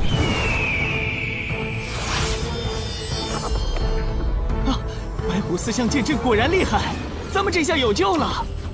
别高兴得太早，对方可有4把神剑，咱们的剑阵只有1把，估计撑不了多久。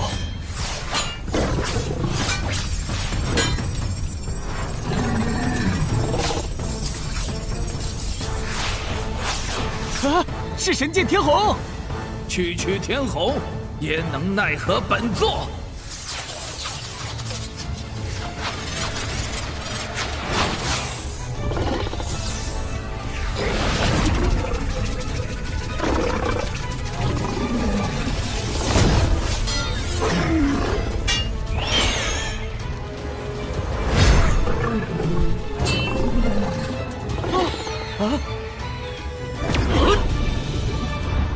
可恶！等我破了剑阵，定让你们死无全尸！大家坚持住！要不是有神剑天虹和你们3个剑圣的力量加持，白虎4象剑阵根本挡不住本座脚步。你们想耗，我就陪你们耗，反正就凭你们几个剑圣，也支撑不了多久了。一群蝼蚁罢了，早死晚死对于你们来说并无分别。难道这次吕家真要完了？啊，不可能！等杨剑公子回来，定能斩杀君神王。吕阳果然不在，本座正好可以用你们的血为他送上一份厚礼。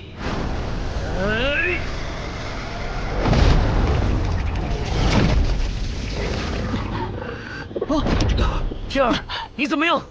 没有大碍，我还能坚持。你们注定要亡！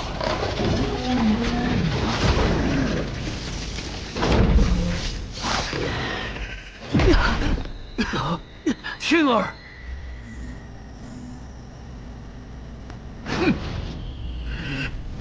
君神王，今天我就算死，也要拉你陪葬！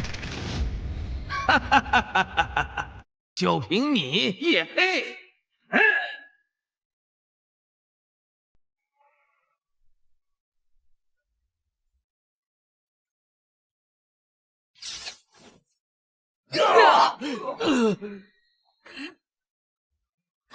先从你开刀吧。哎，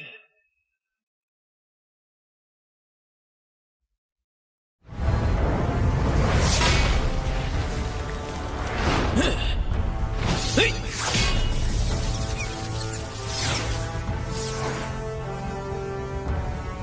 杨儿，你终于回来了！啊，是杨戬公子！杨戬公子来救我们了！请杨戬公子出手，斩杀君神王！吕阳，你总算现身了。哼！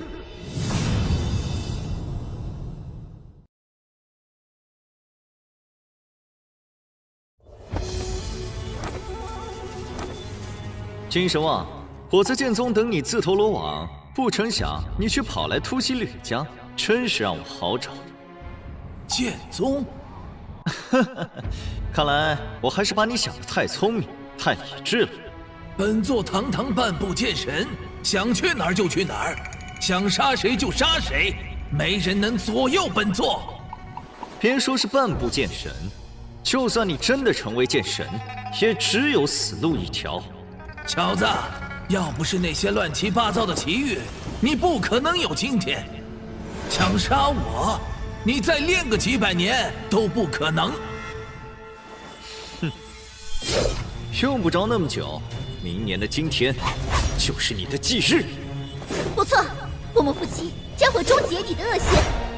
既然你们想死，就准备迎接剑神的怒火吧！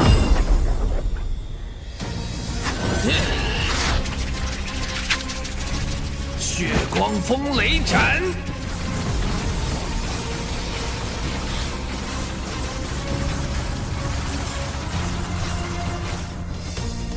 诸神夺灵！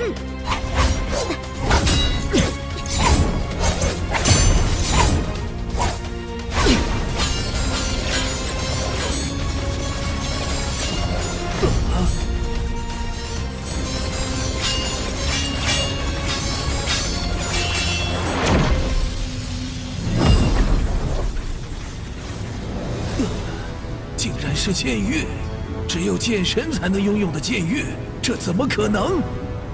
我迈入剑神境都无法形成剑域，你们怎么会有这种能力？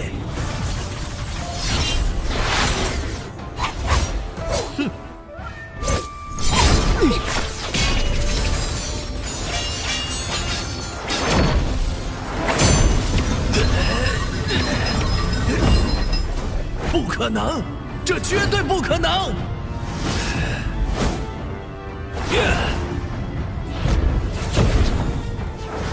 哈哈哈哈！小小剑域也不过如此。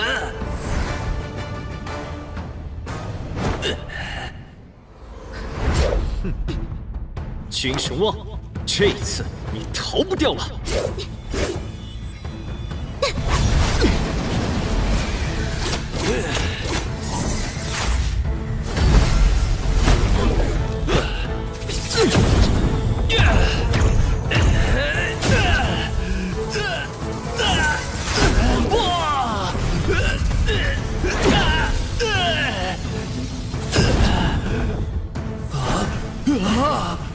我的神魂！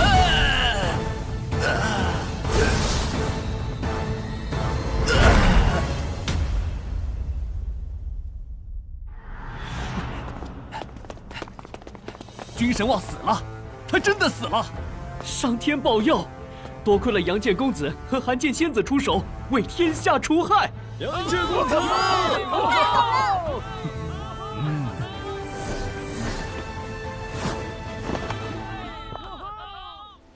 终于结束了，可惜没能救下更多人。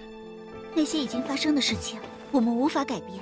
至少现在，不会再有人因他而死。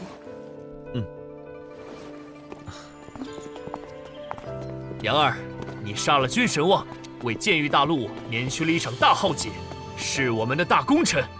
不得不说，君神望实力真的太过强大，如果不是你，我们根本无法战胜他。是啊，今天亲眼见你出手，才真正意识到自己有多么弱小，还有很长的路要走。这可不只是我一个人的功劳，如果没有水寒，我也没把握杀得了他。神剑是你找来的，剑技也是你教我的，我只是照你的话去努力罢了。这些功劳都是你的，我可不敢揽功。没有你，我一个人也搞不定啊。接下来我们还得好好努力才行。还要努力做什么？当然是尽快让咱爹咱妈抱上孙子。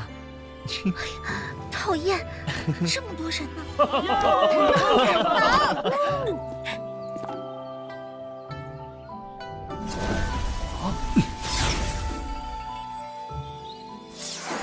接下来，只要凑齐10大神剑，就能探索古之心秘了。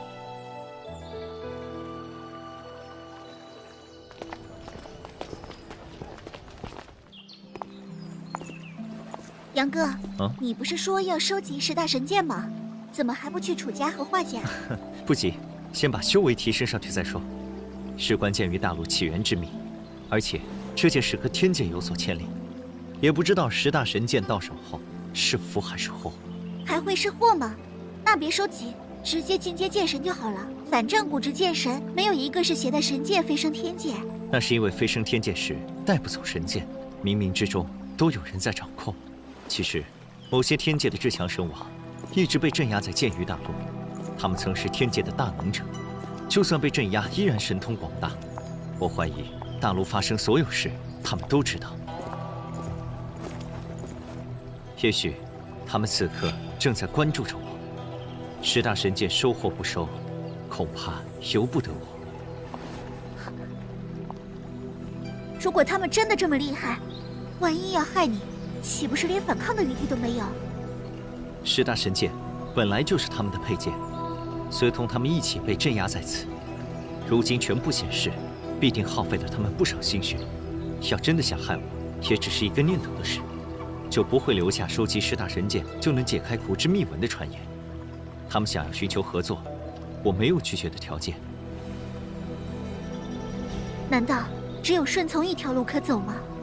既然无法拒绝，只能选择顺从。但是为了以防万一，我必须先突破至剑道境巅峰，这样起码安心一些。小子，你很聪明，我们等着你。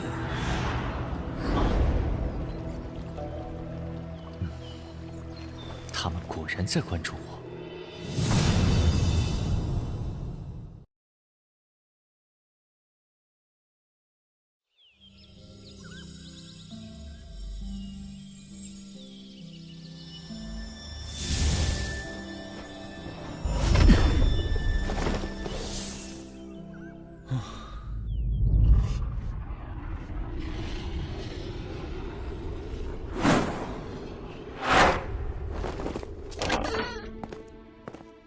杨建公子大驾光临，我楚家真是蓬荜生辉啊！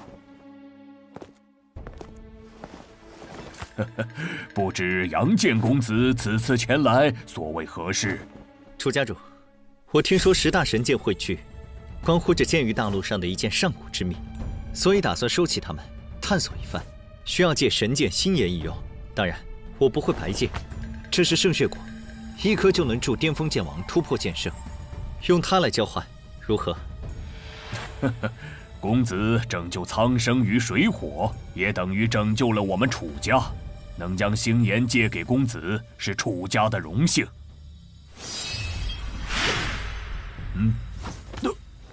杨建公子，敢问一句，星岩日后还还是不还？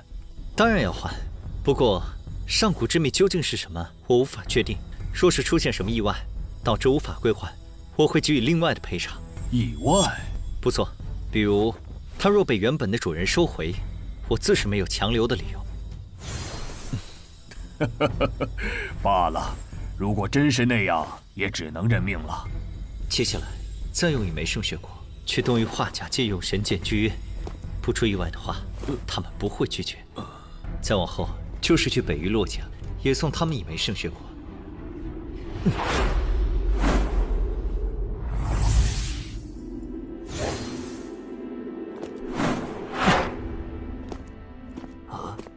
当年在世剑大会上，你已经得到了神剑水寒的认可，有权使用它。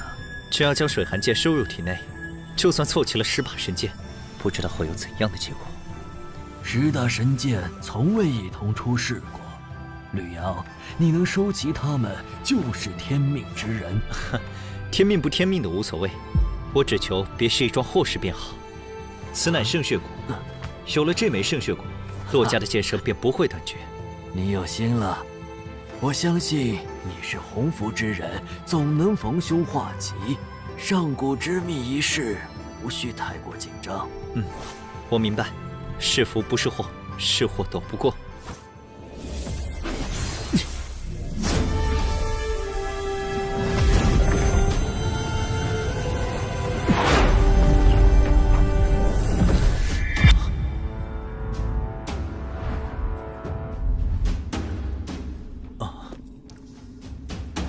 你终于来了！我们是10大神剑的主人，和你一样都是剑域大陆的人。可我听镇渊剑神说，你们都是天阶最顶尖的神王，怎么会是剑域大陆上的人？你们神通广大，知晓剑域大陆的一切，自然知道镇渊剑神是谁。现在他也是神王。我们当然知道方振海那小子当年想带桃神离开剑域大陆，还是我传音让他留下此剑。他说的没错，我们的确是天界最顶尖的神王，但是他并不清楚我们的真正来历。其实我们都是从剑域大陆走出来的无上天骄。这怎么可能？我所知道，从剑域大陆走出的剑神中，最古老的就是镇渊剑神和飞临剑神。你们比他们还古老，难道那时候剑域大陆就已经有武者飞升天界了吗？方振渊和林飞星才不过2万余岁，怎能称得上古老2字？我们这些人中最年轻的也超过10万岁，最古老的2个都超过100万岁。你的意思是说，100万年前剑域大陆就有人飞升天界？不错，确切地说，我和安宇同属一个时期。我已经1183699岁了。对，我也已经1065107岁了。你们都活了100万年，居然连年纪的零头都记得这么清楚。唉，命轮上有清晰的年轮记载，等你成了神王，也能知道自己究竟活了多少年。你们10个人，年纪最小的才10万岁。年纪最大的却已超过100万岁，也就是说，你们虽然都是从剑域大陆飞升天界，却不是一个时代的人。我们是不同纪元中最杰出的天骄，在进入天界到崛起成为至强神王，都摆脱不了被镇压的命运。因为这个世界本就是一个囚笼，所有人都只是囚笼中的奴隶。小子，你和我们都在囚笼之中，其实本质没有任何区别。囚笼世界，那飞升天界又算什么？他们是在蛊惑我，还是确有其事？不可能，我们不一样。被囚禁的只有你们，而我是自由的。小子，以你的资质，如果不出意外，定能飞升天界，然后再经历漫长岁月，打破神王6星战力的极限，成为横扫天下的至强者。但是你的结果会和我们一样，一旦时间到了，这个世界的主人就会出现，把你和我们关押在一起，成为奴隶。这次不一样，之前面临的都是小纪元动乱，他们只是出手镇压我们。下一次就是一个大纪元结束，他们会将所有人全部都清除掉，让这个世界重新开始。为什么这么说？你别忘了，我是这里活得最久的人，在我那个时代，这个世界的历史一片空白，却有着各种各样的武道传承，说明之前就有一个时代存在过。只是所有人，或者说绝大多数人都被清除，只留下了武道传承，才有了后来者借助这些传承，继续在武道一途修炼下去。这并不能说明什么。你是不是还发现了其他蛛丝马迹？不错，我曾在一些残破的古籍中看到抓大药炼仙丹的记载，后来这些古籍全部被人为毁掉了。世间再无此类传闻，但我却始终记得清清楚楚。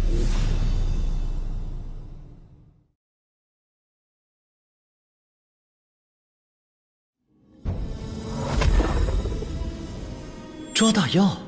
所谓的抓大药，就是把神王当成活药抓去炼丹。我等都已度过3劫9难，只要不被人杀死，就享有无尽寿命。大纪元动乱前是最后的机会，成则永生，败则寂灭。吕阳，我们现在是一根绳上的蚂蚱，你也不想辛辛苦苦修炼到至强神王，结果一朝尽毁，被人炼成丹药吧？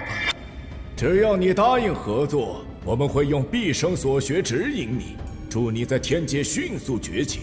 相信用不了多久，你就能成为至高神王。当然，你也可以自己努力，只是耗时长久。当大纪元动乱一到，你一个人可抗衡不了那些界外强者。听镇元剑神说，最强神王修炼至巅峰，将拥有6星实力，而他们，不知各位神王有几星实力？9星。我很好奇，那些界外强者究竟强大到什么地步，居然能将你们这些9星神王镇压？倘若他们真的恐怖无私，我即便学了你们的武道传承，也于事无补。小子，你看不起我们？并非看不起，只是你们被镇压于此多年，都毫无办法。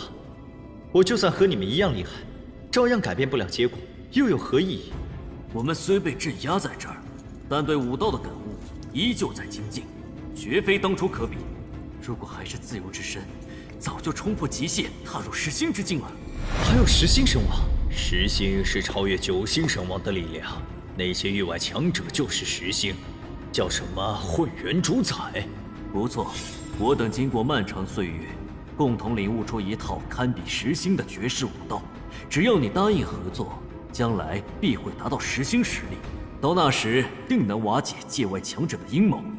你们想怎么合作？吕阳，自从你被桃神选中，我们就开始注意你了。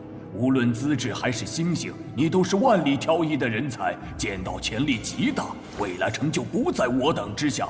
而且你的乾坤剑道包罗万象，只要将我等剑道作为参考，定能用最快的速度在天界崛起。待你修炼有成，能破开位于9天界以及修罗渊的10大封印，必须放我等出来，与你一同抵御界外强敌。只有这样，才能免遭他人活计，平安度过大动乱。好，我答应合作。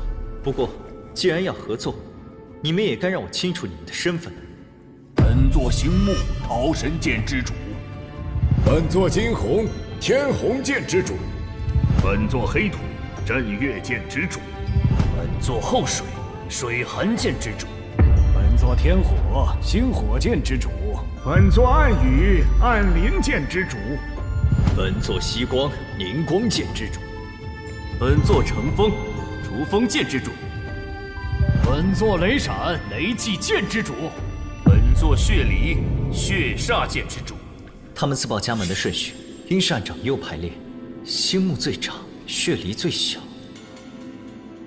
可惜，无论存活多久，变得多强，还是被镇压于此，暗无天日。如果这个世界真是一个偌大的囚笼，那么我和我的家人绝不能成为笼中鸟，必须打破它。各位前辈放心，吕阳定不负所望，将你们解救出来，共同打破囚笼。你能有这样的觉悟很好，只要解开封印，我等恢复自由之身，便能组成十方无极剑阵，哪怕是界外的10星强者，亦可斩之。十方无极剑阵，不错。自从血离也被镇压于此，我们研究了数万年才创出的终极剑道，名曰十方阵图。其中最强剑阵便是十方无极剑阵。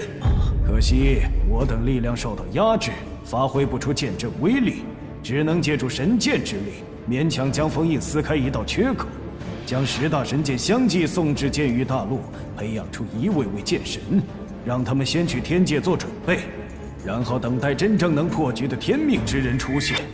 吕阳，你的资质、天赋、气运、心智、毅力都属顶尖，正是天命之人。等你去了天界，那些从剑域大陆飞升天界的剑人，都将成为你的助力。严格来说，他们都是我们的弟子，会为你护道。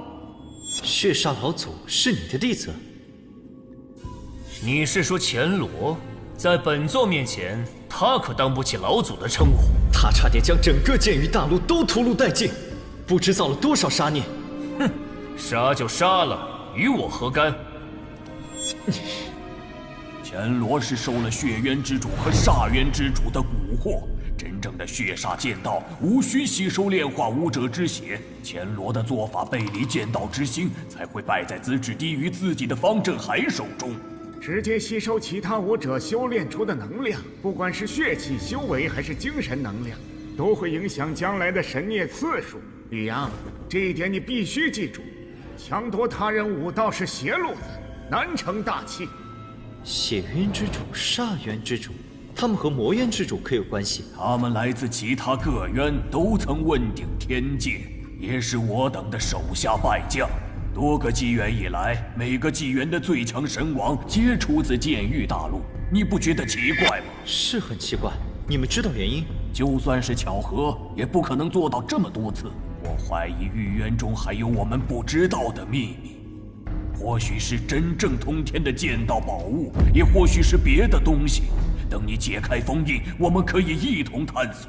相信背后的秘密不会让我们失望。宝物？他们跟我说这些，难不成是怕我临时反悔，拿宝物做诱饵？星木剑主放心，只要你们所言属实，我定会兑现承诺，解开封印。好，我们现在就把十方阵图传给你。你若能领悟，可凭一人之力施展多人合击的剑阵，修炼到极致，练成十方无极剑阵，就能斩杀界外强者。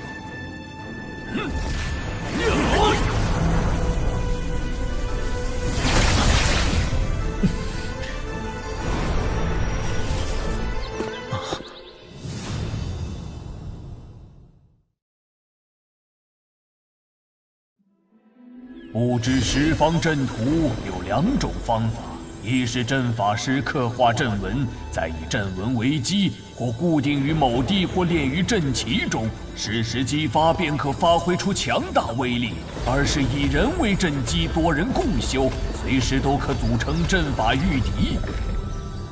2种方法的区别在于，前者威力强弱取决于材料，后者则取决于组阵者的实力。十方阵图能强大武者神魂，练就分身之术，以单人之力修炼成剑阵之威。另外，它有10重境界，你必须牢记。第1重为1人分身术，修炼者必须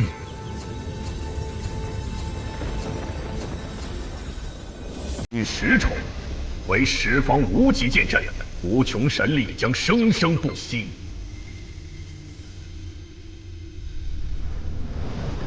妙，太妙了！真没想到，剑道与正道竟能配合得如此融洽。那还用说？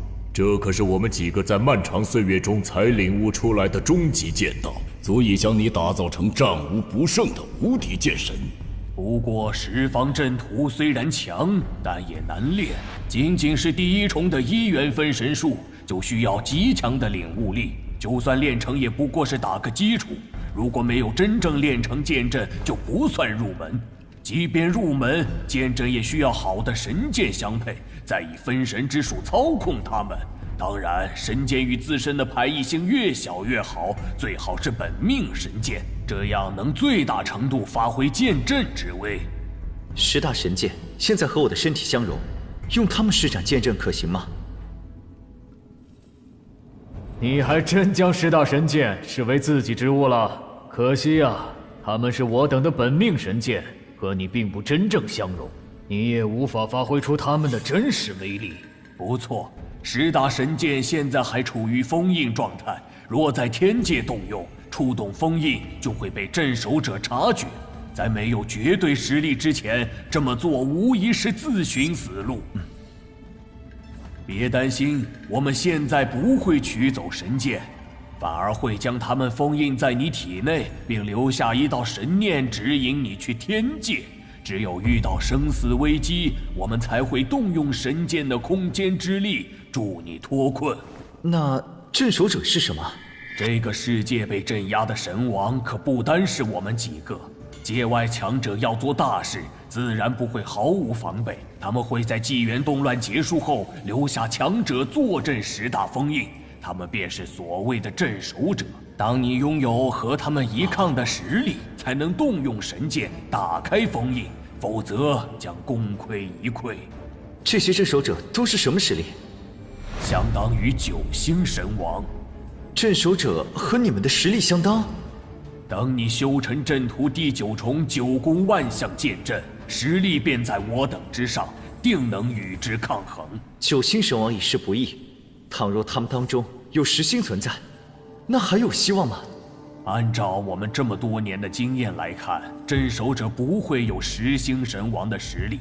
虽然不知道具体原因，但我猜测这些界外强者受到了这个世界的某种压制。只有在纪元交汇时，10星强者才能进入这里，其余时间只能由9星神王镇守。我明白了，我不会让他们的阴谋得逞。这个世界，我们才是主人。对，这一次我们只能胜，不能败。只能胜，不能败。事不宜迟，你现在就开始修炼1元分神术。练成之后，自可离开这里。普通的剑道天骄没有上百年时间，根本练不成。不过你不一样，也许10几年就能练成，但7年后就是修罗道开启的时间。如果赶不上，只能等下一次。赶下一次也好，多在剑道境打牢根基，等到了天界修成第2重，会容易许多。倘若真的耗时这么久，水寒定会担心我。我尽力而为。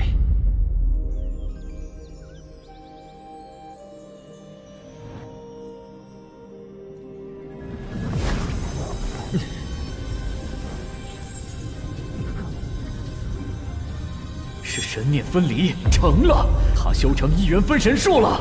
短短5年时间就练成了第1重，这小子可以啊！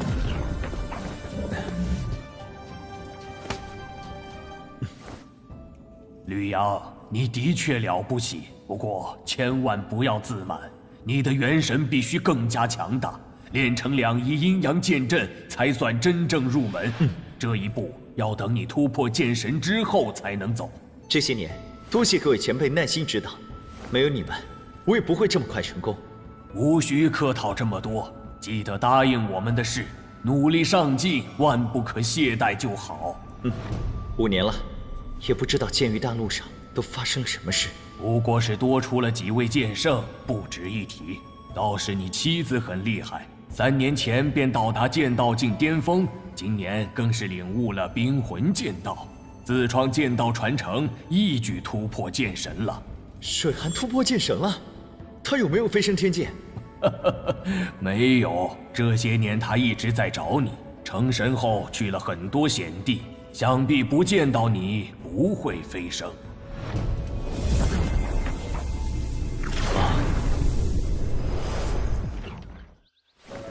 是水寒。杨哥，今生今世，我们还能再相见吗？当然的。杨哥，真的是你！是我，水寒，我回来了。我还以为……别担心，那些前辈不但没有为难我，还给了我很多机缘。真的？当然，我骗你做甚？此事说来话长，日后再与你细说。有关我们的一切消息，你最好不要告诉任何人。倘若消息走漏一星半点，必会引起镇守者的注意。至于10大神剑，你想个差不多的编排一下，不要引人怀疑。杨哥，杨哥。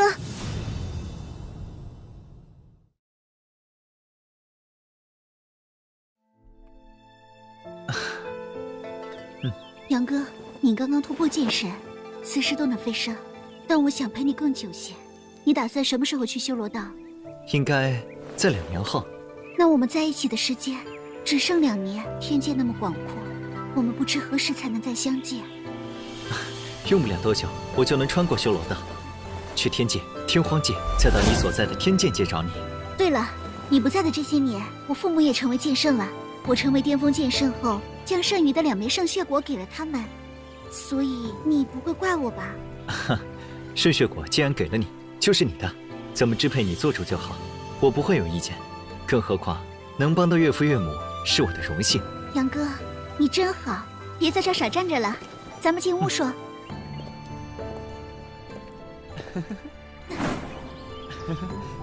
这里。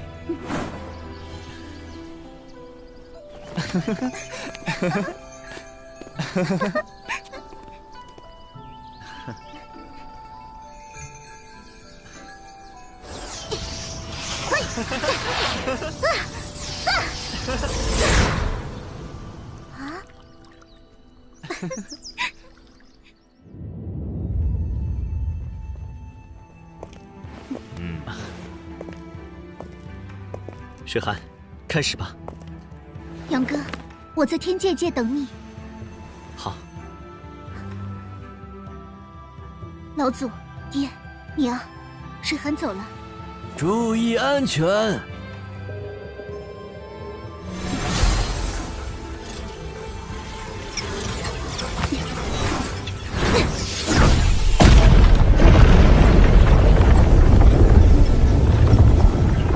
只存在于传说中的剑开天门，今天总算亲眼见到了。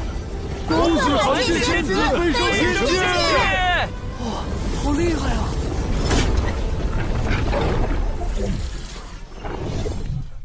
父亲，我也该启程了。杨儿，未来是一条凶险无比的道路，为父不能给予你任何帮助，只能祈祷你一路顺风，平平安安地闯过修罗道，到达天界。等到了天界，记得和水寒多多繁育子嗣，到时候在天界也建立一个吕家。大哥，你也要努力啊，赶紧找个媳妇儿，吕家的未来就靠你了。包在我身上。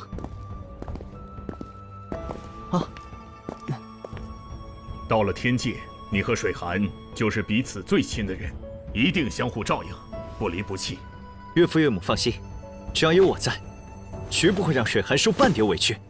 杨儿，你此次天界之行凶险难料，务必要小心行事。放心吧，二舅。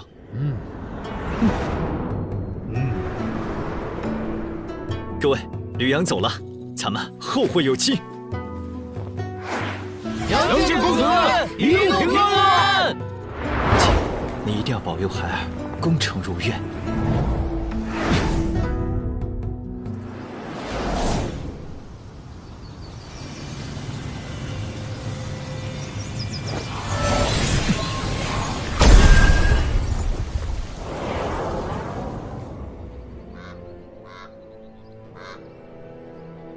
这家伙再次出现，是冲着修罗道，还是想报当年之仇？这次他身边没有神王保护，不如先下手为强，永绝后患。桑谷师兄、血墨师兄，那个异族人出现了。哪个异族人？2位师兄可还记得10年前在血神山的乾坤剑圣，他又来魔渊了。那位神王可在身边？如果神王不在，他倒是不足为虑。不在，就当时的情境判断，那位神王应当为神剑而来，并非他的亲近之人。我就说嘛，堂堂神王怎么可能在意一个小小剑圣？话说，你派人查了吗？乾坤剑圣此来魔渊目的为何？是去修罗道，还是……不管他目的为何，血魔洞已经跟他结下死仇。如果这次不解决，定会后患无穷。那依你之言，我们该如何做？我们一同操控3000血魔大阵，斩杀乾坤剑圣。可以是可以，但他如果不来血魔洞，径直往修罗道走，不就白费功夫了？不若派人将他引来，最多半天时间就能到这里。好，既然如此，我们就让他有来无回。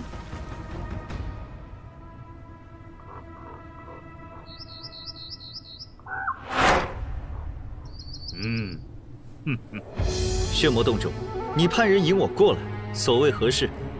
乾坤剑圣威名赫赫，本座当年多有得罪，一直心中悔恨，特意备了份大礼，圣邀阁下到我血魔洞小酌一杯，化解仇怨。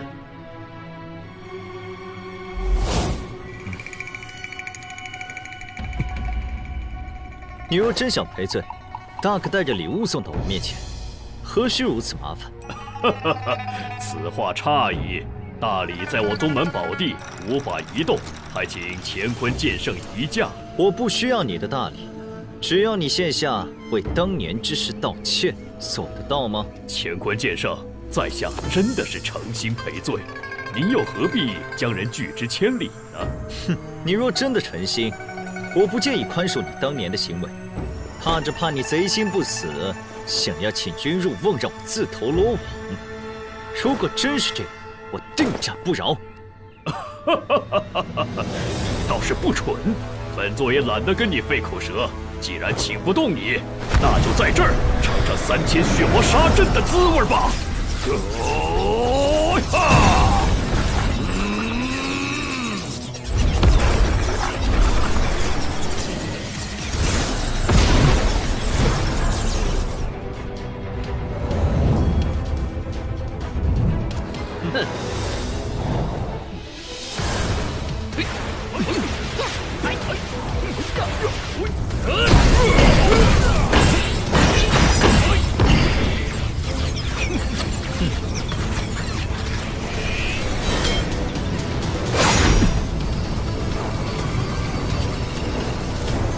虚张声势，你们就这样能耐？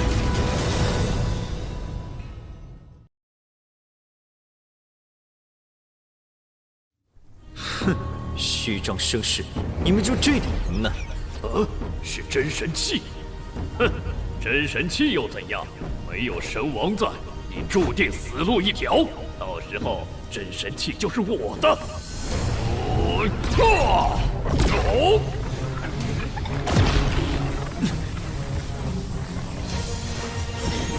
龙虎剑一绝！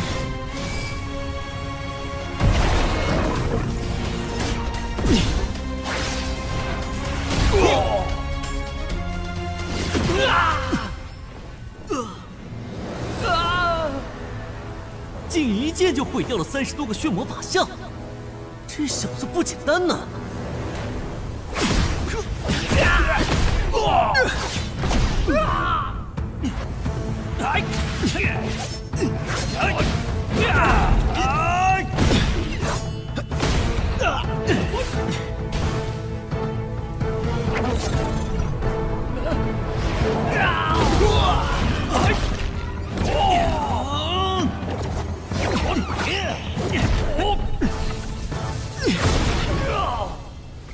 实力堪比新晋天神，不可能是巅峰圣者。哼，这家伙要是去了修罗道，绝对能够通过。哼，他又不是真天神，肯定是用了什么秘法，短暂提升了修为，坚持不了多久。大家休要长他人志气，灭自己威风。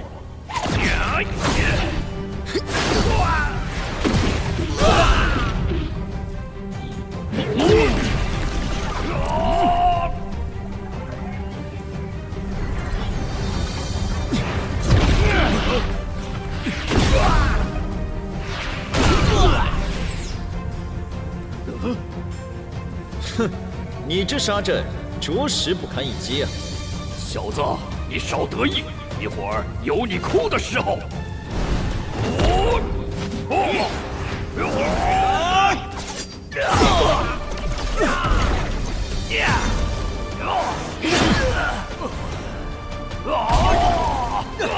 居然能生生不息，哼，有意思。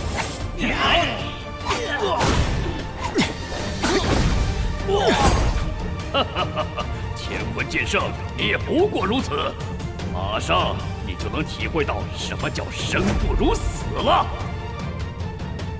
是吗？哼！天地乾坤剑。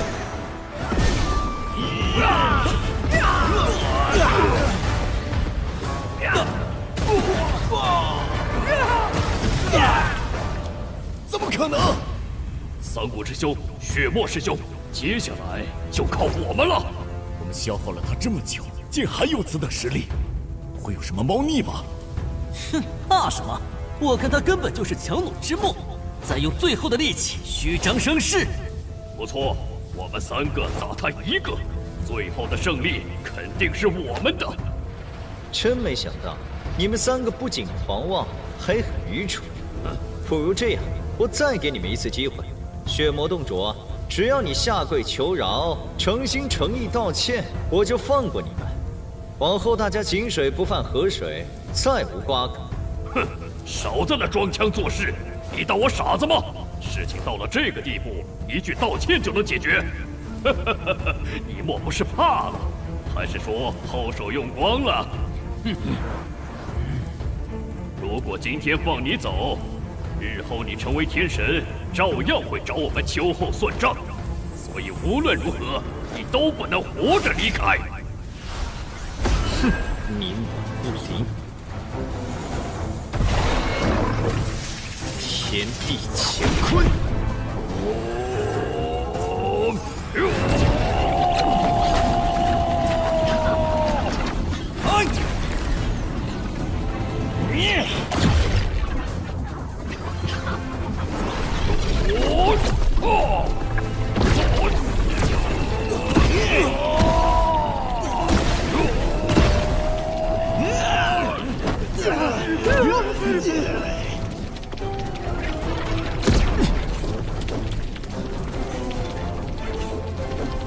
认错，或者死。人不为己，天诛地灭。我没有错，死的人只能是你。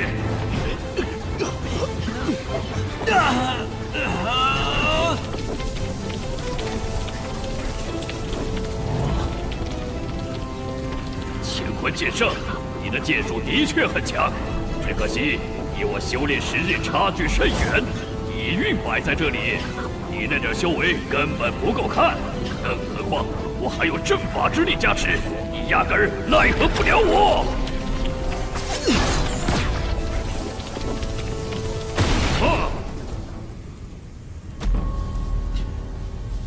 现在才知道怕，太晚了。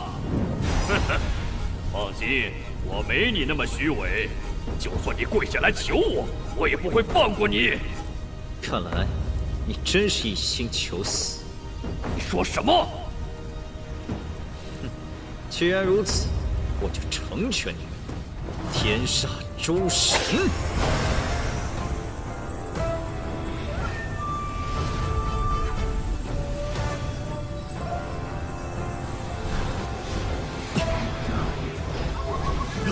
这什么功法？为何如此诡异？不好，快阻止他！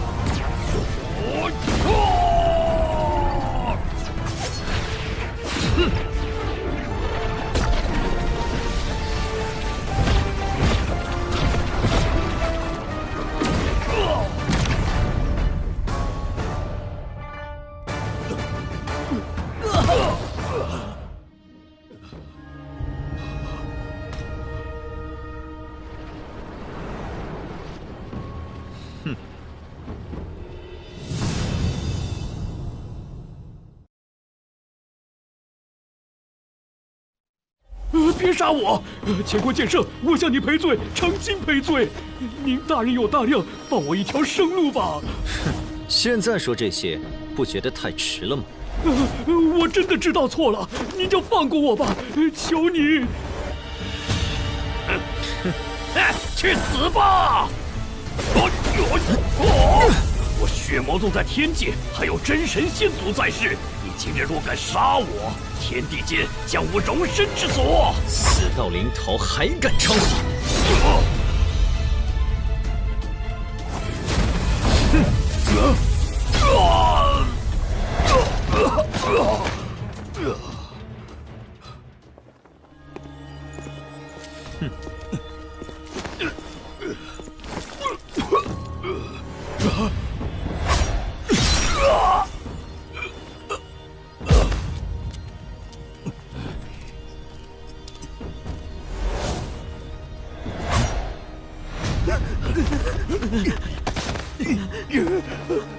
我与你们并无仇怨，不想枉造杀你。只要你们答应不再与我为敌，我等协助宣扬，完全是听信了他的蛊惑，并非真心与你为敌。记住你们说的话，倘若往后还要来寻仇，我定斩不饶。哼！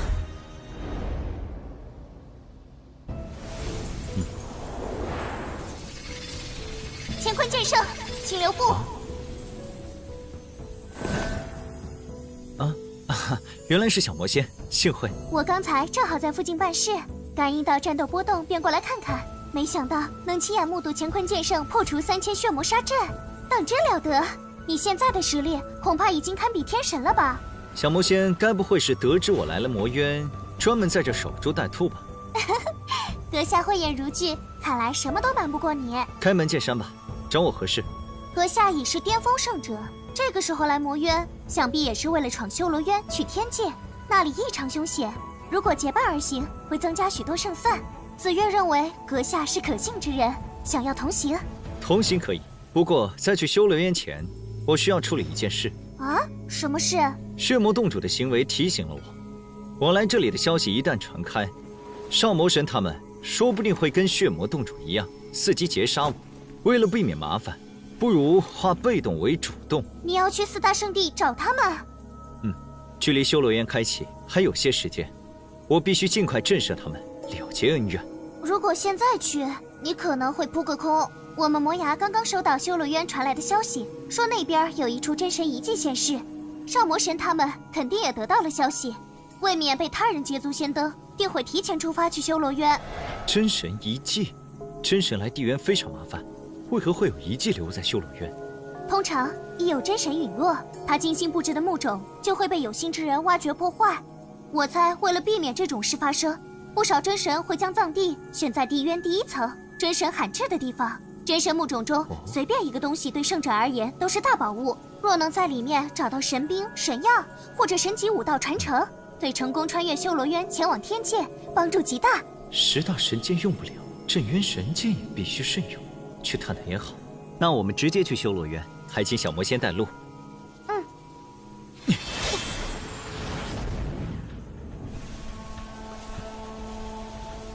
你杀了血魔洞主，等到了天界，日子恐怕不好过。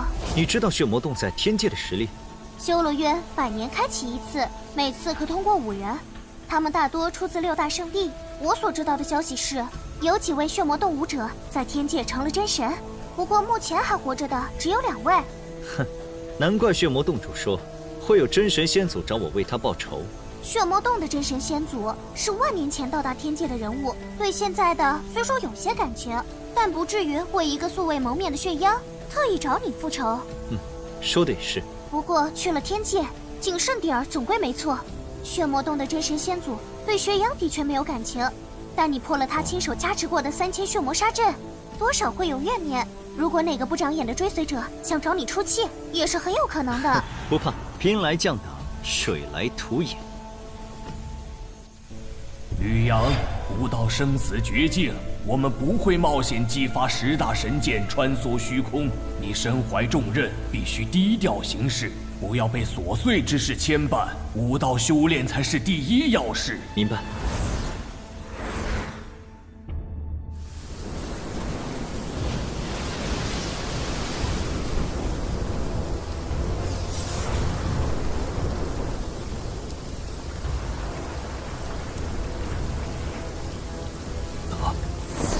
小魔仙，没事，他是自己人。其他圣地可有人去修罗渊？魔神堡去了3位，圣魔宫去了2位。我们得加快脚步，去晚了什么宝贝都没了。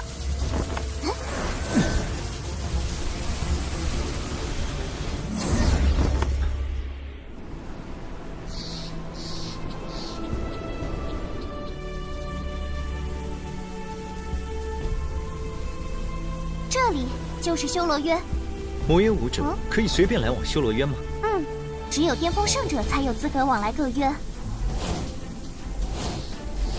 除了魔渊圣地的人，修罗渊本土也有不少武道圣地，他们的人应该也往那个遗迹去了。我们必须赶紧过去。你对修罗渊的了解似乎很多，不如说来听听。修罗渊比其他地渊辽阔，武者数量也多。单武道圣地就有12个，其中3个距离我们最近，都在西部，分别是天罗剑阁、苍穹血殿和大日炎宫。至于东部、南部和北部的圣地武者赶来，至少要3天，倒是不必担心太多。你们能这么快获得消息，想必有交好的圣地吧？不错，大日炎宫和我们关系最好，消息就是他们传过来的。看来西部3大圣地相处并不和谐。3方势力聚在一片区域，很难和谐，顶多制衡。他们之间矛盾重重。不仅大日炎宫、天罗剑阁和魔渊另外5大圣地有所勾连，苍穹血殿则与沙渊3个圣地结盟。我要是和少魔神、圣魔公主他们起争执，天罗剑阁会帮忙吗？肯定会。不过，如果天罗剑阁真敢动手，我和大日炎宫绝不会袖手旁观。不过，你能破3000血魔杀阵，即便我们不出手，他们也不是你的对手，不是吗？哼。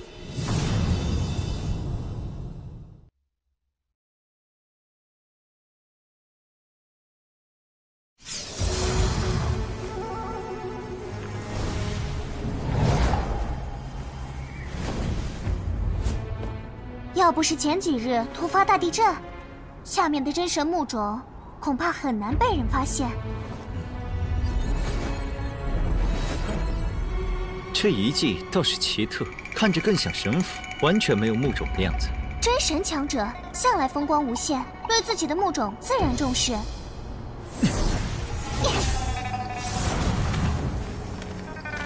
已经有人先到了，他们分别在那3座院子中。据我所知，整座墓冢由5座宫殿府院组成，除了中间的宫殿用来存放遗骸外，其余地方还需用神兵、神药和神典等宝物供奉。东方主墓存放神药，称之为神药阁；西方主金存放神兵，称之为神兵阁；南方主火存放本命真火，称之为神火阁。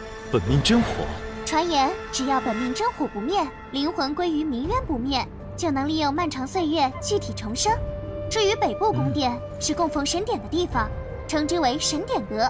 他们现在只占据了神药阁、神兵阁和神典阁3处，就证明还没破开最后的禁制。走，咱们先去和大日炎宫的人会合。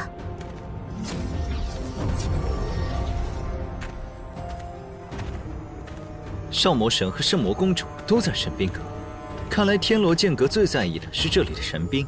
大日炎宫的人在神典阁，我们从东边的神药阁绕过去。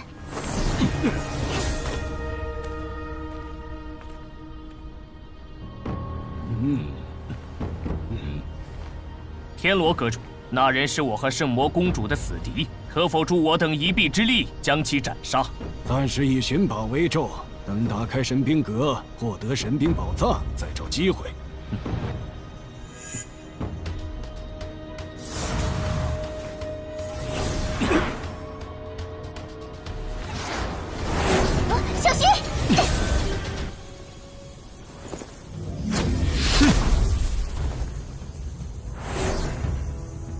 沙真人，现在就要拼个你死我活吗？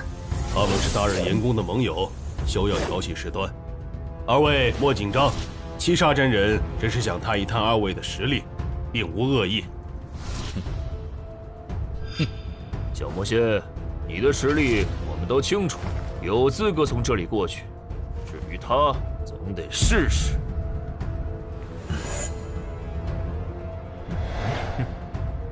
他是乾坤剑圣，实力强我10倍有余。你们无端出手，小心我而火自焚。从没听过这号人物。你就算把他吹得再厉害，也不过是个无名之辈。一个无名之辈能接下我4道剑芒，还算有点本事。他人就是这脾性，还请乾坤剑圣莫怪。没事，小把戏而已，我不在意。这家伙说什么小把戏？他好大的口气！的确狂妄，简直找打。好了好了，人家也许是个隐士高手呢。再说了，如此年轻就有这等修为，好望点也很正常。你们就少说2句吧。那个抱剑的男子是谁？他叫剑修罗，隶属苍穹血殿，是修罗渊顶尖的剑道高手。七杀真人则是沙渊顶尖的剑道高手。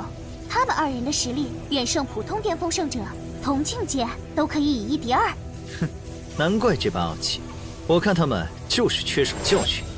他们说话确实冲，我还以为你会出手呢。只要不是生死之仇，一般情况下，我还是很好说话的。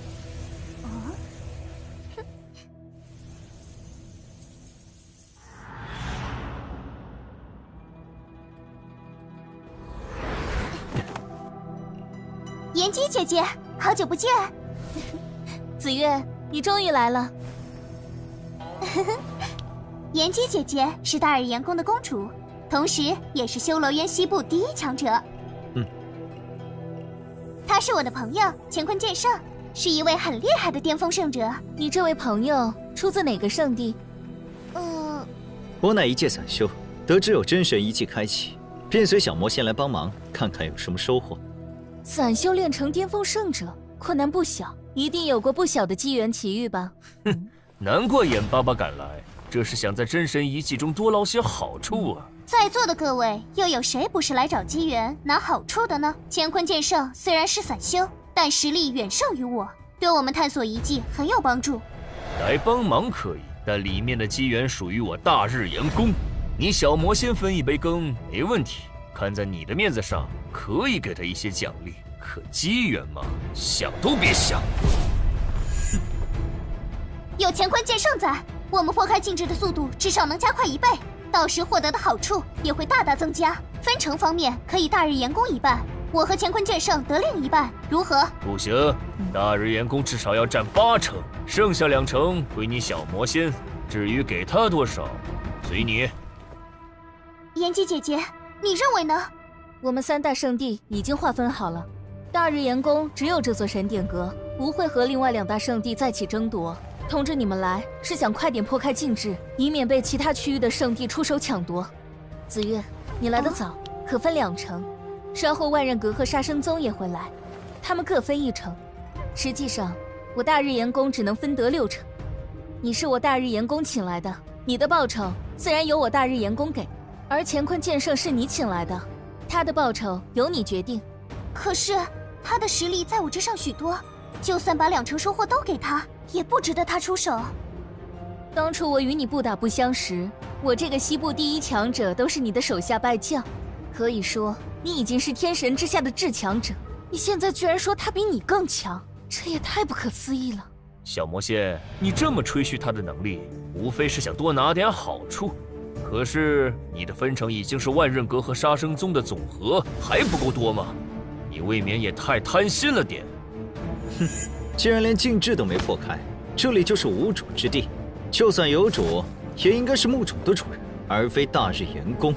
什么意思？难不成想跟我大日炎宫抢夺神典阁？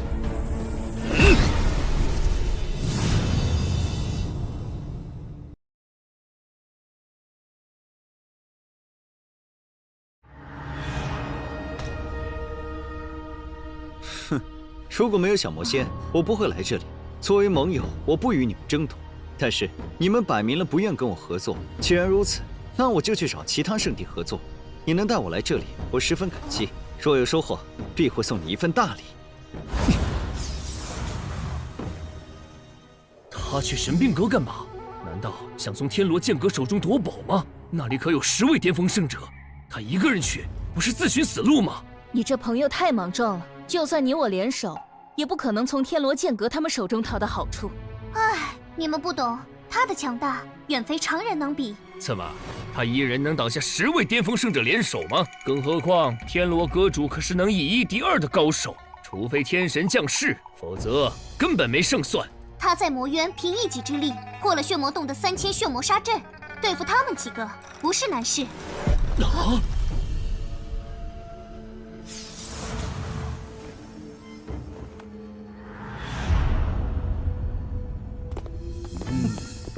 乾坤剑圣，好久不见。哼，你不好好在神典阁待着，来这作甚？阁下何意？直接开门见山吧。我来和天罗剑阁做笔交易。什么交易？真神遗迹的禁制难破，等其他圣地的强者赶来，光凭你们几个未必保得住神兵阁。我可以助你们一臂之力，大大缩短破除禁制的时间。我们这有10位巅峰圣者，用不了多久，血魔洞、魔影宗和寂魔岭3大圣地的人也会赶过来，照样能缩短时间，用何用？你想要什么报酬？破开禁制后，神兵阁内的宝物我占50%，必须优先挑选。另外，少魔神和圣魔公主他们若与我起了争执，天罗剑阁不得插手。阁下是在拿我天罗剑阁开玩笑吗？不错，你算什么东西？居然想一个人占50%？言下之意就是没得谈喽。乾坤剑圣，我不管你在魔渊多猖狂，这里可是修罗渊，容不得你造次。天罗阁主，我看他合作是假，想趁机除掉我们，独霸神兵阁才是真。对，他不让天罗剑阁插手纷争，意图很明显，就是想将我们逐个击破。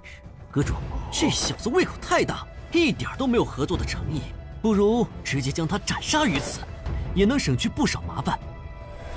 好，那我们天罗剑阁就先助你们斩杀乾坤剑圣。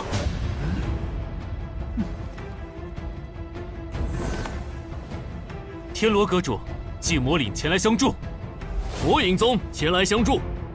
乾坤剑圣，现在我们又多了4位巅峰圣者，你就等着死无葬身之地吧。哼，人多就能赢吗？要比多，你们比得过3000血魔杀阵？你，哼，多说无益，大家一起出手，尽快斩杀他。这。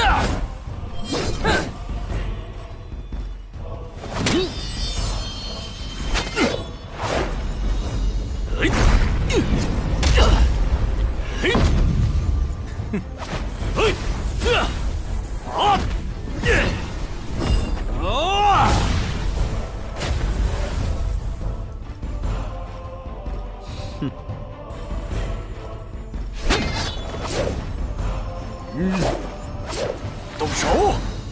天罗神剑诀，大力魔神戟，圣魔13剑，寂魔震天，火影神拳，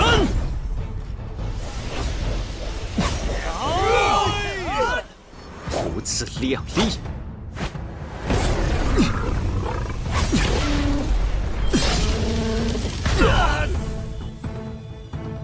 怎么可能？少魔神、圣魔公主、寂魔领主、魔影宗主，你们当初在血神山就企图置我于死地，现在又想联手取我性命。俗话说，忍无可忍，无需再忍。你们着实该死。我和他们4个的仇，今天必会做个了断。至于其他人，胆敢插手，我一诛之。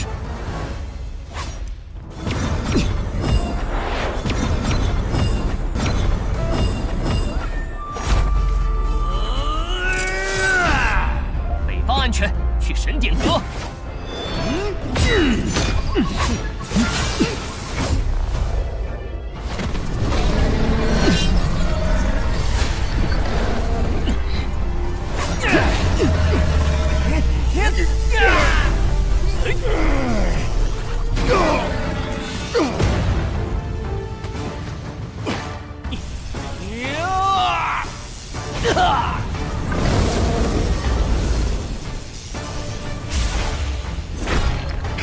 哼！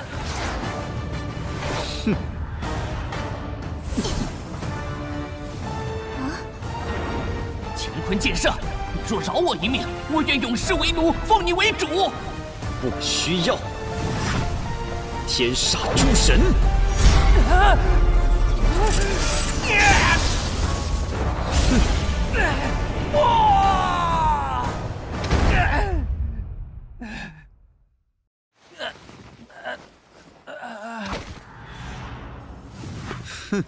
早知今日，何必当初？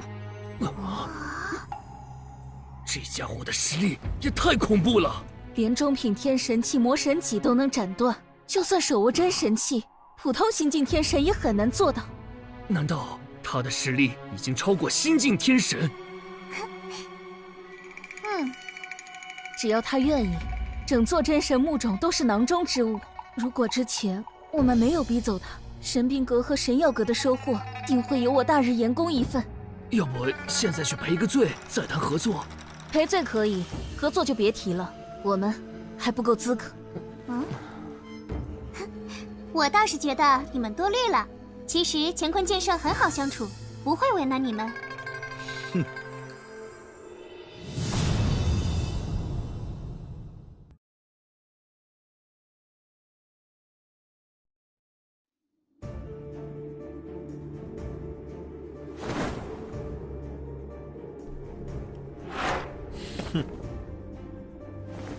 你们若同意合作，里面的宝物我只优先选取，余下的部分你们可自行分配。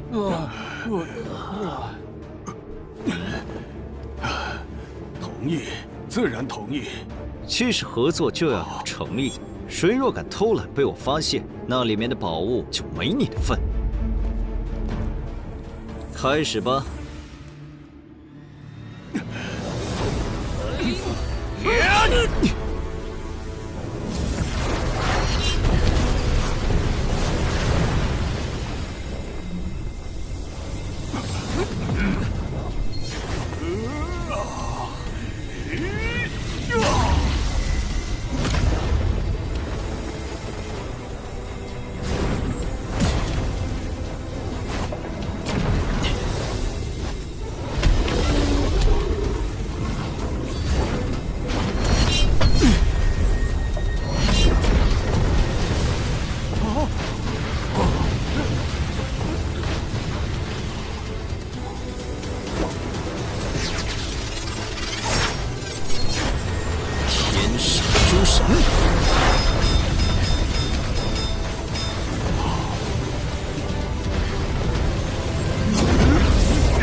有事？妍姬姐姐和赤岩子想向你赔罪，所以刚才我等有眼无珠，多有冒犯，甚感惶恐，特来向阁下赔罪。不错，只要你肯消气，怎么罚我都行。哼，我没放在心上，二位不必担忧，请回吧。我就说乾坤剑圣为人豁达，不会计较。这件事过去了，咱们就别打扰他们了。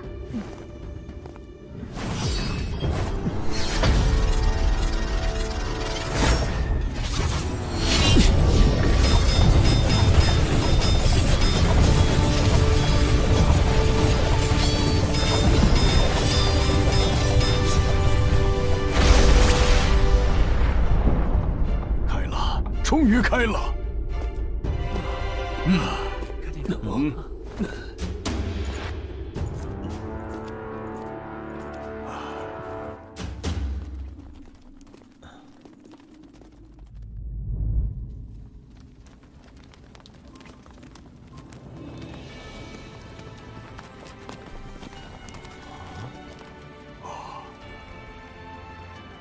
不愧是神兵阁。第1层就有9把中品天神器。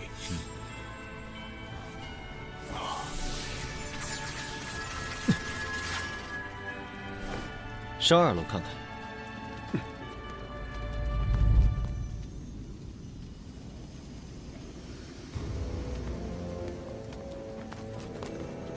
4把都是上品天神剑，真神墓中果然非凡。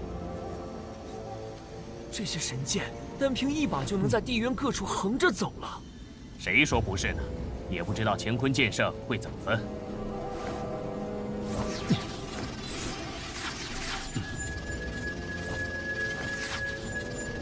破除禁制的时候，天罗阁主出力最多，这把上品天神剑归他。其余9把中品天神剑，你们一人一把，自行分配。你们收获已得，第3层就不必来了。如此人物，古今难有，相信用不了多久，他就能闯过修罗道，抵达天界。好在他不是什么嗜杀之人，处事也算公正，不然我们全得遭殃。话虽如此，但他和魔神堡他们结下死仇，以乾坤剑圣的潜力，将来必是天界的大人物。你们现在皆是靠着他，才能各自收获一把中品天神剑。若还想复仇，绝对不会有好结果。等东部那几个疯子来了，光凭我们几个可拿不了这么多好处。该怎么做，你们最好想清楚。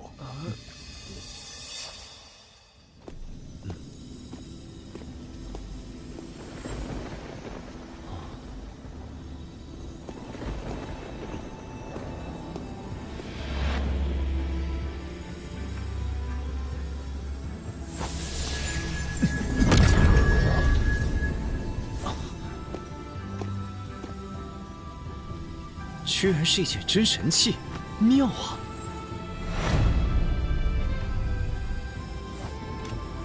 是万里无踪符，好东西啊！啊，有多好？万里无踪符通常由精通空间法则的神王所炼制，可令人在天界瞬间穿梭虚空至万里之外，逃跑保命的好东西，十分罕见，对于真神而言都非常贵重。有他在，就相当于你在天界多了条命，也能让我们少动用一次神剑之力，降低被镇守者发现的风险。天界的规则不同于这里，只有神王拥有穿梭虚空的能力，而且距离非常有限。我当年还是真神时，曾被一名神王追杀，要不是机缘巧合拿到了万里无踪符，我早就死了，更别说再后来成就神王了。没想到一张小小的符篆，竟如此厉害。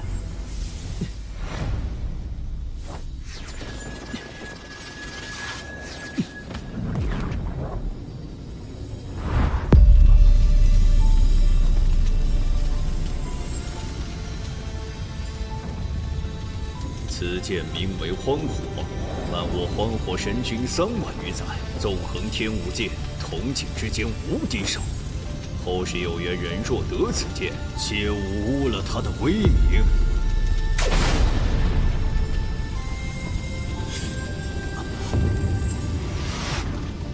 荒火神剑，放心，在我手中，你只会比以前更加耀眼。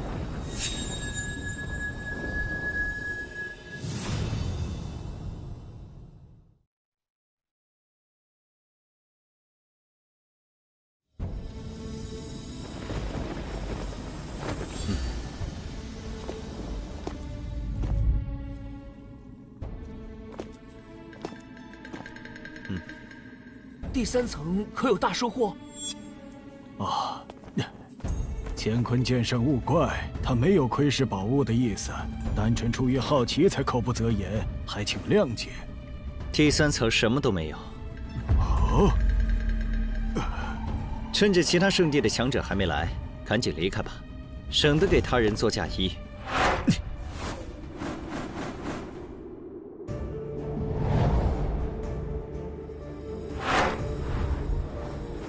这么多人破解一个禁制就如此费劲，看来在那些圣者来之前，神药阁和神典阁禁制解开的可能性几近为零。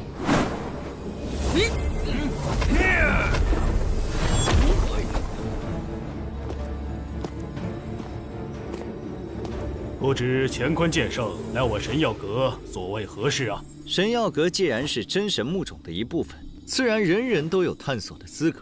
阁下这是何意？难不成想抢神药阁？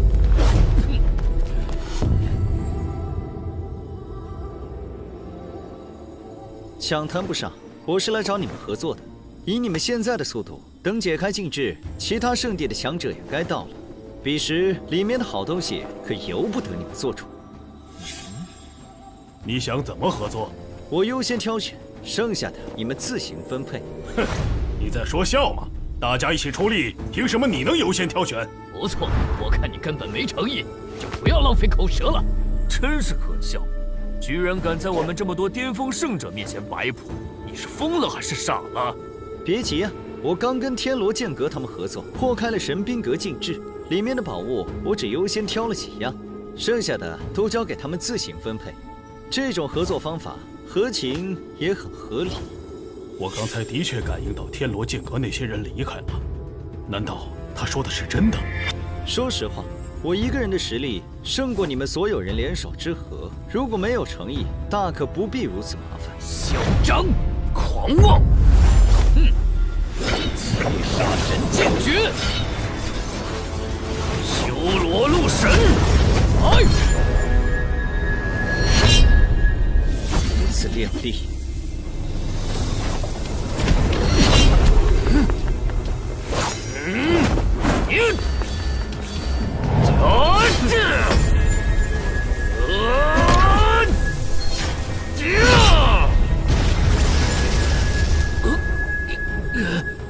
怎么可能？剑修罗可是西部第2强者，实力仅次于炎姬。这……你太弱了，在我面前还不配出剑。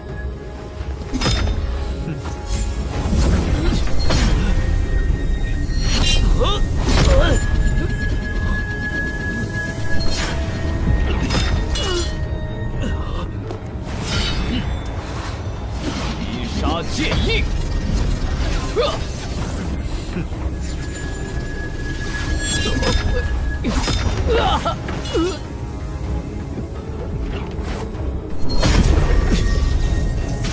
我若真想独占好处，是轻而易举的事。你们现在可愿合作？啊，愿意，当然愿意。乾坤剑圣肯与我等合作，是我等的荣幸。好好说话不听，非要逼人动手。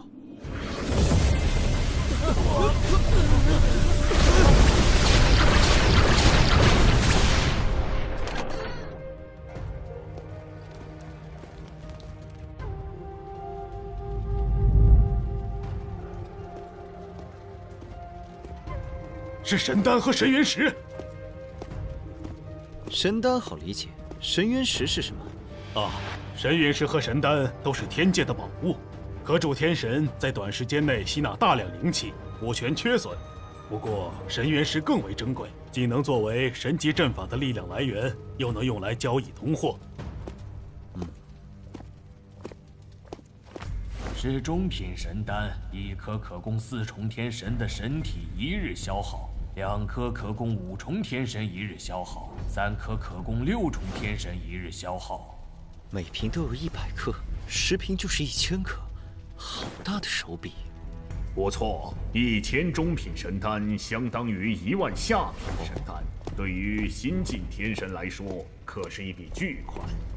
这些都是下品神原石，价值和中品神丹差不多。1楼的东西确实不错，但肯定比不过2楼和3楼。这里正好10瓶中品神丹，10袋下品神原石，你们每人各得1份，后面不必跟了。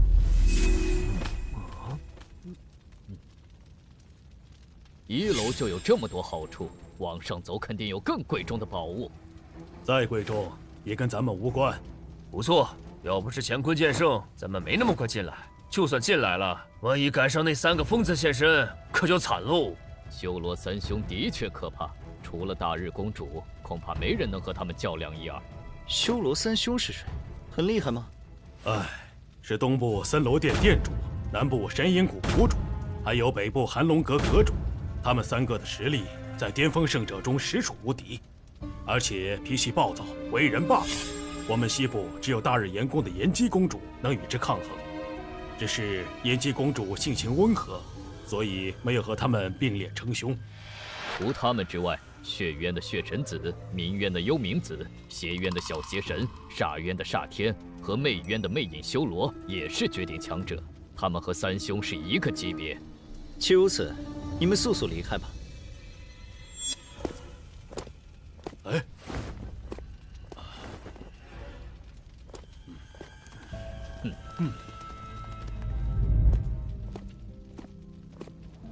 ，5瓶中品神元石和5瓶上品神丹，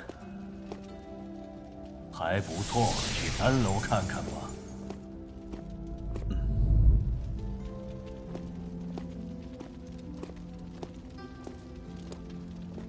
药匣，难不成里面装的是神药？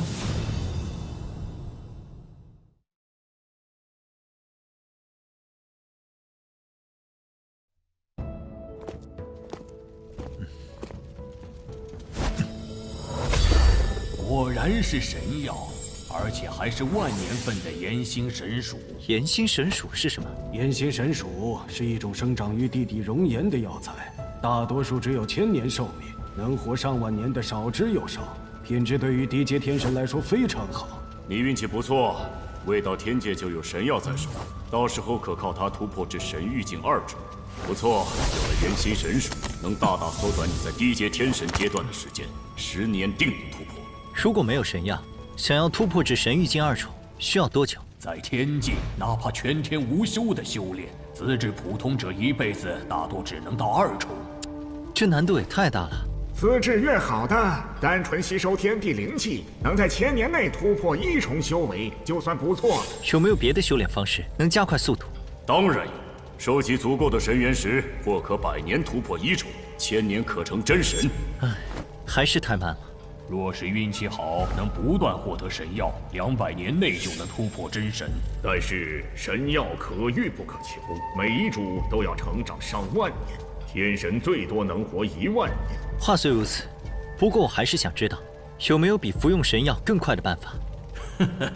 小家伙，你这是想走捷径啊？像神元乳液和天地灵池这种灵气品质更精纯澎湃的宝物，可助你快速提升。这些东西世间罕见，你就不要想了，还是收回心思，认真修炼吧。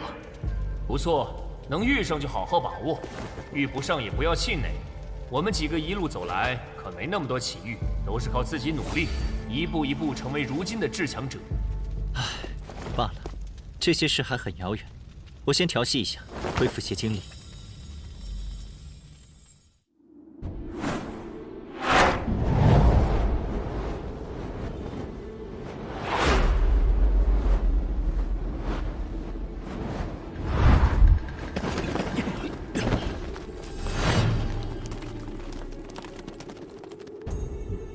走，进去看看。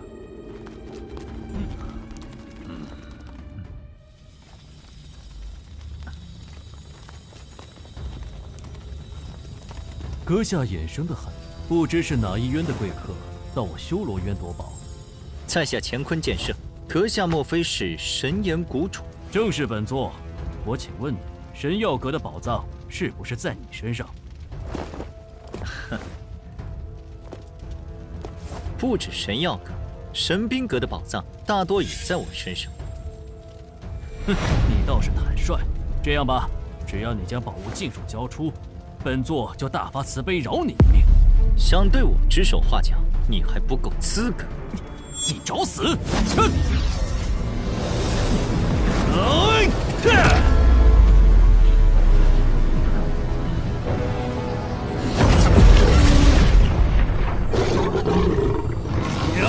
杀！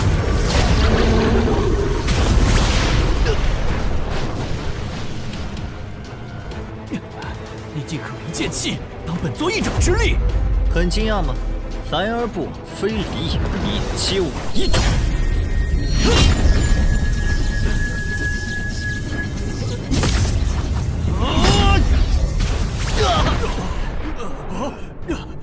不知死活的东西，杀了他！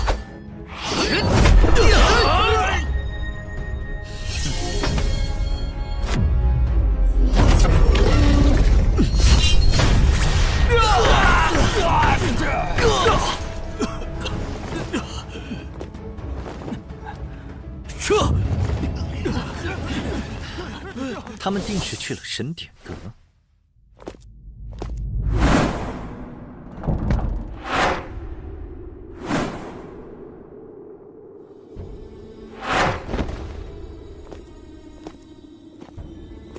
神典阁的宝物对我作用不大，只要他们不为难小魔仙，没必要强插一手。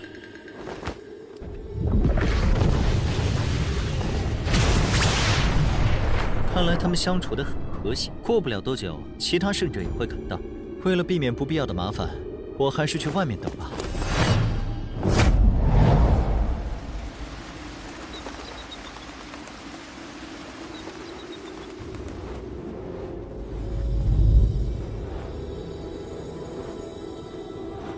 他们出来了。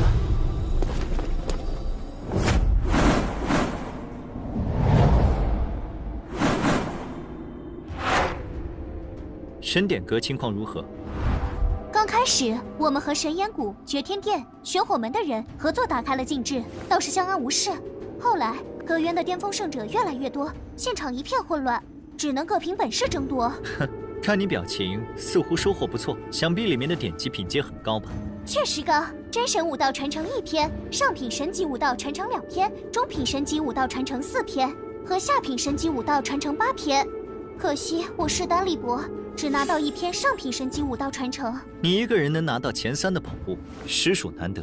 对了，那篇真神武道传承落入谁手？魅渊第1强者魅影修罗，他的幻神术十分厉害，尤其在幻神宗其他圣者的配合下，我都深陷其中，无人可挡。至于另一篇上品神级武道传承，则落入了冥渊第1强者幽冥子手中。他的幽冥黑窟印也非常厉害，连我都不敢与之硬碰。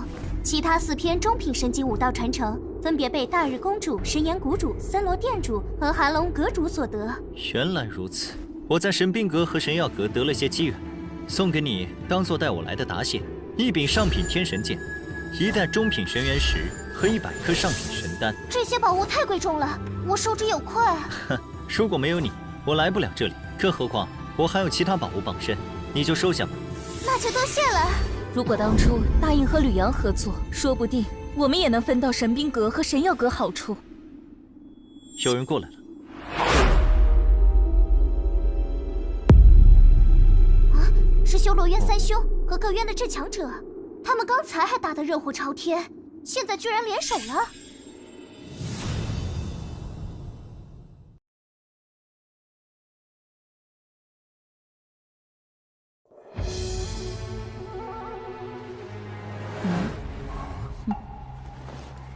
那个神岩谷主我见过，其他几个带头人是谁？神岩谷主左边分别是修罗3兄之一的寒龙阁主和森罗殿主，右边是血渊至强者血神子，煞渊至强者煞天和邪渊至强者小邪神。至于中间那位是冥渊至强者幽冥子，他们7个加上魅影修罗、大日公主和我，便是地渊10大强者。魅影修罗不在其中。他拿到的传承太贵重，已经回宗门了。哦，贵重。如此说来，他们这次针对的目标应该是我。就是他拿走了神兵阁和神药阁的宝藏，大家一起出手，谁抢到就是谁的。没问题。要帮忙吗？哼，不需要，我一人足矣。能在我等面前毫无惧色，你也算个人物。若肯自愿放弃宝物，我们可以考虑放一条生路。是吗？只要现在回头，我也会考虑放你们一条生路。狂妄的家伙！不错，如此冥顽不灵，斩了他就是。幽冥黑窟印，神岩霸刀术，森罗神轮，龙神枪术，血影万象，天煞神拳，邪神破天枪。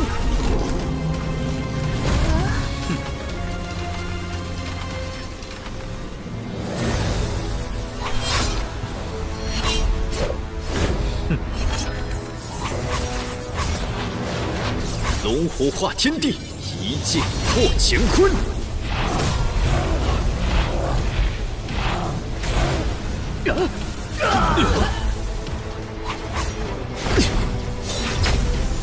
怎么可能？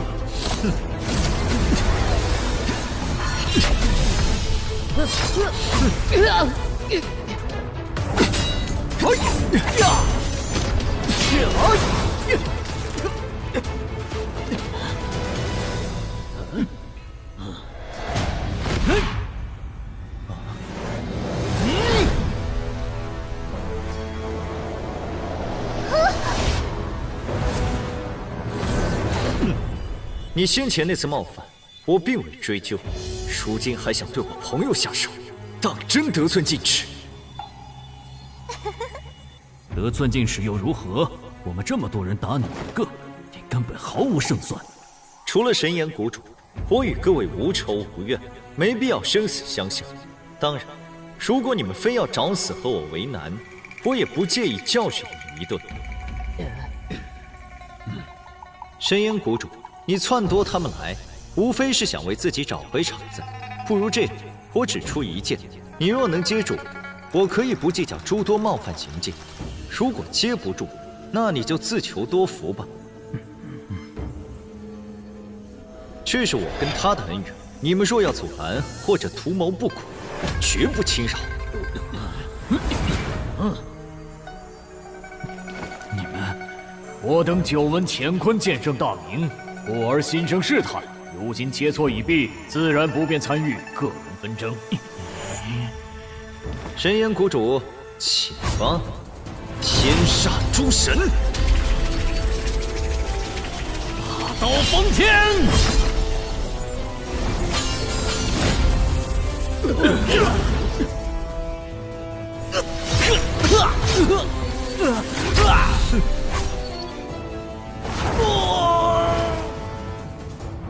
国主，各位还有事？我们也走吧。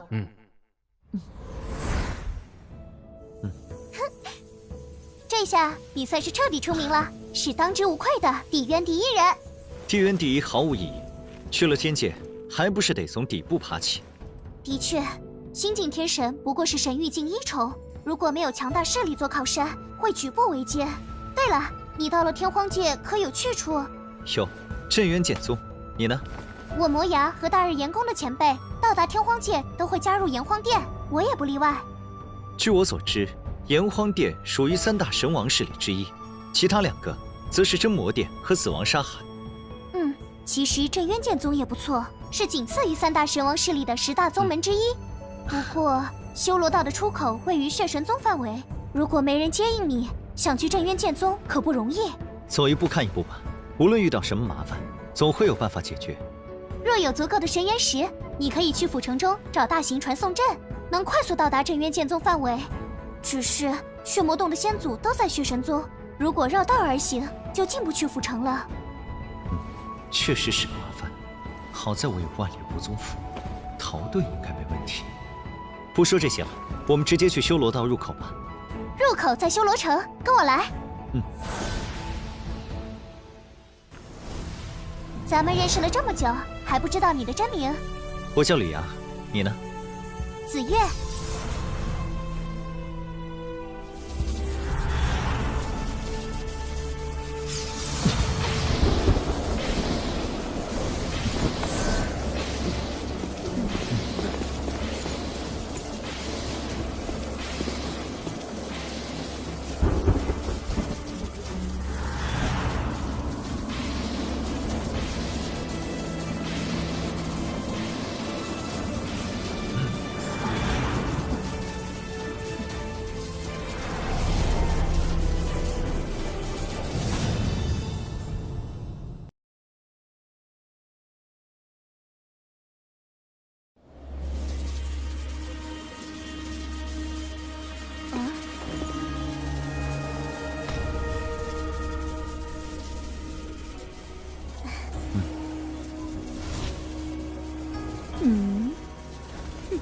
他就是魅影修罗，身具魅渊、修罗渊2渊武道，是这次通过修罗道的热门人物。之前听你说她很厉害，还以为会是个上年纪的女人，没想到如此年轻。的确，她天赋好，人也很努力，近年来威名远播。修罗道每次开启只有5人能通过，几乎所有人都断定她必能抢占一个名额。有我们在，其他人只剩下2个名额可争。你的实力自是没得说，至于我，尽力而为吧。别那么悲观，我相信你能通过。修罗道共分金、木、水、火、土、风、雷7大通道，每一条通道难度都很高，考验的也不仅仅是实力高低。我明白，金通道考验的是战力和反应，木通道考验耐力和毅力，水通道考验真元强度和持久度，火通道考验的是神魂强度，土通道考验肉身力量，至于风通道和雷通道，考验的是速度、反应、肉身强度和精神意志。在我看来，你比他们强100倍，这次一定能通过。但愿如此，只是等到了天界，我们还是朋友吗？当然。乾坤剑圣久仰，希望去了天界还能看到你。你也是。修罗道开启了！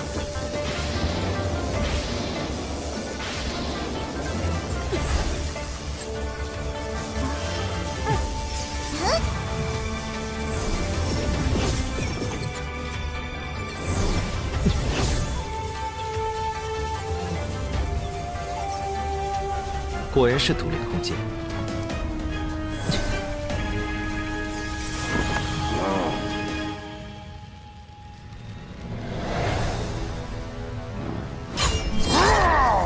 虽然这里有规则限制，无法动用神器，但区区巅峰圣者的实力可难不倒我。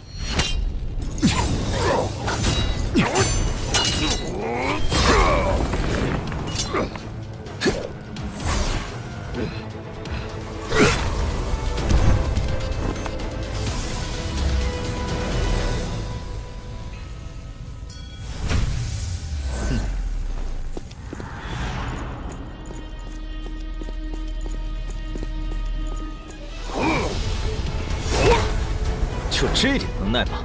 不够看呐！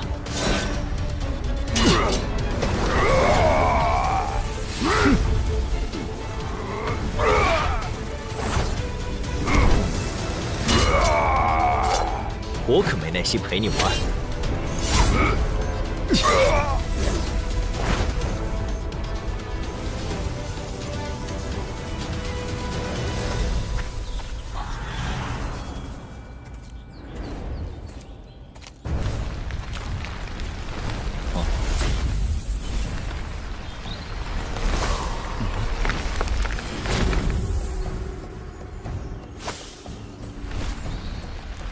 这关的藤丸攻击性极弱，但附带着一定的麻醉效果，果然难缠。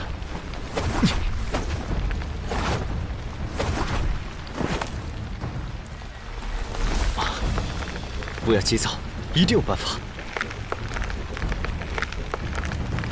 就是现在！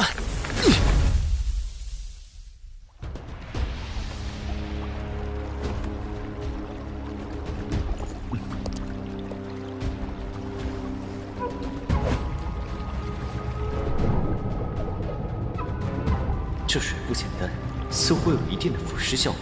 先调整好状态，争取快速通过。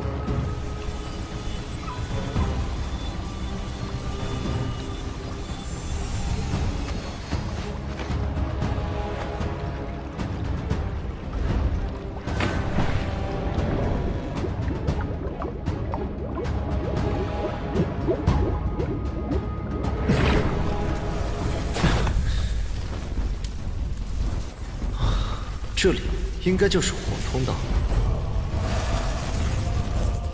奇怪，明明这么重的火焰气息，为何感受不到一丝炙热？是神魂，这些火焰在灼烧我的神魂。还好我特意修炼了神魂之术，这种程度构不成危险。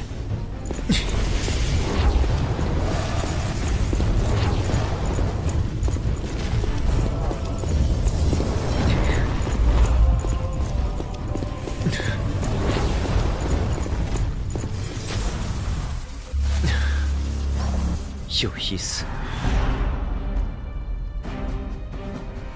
金光不灭，寒破玄冰，想困住我，做梦！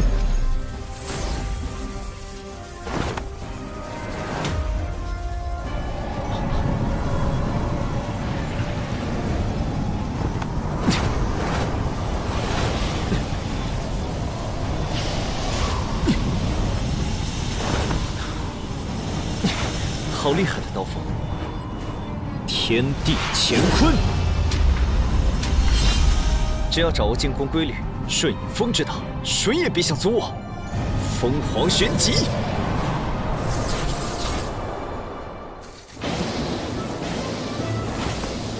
只要通过这关，就能到达天荒界，突破成神。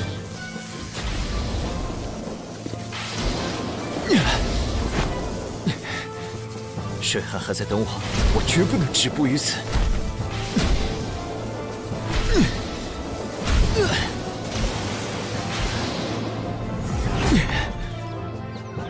这里就是天荒界。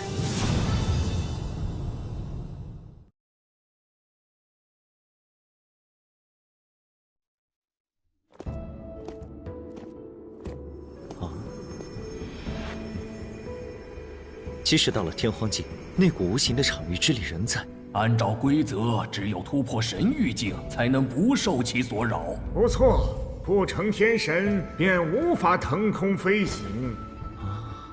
这里是天荒界一处禁地，趁其他人还没来，你先突破剑神，再离开渊罗山。雷闪前辈似乎对天荒界很熟悉。我当初就是在天荒界得道，自然熟悉。不过时间久远，也有很多不知道的事情。我之前曾将水火两种本源神石藏在西南区域的秘境中，等你有了一定实力，可去那里拿到它们，炼成本命神剑。你居然有2种本源神石？是啊，本源神石何等罕见，我们一生大多都只能遇到1块。我修的是雷道，那2种神石对我作用不大，所以一直收着，现在才想起来。也不知过了这么久，那个秘境有没有被人探索过？除非我本体亲临，否则很难彻底打开。你现在本体受制，那秘境岂不是将永久封尘？不会，我布置了循环阵法，每隔129年6个月会有虚弱周期，届时天神便可通过禁制漏洞进入其中。那真神呢？禁制漏洞很小，真神无法通过。放心，神石在中心位置，一般人拿不到。你赶紧突破剑神，离开这里再说。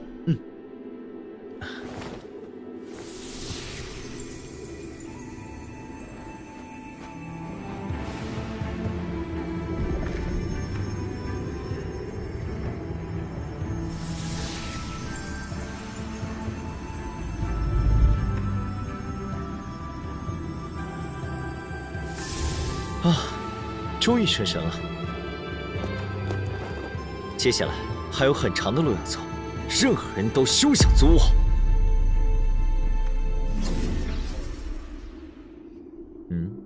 你竟然已经成神了！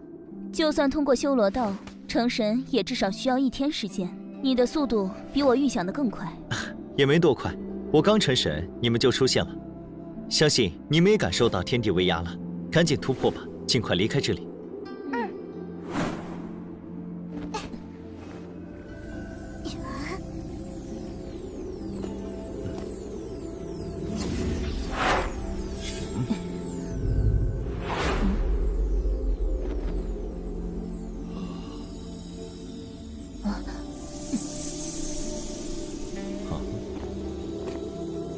现在5人一满，不会再有其他人出现。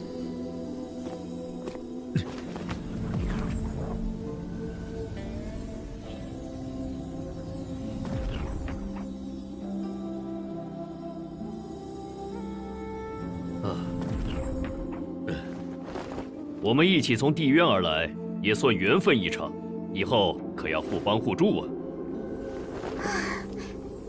我们成神的消息应该已经传出去了。各方势力还在外面等着，赶紧离开吧。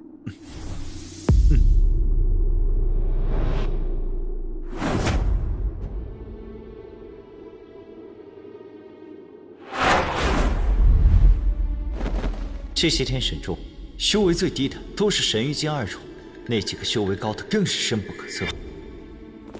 你们当中可有人和我死灵殿相关？在下幽冥子，来自冥渊玄冥宫，愿入死灵殿。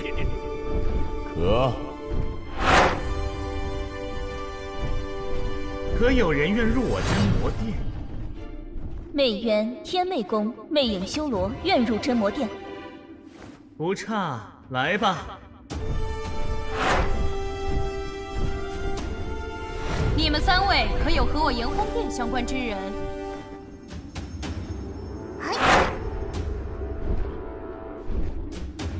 魔渊、魔雅、小魔仙，修罗渊大日炎宫炎姬，愿入炎荒殿。过来吧。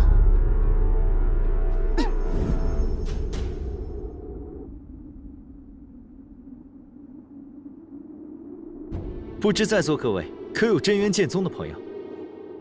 你就是毁了3000血魔大阵的乾坤剑圣。我正是乾坤剑圣，阁下是？本座乃血神宗执事，通元府府主欧龙岩。3000血魔大阵由护法血翼真神所创，你既然到了天界，就必须向他当面请罪。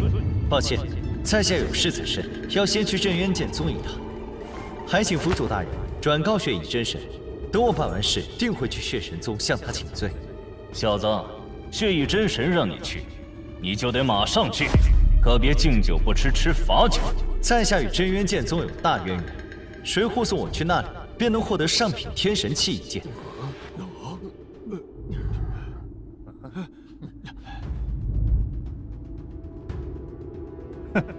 镇渊剑宗从始祖镇渊真神开始就与我等对立，他们会帮你，简直痴心妄想。你将这个不知好歹的家伙拿下。是。叶兰大人，乾坤剑神潜力非凡，有神王之姿，是否相救，将其引入炎荒殿？神王何等罕见，他就算天资不错，也未必能成。更何况血神宗和死灵殿交好，我们不宜插手，先看看吧。可，小子，你刚成为天神，就敢忤逆府主之令，谁给你的勇气？放我离开，对大家都好。如若不然，我的怒火你们承受不起。笑话！我渭南堂堂2重天神，会怕你？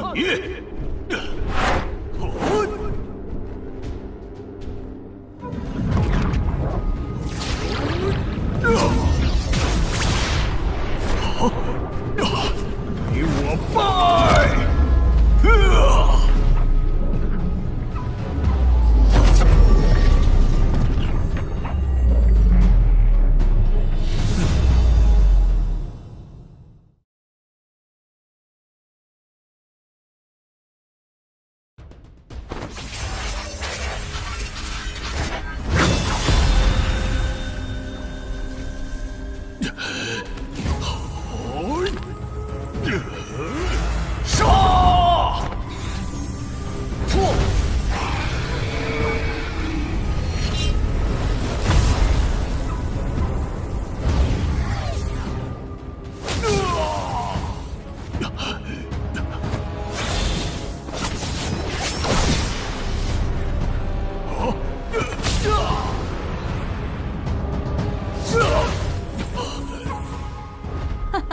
他的确与众不同，有点意思。要出手保他吗？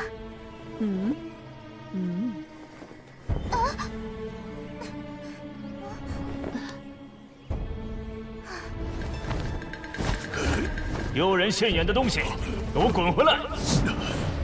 木头，你可有信心拿下他？府主放心，属下定能生擒此人。哎呀！刚到天界就能击败2重天神，的确不错。只可惜你接下来的对手是我。3重天神，一个新晋天神就有上品神剑护身，你小子运气不错。不过想要跨越2重境击败我，是绝对不可能的事。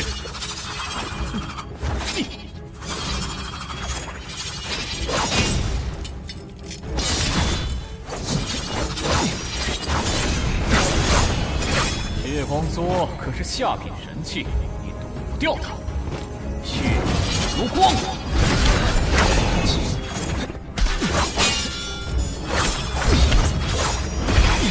在绝对的力量面前，你只能认败。天地乾坤。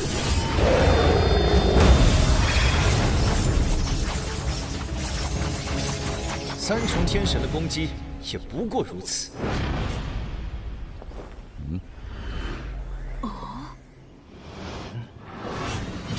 看你挡我几招！有你！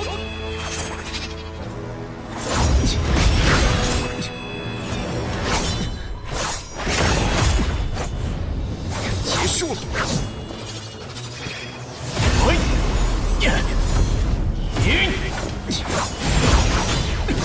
不可能！血光魔影！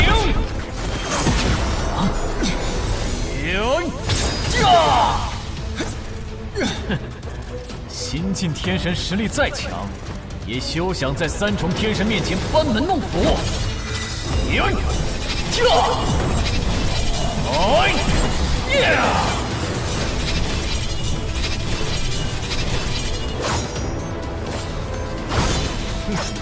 天煞诸神！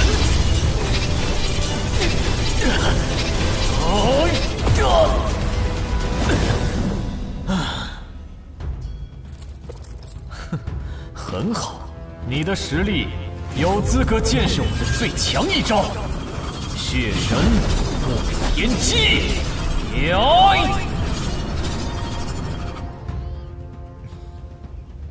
燕兰大人，乾坤剑神还不值得你出手一宝吗？唉，如果没有这段恩怨，我会将他引入炎荒殿。可惜他得罪的是真神强者。我们炎荒殿不是神王势力吗？难道还怕血神宗的真神？炎荒殿是神王势力，但不代表我有神王撑腰，更没必要为了他大动干戈。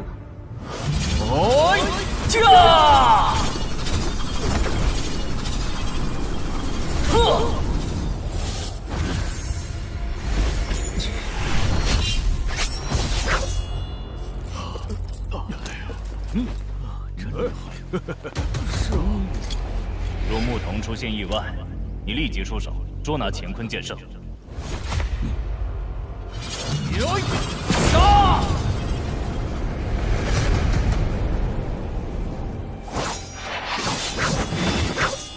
众神夺灵！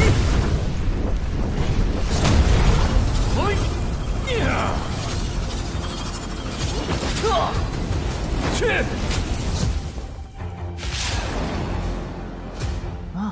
此子当真惊艳。燕兰大人，他绝对有神王之姿，若能招来，有利无害。或许你说的对，他值得。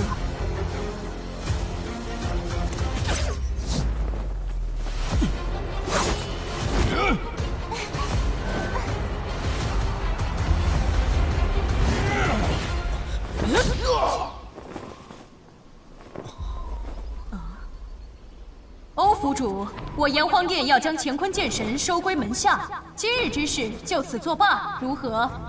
他可是血翼真神点名要的人，还请代我向血翼真神致歉，请他看在炎荒殿的面子上，放乾坤剑神一马。炎荒殿是神王势力，燕兰又是九重天神，他若执意插手，燕兰，此人现在还没加入炎荒殿，不算你们。他和血神宗恩怨在前，你最好不要多管闲事，否则我死灵殿不会袖手旁观。魏子宪，你尽管出手，我正想讨教一二，就不必等到天骄大战了。或者，只要我能击败你和欧府主，乾坤剑神便可随我离开，如何？燕兰，你好大的口气！我堂堂九重天神与你一战，何须与他人联手？欧府主，我对付燕兰，乾坤剑神交给你。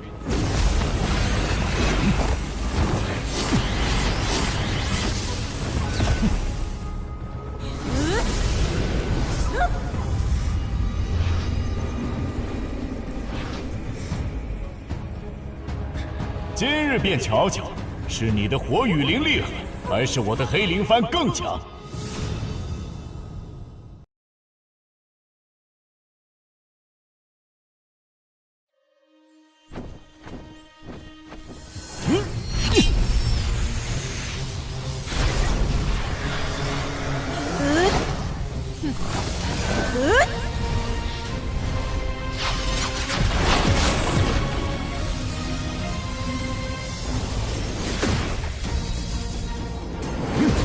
万魂归一，死灵黑煞，出！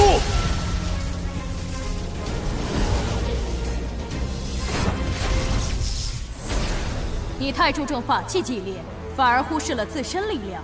天骄榜上恐怕难有你的名字了。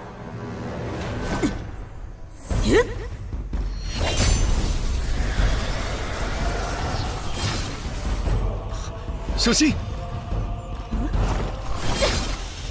高原，你堂堂九重天神，居然搞偷袭，卑鄙！如此资质出众之人，可不能便宜了炎黄殿。要入，也该入我真魔殿。小子，只要你答应加入真魔殿，我便护你离开，怎么样？若真想护你，大可光明正大站出来，何必玩阴的？我看他根本另有所图。仙子姐姐说的是，如此卑劣之人，我休于与之为伍。既然你这么不识抬举，就不必去炎黄殿了，还是乖乖去血神宗走一遭吧。烟兰，你要对付魏子宪，又要防备欧龙岩，我倒要看看你还怎么一心二用。真魔斩魂！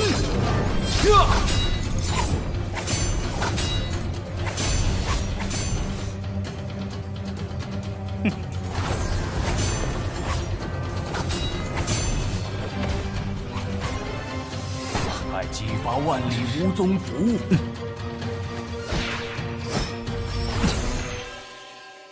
消失了？怎么可能？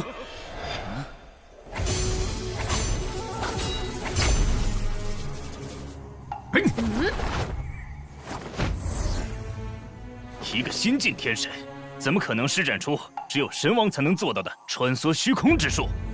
的确不可能，除非他有逃生至宝万里无踪符，有了此符，便能瞬间穿梭至万里之外的地方。没想到他还有这样的后手。现在想再找到他，恐怕不容易了。看来他和炎黄殿终究是有缘无分，也不知将来还有没有机会和他再相见。二位今日的举动，燕兰铭记在心。等到了天骄榜大战，一定奉陪到底。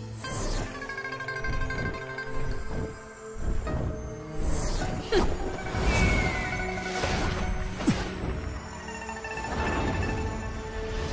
左右听令。属下在。绘制乾坤剑上的画像，通知通元府境内所有城镇，全力通缉，要活的。是。杨凡，过会儿本府写几封亲笔信，你整人送去东元府、南风府、雷元府、西阳府、江元府和辽元府6位府主手中，顺便将乾坤剑上的画像带上，让他们一起行动。明白。就算出了通元府，你也休想逃出本府的手掌心。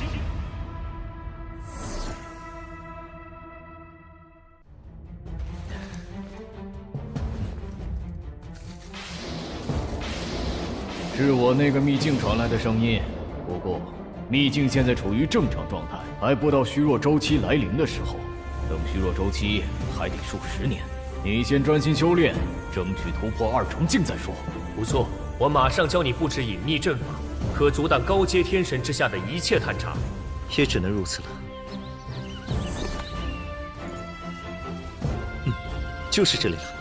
用我刚才教你的方法布阵，高阶天神以下不会有人察觉。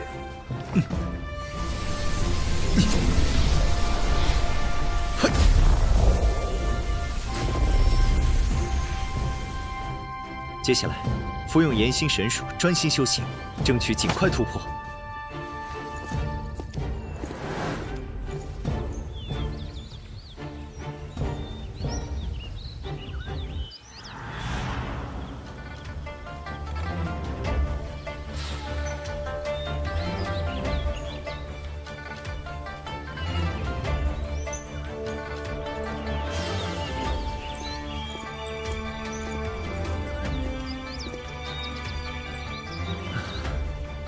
都这么久了，通缉令应该已经失效了。眼下神石和神丹消耗的差不多了，修为想要重进停滞不前，必须寻找更多资源才能更进一步。不过在此之前，先试试一元分神术和阴阳两仪剑阵的效果如何？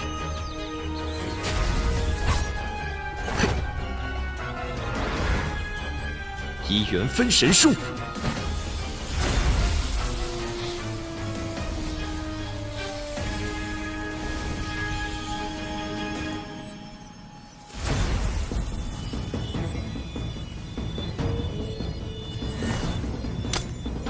阴阳两仪，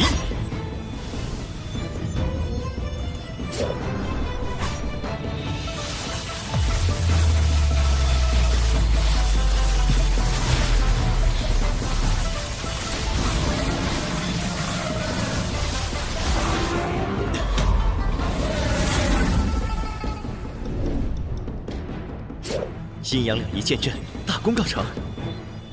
如果使用本命神剑施展剑阵，威力会更强。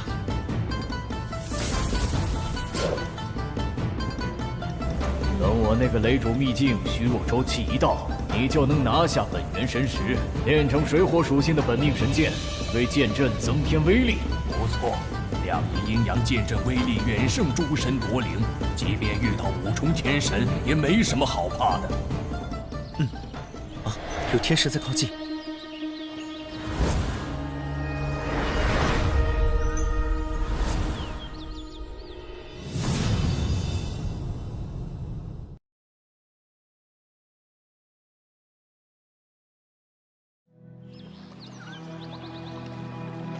刚才感应到这边有强烈的剑意喷发，莫非是你所为？不错，我被一阵怪风吹落至此，迷失了方向。不知几位能否告知这里是何地？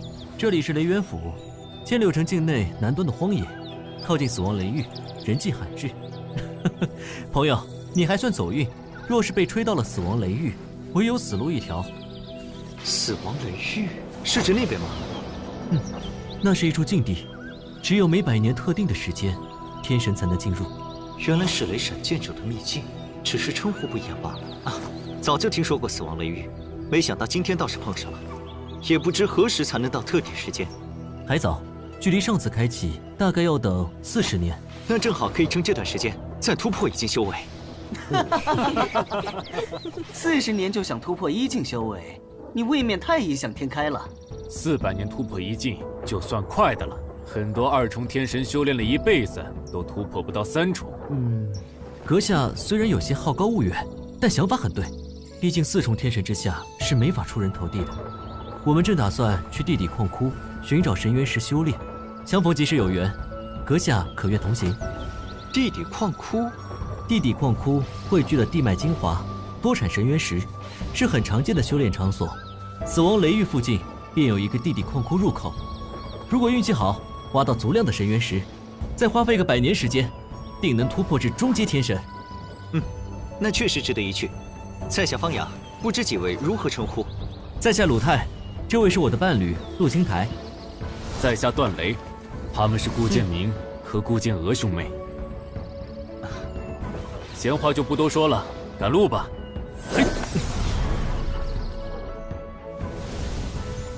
方阳老弟，你竟然有上品神剑，该不会是哪个顶尖世家的子弟吧？非也，这是在下从一处古迹中机缘巧合获得的神剑，运气而已。方兄当真好运气，着实令人羡慕。一个2重天神用上品神剑飞行，太招摇了。我没有其他飞剑，只有这柄。顾兄说的没错，要是被中阶天神眼红，会有不少麻烦。我还有一柄，送你了。等进入地底矿窟，你多挖几块神元石给我就行。多谢。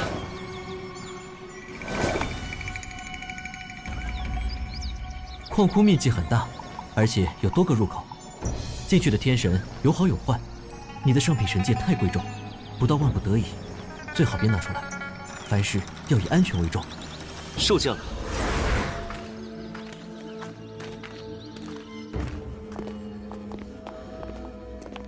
吕阳，用我教你的探地术感应里面的神元石。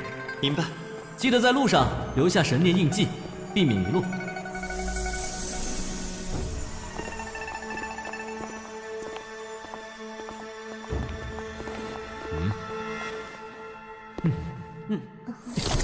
哦，这是何物？探元珠，可以探测元气波动，找到神元石。倒是挺实用。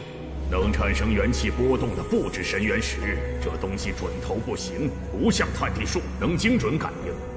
黑土前辈说的是，毕竟探地术是神器，绝非探元珠能比。那里有神元石。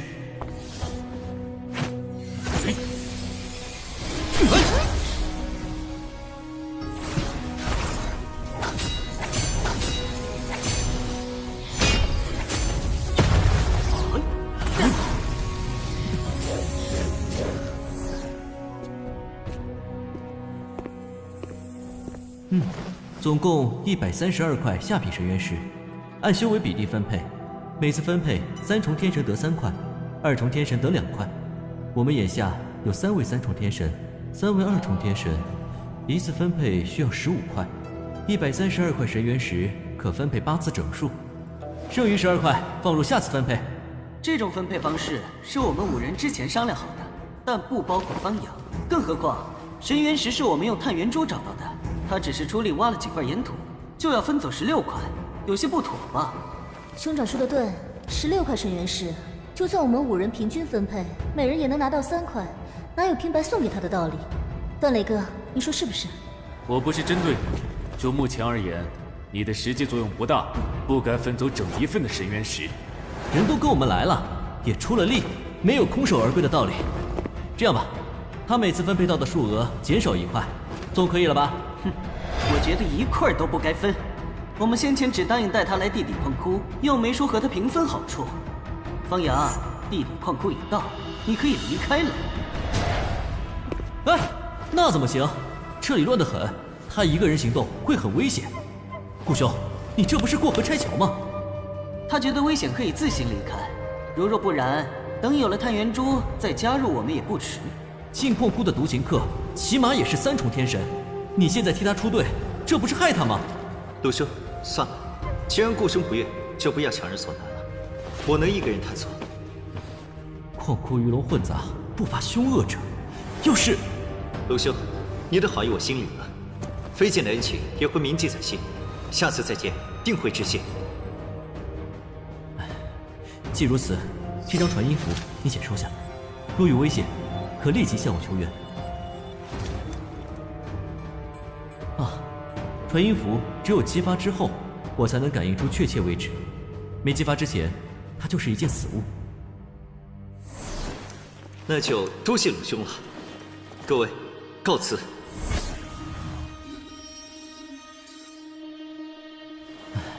但愿方兄能逢凶化吉。鲁兄还是少操点心吧，他身上可有上品神剑，岂会是普通的2重天神？不错，他身上的剑意强度堪比3重天神，没必要担心。你身上被人留下了神念印记。哦，是谁？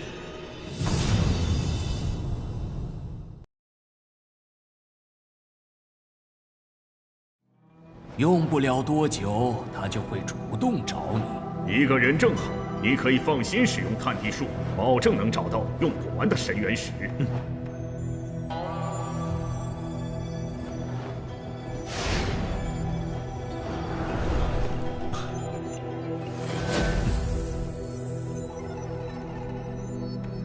这次若能找到10万块以上的神元石，定要回去长久闭关一次。放太多神元石在身上太危险，如果被人抢了，岂不是白忙活一场？不如找到一定数量后，先修炼一下。反正不突破4重天神，我不会回千柳城。有青苔相伴，修炼多久都不怕。我没有异议，我们也没有异议。那就继续找吧。什么时候我们单人获得神元石数量破1000，再统一修炼。好。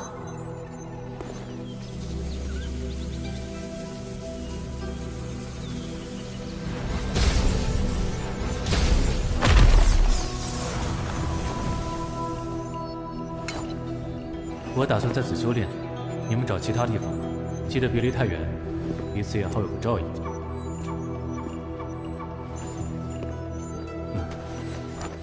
我们去左边。那我们去右边。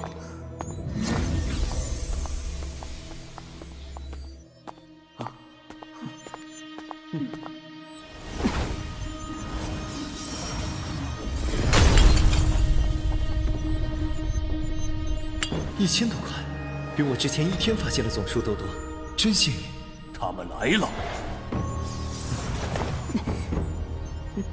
我们又见面了。方阳公子，别来无恙啊。方阳，你的运气当真逆天啊！兄长说错了，现在运气逆天的是我们。原来是你下的神念印记，你察觉到了？你我并无仇怨，仅有一面之缘。下印记的目的只有一种可能，那就是上品神剑。哼，区区2重天神，怎配得上如此神兵？不错，匹夫无罪，怀璧其罪。我们兄妹不过顺势而为罢了。能把强盗之事说得这么冠冕堂皇，简直无药可救。多说无益，乖乖奉上神剑，我就饶你一命。说我没猜错的话，你们应该是背着我兄他们悄悄过来的吧？既然在乎声誉，又怎么会留活口？我还没那么蠢。那就没什么好说的，准备受死吧！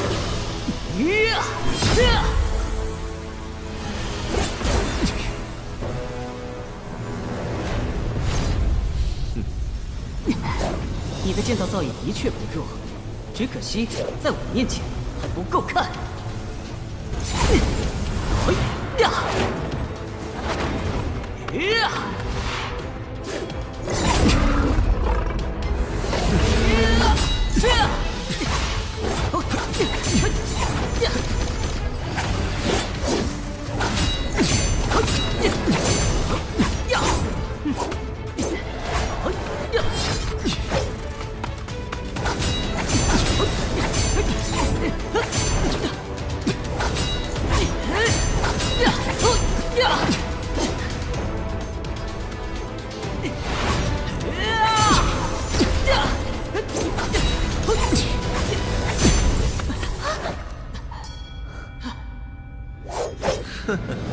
顾剑明，我还以为你有多强，就这点本事也敢来夺剑？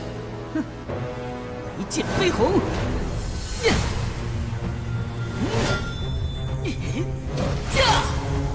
天地乾坤！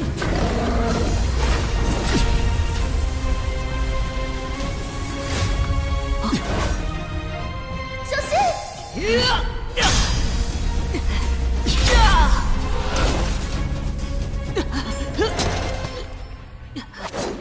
你太弱了，根本没资格从我手中夺剑。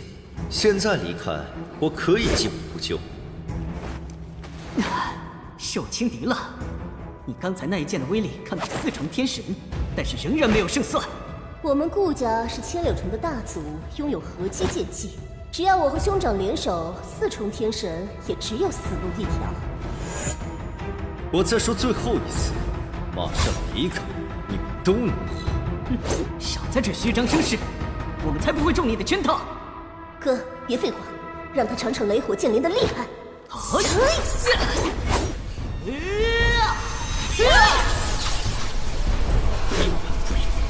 诸神夺灵！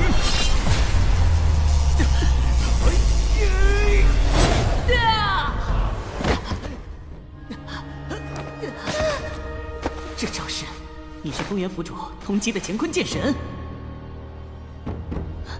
怎么可能？我花了1000余年时间才修炼至2重，他居然只用了20年。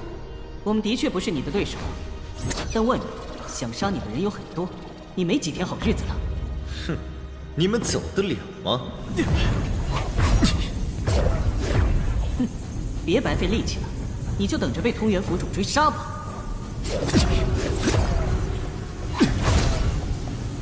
放心，我的神念印记会牢牢跟着你。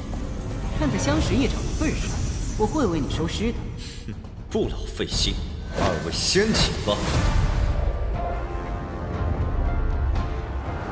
2个神级，这怎么可能？不好！哼，两极阴阳。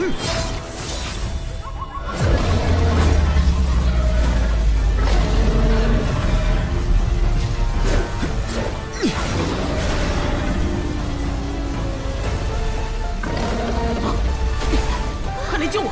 方阳是前。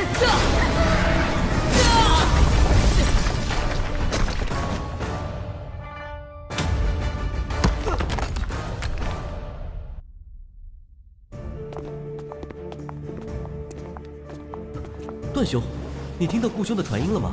我已经去他们所在的通道看过了，没人。我能感应到他们在很远的地方。不是说好一起在附近修炼？他们俩怎么会跑这么远？去看看。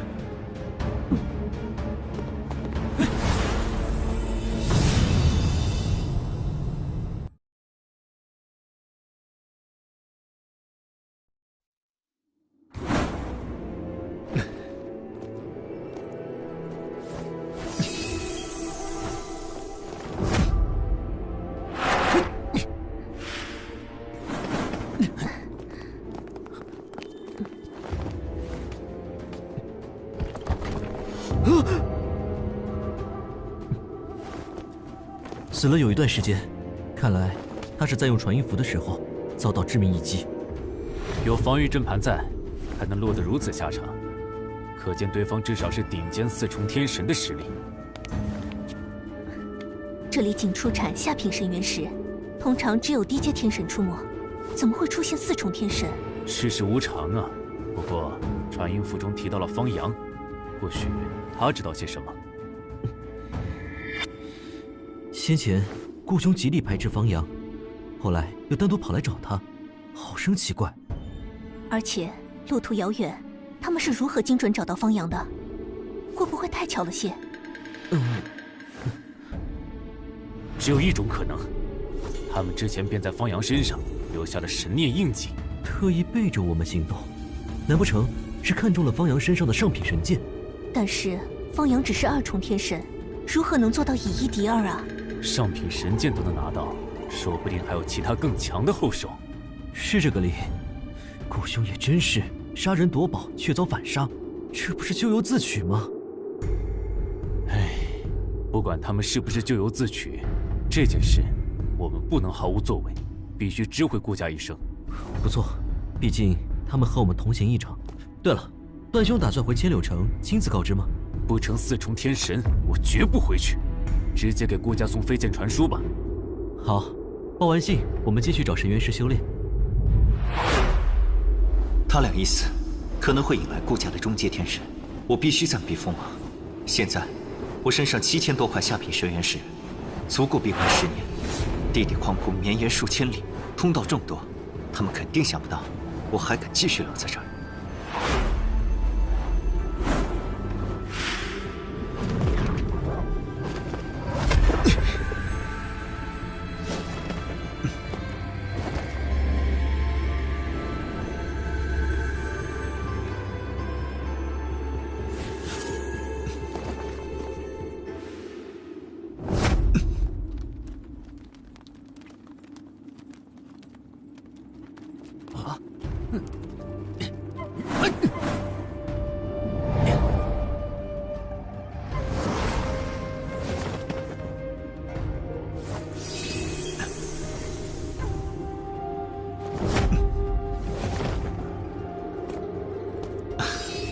方兄，我被4重天妖黑水玄蟒所困，请来相救。这里有神药。鲁探是那几个人中最和善的一个，估计实在无计可施才会向我求援。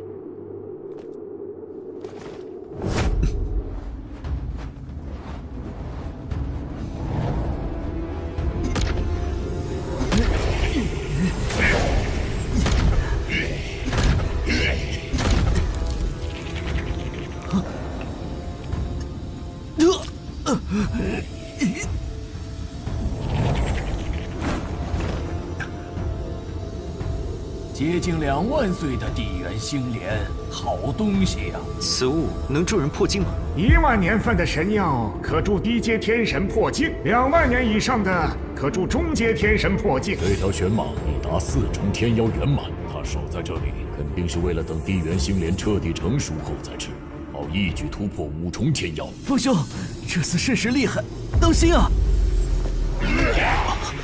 区2重天神也敢来本座洞府，还不快滚！离开可以，先放了我朋友。这天高地厚的小子，你没资格和本座谈条件。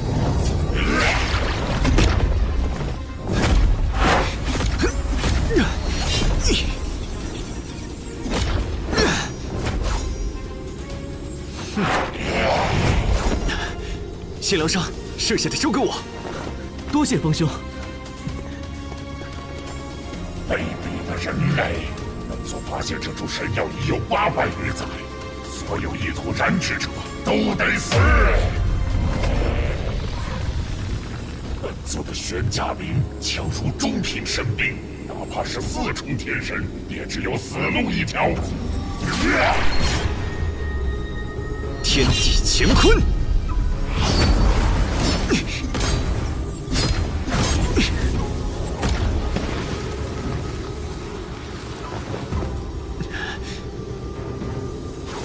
小贼，你实力不差，但还是太虚。本座倒要看看你能坚持多久。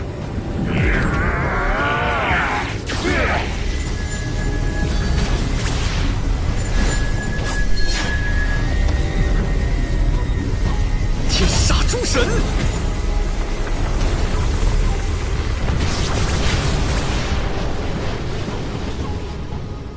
没想到方兄的实力竟如此强劲，难怪能以1敌2，打败顾氏兄妹。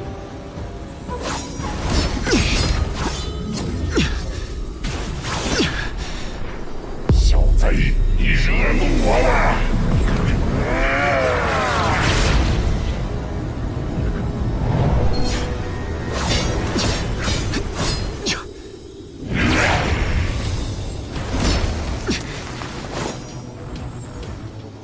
久战对我不利，必须速战速决。两极阴阳，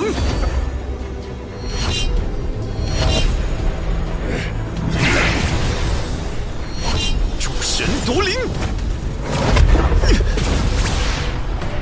怎么可能？哼！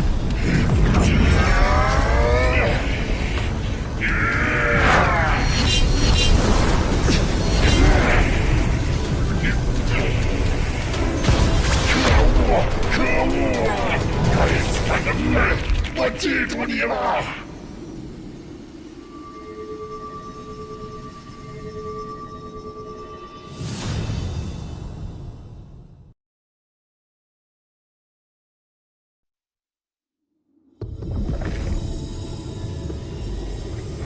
一元星莲本就是无主之物，能者得之，不用太多负担。不错，修行路上充满变数，竞争残酷是常有的事。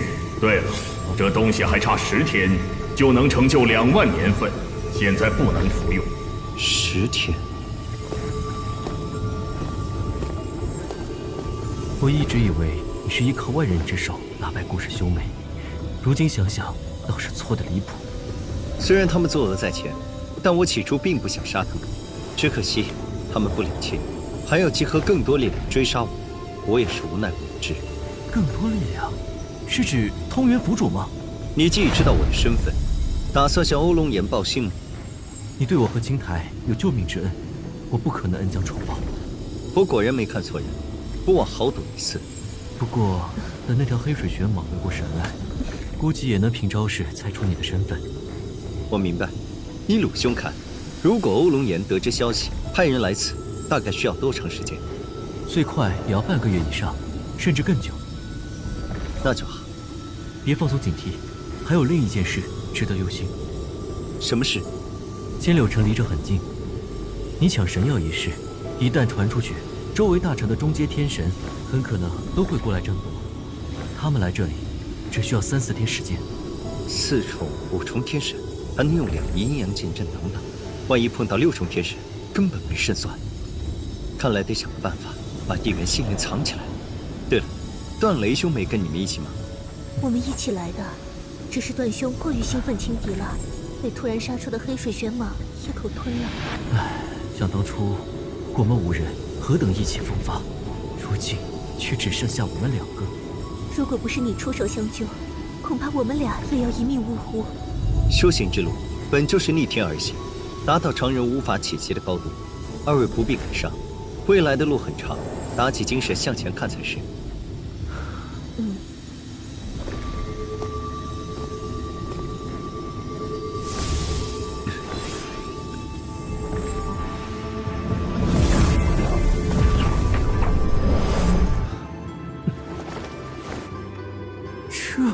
你把地缘心莲挪走了？非也，藏匿而已。如此一来，就不用担心有人争抢了。方兄好手段。二位，在下有个不情之请，在地缘心莲成熟前，还请二位留在此地休养。没问题，反正在哪里修炼都一样。多谢二位体恤。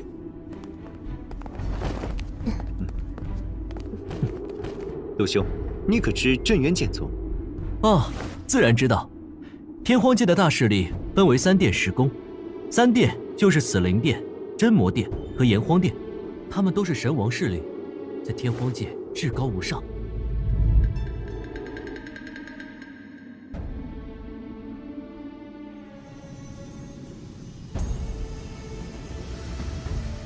3殿之外便是10大宗门，镇渊剑宗就是其一。那镇渊剑宗实力如何？具体不清楚，但能名列10大宗门，门内至少有1名神孽境7重的尊者。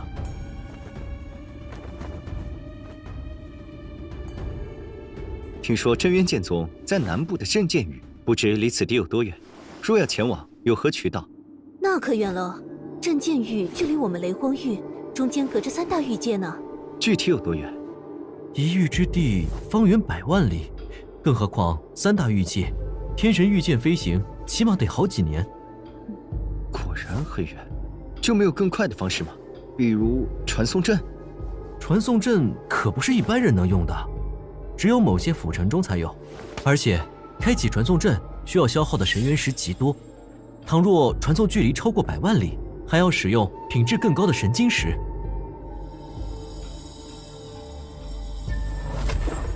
神晶石，我可一块都没有。眼下也只能好好修炼，尽快突破3重境。等雷主秘境开启，拿到水火本源神石，练成本命神剑，再去镇元剑宗发展。只要到了剑宗范围，以我镇元神王传人的身份，应当能在那里安心修炼至真神。到时候就能前往天剑界和水寒团聚了。飞往镇元剑宗走什么路线？都要经过哪些界域？首先从雷荒域一路向东，进入百山域后，再继续向东，穿过百穴岩域抵玄剑域，在玄剑域内转东北方向一直走，就能到镇渊剑宗所在的镇剑域。中途经过多少府城城池，就不得而知了。原来如此。话说血神宗的势力范围包括哪些？雷荒域、百山域、血岩域是南3域，还有上3域和中4域，共10域。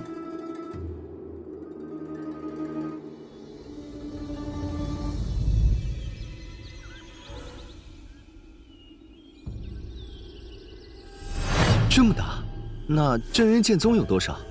只有6域。为何差这么多？本来镇渊剑宗在第1任宗主成就神王后，实力堪比3大殿，但那位神王鲜少露面，久而久之，剑宗的势力就逐渐没落了。不过，只要那位神王不陨落，剑宗始终能保证一定的威慑力。要飞往镇元剑宗，必会经过血神宗的势力。欧龙岩还好，如果那位血翼真神亲自追踪，恐怕……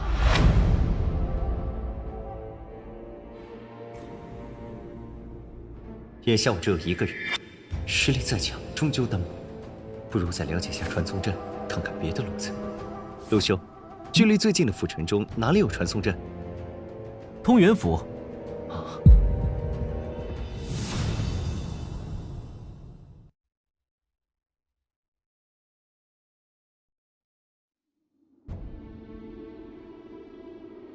除了通元府，还有其他较近的传送阵吗？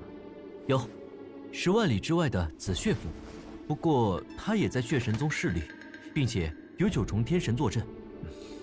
紫血府总比通元府好，等凑足了神晶石，或可一试。奇怪，药香怎么越来越淡了？不会走错方向了吧？那儿有个地底洞厅，过去看看。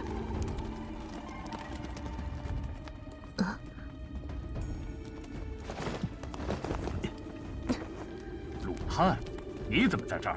段雷呢？没跟你们一起吗？不关你的事。关不关我的事，你说的可算。梁坤，你想干嘛？当然是要痛打落水狗喽！哼，是他，那个二重天神。快走！风兄，他们为何如此怕你？可能是前段时间因为神元石的事教训了好几波争强者，他们便在其内吧。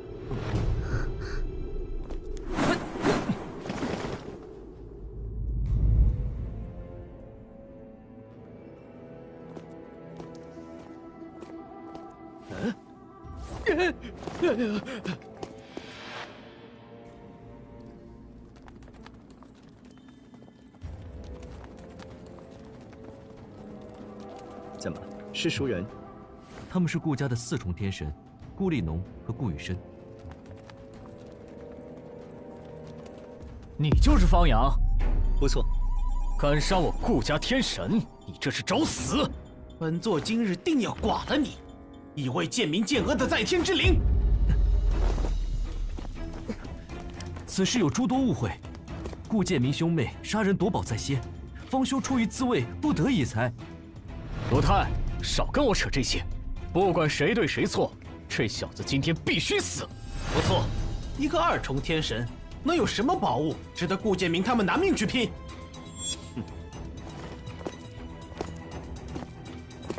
都是一丘之貉，说不通就不要浪费口舌了。如果你们非要走顾建明和顾建娥的老路，我不介意陪你们玩玩。如此神兵，在你身上只会暴殄天物。顾建明做得对，你的确没资格拥有此剑。给你们最后一次机会，赶紧离开，别在这碍我的眼。敢在4重天神面前嚣张，真是不知死活！废话少说，杀了他！哼！暴雷，烈炎，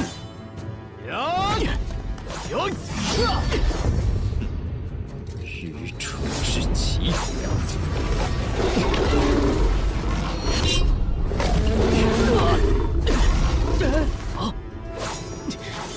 二位能有此等修为，何其不易！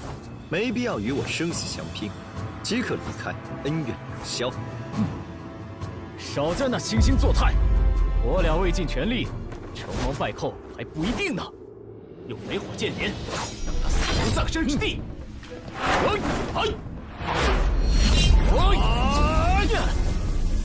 他们声势虽大，真实实力却和黑水玄蟒相当，不必冒险都能见证。诸神夺灵！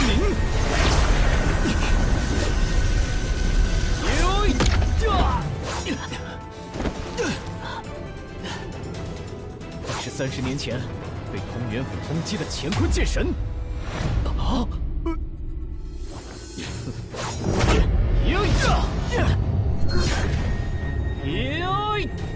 卑鄙！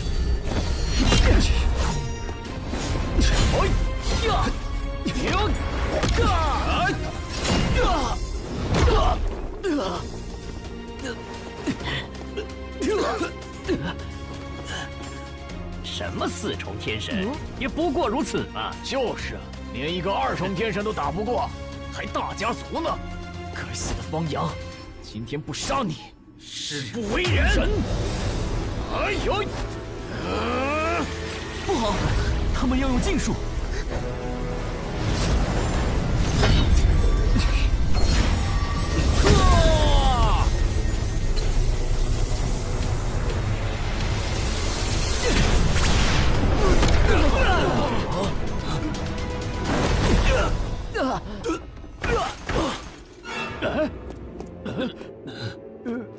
短短30年，就从1重境突破到2重境，这也太逆天了！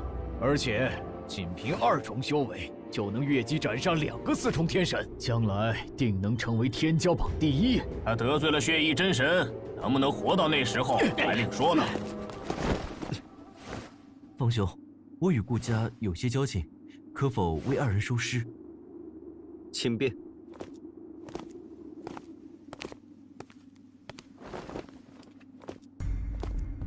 有了这一遭，顾家下次再有人来，估计就是老祖顾云深亲临了。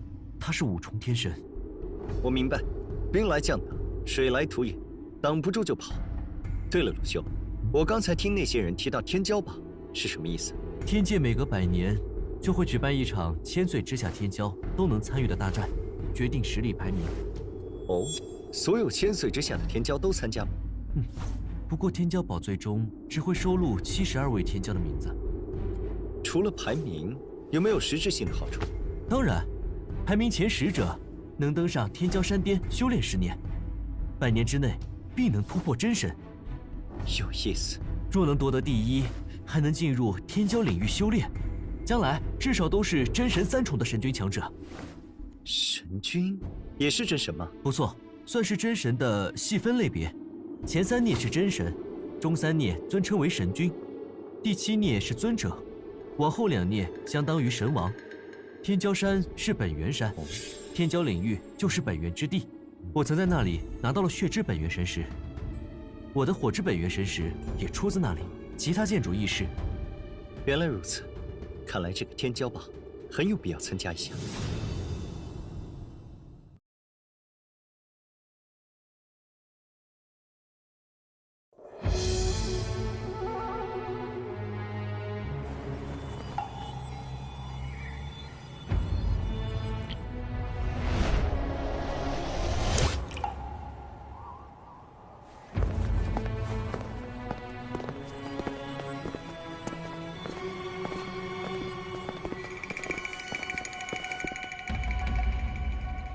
方阳小贼，你连杀4位顾家天神，居然还敢大摇大摆坐在这里，当真目中无人？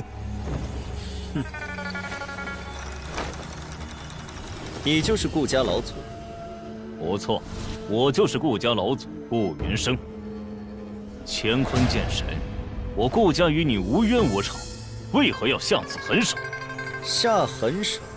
顾建明兄妹贪图我的上品神剑，对我痛下杀手。顾立农和顾雨生打着为他们报仇的幌子，也想夺我的神剑，我不过自卫而已，怎么倒成了施害者呢？还是说你们顾家的行事风格就是如此，只许你们杀别人，不许别人自保？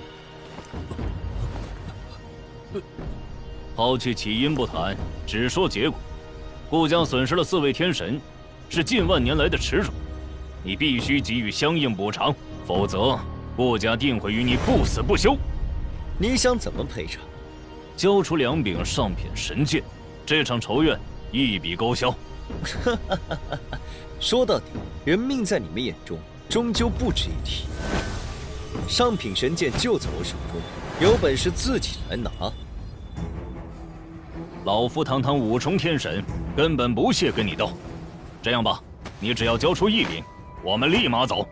哼，我的东西你没资格支配，也休想抢到手。敬酒不吃吃罚酒，你当真以为老夫斩不了你吗？以老祖的实力，杀你如宰鸡屠狗，易如反掌。就是，天大的恩赐你不要，偏要找死。明明是强盗，却非要装出一副大义凛然的样子，看着就恶心。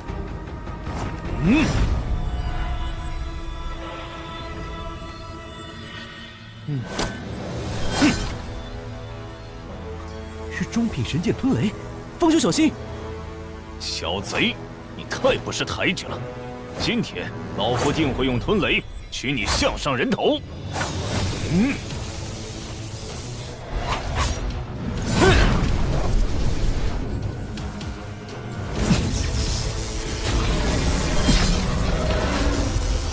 这就是5重天神的实力吗？诸神夺灵！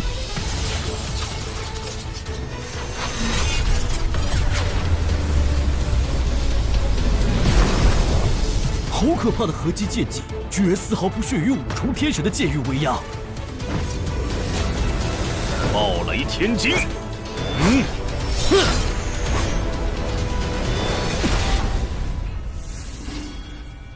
这就是你杀害顾立农他们所用的合击剑技，的确很精妙。只可惜你实力不足，光凭这招毫无胜算。乾坤剑神，你成功引起了老夫的兴趣。还有什么底牌，尽管亮出来吧。看来只能都能见这一幕了。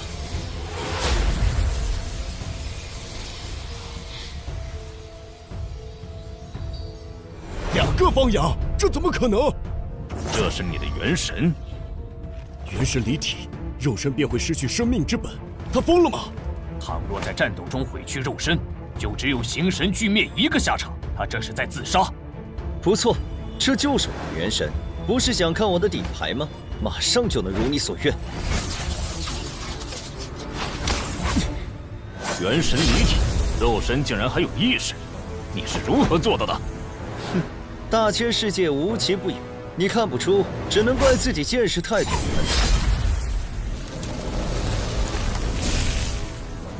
哼，虚张声势，无论耍什么花样，都不能改变败亡结局。雷剑风暴，两仪阴阳，杀！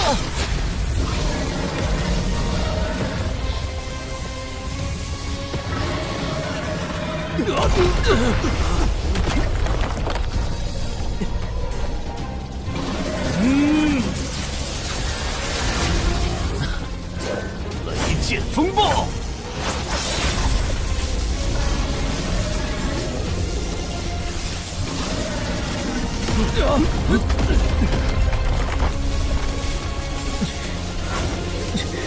该结束了。过清烈用烈影，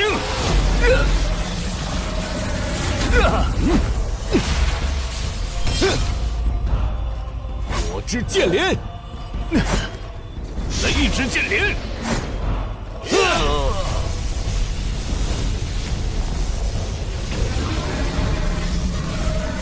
剑阵再强，在你手上也不过尔尔。既然没有和解的可能，老夫今日必斩你！哼哼，老祖，此子身上定有天大机缘。除了那2柄上品神剑，说不定还有更多宝贝。不如将其囚禁，慢慢挖出他身上的秘密。哼！若方兄落败，世上将少一名拥有神王之姿的骄子。可惜我的实力低微。夫君无需气馁，说不定方兄还有后手。今日之战，不是他死就是我亡。既然躲不掉，那就拼了！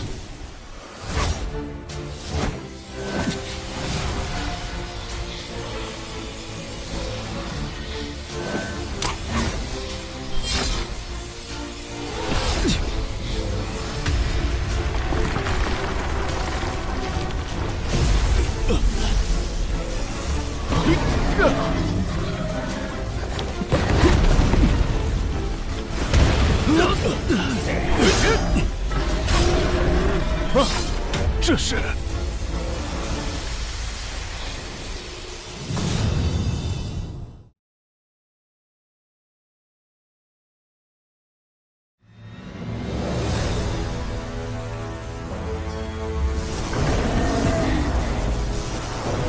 2柄真神剑，一起上，杀了他！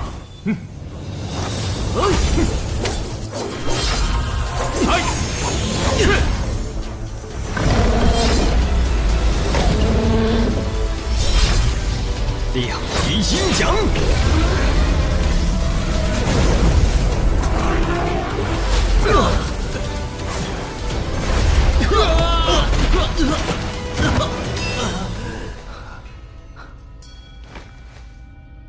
停手！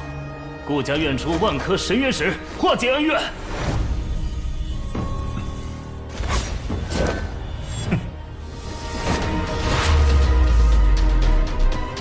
去死吧！你们无药可救！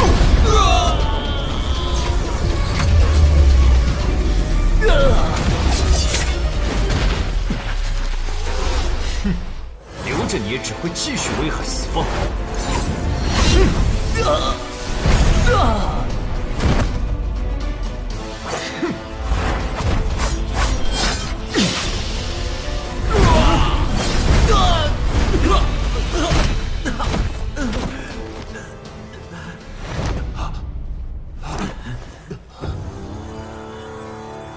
我从未招惹你们，非要赶着送死，管不得任何人。谁也不许走！在我离开之前，谁都不能出去传递消息。违者，杀无赦。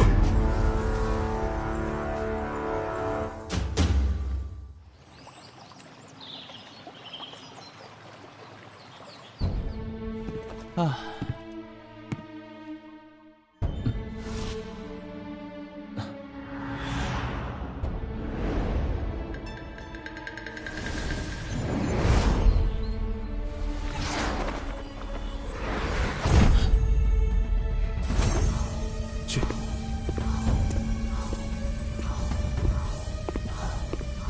就是这里。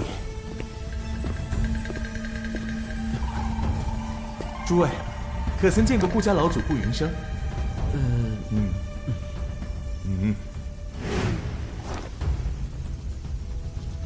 他是顾家4重天神，顾宇阳。哦，既然来了，就在这等着吧。我什么时候离开了，你才能走。如若不然，我不介意送你和他们团聚。你是乾坤剑神？你把老祖怎么了？他们逼杀在前，我屡次退让都无济于事，结果显而易见。这怎么可能？宇阳兄，接受现实吧。若再执迷不悟，等于玩火自焚。区区2重天神，如何难？难不成他有什么了不得的底牌？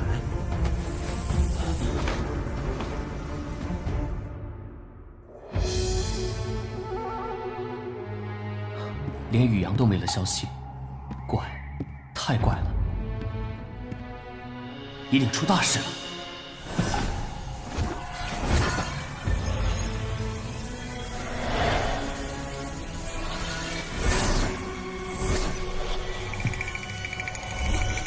去。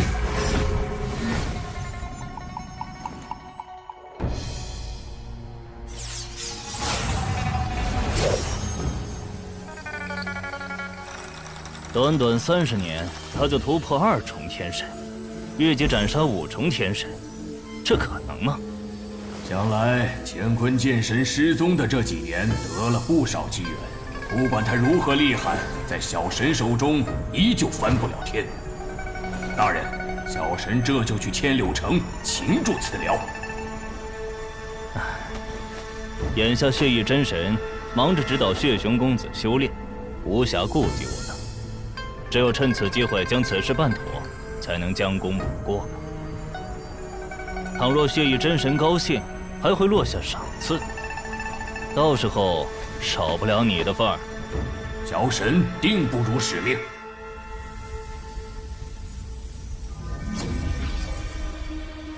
2万年份的神药。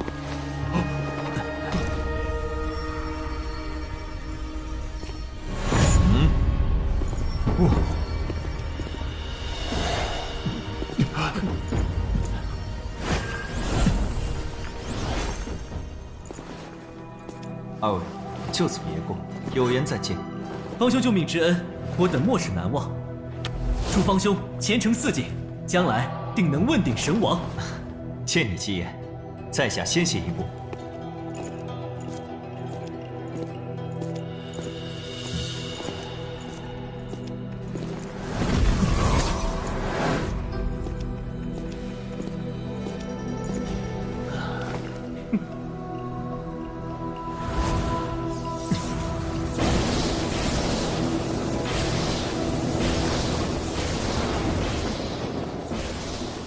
距离虚弱收气还有30年时间，正好适合闭关。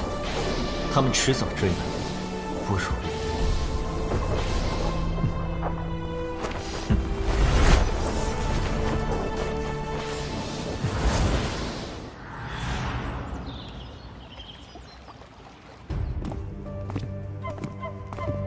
目前得到的消息便是如此。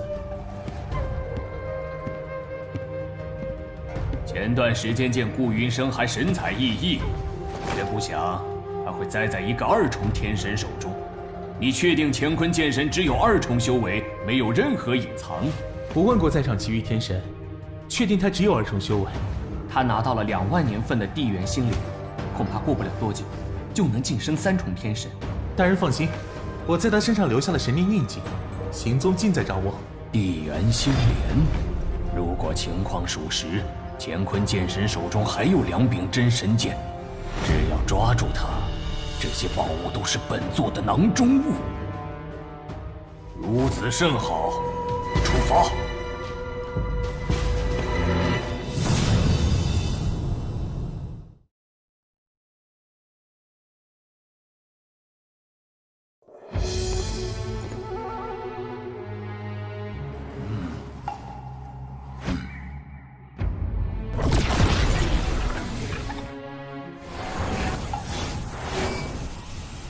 在那边。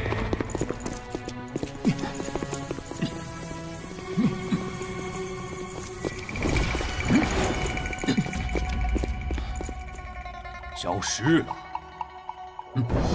那是禁地，死亡雷域。现在不到开启的时候，神王都进不去。本座去外围瞧瞧，你先回顾家调派人手，以地底矿窟为中心搜寻，有消息第一时间通知我。是。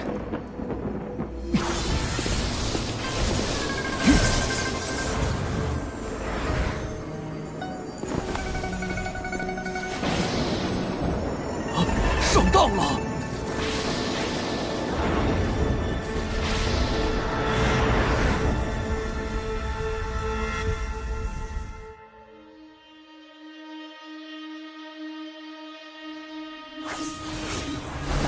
！2柄真神剑，外加2万年份的神药，必须尽早铲除此子，永绝后患。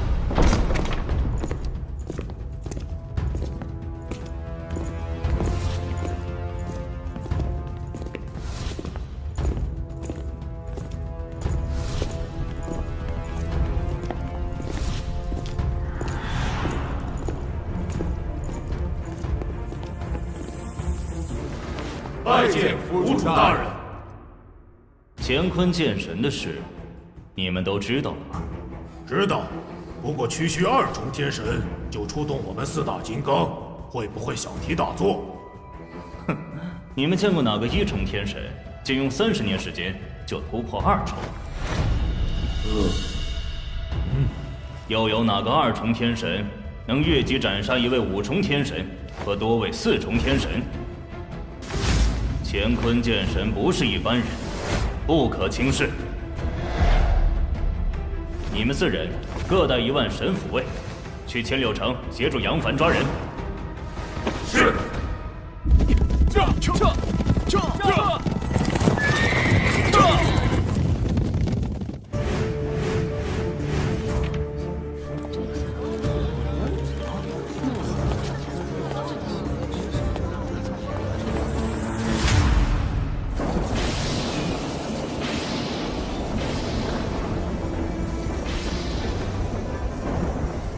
眼下，我虽已突破至3重后期，但中品神元石却所剩无几。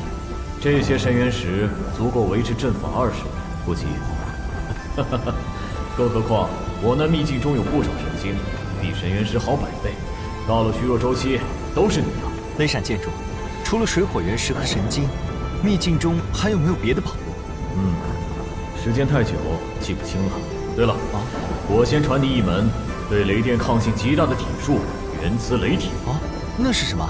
练成它，你不但能在神雷中穿行，还能吸收其力量，使修炼事半功倍。多谢前辈。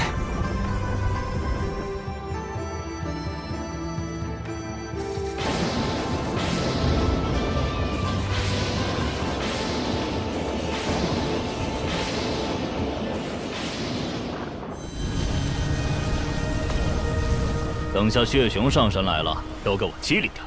谁若敢冲撞，休怪我辣手无情！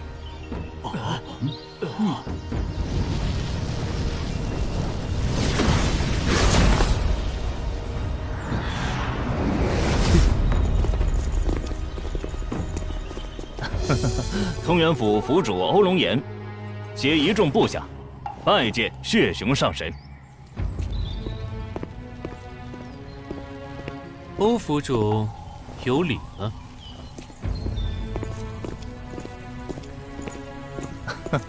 恭贺血熊上神夺得天骄榜16，要我血神宗天威。等下次天骄战，您定能进入前10，去天骄山修炼。到时候突破真神指日可待啊！那就借你吉言了。敢问血熊上神此次前来，可是为了乾坤剑神一事啊？一个蝼蚁如何值得本神花费大量神金传到这里兴师问罪？欧府主未免也太高看他了。本神最近得了一篇极为厉害的雷法，听说死亡雷域即将开启，若能进入修炼，将大有益处。原来如此，距离死亡雷域开启还有3天，在此之前，我会为您安排好一切。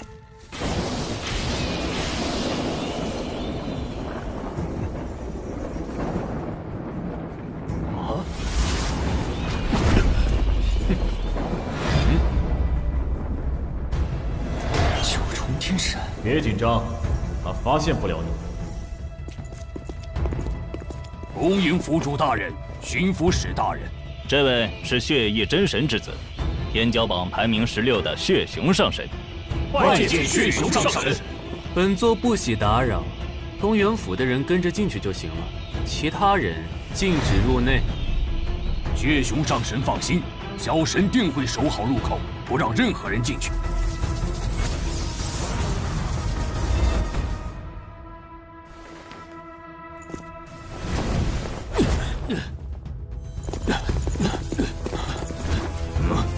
你们什么意思？我家血熊上神和同源府府主正在里面修炼，闲杂人等不得入内。死亡雷域又不是你们的，凭什么不让我们进？就是，里面空间那么大，雷元气那么充足，他们几个又吸收不了。不让进就是不让进。你们想得罪血熊上神，也要掂量掂量自己几斤几两。我就不信他们能一直待着不出来。咱们去旁边等。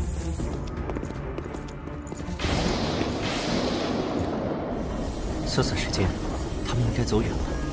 坐以待毙只会错失良机，不如搏一把。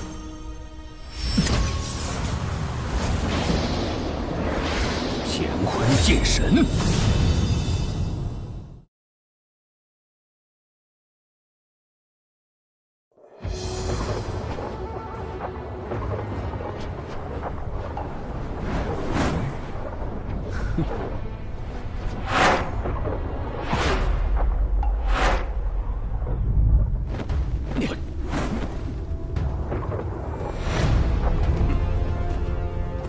本座找了你30年都不见踪影，今天居然主动送上门了。我没记错的话，他上次现身还是2重天神，现在竟然到3重了。在这个节骨眼儿，只怕来者不善呢。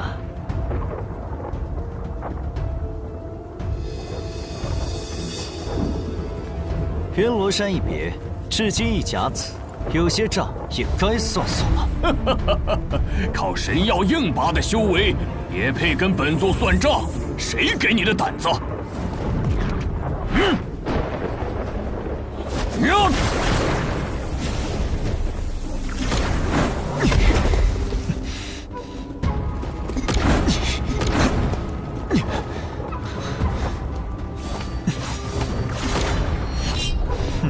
多年不见，你似乎没什么成绩。少逞口舌之快，一起上！你，回去啊！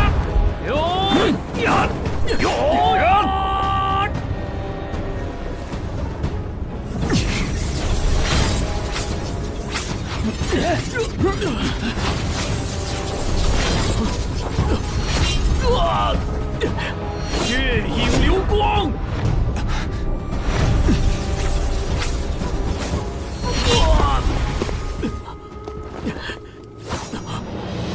血光魔影，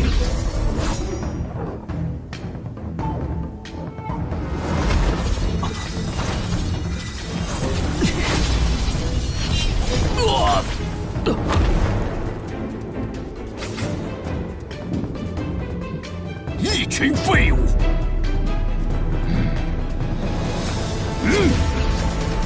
通天血手，诸神夺灵！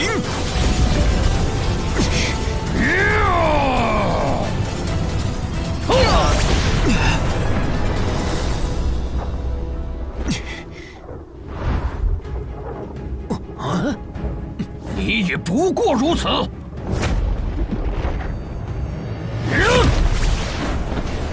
一元分神，哼，故弄玄虚。亮起心阳。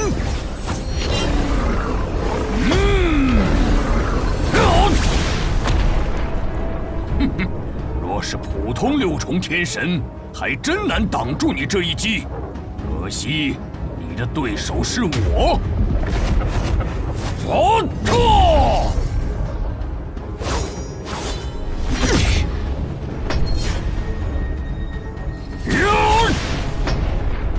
区3重，能扛这么久已是不易。若继续成长下去，前途无量。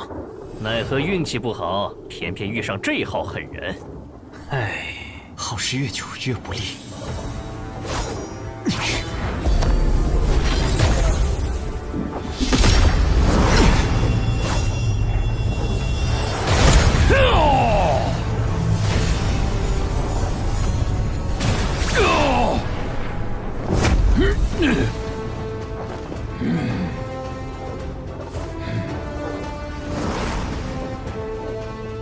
你果然有真神剑，死吧！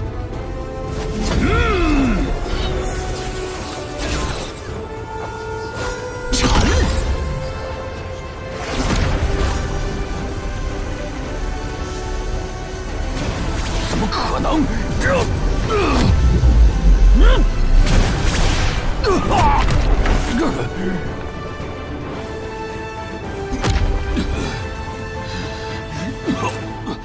不能死在这儿！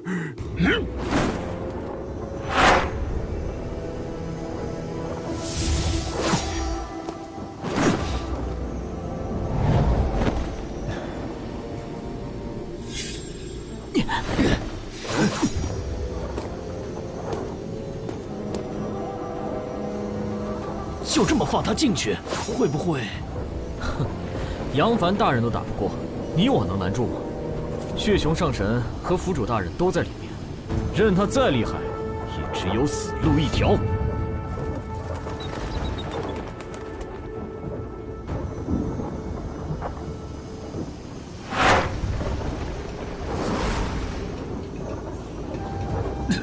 还敢闯进来，当真不知死活！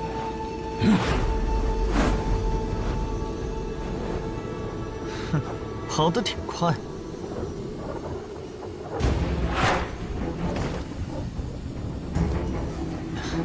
我的原磁雷体刚练成，正好可以借此处环境提升一下。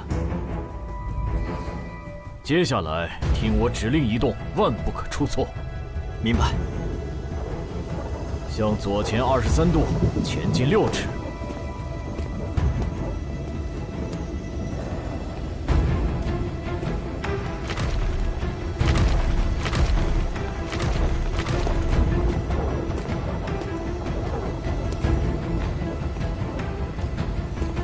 安心修炼，等你的原磁雷体提升一个层次，才有把握进入核心区。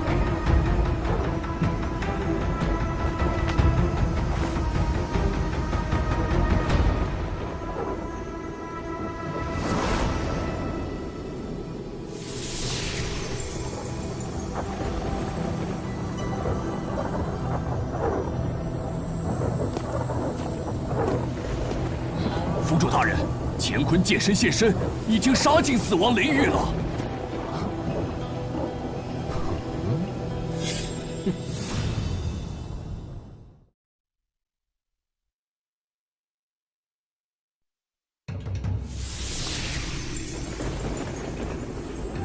杀进雷域，你们交过手？我不敌他，所以逃进来了。没想到他穷追不舍。可见根本没把府主您放在眼里啊！好一个乾坤剑神！本座倒要瞧瞧他究竟有多狂。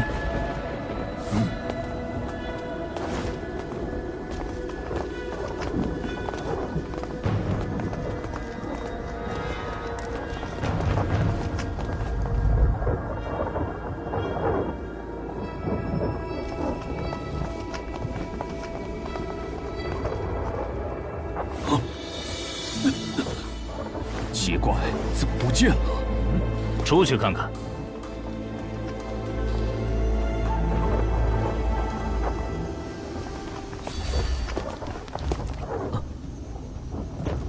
乾坤剑神可曾离开？啊，回禀府主大人，他跟随杨凡大人进去后，再没出来过。怎么可能？安全区域有限，四周都是禁地，他总不能凭空消失吧？很可能躲在某个小通道里。所有人给我仔细的查，就算掘地3尺，也要把他挖出来。是。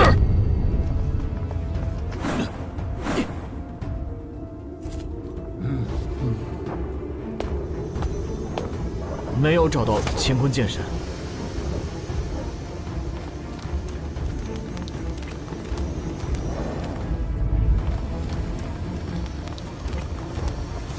解决了。欧某惭愧，无论怎么找，始终不见踪影。一个低阶天神，至于这么大费周章吗？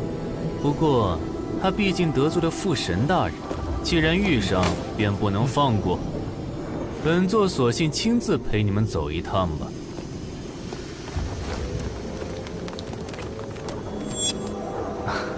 有血雄上神亲自出马，那厮定能手到擒来。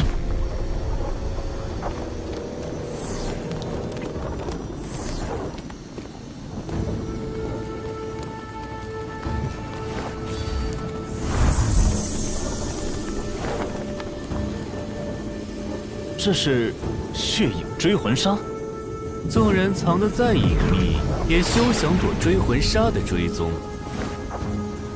你去守着入口，千万别让那厮逃出去。是。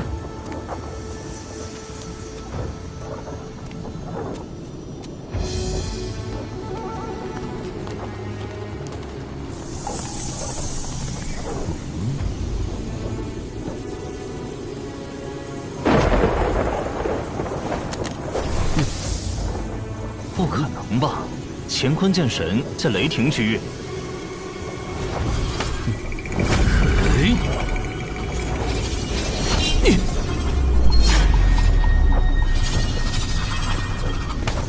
毫无反应，莫不是灰飞烟灭了？这种死法也太便宜他了。既然乾坤剑神已死，就不要再浪费时间了。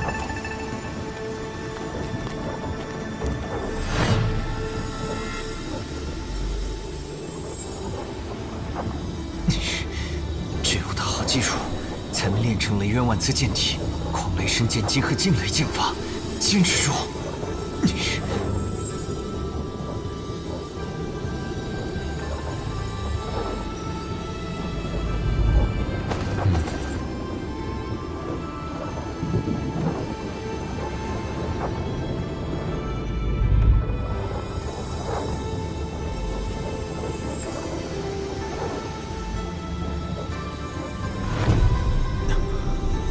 原磁雷体修成，你现在能去核心区域拿水火原石了。不过，你需要从安全区域尽头的入口走，穿越那里便能直接抵达雷海。欧龙岩他们貌似就在那边，我过去岂不是羊入虎口？嗨，怕什么？那边通道众多，只要你速度够快，他们也拿你没辙。出发吧，按我指令移动。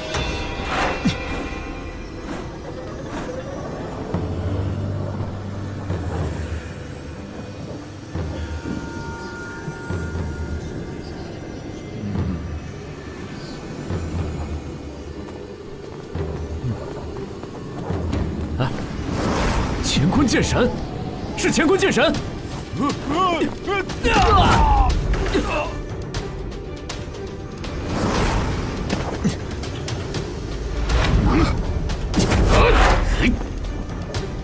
拿命来！扬！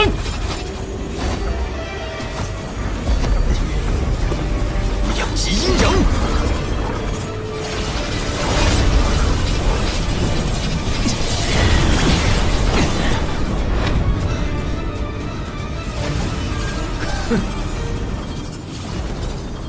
右前33度，进9尺。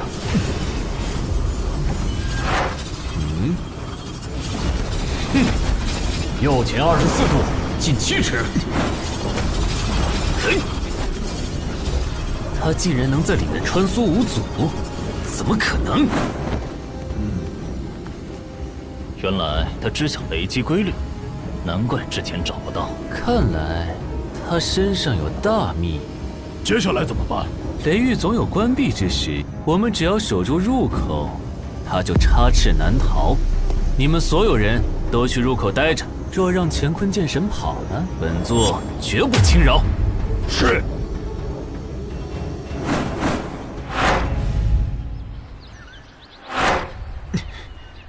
岁月匆匆啊，记得上次来这里已是2个纪元前的事了。这声音怎的如此奇怪？听着就像有人打了个喷嚏。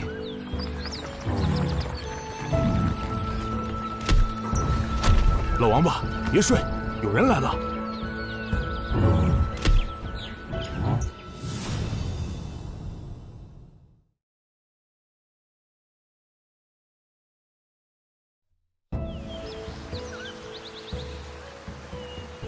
这地方怎么会来人？你可别骗我！你不信就自己感应。总之，赶紧换电。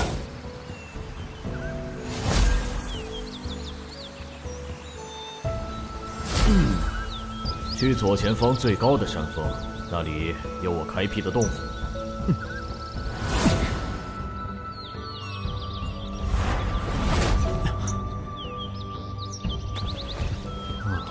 难不成之前真有人在这儿？此事古怪，你快进洞府看看，东西还在不在？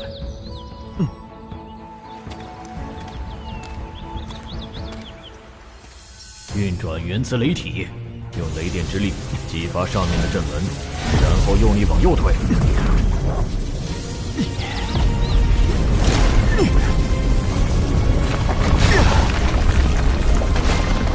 是神元乳液。你可真走运啊！神元乳液是可遇不可求的宝物。不错，神元乳液的数量比神药都少，而且需要在灵气充沛之地，常年累月积攒才可能出现。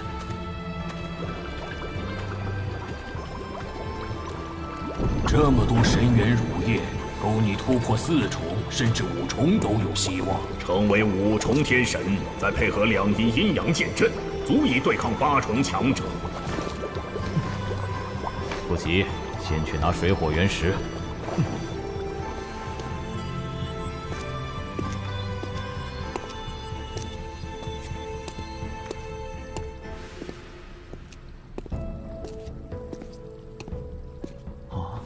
这是神元界，水火原石和神经全在里面。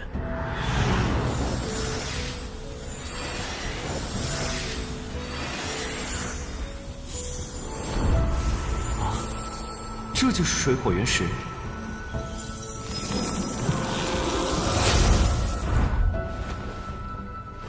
好强的力量，我的神念竟无法触及。往后有的是时间，把神元界带上。先去吸收神元乳液，提升修为。这是神雷禁符，能释放类似雷霆区域的雷击。当年随手放的，差点忘了它。千万别用雷元气激发，若是轰到自己，必将灰飞烟灭。小小符纸，居然如此厉害！再厉害也得击中了才有用。多谢前辈馈赠，有了这些宝物，传送至镇元剑宗一事指日可待。玄寒，我一定会尽快与你相见的。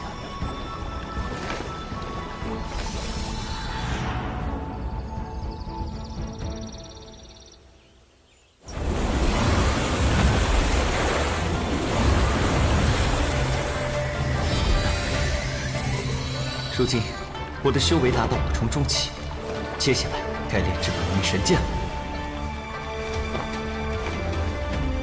用我教你的火属性功法天炎真火剑体，先炼化火原石。好。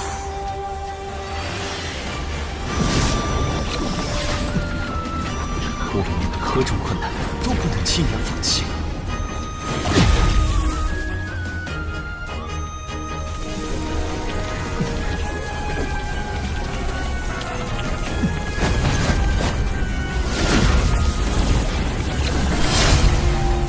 不错，能用这么短时间炼制出2柄本命神剑，你很有天赋。如果不是前辈们慷慨解囊，晚辈也不会有如此机缘。你倒是感恩。好了，雷主秘境即将关闭，此地不宜久留，离开吧。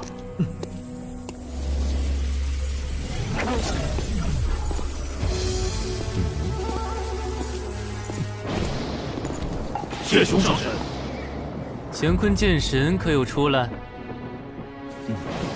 入口马上就要关了，我就不信他还能住里面。上神放心，我们这么多人布下天罗地网，只要他敢现身，绝对逃不了。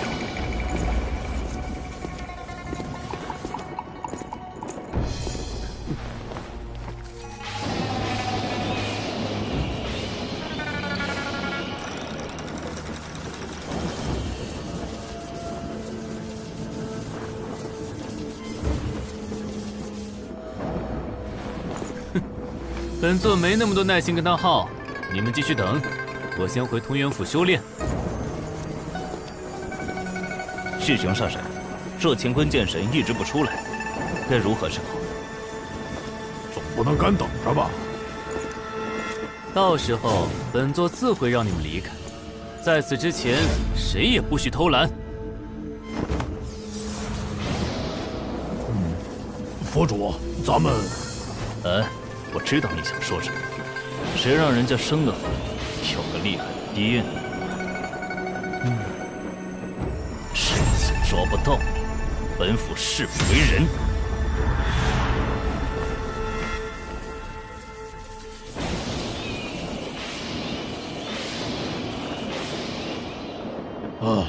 也不知什么时候是个头啊！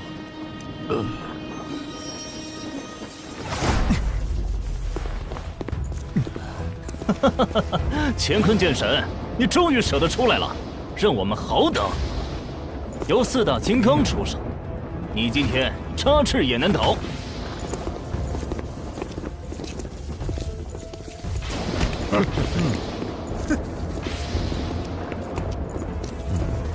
旭雄不在，哼，我为何要逃？我们素不相识，无冤无仇，但你屡次刁难于我。这是何故？哼！先前我念你有命在身，不做计较，可现在再敢挡路，休怪我无情！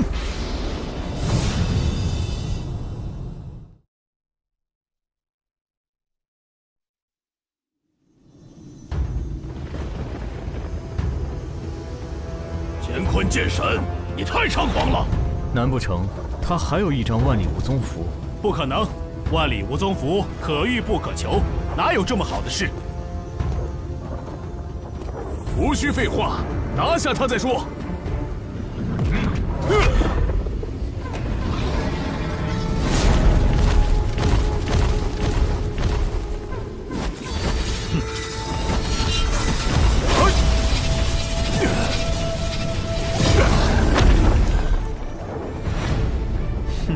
7重天神的神域之力也不过如此，短短10年，竟连破2境了。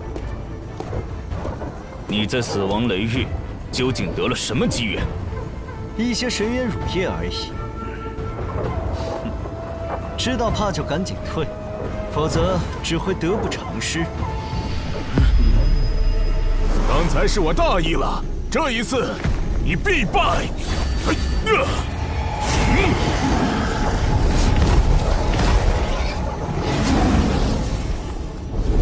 龙虎剑印。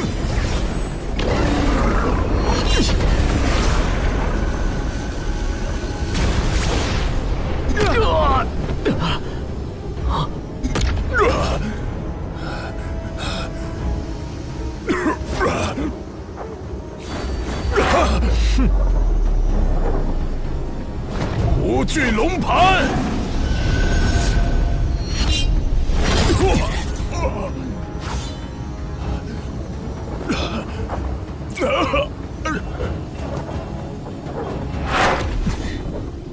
放肆！五行神雷！无极神风！烈焰神火！哟！撤！天地乾坤！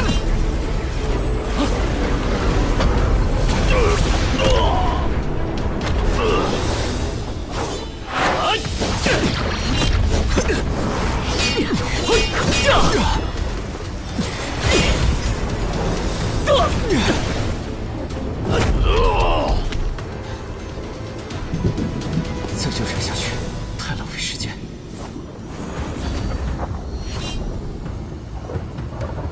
哼，故弄玄虚。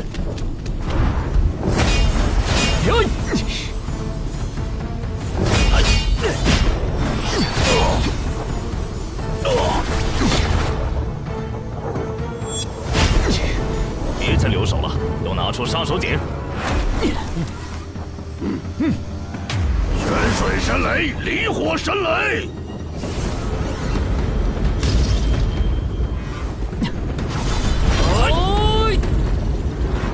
！3个七重天神的全力一击，量他再厉害，也绝不是对手。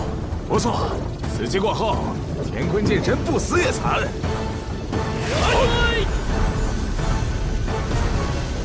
两仪阴阳。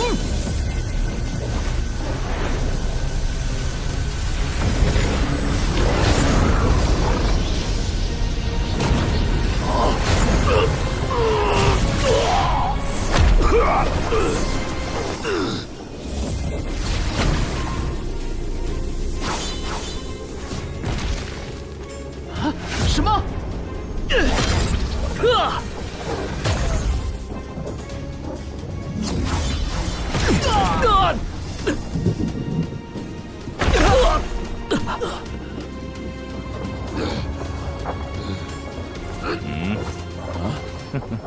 难怪你在3重时就能力战6重巅峰的杨凡，可惜啊，你这阵法虽强，但不够精妙。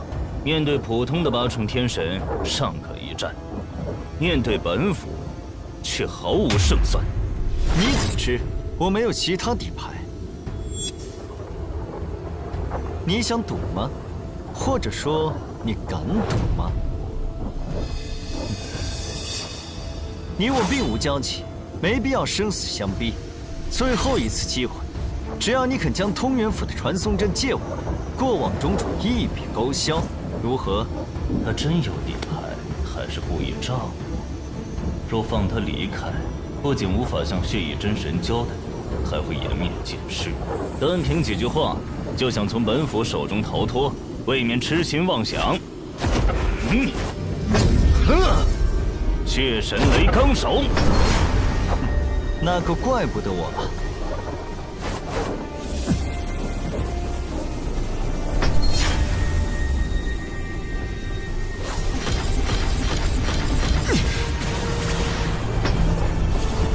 从今往后，2柄真神剑就归本府了。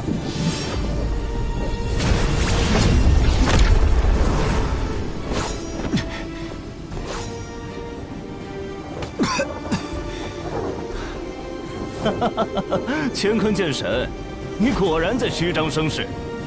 是时候动用本命神剑了。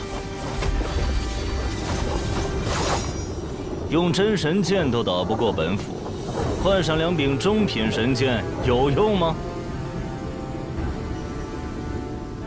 哈哈哈，这厮分明傻了。府主大人，快让他清醒清醒吧！愚蠢至极。2仪阴阳。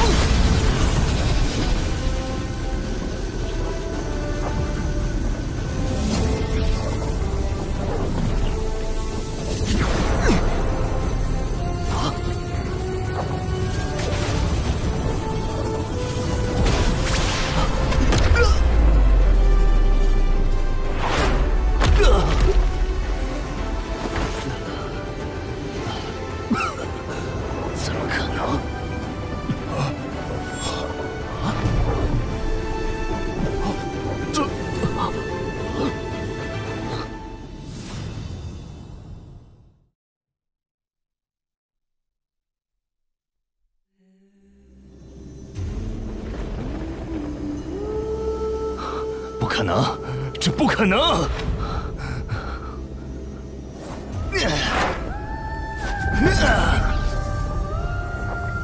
哼，冥顽不灵。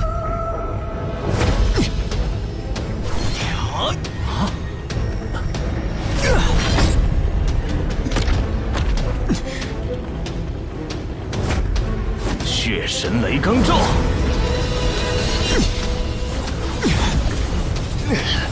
都愣着干嘛？快上啊！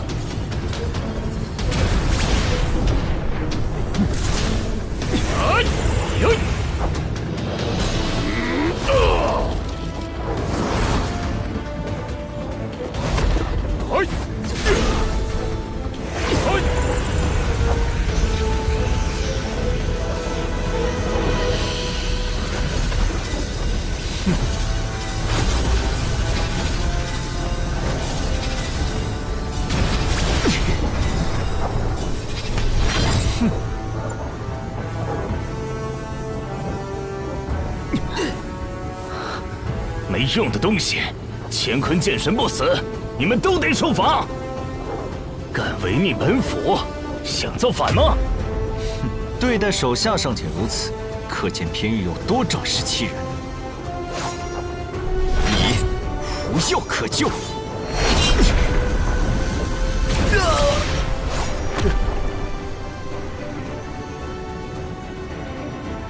退，快退！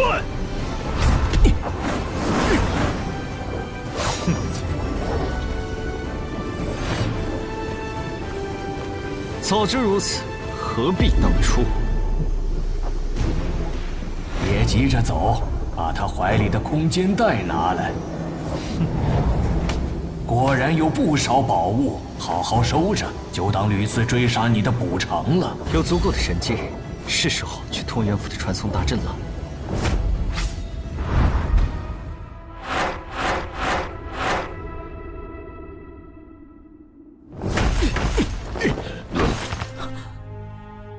没有本座的命令就擅自回来，看来你们已经拿下乾坤剑神了。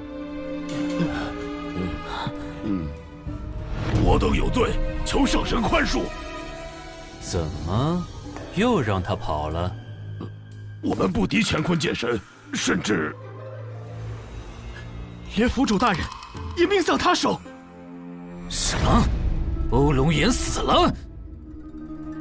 乾坤剑神又得奇遇，现象已经突破5重，而且他有2把中品神剑，十分诡异。明明品阶不高，威力却极其骇人。上神明鉴，并非我等不用心，而是乾坤剑神太强，所以……够了！吩咐下去，动员所有力量搜捕乾坤剑神，本座要亲手斩了他。其实不用这么麻烦。此话怎讲？乾坤剑神曾向府主借传送阵一用，但府主没答应，可见他一定会来。既然如此，本座倒要好好准备送他一程。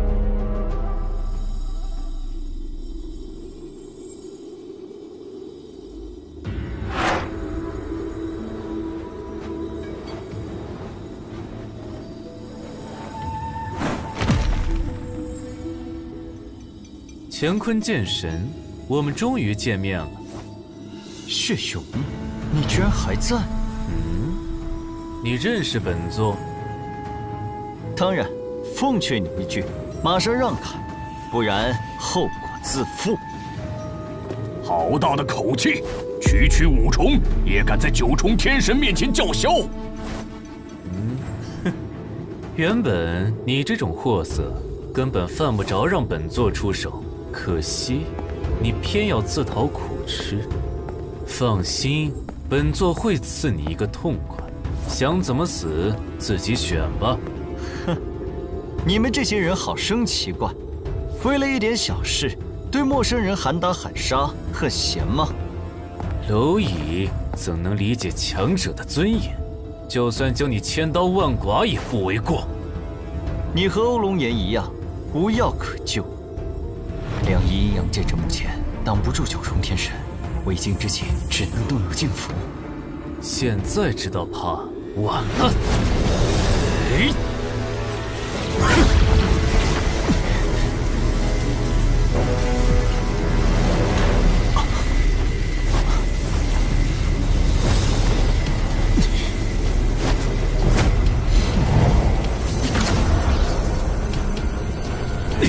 什么东西？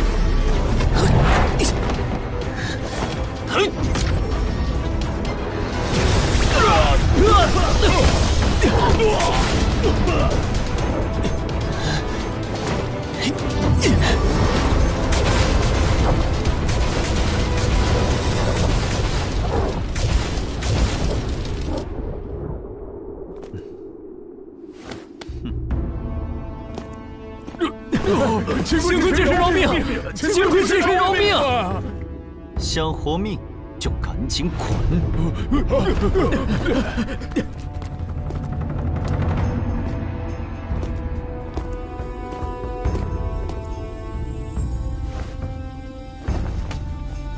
地图上没有具体距离，所需取个中间值。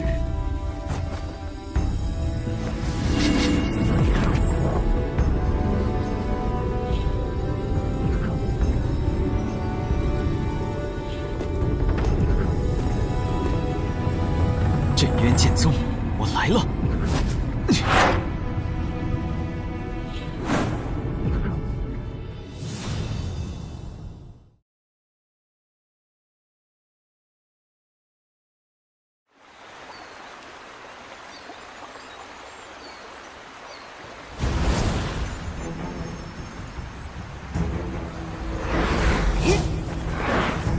云中浪，你毁了那么多师姐师妹的清白，这一次我必斩你！子非鱼，安知鱼之乐？他们在我飞天神浪怀里，别提有多快了。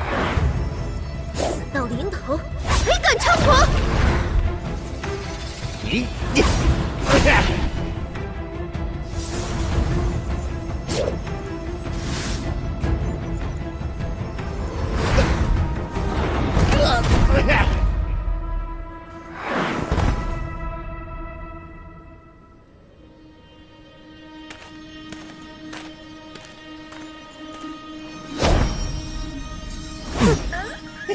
小美人儿，你上当了！你竟是神灭境真神！早在数百年前，本座就突破了神灭境，隐藏修为，不过为了方便行事。小凤碧想杀我，你还差得远。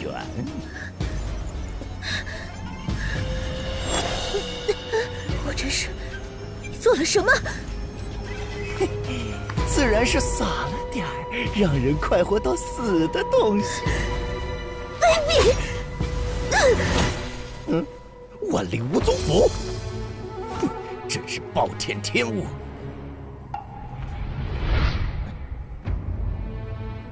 人呢？差点就得手了，谁知道他手上有万里无踪符，所以合欢伞下了吗？可恶！辛辛苦苦策划的英雄救美，就这么便宜别人了。寒衣公子，您也知道万里无踪符的作用非我能控制，以后别让我再看见了，否则定取你性命，向宗门交差。多谢公子高抬贵手。成事不足，败事有余。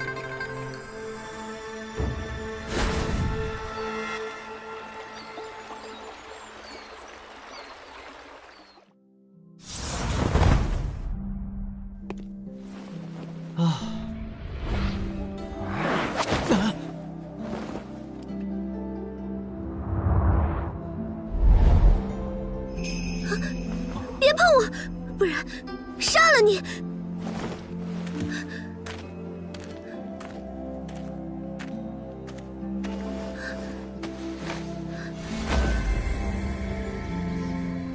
这女人好奇怪。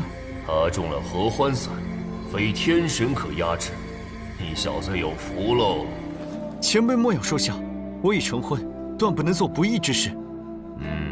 很好，没有趁人之危，我们果然没看错你。各位前辈，可有办法为其驱毒？我有一门换血大法，需借用你的神血，将毒血逼出体外。我的青木驱毒术也能做到，但你的修为才5重，驾驭起来有风险。不如用我的水源冰心术吧，可筑基清醒，再凭自身力量驱毒。那就水源冰心术吧。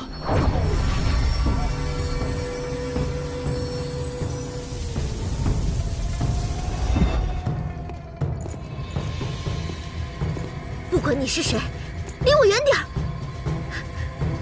我帮你冷却心火。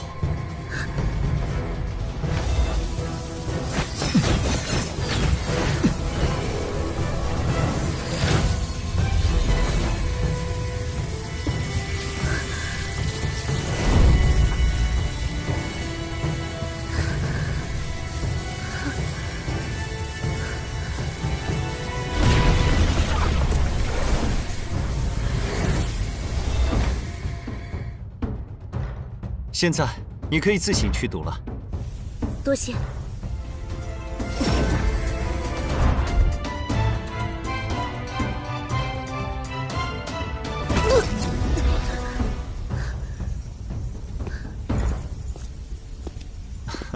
姑娘年纪轻轻，便是9重天神，想必出自大宗门。实不相瞒，我是镇渊剑宗内门大弟子萧凤碧。不知公子如何称呼？在下吕阳，来自剑域大陆，正要前往镇渊剑宗。剑域大陆，那里似乎是祖师的老家。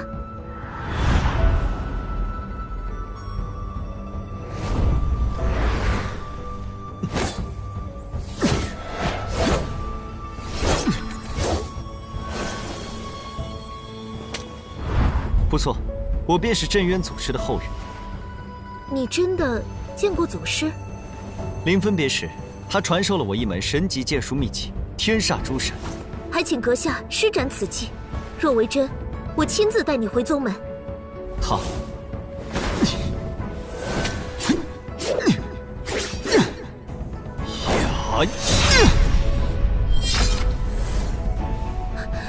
当真是天煞诸神。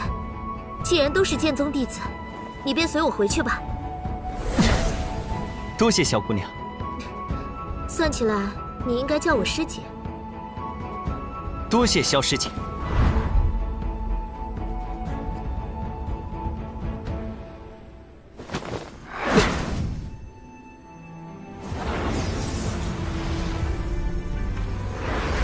你带来了祖师在世的好消息，想必宗主他们会很开心。